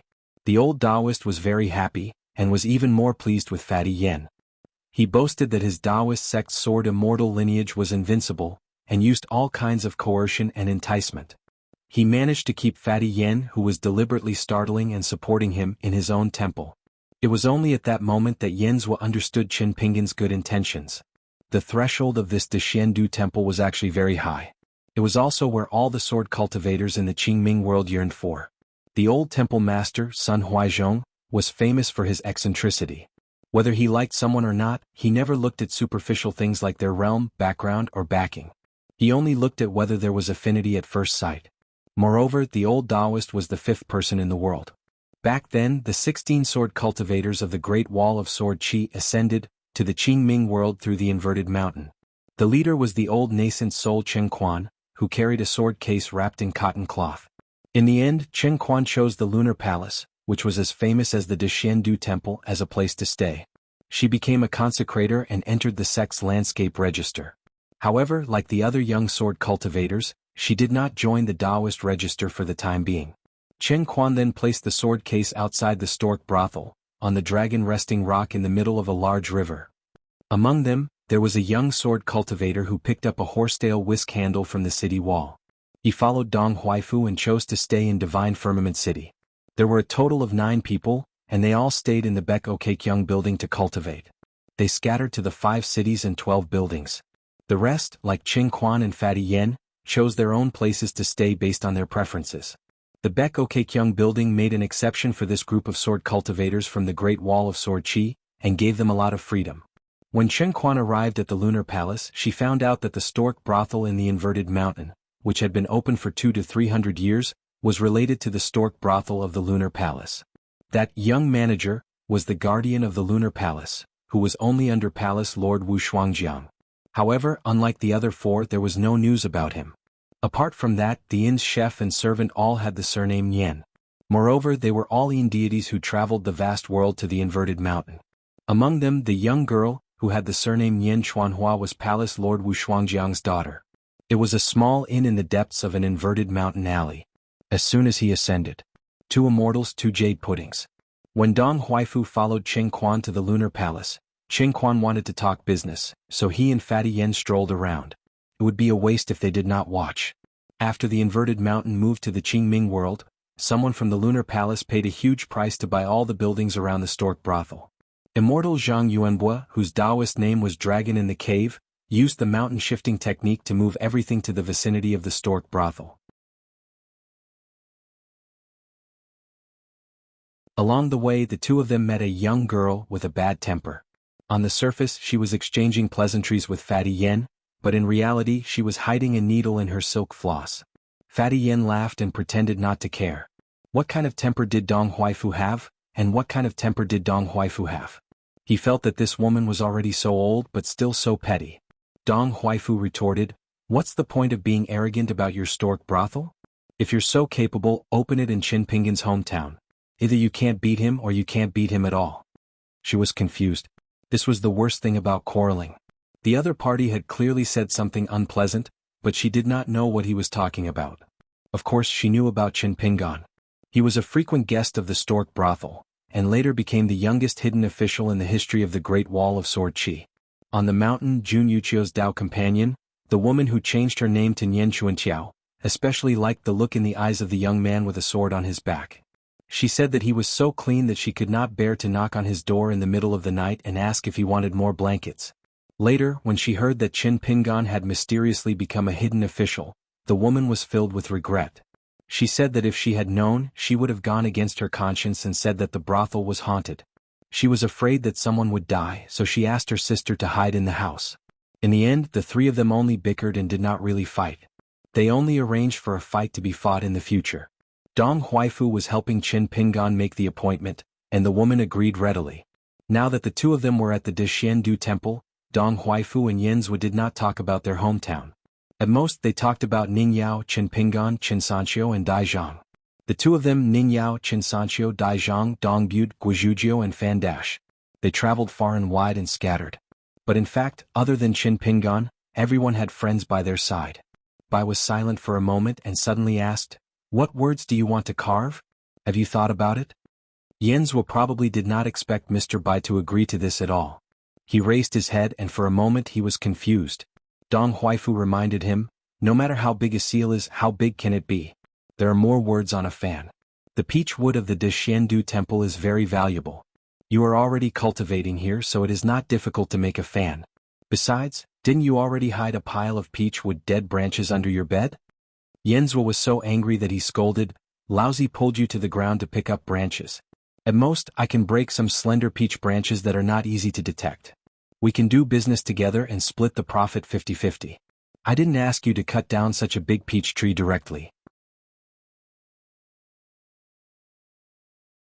Lousy had to move back and hide the tree with the roots. "These days I have been sleeping in fear. If that tree was not close to Mr. Bai's residence and no one noticed it for the time being, we would have been hung on the tree by that smiling tiger old Abby Dean. You don't know Master Sun's character. He is definitely the same kind of person as Qin Pingan." Dong Huaifu crossed his arms. "Anyway, I think Master Sun is very kind and warm to guests. When we met, he asked me if Sister Jeanron was beautiful. When in Rome, do as the Romans do and tell him the truth. After that, Sister Jeanron smiled more every time she saw me." Yanzhou held his head with both hands. "Yes, yes, yes. Sister Chunwei, who was said to be round and fertile by you, can't use a sword to cut you, a guest. I am now the official master of the Dishiandu temple. What should I do in the future?" Dong Huaifu punched Yanzhu's arm and said, "Mr. Bai is still waiting for you." Yanzhou thought for a moment, scratched his head and said to Mr. Bai, "Why don't Mr. Bai just write it casually? I will go back later and make a peachwood fan and send it over." The child in the tiger head hat said, "Seal it and carve it." Just as Yanzhou was about to speak, a hand suddenly rested on his shoulder. A voice with a smile sounded behind him. "Yanzhou, it must be hard to carry such a big peach tree around. Don't look at the peach tree in our Dishiandu temple. It doesn't look tall or big. With so many obstructing branches, it must weigh at least a few thousand pounds. Why don't you let this poor Taoist rub your shoulders? Later I will make a few hundred fans to sell for money. Don't tire yourself and delay Master Yan's cultivation. It will make my heart ache. In the future, don't do this in the middle of the night. It is easy to accidentally bump into branches when walking in the dark. After that, you will mistakenly think that you were hit by a stick." Yanzhu's body tensed up and he looked like he was about to cry. Listen, is this something a human would say? Was this something that a venerable old Abby Dean should say? Bai also turned around and bowed to Suzy. Suzy did the same. Both of them looked at each other and smiled. Just like how Bai had never been to Mount Sui in the Central Plains, he had never seen Suzy in Meishan, who was not far from his hometown. As for Bai Xian's poetry, Bai had of course heard of it from the old Xiucai. What Bai really appreciated was not Suzy's calligraphy, but Suzy's character as a scholar. Even if it wasn't in vain, if it was someone else who was lucky enough to be born a few hundred years earlier than Suzy and walk on the same path as Suzy, Suzy would still be honest and write a post for that person. She would also belittle herself. Suzy was heroic, so his poetry, calligraphy were all outstanding.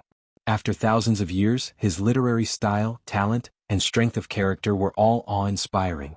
On the other side, Yanzhu's body sank and his shoulders were crooked. He turned around and stood up. With wind under his feet, he went behind Priest Sun and massaged his shoulders smoothly. He asked flatteringly, "Elder, this is the technique that Qin Pingan taught me. Is the strength suitable?" Priest Sun sneered, "Nonsense. My fellow Taoist Qin is unyielding and his words are sincere. He speaks his mind. He is not a fence-sitter like you." Yanzhou was about to withdraw his hands. Unexpectedly, Priest Sun said angrily, "You have the strength to chop down the peach tree, but not the strength to massage your shoulders? What a sissy. You are not cool at all." Dong Huafu suddenly said, "Chopping down the tree has nothing to do with me. I did not go out that night."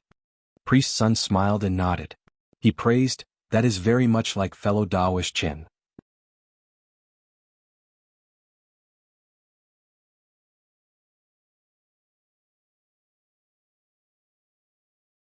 742. Dao's son suddenly laughed heartily and said, "Great, Lu Qi and Leader Chao are here too. Zhan Ran, go and bring the two gentlemen here. By Xian and Suzi, you really have a lot of face. My Shendu temple, what do you say, Master Yen?" Yen Zui answered, "Don't open for 3 years but open for 3 years." Nun Chunhui accepted the order and was about to leave when Dong Huafu suddenly said, "The old temple master personally went out to welcome teacher Su, but let Sister Zhan Ran welcome Lu Qi and Chao Chao." Scholars tend to have their own ideas. They smile when they enter but curse when they leave. Daoist son stroked his beard and thought that Dong Haitan's words made sense. "Headache, what a headache. My legs are sore and I can't walk." Chunwei was a little hesitant. Lu Qi and Chao Chao were able to ascend from Haoran heaven and travel the Qingming world. They were worthy of being guests of the Deshiendu temple. According to Dong Haitan's words, it would be inappropriate if the Grandmaster favored one over the other. According to what the Grandmaster and Grandmaster did in the past, it was simple.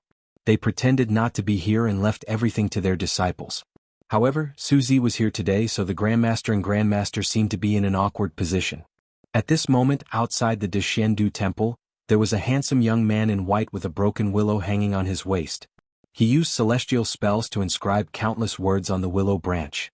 It was Lu Qi, who was as famous as the master of Dragon Tiger Mountain at the foot of Haoran heaven. Wherever there are demons there will be peachwood swords. Wherever there is well water there will be Lu Qi's words. 5 years of Huangyu Haoran Lu Qi, leaving high and far away, singing softly, forgetting each other. Between the red and green flowers, Lu Qi, a white-clothed gentleman. Beside Lu Qi stood a black-clothed man. He had the face of a man in his 30s and his figure was slender. He was also elegant. He carried an oil paper umbrella on his back. Chao Chao, courtesy name Yuan Chong. This person was also the favorite of many girls on Haoran Mountain. In Haoran heaven, poetry had always been seen as a minor Tao. In short, it was the leftovers of poetry. As for music, it was even worse. Therefore, when Lu Qi and Chao Jiao arrived at Qingming Tian, they simply named the blessed land that they accidentally discovered as Shiryu Blessed Land. Other than self-mockery, it was not without accumulated feelings. This secret realm, also known as the Ci Pai Blessed Land, was uninhabited when it was first opened. The vast blessed land had been in the world for many years. Although it was not listed as one of the 72 blessed lands, it was a natural mid-level blessed land. However, there were still very few cultivators living in it. Lu and Chao seemed to treat the entire blessed land as a secluded residence, which could be considered an interesting conversation between immortals.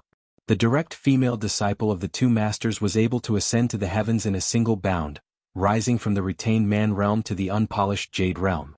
In addition to the two masters' teachings, she also had a unique blessing.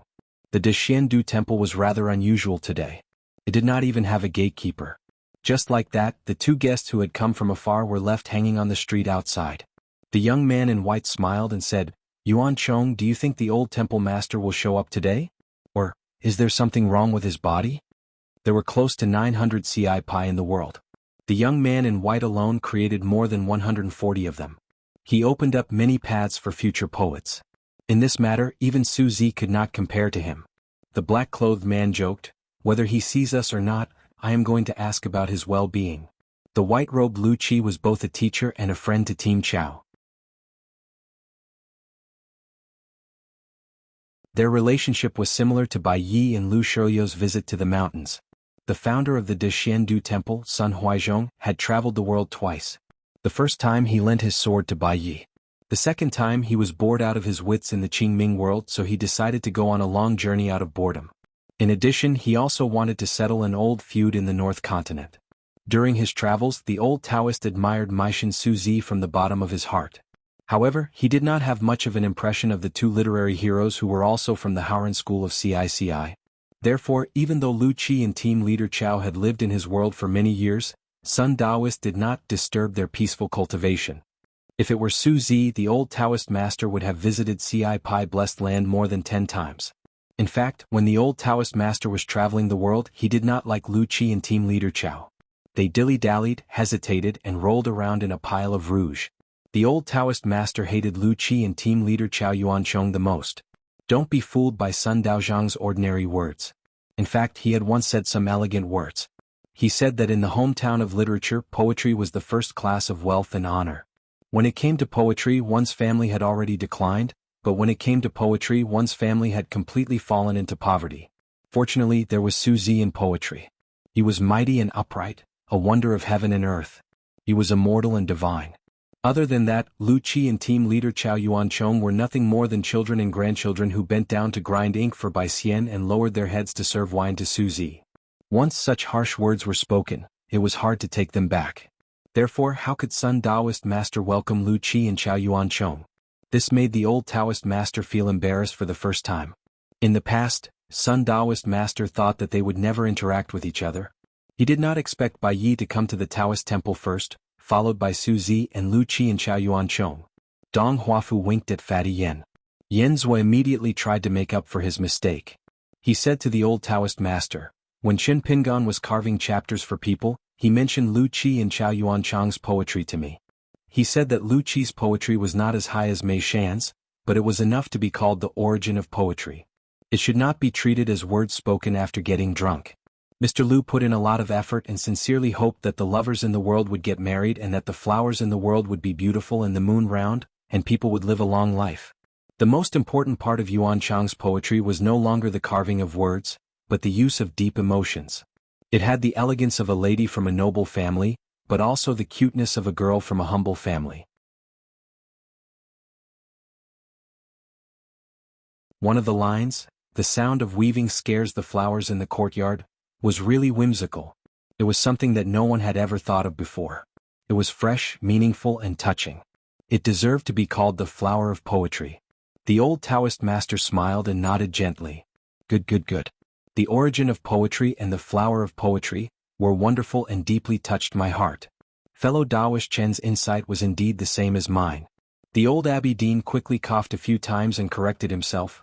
To be honest, these words were spoken by fellow Taoist Chen when we first met in the North Continent. We traveled together and regretted that we didn't meet earlier. I was the first to express my feelings when I was drinking wine with fellow Taoist Chen and discussing about literature. I didn't expect that Master Hidden Official would use it for reference at the Great Wall of Sword Qi. What a good fellow Taoist Chen.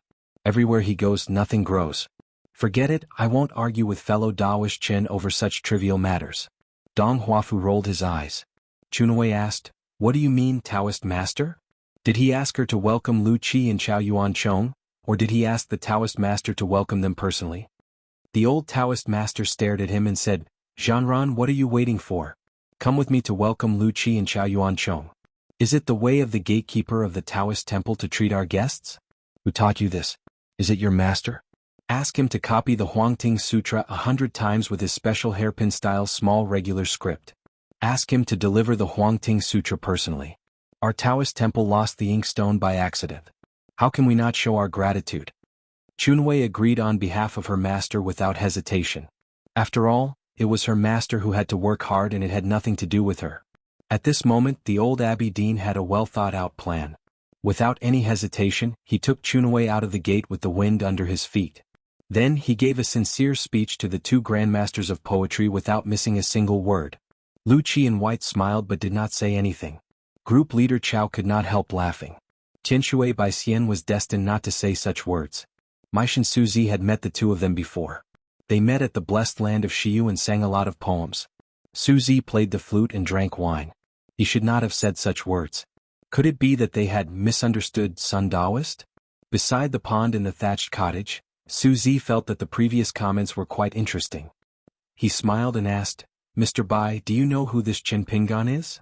Since the old Taoist master called him fellow cultivator Qin, could he be a hermit from Howren's hometown?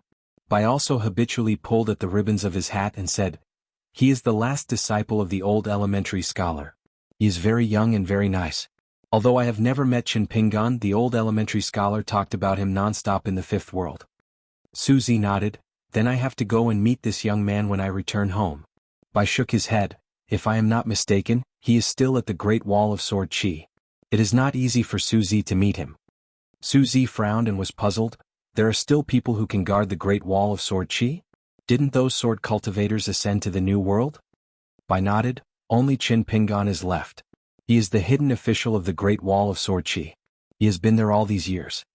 Suzy smiled and said, "A young outsider can be a hidden official in the most exclusive Great Wall of Sword Qi? He can't just be the last disciple of the sage of literature."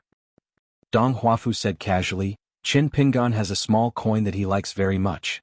The seal characters seem to be, Su Zi's poems are like paintings. Qin Pingan swore that he would take it as a family heirloom. By side as well. The last disciple of the old scholar, Qin Pingan, could be said to be the epitome of the style of the old scholar. Suzy was surprised. Suzy was slightly surprised. He didn't think that there would be such a thing. In fact, he didn't have much of a relationship with the sage of literature. He didn't mind some things, but among his disciples, there were many people who complained because Xiu Hu had neglected their teacher when he was evaluating the level of the world's calligraphers. Xiu Hu, on the other hand, was very good at everything. Therefore, after a while, it was just like the battle between the White Fairy and Suzy, which made Meishan Suzy feel very helpless. So Suzy did not think that among the disciples of the sage of literature, there would be someone who sincerely praised his poems. Fatty Yin secretly gave Dong Huafu a thumbs up. This Dong Haitan never spoke nonsense. He only knew how to add the finishing touch. Bai asked telepathically, Suzy, are you going to return to your hometown with Lu Chao? Suzy nodded and said, the three of us have the same idea. The peaceful atmosphere and thousands of poems are just icing on the cake. In these troubled times, we can learn from Mr. Bai and go to the Fuyao continent together. When he said the word junior, the bearded Meishan Suzy looked at the child beside him with a tiger head hat. He could not hide his smile. Bai nodded and said, a little Howren Chi can speed 1,000 miles. Suzy's return this time is indeed a good poem. After Lu Qi and Chao Jiao appeared, they immediately bowed to Bai. As for the image of a child in a tiger head hat, it did not hinder their respect for Bai Xian. Bai also bowed in return. In Bai's heart, Lu Qi and Chao Jiao were inferior to Suzy on this journey. In fact, team leader Chao held Bai in high esteem, almost to the point of no return. Chao Jiao even specially engraved a book seal for his own use.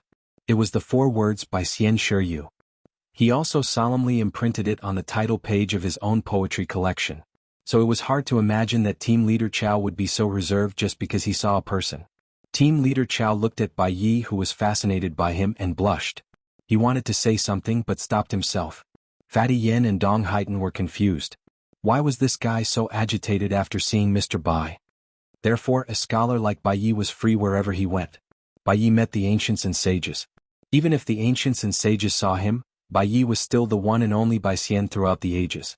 Daoist Sun looked at the 4 of them and said, today at the gathering of peach trees in Deshiendu Temple, White Fairy Su Zi, Lu Xi Yuan, and Chao Huatsong are here. It's not inferior to the gathering of the 4 celestial swords. It's a blessing for the Daoist temple and the world. If I don't use the steely rubbing technique to leave this painting for the future generations, I will be a sinner. Bai also turned to look. The old Daoist immediately laughed and said, Brother Bai, you don't have to worry. You still look like a 14th level Howren Bai. There's no need for Brother Bai to say anything more. This old Daoist is the most experienced. I will definitely wait for more than 100 years before Deshiendu Temple tells others about this. Big Beard Su Zi, Lu Qi, and Chao Jiao all reminded the old temple master at the same time, one each. The old temple master complained to them, I am not a fool. How can I make such a mistake? Yen Zhuar and Dong Huafu said telepathically, what if Qin Pingan is here? Dong Huafu thought for a while and said, flattery is the key. Mr. Bai's poem, Lu Qi's lyrics, Chao Jiao's painting, Su Zi's ink, and the old temple master's seal. None of them can escape. Yang Family Drugstore. Li Lu left Lady Qingzhong in Lu Shui Pit on the sea and let this Ascendant Realm Great Demon continue to take care of the bridge in the sea that connected the 2 continents. Li Lu returned to his hometown alone and found Old Man Yang.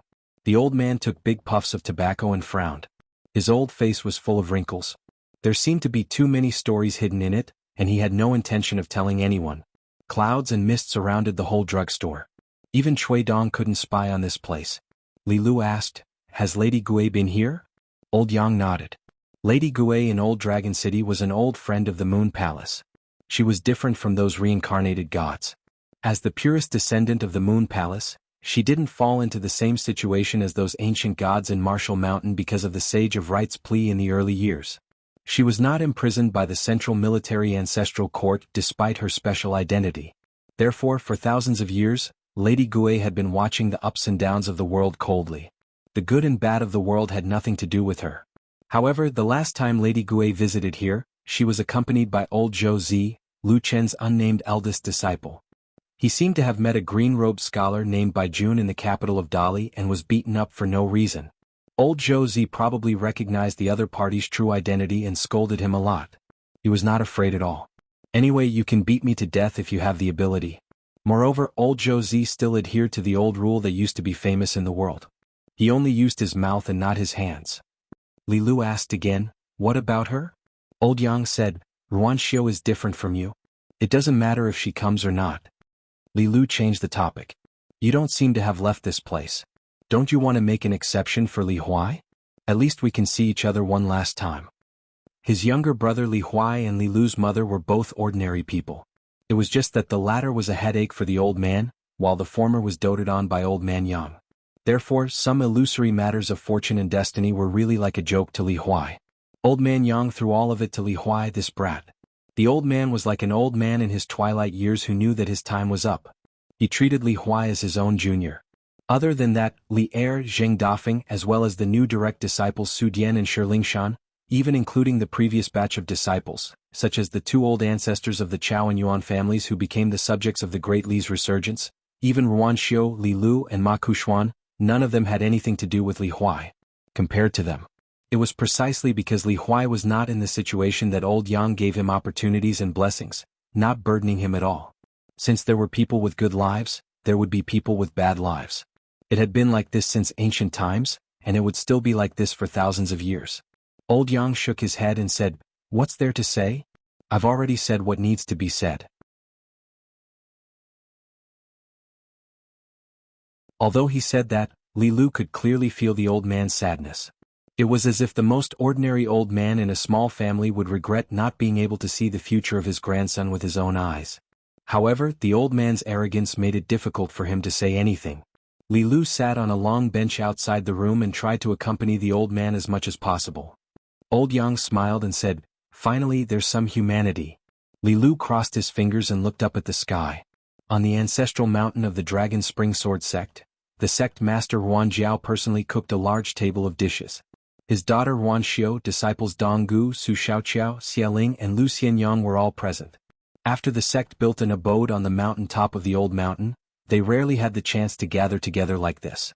Lu Xianyang attentively served Master Ruan food while turning to Ruan Xiu and said with a smile, Miss Xiu, food is everything. Ruan Xiu smiled and picked up her chopsticks quickly. Dong Gu and the others actually admired Lu Xianyang as their junior brother on the landscape register. He dared to say and do anything in front of their master. Lu Xianyang even dared to make fun of their master, Ruan Jiao, who was a woman who sold wine in a small town. If it were Dong Gu and Su Xiaoqiao, they wouldn't dare to be so bold. In fact, according to the order in which they entered the sect, Lu Xianyang, who was temporarily borrowed by the Melochin family of the South Sa continent, should be their senior brother. However, the lazy Lu Xianyang really didn't mind this, so they didn't say anything. Lu Xianyang guarded the blacksmith shop alone outside the mountain. He was really idle. Other than taking a nap on the bamboo chair under the eaves, he often squatted on the bank of the Dragon Whisker River and threw a big bag of leaves into the water one by one. He watched the small boat float away with the water. Often, he would stand on the shore alone and perform a series of fierce punches. Then he would shout a few times and stomp his feet. He would make a ruckus and say something like, thunder under my feet, or rain and water coming over the river. He would put on an act and form a sword seal with one hand while holding his wrist with the other hand. He would recite a few words in a serious manner and make the leaves floating on the surface of the water stand up one by one. Then he would recite a few words that were like, a leaf flying over the waves. After eating on the mountain, Lu Xianyang burped all the way down the mountain. When he returned to the shop by the river, it was already night. When he passed by the small town, he heard the sound of the night watch. There were 5 watches in the night, but Lu Xianyang heard the first watch in the evening. The watchman patrolled the night to remind people to work at sunrise and rest at sunset.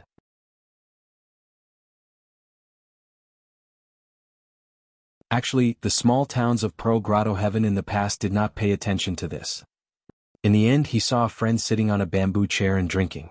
It was the supervisor of kills, Chao Gingxin, who came from Chang, Street in Dali's capital.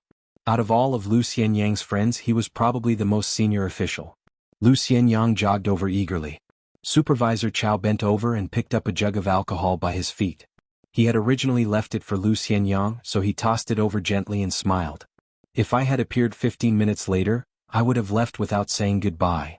Lu Xianyang caught the alcohol and sat to one side. He smiled. You've been promoted? Chao Gingxi nodded and rubbed his cheeks hard. He said helplessly, you can say that. I'm still a neighbor of that Yuan guy. As soon as I think about that door god's face that never wavers from joy, anger, sorrow, or joy since young, I feel annoyed. Over all these years, Supervisor Chow had always been Supervisor Chow. The guy who had gone from District Magistrate Yuan to Provincial Governor Yuan had already been promoted last year. He had left the bureaucracy of the Dragon Province and gone to the government office of the 6 ministries in Dali's auxiliary capital, becoming the right assistant minister of the Ministry of Revenue. Many large empires would often establish auxiliary capitals, and the rank of the government office in the auxiliary capital would be reduced by a rank at most. As a matter of fact, the rank of the officials in the auxiliary capital would be the same as in the capital. Most of them were places where the elderly nobles retired. They would be sent out of the capital with the excuse of auxiliary capital affairs. They would go to the auxiliary capital to take up a post with an honorary title, or some officials in the capital would be demoted. The imperial court was basically trying to preserve their dignity as much as possible.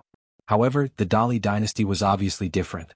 Whether it was the geographical location of the auxiliary capital or the allocation of officials, they all demonstrated the great reliance the Song clan placed on the auxiliary capital. Of the 6 ministries in the auxiliary capital, apart from the ministers who were still composed and old, the other assistant ministers were all young, strong officials like Yuan Jingding. And the various ministries in the auxiliary capital possessed tremendous authority. In particular, the position of Minister of War in the auxiliary capital was directly taken up by the Minister of the capital of Dali. As a matter of fact, it was not even what the officials in the imperial court had expected, which was to hand over this position to some newly promoted general. It was only said that the authority of the Ministry of War to submit petitions and select officials had actually moved south from the capital of Dali to the auxiliary capital. The position of the first ever chancellor of the Imperial College in the history of the auxiliary capital was taken up by the headmaster of the Linlu Academy on the cloud-parting mountain in the north. Chao Gingxin said mentally, I found some new clues regarding your and your friend's life-bound porcelain. Lu Xianyang nodded and took a sip of alcohol. I owe you a favor. Over at the shop in the Dragon Rider Alley, Shi Ro hummed an incomplete ballad passed down from the kingdom of Gushu. White clouds in the sky, hills appear naturally, the road is long and far between the mountains and rivers, the generals do not die, they can still come back. Now there was an additional assistant in the shop. He could speak but did not like to speak, like a little mute. When there were no customers, the child liked to sit alone on the doorstep in a daze. Shi Ro liked it and she never bothered him. Every day, other than practicing a fixed amount of punches and stances, the child also had to copy books like Pei Qian, who had learned from half a master. However, the child was stubborn. He would never punch more than once, walk more than once, and was unwilling to write more than once when he copied books. He was just doing it half-heartedly. When Pei Qian returned, he could exchange the punches and paper for money. As for the papers, they were all thrown into a bamboo basket by the child nicknamed Aman every day. After the bamboo basket was filled, it was all moved to the large wicker basket in the corner. When Shi Ro was cleaning the room, she bent over and glanced at the bamboo basket a few times. The earthworms crawled and twisted. Her handwriting was far worse than Pei Qian's when he was young. Shi Ro liked this kind of peaceful life very much. In the past, when she looked after the shop alone, she would occasionally feel that it was too lonely. With the addition of little Aman, it was just right. There was more life in the shop, but it was still quiet. Nowadays, the small town was bustling with merchants. Shi Ro liked to buy books and books to pass the time. They were stacked neatly on the counter. Occasionally little Aman would flip through a few pages.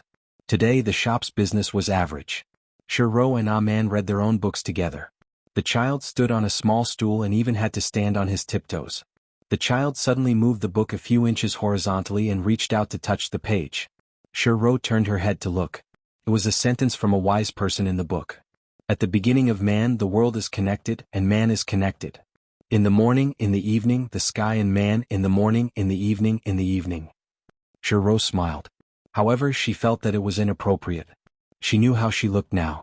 Shi Ro quickly restrained her expression and explained softly to the child, Those immortals who went to the mountain to cultivate immortal skills all believe that a long, long time ago, the world was connected, and the immortals lived together. How should I put it? For example, it's similar to how we visit houses in the market. However, some houses have high thresholds, like the small town's Fortune Street and Peach Leaf Alley. Ordinary people can't go there easily and no one will answer when they knock on the door. However, in our Riding Dragon Alley the threshold is naturally not high. However, where and what is the path that connects heaven and man is passed down in the books. Some say it's an ascension platform, some say it's a big tree, some say it's a mountain. In any case, there's no accurate description. The child nodded. You seem to have understood. On the mountain of the Dragon Spring Sword sect. Ruan Xiu walked to the edge of the mountain peak alone. She leaned back and fell down the cliff. She looked at the words carved on the cliff one by one.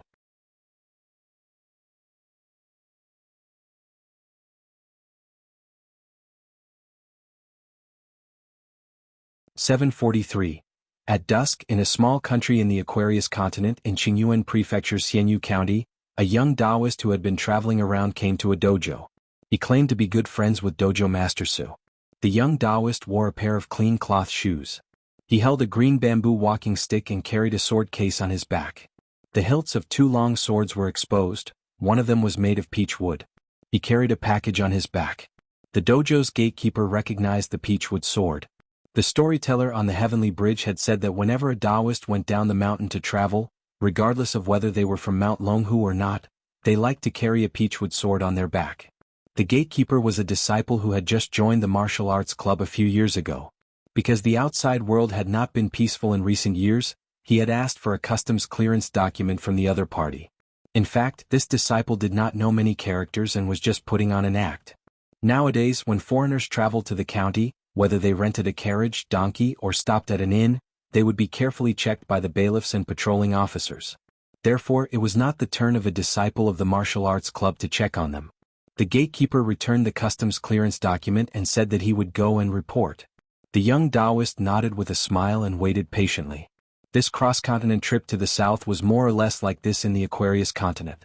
Not to mention that the cultivators on the mountain were wary of everyone. Even the commoners at the foot of the mountain were very cautious.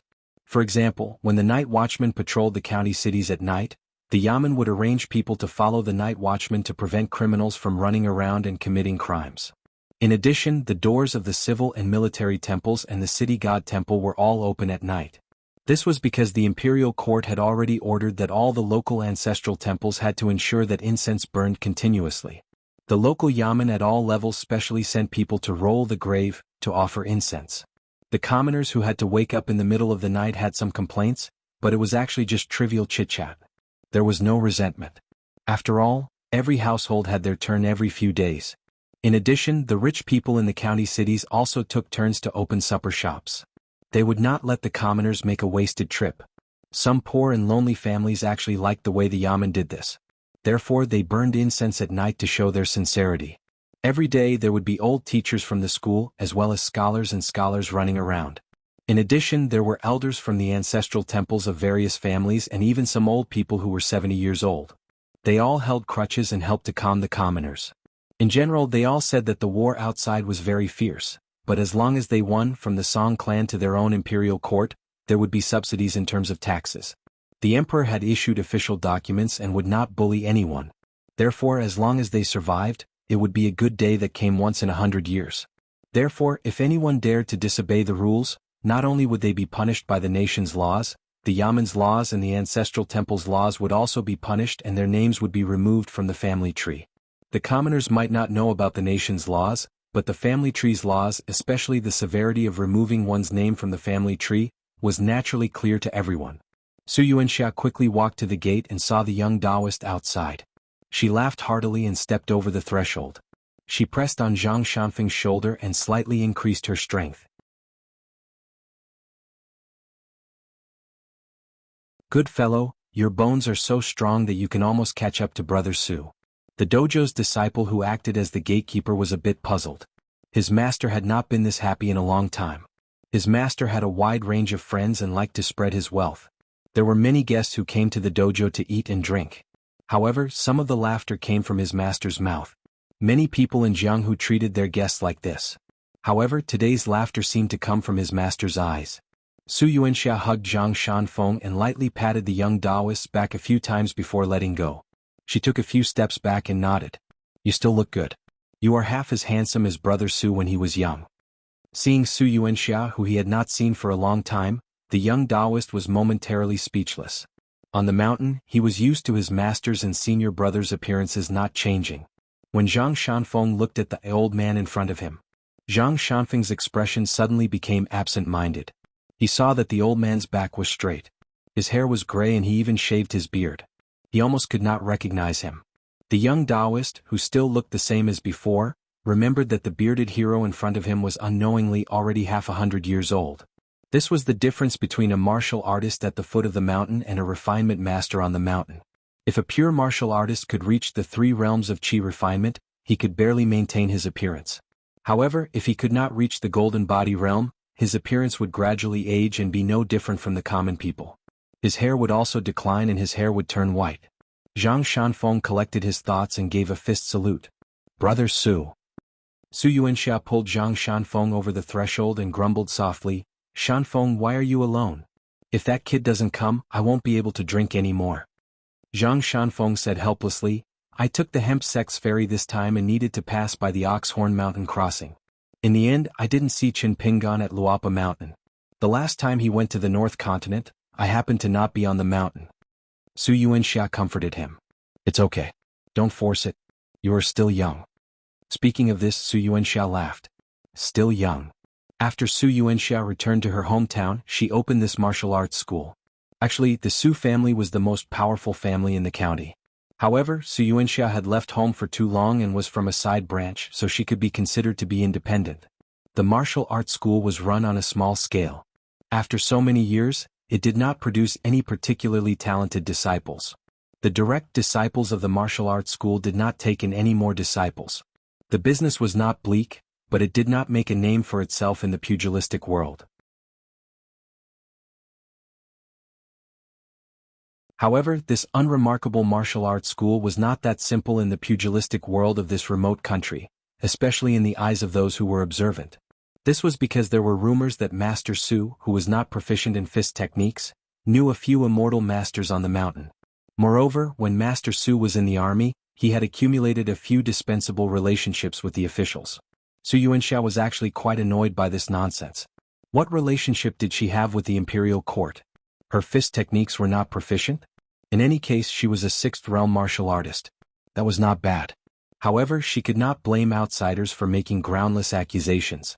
In reality, after Su Yuanxia returned to her hometown, she did not take the realm of martial artists seriously. Not only did she deliberately hide the level of her fist techniques, she did not even say a word about breaking through to the 6th realm. Otherwise, a 6th realm martial artist in the pugilistic world of a remote country like Su Yuanxia's hometown would be considered the top of the pugilistic world. As long as they were willing to open their doors to welcome guests and build a good relationship with the sects on the mountain and the imperial court, they would even have a chance to become the leader of a pugilistic world. However, the smaller the place, the more powerful the fist techniques, the more grudges there would be in the pugilistic world.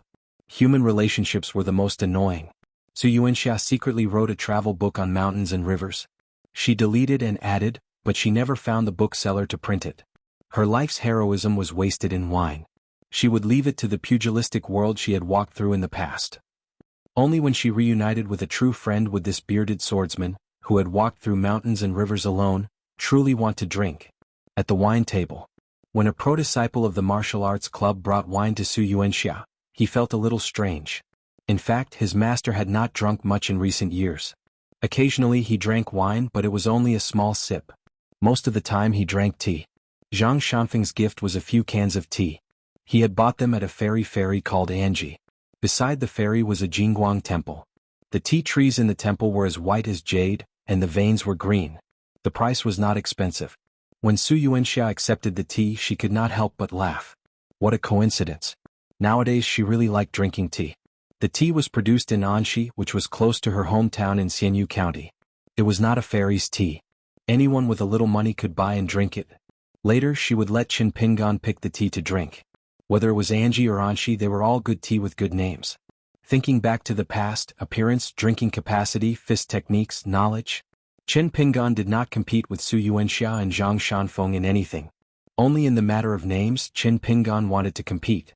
He insisted that his name was the best. "Brother Su, why are you still single? That's outrageous."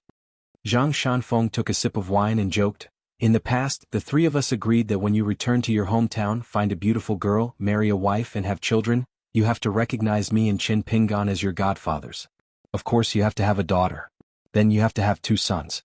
One will learn the Dao techniques of the outer sect of Longhu Mountain from me, and the other will learn fist techniques and sword techniques from Chen Pinggan."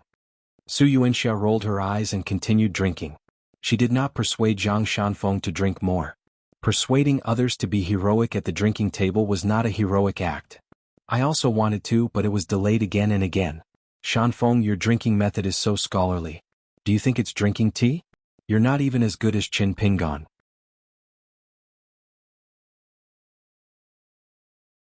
To hell with being a heroic person at the drinking table. What was the point of drinking without persuading others? Su Yuanxia was drunk and Zhang Shanfeng was also drunk. After Su Yuanxia heard some rumors about Zhang Shanfeng, she sighed and said that the Great Wall of Sword Qi was a place where kindness and hatred were distinguished. It was the home of revenge and was definitely not a place to hide evil. Zhang Shanfeng raised his wine bowl and said that he could accompany Brother Su to drink. Zhang Shanfeng suddenly asked Su Yuanxia how old Chen Pinggan was now. The drunk Su Yuanxia shook her head and said that she could not remember clearly. They could also drink first.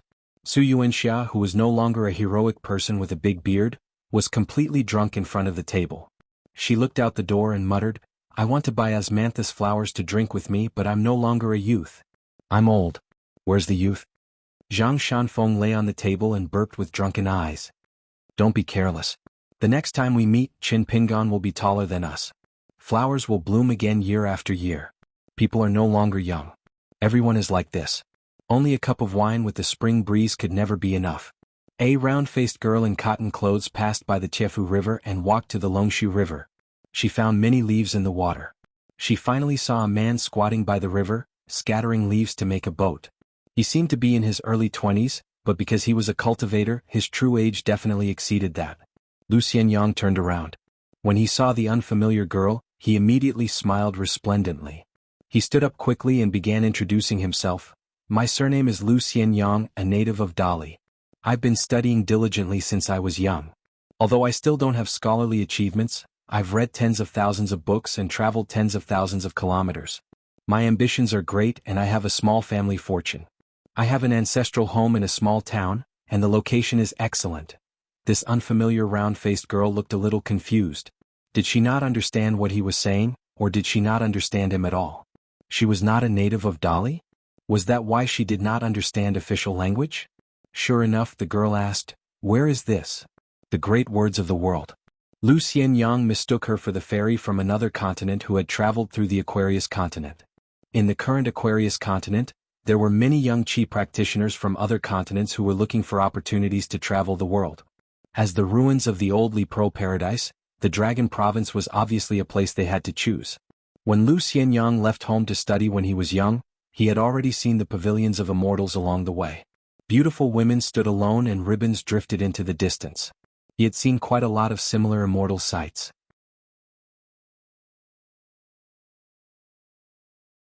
After seeing a lot of them, they did not seem like much. The scenery was extremely beautiful, but it was all someone else's. However, when the round-faced girl in plain clothes before him spoke softly, or when she blinked her large watery eyes, it was still rather pleasant to hear. Lu Xianyang answered with a smile, "The Aquarius continent, the Dragon Province." The girl was stunned. Why had she come to the Aquarius continent? It just happened to be the place she did not want to come to the least. She was Kuyu. Earlier, on the Peach Leaf Ferry of the Tongye continent, she had been imprisoned in that person's sleeve for no reason. In the sleeve of mountains and rivers, Kuyu had just cooked a pot of immortal rice, but before she could even eat it, she discovered she had seen the light of day again. Then she had been thrown onto an unfamiliar mountain for no reason. All she could do was ask if the pot of rice could be returned to her. There was no reply at all, so Kuyu could only follow the path under her feet and wander around casually. She passed by a bustling town where the 3 rivers converged, all the way until she arrived here. That was because there was a mountain here where the moonlight seemed to be naturally denser. It was not an ability or technique that immortals used to gather the spiritual qi of the world, so Kuyu was rather curious. Kuyu said, "I'm Yu Qianyue. I come from the Central Plains." The round-faced girl in cotton clothes was rather satisfied with her sudden inspiration. This was the astuteness and experience that one should have when roaming the Jianghu. Lu Xianyang praised, "Lady, that's a great name." Kuyu hesitated and asked, "Are you a scholar?" Lu Xianyang also hesitated. With a sincere expression he said in a low voice, "You can't be." Originally he had thought of quite a few sayings such as something about living a life wrapped in coarse cloth and having a scholarly aura. It seemed there was no need for that. She could be, right? She was worthy of being a scholar. Then she definitely was.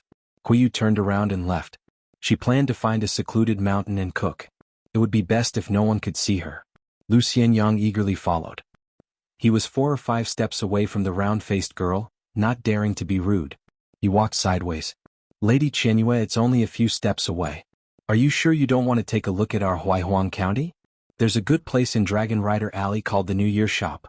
The pastries are so delicious that you can eat them as rice and the price is also cheap." Kuyu shook her head. Lu Xianyang could only stop. Kuyu suddenly frowned and asked 3 questions in one breath. "Lo, young master, have you heard of Luapa Mountain? Is this place far from Luapa Mountain? It's not close, right?" Lu Xianyang nodded and said, "It's not close." Chen Pingan's Luapa Mountain really wasn't close to the blacksmith shop by the river. Kuyu let out a sigh of relief. In the end she didn't let Lu Xianyang follow her. She planned to go to the small town. She had some immortal money in gold and silver on her. She didn't speak the official language here. In any case she just needed to pay more to buy things. As for the New Year shop in Dragon Rider Alley, she definitely wouldn't go there. However, she still wanted to take a look at that mountain from afar. Lu Xianyang did not bother this Lady Qianyue who had come from afar too much either. He only reminded her not to travel with the wind here, as there were rules, and they were set down by an old-fashioned blacksmith. Kuyu thanked the young man with the surname of Lu sincerely. Obviously she would not travel with the wind so easily. This place called the Dragon Province was far too mystical. The spiritual chi of the mountains and rivers was far too abundant. Coupled with the fact that it was not a large territory, there were actually so many flourishing temples of gods gathered together. If she were in the Tongya province, Kuyu would not have been so afraid. She would mind her own business. If anyone really wanted to provoke her, she would not mind returning the favor. As long as it was not someone with a screw loose in the head like Jiang Shangzhen, she was not afraid of anyone. However, in this tiny and strange Aquarius province, Kuyu felt like she would never be safe anywhere. If it were not for the fact that Kuyu was a pure demon, she definitely would have been tossed aside somewhere, standing there without moving at all. Lu Xianyang returned to the shop and continued to doze off on the bamboo chair under the eaves. His mind wandered. Kuyu strolled around the town casually before going to the mountain with the most moonlight. At the entrance to the mountain, she came across a little water monster that she took a liking to as soon as she laid eyes on it. The little girl in black carried a small bamboo chair and sat under the archway of the mountain entrance. On the other side of the archway was a small golden carrying pole and a green bamboo walking stick. It was as if the little girl wanted to be a gatekeeper together with this fellow. The little girl in black patrolled the mountain by herself twice a day in the morning and night. After rushing along the way, she would hurry over to the entrance to the mountain to keep watch. Yumi swam to the north continent, while Pei Qian returned home and descended the mountain. As a result, the big water monster of Mute Lake no longer seemed to be a gatekeeper for anyone early in the morning. She patrolled the mountain by herself every day. However, she got Jingqing to go to the vassal mountains like Gray Mist Mountain and Yellow Lake Mountain. She picked a flower and tree from each of them and planted them on Luapa Mountain. Why could White Cloud fly without cultivating? Would it be tiring for the stream to run so far? When the wind blew through the treetops, would the leaves wake up? Fish eat lotus flowers. The mountains and rivers are fine. Alas, the world is peaceful. The country is prosperous and the people are at peace. However, the current Zhou Mili had a little worry that she was too embarrassed to tell Sister Nuanshu about. Because the incense stick little one who did the roll call on time was furious. She said that she didn't know what was going on. Someone actually said that the guardian of Luapa Mountain was actually just a little water monster in the cave abode realm. Zhou Mili didn't get angry. At that time, she just scratched her face and said that her realm wasn't high to begin with. However, after that, when she met Sister Nuanshu and Jing Qing, she would still chatter non-stop. However, when she was alone, the little girl in black no longer liked to talk to herself. She became a little mute who liked to scratch her face and scratch her head.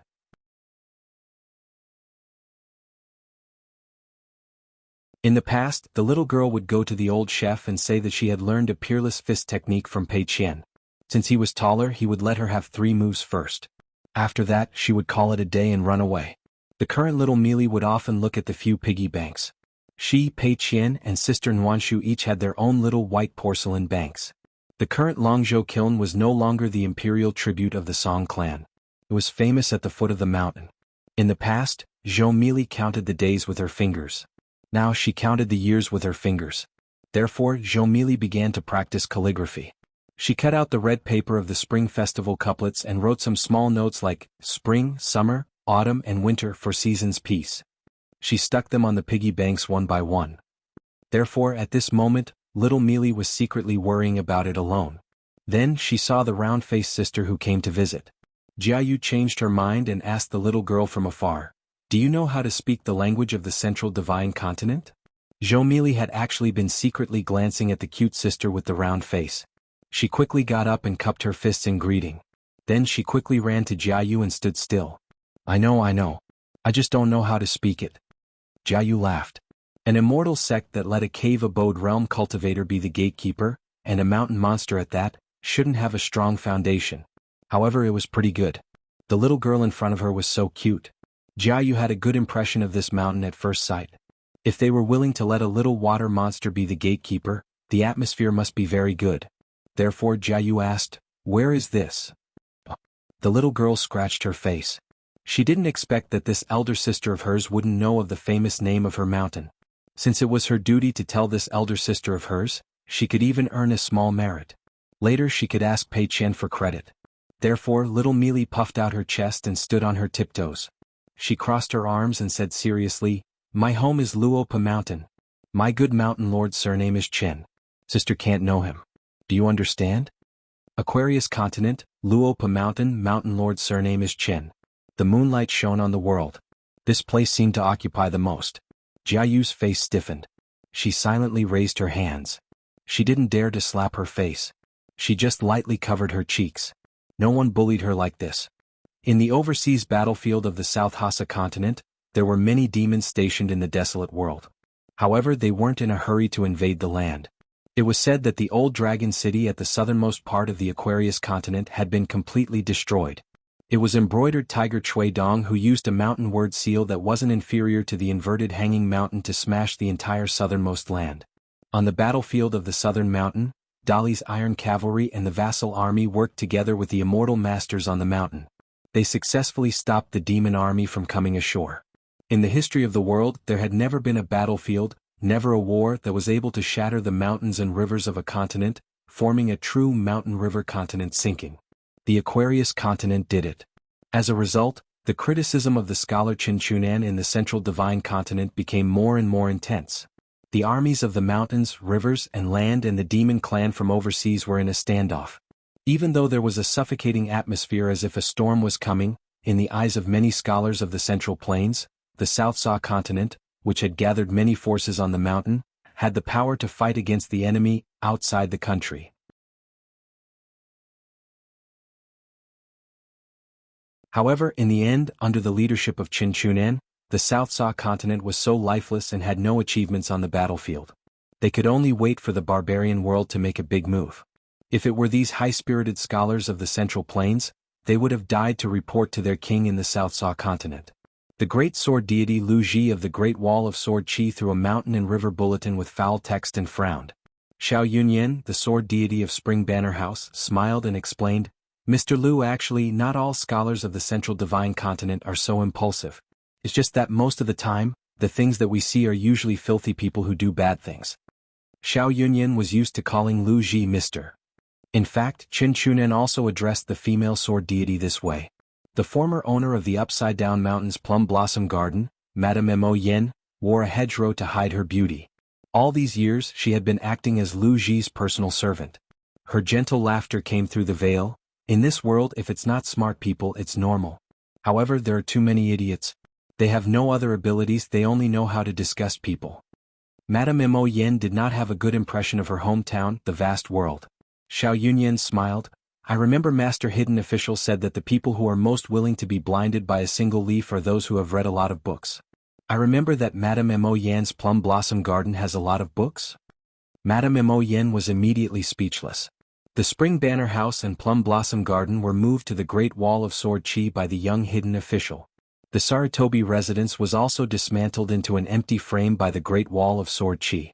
Only the upside-down Mountain Essence Palace, which had no connection with the Great Wall of Sword Chi, was flipped over by the little Taoist boy Jiang Yunxing and fell into the sea. In the end, it fell into the hands of a great demon. Xiao Yunyan and Madame Mo Yan, who had a grudge against the vast world, had been at odds for a long time. In the past, Xiao Yunyan did not think that the Summer Palace had arranged for him to stay by Lu Ji's side because he had nothing to do. Now Xiao Yunyan was more and more certain of one thing. If Madame Mo Yan was allowed to talk nonsense with Lu Ji every day, what she said seemed reasonable, but in reality, it was all extreme words. As time passed, something bad would happen. She did not mean to fan the flames on Lu Ji's side. Sometimes she just could not help it. After being reminded by Xiao Yunyan in a roundabout way, Madame Mo Yan was actually a little anxious. She was really afraid of the ruthless young hidden official. Madame Mo Yan quickly changed the topic and said, "Mr. Lu, Elder Sword Deity Qi has come to the South Sa continent." Lu Ji nodded and said, "Most likely he has given up and is no longer thinking about the fifth world.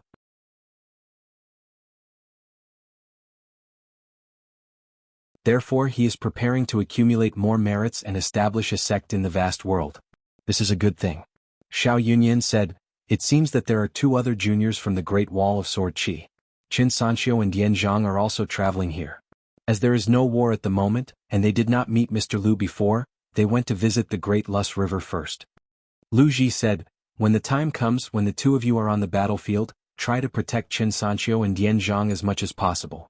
I may not be able to take care of them." Xiao Yunyan nodded gently and Madame Mo Yan curtsied. The sword cultivators who entered the vast world, except for Li Kai and Pu He, who were the direct disciples of the traveling sword deities, were almost all young. On the one hand, the children had not yet grown up. On the other hand, their teachers did not hesitate to use their swords even after leaving the Great Wall of Sword Chi. Li Kai of the North Continent, Song Pin of the Jinjia Continent, Pu He of the Liuxia Continent, Xie Songhua of the Snowy Peak Continent, and so on. Other than that, the sword deities and sword cultivators who were able to leave the Great Wall of Sword Chi all returned to the battlefield without exception. However, the battlefield changed from the Great Wall of Sword Chi to the various continents of the vast world. Almost no one chose to stand by and watch, allowing the situation to collapse. In the South Sa continent there was Qi Tingji who had transferred to the Fuyao continent and the Jinjia continent, and Lu Ji who had been guarding the South Sa continent. Miyu of the sword deity Elder Dragon City. Other than that, among the Earth Immortal sword cultivators, there was Qin Sanxiu and Dian Zhang, who had rushed to the South Sa continent from the Central Plains. There was also Cui Wei who had left the Luapa mountain to go to the East Peak battlefront. This was actually a matter that was worth pondering over after much contemplation. In the South Sa continent, there was a foreign sword deity Yuan Qingshu who had fallen in the Great Wall of Sword Chi.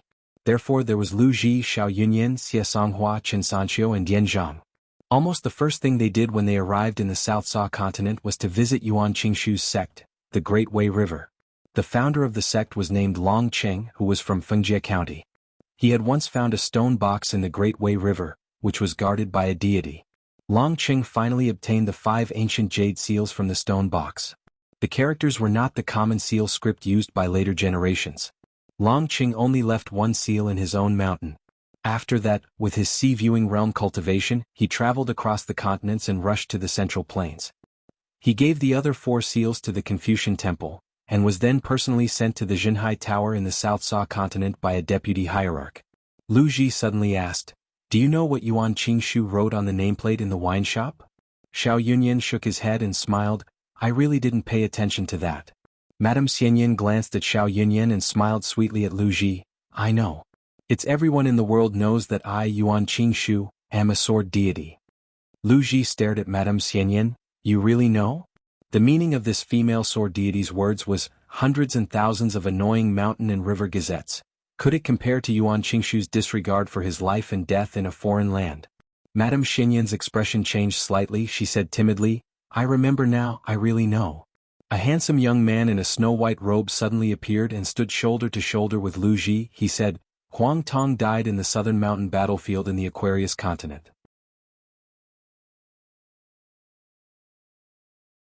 Lu Ji, who had practiced the sword all her life, rarely had any worries, could not help but sigh. She turned to look at the Aquarius continent. Qi Tingji stretched out his hand and grabbed the mountain and river gazettes that drifted away with the wind. He flipped through it and said, "The last time Dong Sanging drank wine to send off a sword deity, it seemed to be for the sword deity of the Tai Hui sword sect, Huang Tong." Qi Tingji also threw away the gazettes, his hands behind his back, his eyes squinted as he smiled.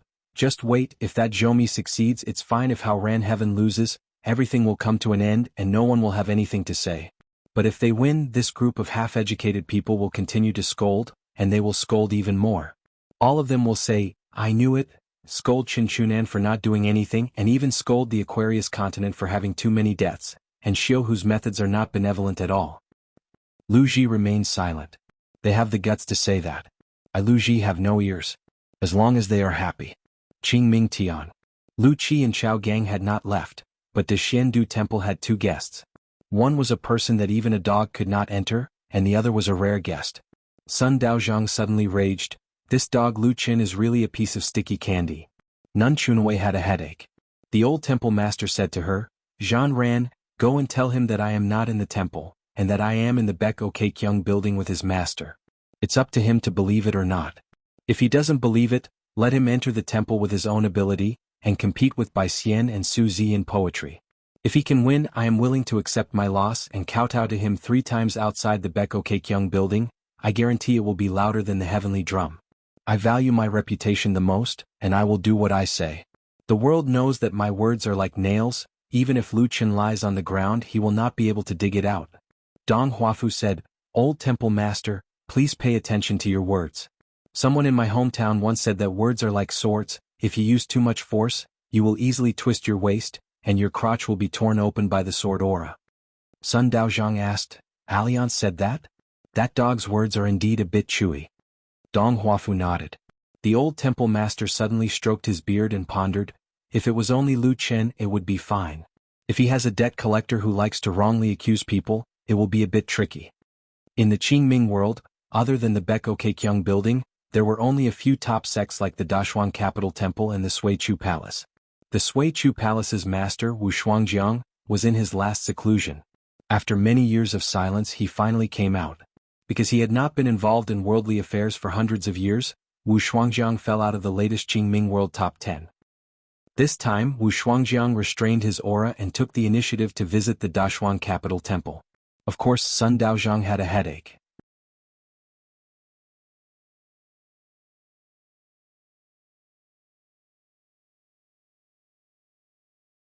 Wu Shuangjiang was obviously one step into the legendary 14th realm, but it was a unique phenomenon that was unique to him.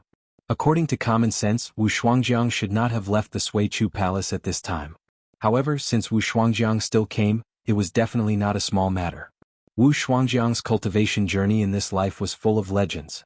Therefore, among the 10 young candidates, the lucky one who also had the surname Wu was able to bask in the limelight and gain the reputation of Big and Little Wu.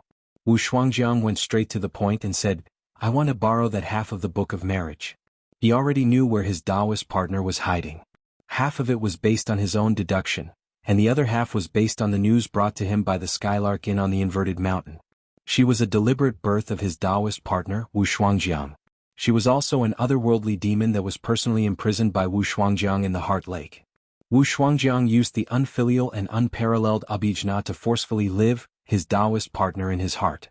However, at the critical moment when Wu Shuangjiang was in a life and death retreat, attempting to break through the realm, she finally found an opportunity to escape after many years of planning.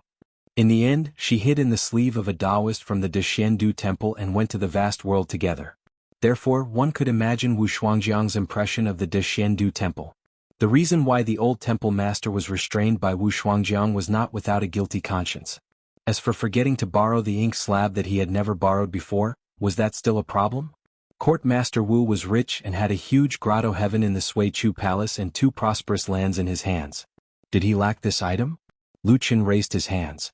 "Today's matter has nothing to do with me. I won't get involved." He was good friends with Wu Shuangjiang and was familiar with Lu Qilong. Lu Qin learned some of his skills of matchmaking from Chao Yuanchong. Lu Qi shook his head. "Court Master Wu should know the truth. Why do you have to force him?"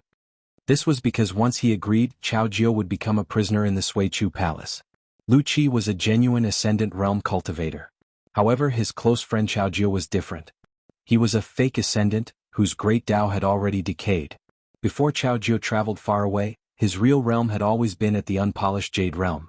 He was not even in the Immortal Realm. Lu Qi, who obtained half of the Book of Marriage, gave it to his close friend who was compatible with his great Tao.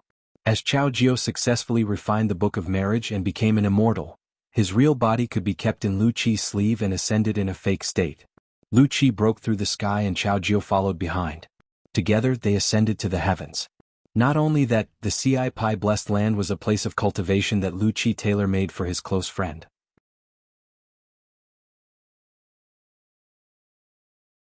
It was to let Chao Jiao use his literary luck to become an Ascendant Realm cultivator.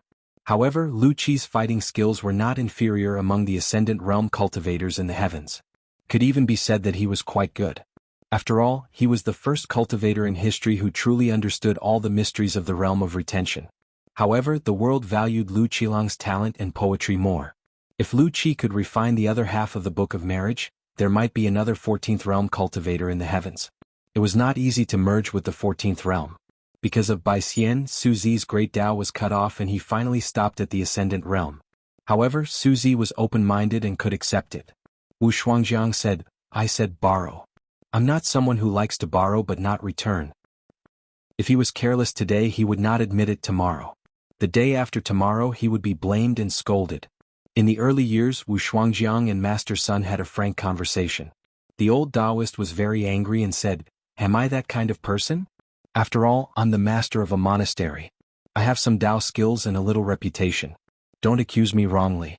I can take beatings but I can't take any grievances." Wu Shuangjiang said, "Of course you are." Therefore the two sides went to the heavens beyond heaven and had a fierce fight. It caused the outside world to have different opinions. The busybodies involved the fight of the great Tao. In fact, the reason was not that complicated. Lu Qi still shook his head. "I came here with Yuan Chong. Of course we have to return home together." Wu Shuangjiang's expression was indifferent. "You came without asking me. You have to ask me when you leave. I'll take this opportunity to make up for my lack of etiquette. If you break the bottles of the Great Mystery Monastery, I'll pay for it." Lu Qi smiled and said, "Since the palace master is so infatuated, I don't think you need the other half of the Book of Marriage." Wu Shuangjiang said, "You don't have the final say." Chao Jiao suddenly said, "I'll stay." Lu Qin sighed softly and said, "Isn't it sad to be a gentleman in the secular world?" At the door, Sun Daozhang had just appeared. Beside him was Dong Huafu, who was supposed to be practicing swordplay in the Bek Okekyung building. The old monastery master could not stand Wu Shuangjiang. He wanted to show off and go somewhere else. "Don't make a fuss in front of my door. I have to fight." Lu Qin happened to be here. He was supposed to be guarding the heavens beyond heaven. He and Wu Shuangjiang did not have to break the sky canopy. Unexpectedly, Lu Qin raised his arm and threw a scroll into the tall walls of the Taoist temple at lightning speed. After throwing it, he ran away. He did not forget to turn his head and shout, "Dong Haitan, remember to go home early. When I'm free, I'll teach you how to draw talismans." Dong Huafu said, "No." Lu Qin had disappeared without a trace. Sun Daozhang waved his hand and signaled Chunwei not to be nervous. Lu Qin did not play any tricks. The old Taoist retrieved the scroll from the wall. He untied the knot and the scroll unfolded itself. The old monastery master scolded jokingly. It was a scroll of conch shell spell casting that Lu Qin had picked up from somewhere. Dong Huafu stretched his neck to take a look. There were quite a lot of words. He read, "There's a kind of person in the world who, in a small area, created a Taoist temple on land and water in a conch shell. There's also a big kitchen that brings out a sumptuous banquet. The host and guests are in a mess and the bystanders are satisfied." A child wearing a tiger head hat stood at the threshold and looked at Wu Shuangjiang. Wu Shuangjiang looked at him and suddenly smiled. "If Bai is willing to accompany me to the vast world in the future, I can wait for the other half of the Book of Marriage." Bai nodded and said, "As you wish."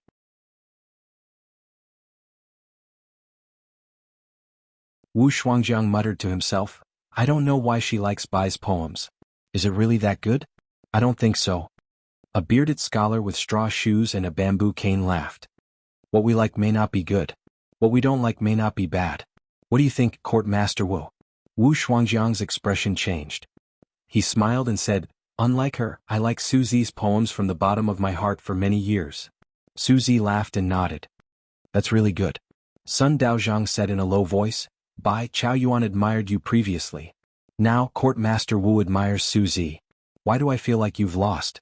After all, Court Master Wu's state is higher. Bai turned around and walked back to the place of cultivation. Wu Shuangjiang accompanied Suzy and the other two on a leisurely tour of the sky screen. Suzy kept the maid Diansu and the boy attendant Zuyu. Lu Qi asked his good friend Xiao Jiu to put the world in the sleeve. It was obvious that he still did not trust Court Master Wu. Beside the pond outside the cottage, Bai and the old monastery master walked slowly. Bai said, "Actually, you don't have to go through so much trouble." The pond surrounded by the peach blossom forest and the small hill in the distance that looked like a garden rockery were actually miniature mountains and rivers created by Sun Daoist's supernatural power. The water was very deep and the mountain was very high. Moreover, a white deer that was born from an excellent long sword was always guarding the cliff. The white deer was wearing a green robe. The pond was called the Peach Blossom Pond, the long sword was inscribed with the word white deer, and the robe was called Green Cliff. It was as if everything was just for that poem. Let the white deer roam the green cliff, and ride it to visit the famous mountains. The old monastery master said, "The world is so big and I have cultivated for so long. There are not many people who can earn my respect. How many people like Wu Shuangjiang and Chao Yuanchong who admired a certain someone as much? But you don't have to think too much. Take what you like and leave what you don't like. Anyway, I'm just being selfish and want to make the world more beautiful."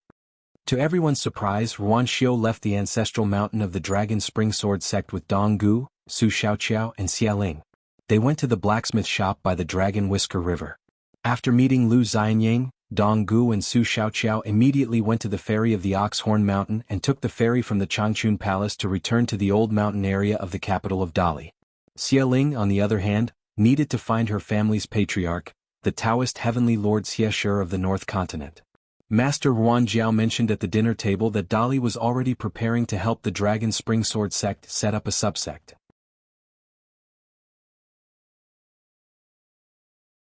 Compared to Xinjiang Mountain and Clearwind City, which were still potential sects and had yet to take root, the Dragon Spring Sword sect was indeed the great Li Song clan's favorite. Dong Gu, Su Xiaoqiao and Xia Ling landed on the ground, but Ruan Xiu didn't show up. Dong Gu said that she was taking a walk at the cliff and would come over later. In the strict sect records, Dong Gu was the first disciple of Ruan Jiao. For some reason Ruan Xiu's name was never recorded. However, the direct disciples and secondary disciples of the Dragon Spring Sword sect were used to seeing Ruan Xiu as their first senior sister. Of course, Xia Ling liked to call her sister Xiu. Therefore, Dong Gu and the other two thought that their master wanted their senior sister to be the leader of the subsect. Lu Xianying sat on a bamboo chair and was reading a mountain and river newspaper. Lu Xianying was worried. Therefore, when Dong Gu and the others arrived at the shop, Lu Xianying didn't even raise his head. He just waved his hand and gestured for them to sit anywhere. Dong Gu and the other two didn't think much of it. Lu Xianying dared to joke around with their master. If he was polite to them, it must be because he was holding back. Su Xiaoqiao glanced at the newspaper in Lu Xianying's hand and tried to hold back his laughter. Dong Gu reminded his junior brother Xia Ling telepathically, "Take it easy. Lu Xianying will definitely punish you later." Lu Xianyang raised his head and looked at junior brother Xia, who had a pretty face, and asked eagerly, "How much money did you give?" Xia Ling was stunned. Su Xiaoqiao explained, "He asked how much money you gave to the newspaper to get on the list. Junior brother Lu can go and give money." Xia Ling smiled and didn't say anything. He sat on the bamboo chair and put his hands on his knees. He looked like an immortal. In Liju Grotto Heaven, most of the young people who were born and raised in the town were good-looking. A place nurtured a person. Other than Xia Ling from the Peach Leaf Alley, Zhu Lin Shui from the Great Blasphemy Temple, Ma Kushuan from the Apricot Blossom Alley, who was one of the 10 young candidates, they were all famous for their good looks. There was also Gu Ken from the Mud Bottle Alley, who returned to his hometown but left to travel far away. Of course, there was also vassal King Song Mu, Song Jisin and Fortune Street scholar Zhao Yao. They were all extremely handsome when they were young. Recently, the Aquarius continent had followed the trend. The mountain had selected their own 10 young candidates. They had to be below the age of 40. Dragon Spring Sword sect's direct disciple, Xia Ling, was one of them. Lu Xianying lowered his head again. His eyes were in a daze, but he did not give up. He flipped through the mountain and river newspaper, but in the end he could not find his name. He cursed because he was 41 years old this year.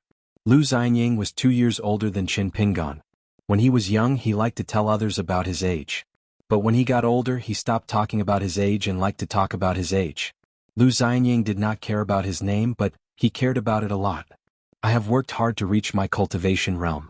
All of you blind people, what right do you have to care about such a small matter? Previously, the 10 young candidates and the 10 young candidates both had the 11th person. Adding Uncle Lu, it was just a matter of a few strokes. Will you guys drop money or something? But with Master Ruan's temper, even if Lu Xianying was of the same age, he would probably use his status as the chief consecrator of the Dali dynasty to help suppress the news. If that was really the case, Lu Xianyang wouldn't mind at all. Master Ruan's character was flawless, not to mention other things. After all, Lu Xianying's sword techniques were too strange.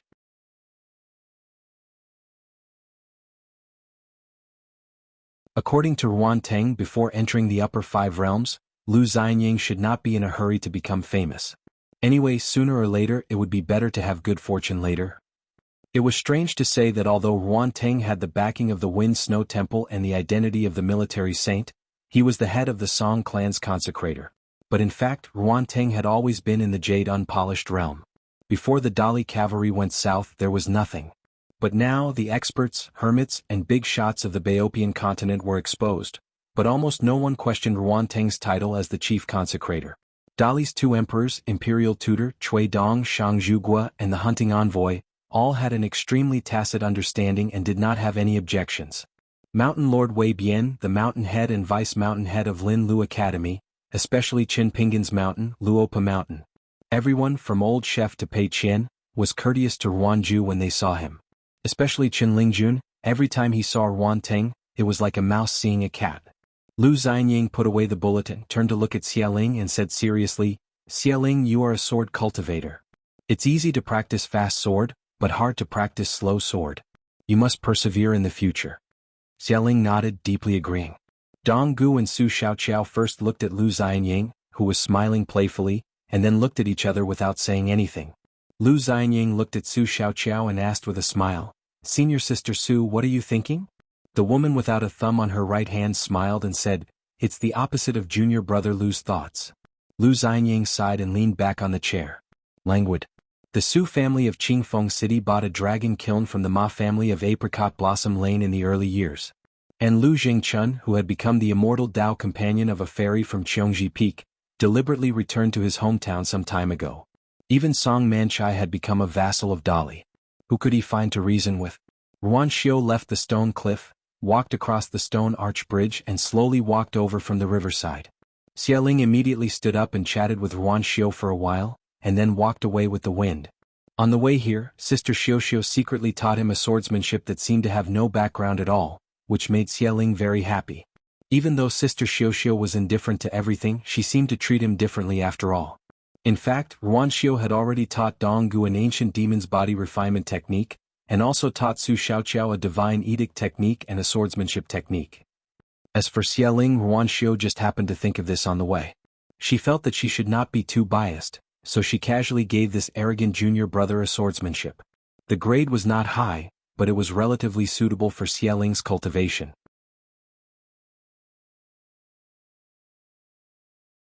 Dong Gu and Su Xiaoqiao also left at the same time. Ruan Xiu did not sit on the bamboo chairs, but took a stool from inside the house and sat down. She said softly, Congratulations on reaching the nascent soul stage.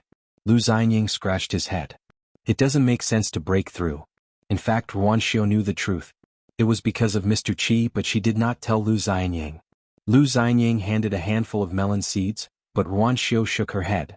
Lu Xianying ate the melon seeds and said casually for no reason, If the river of time could flow backward, Miss Xiuxiu, would you be happier if you walked through Liju Cave Heaven again? Ruan Xiu thought for a moment and answered, I can't think of that. The woman in green still tied her hair in a ponytail. Over the years she would occasionally tie her hair in a ponytail, but in general, it did not change much. Lu Xianying nodded. Ruan Xiu said, Actually, catching fish is not that difficult. Lu Xianying said with a smile, It was difficult for us when we were young, but it was not so bad when we grew up. Qin Pingan and I, as well as the little slug, are actually not bad at swimming.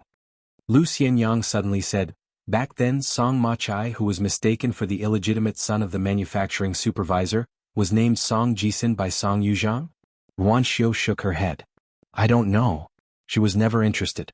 Lu Xianying wrote the word emperor on the ground with the tip of his foot, and then wrote the word prosperity.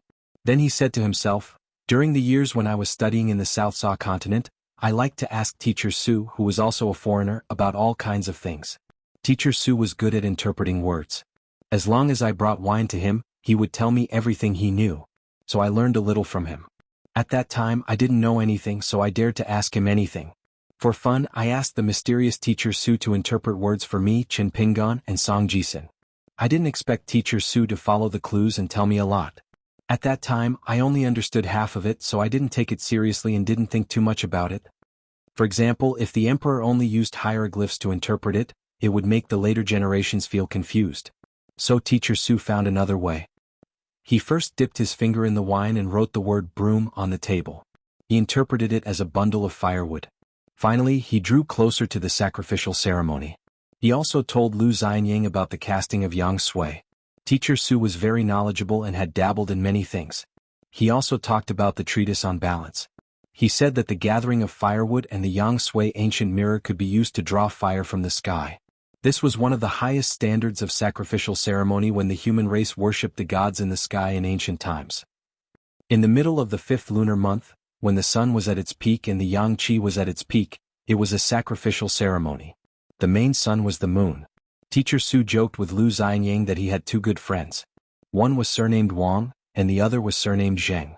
They both had their own opinions and argued fiercely in the early years. However, it was later listed as a forbidden book and not many people knew about it. In the end, Teacher Su said that it was an old story. It was just the idle knowledge of scholars. Lu Xianying sighed in his heart. The 5th of the 5th lunar month. Lu Xianying Song Jisun. Lu Xianying turned around and said, "I'm good friends with Miss Xiuxiu, so I won't say too much.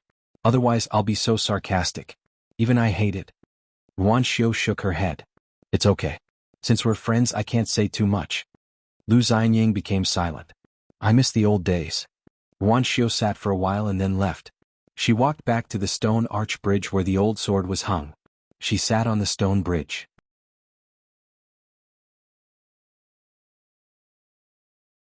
Under her feet was the gurgling Dragon Whisker River. In the ancient world humans were ants. Actually, everyone was in the river of time. There were many small fish in the clear water. For Yuan Xiu it was not difficult to catch fish. She could easily boil the sea and the lake and kill everything. In the battle of fire and water, Li Lu was defeated. Therefore, when Li Lu went to meet Yuan Xiu at the spiritual grace mountain, it was the only time they chatted in their lives. Yuan Xiu also said that Li Lu did not know how to behave. Yuan Xiu was silent for a long time. Suddenly, she looked up at the sky with an indifferent expression. "Long time no see, sword bearer." She was different from Li Lu, who was born with knowledge. She would be even more different in the future. Yuan Xiu shook her wrist gently. There was a sleeping fire dragon on it. On the 5th of the 5th lunar month, she chose the heart of the river to refine yang sui. She obtained the heavenly fire and refined the 5 elements, illuminating the world. The night watch was to warn the world to be careful of fire when the weather was dry. Was it useful? You're tuning in to the Sword Dance in the Vast Sky YouTube channel. Don't forget to subscribe and join us on this journey to catch the most captivating stories.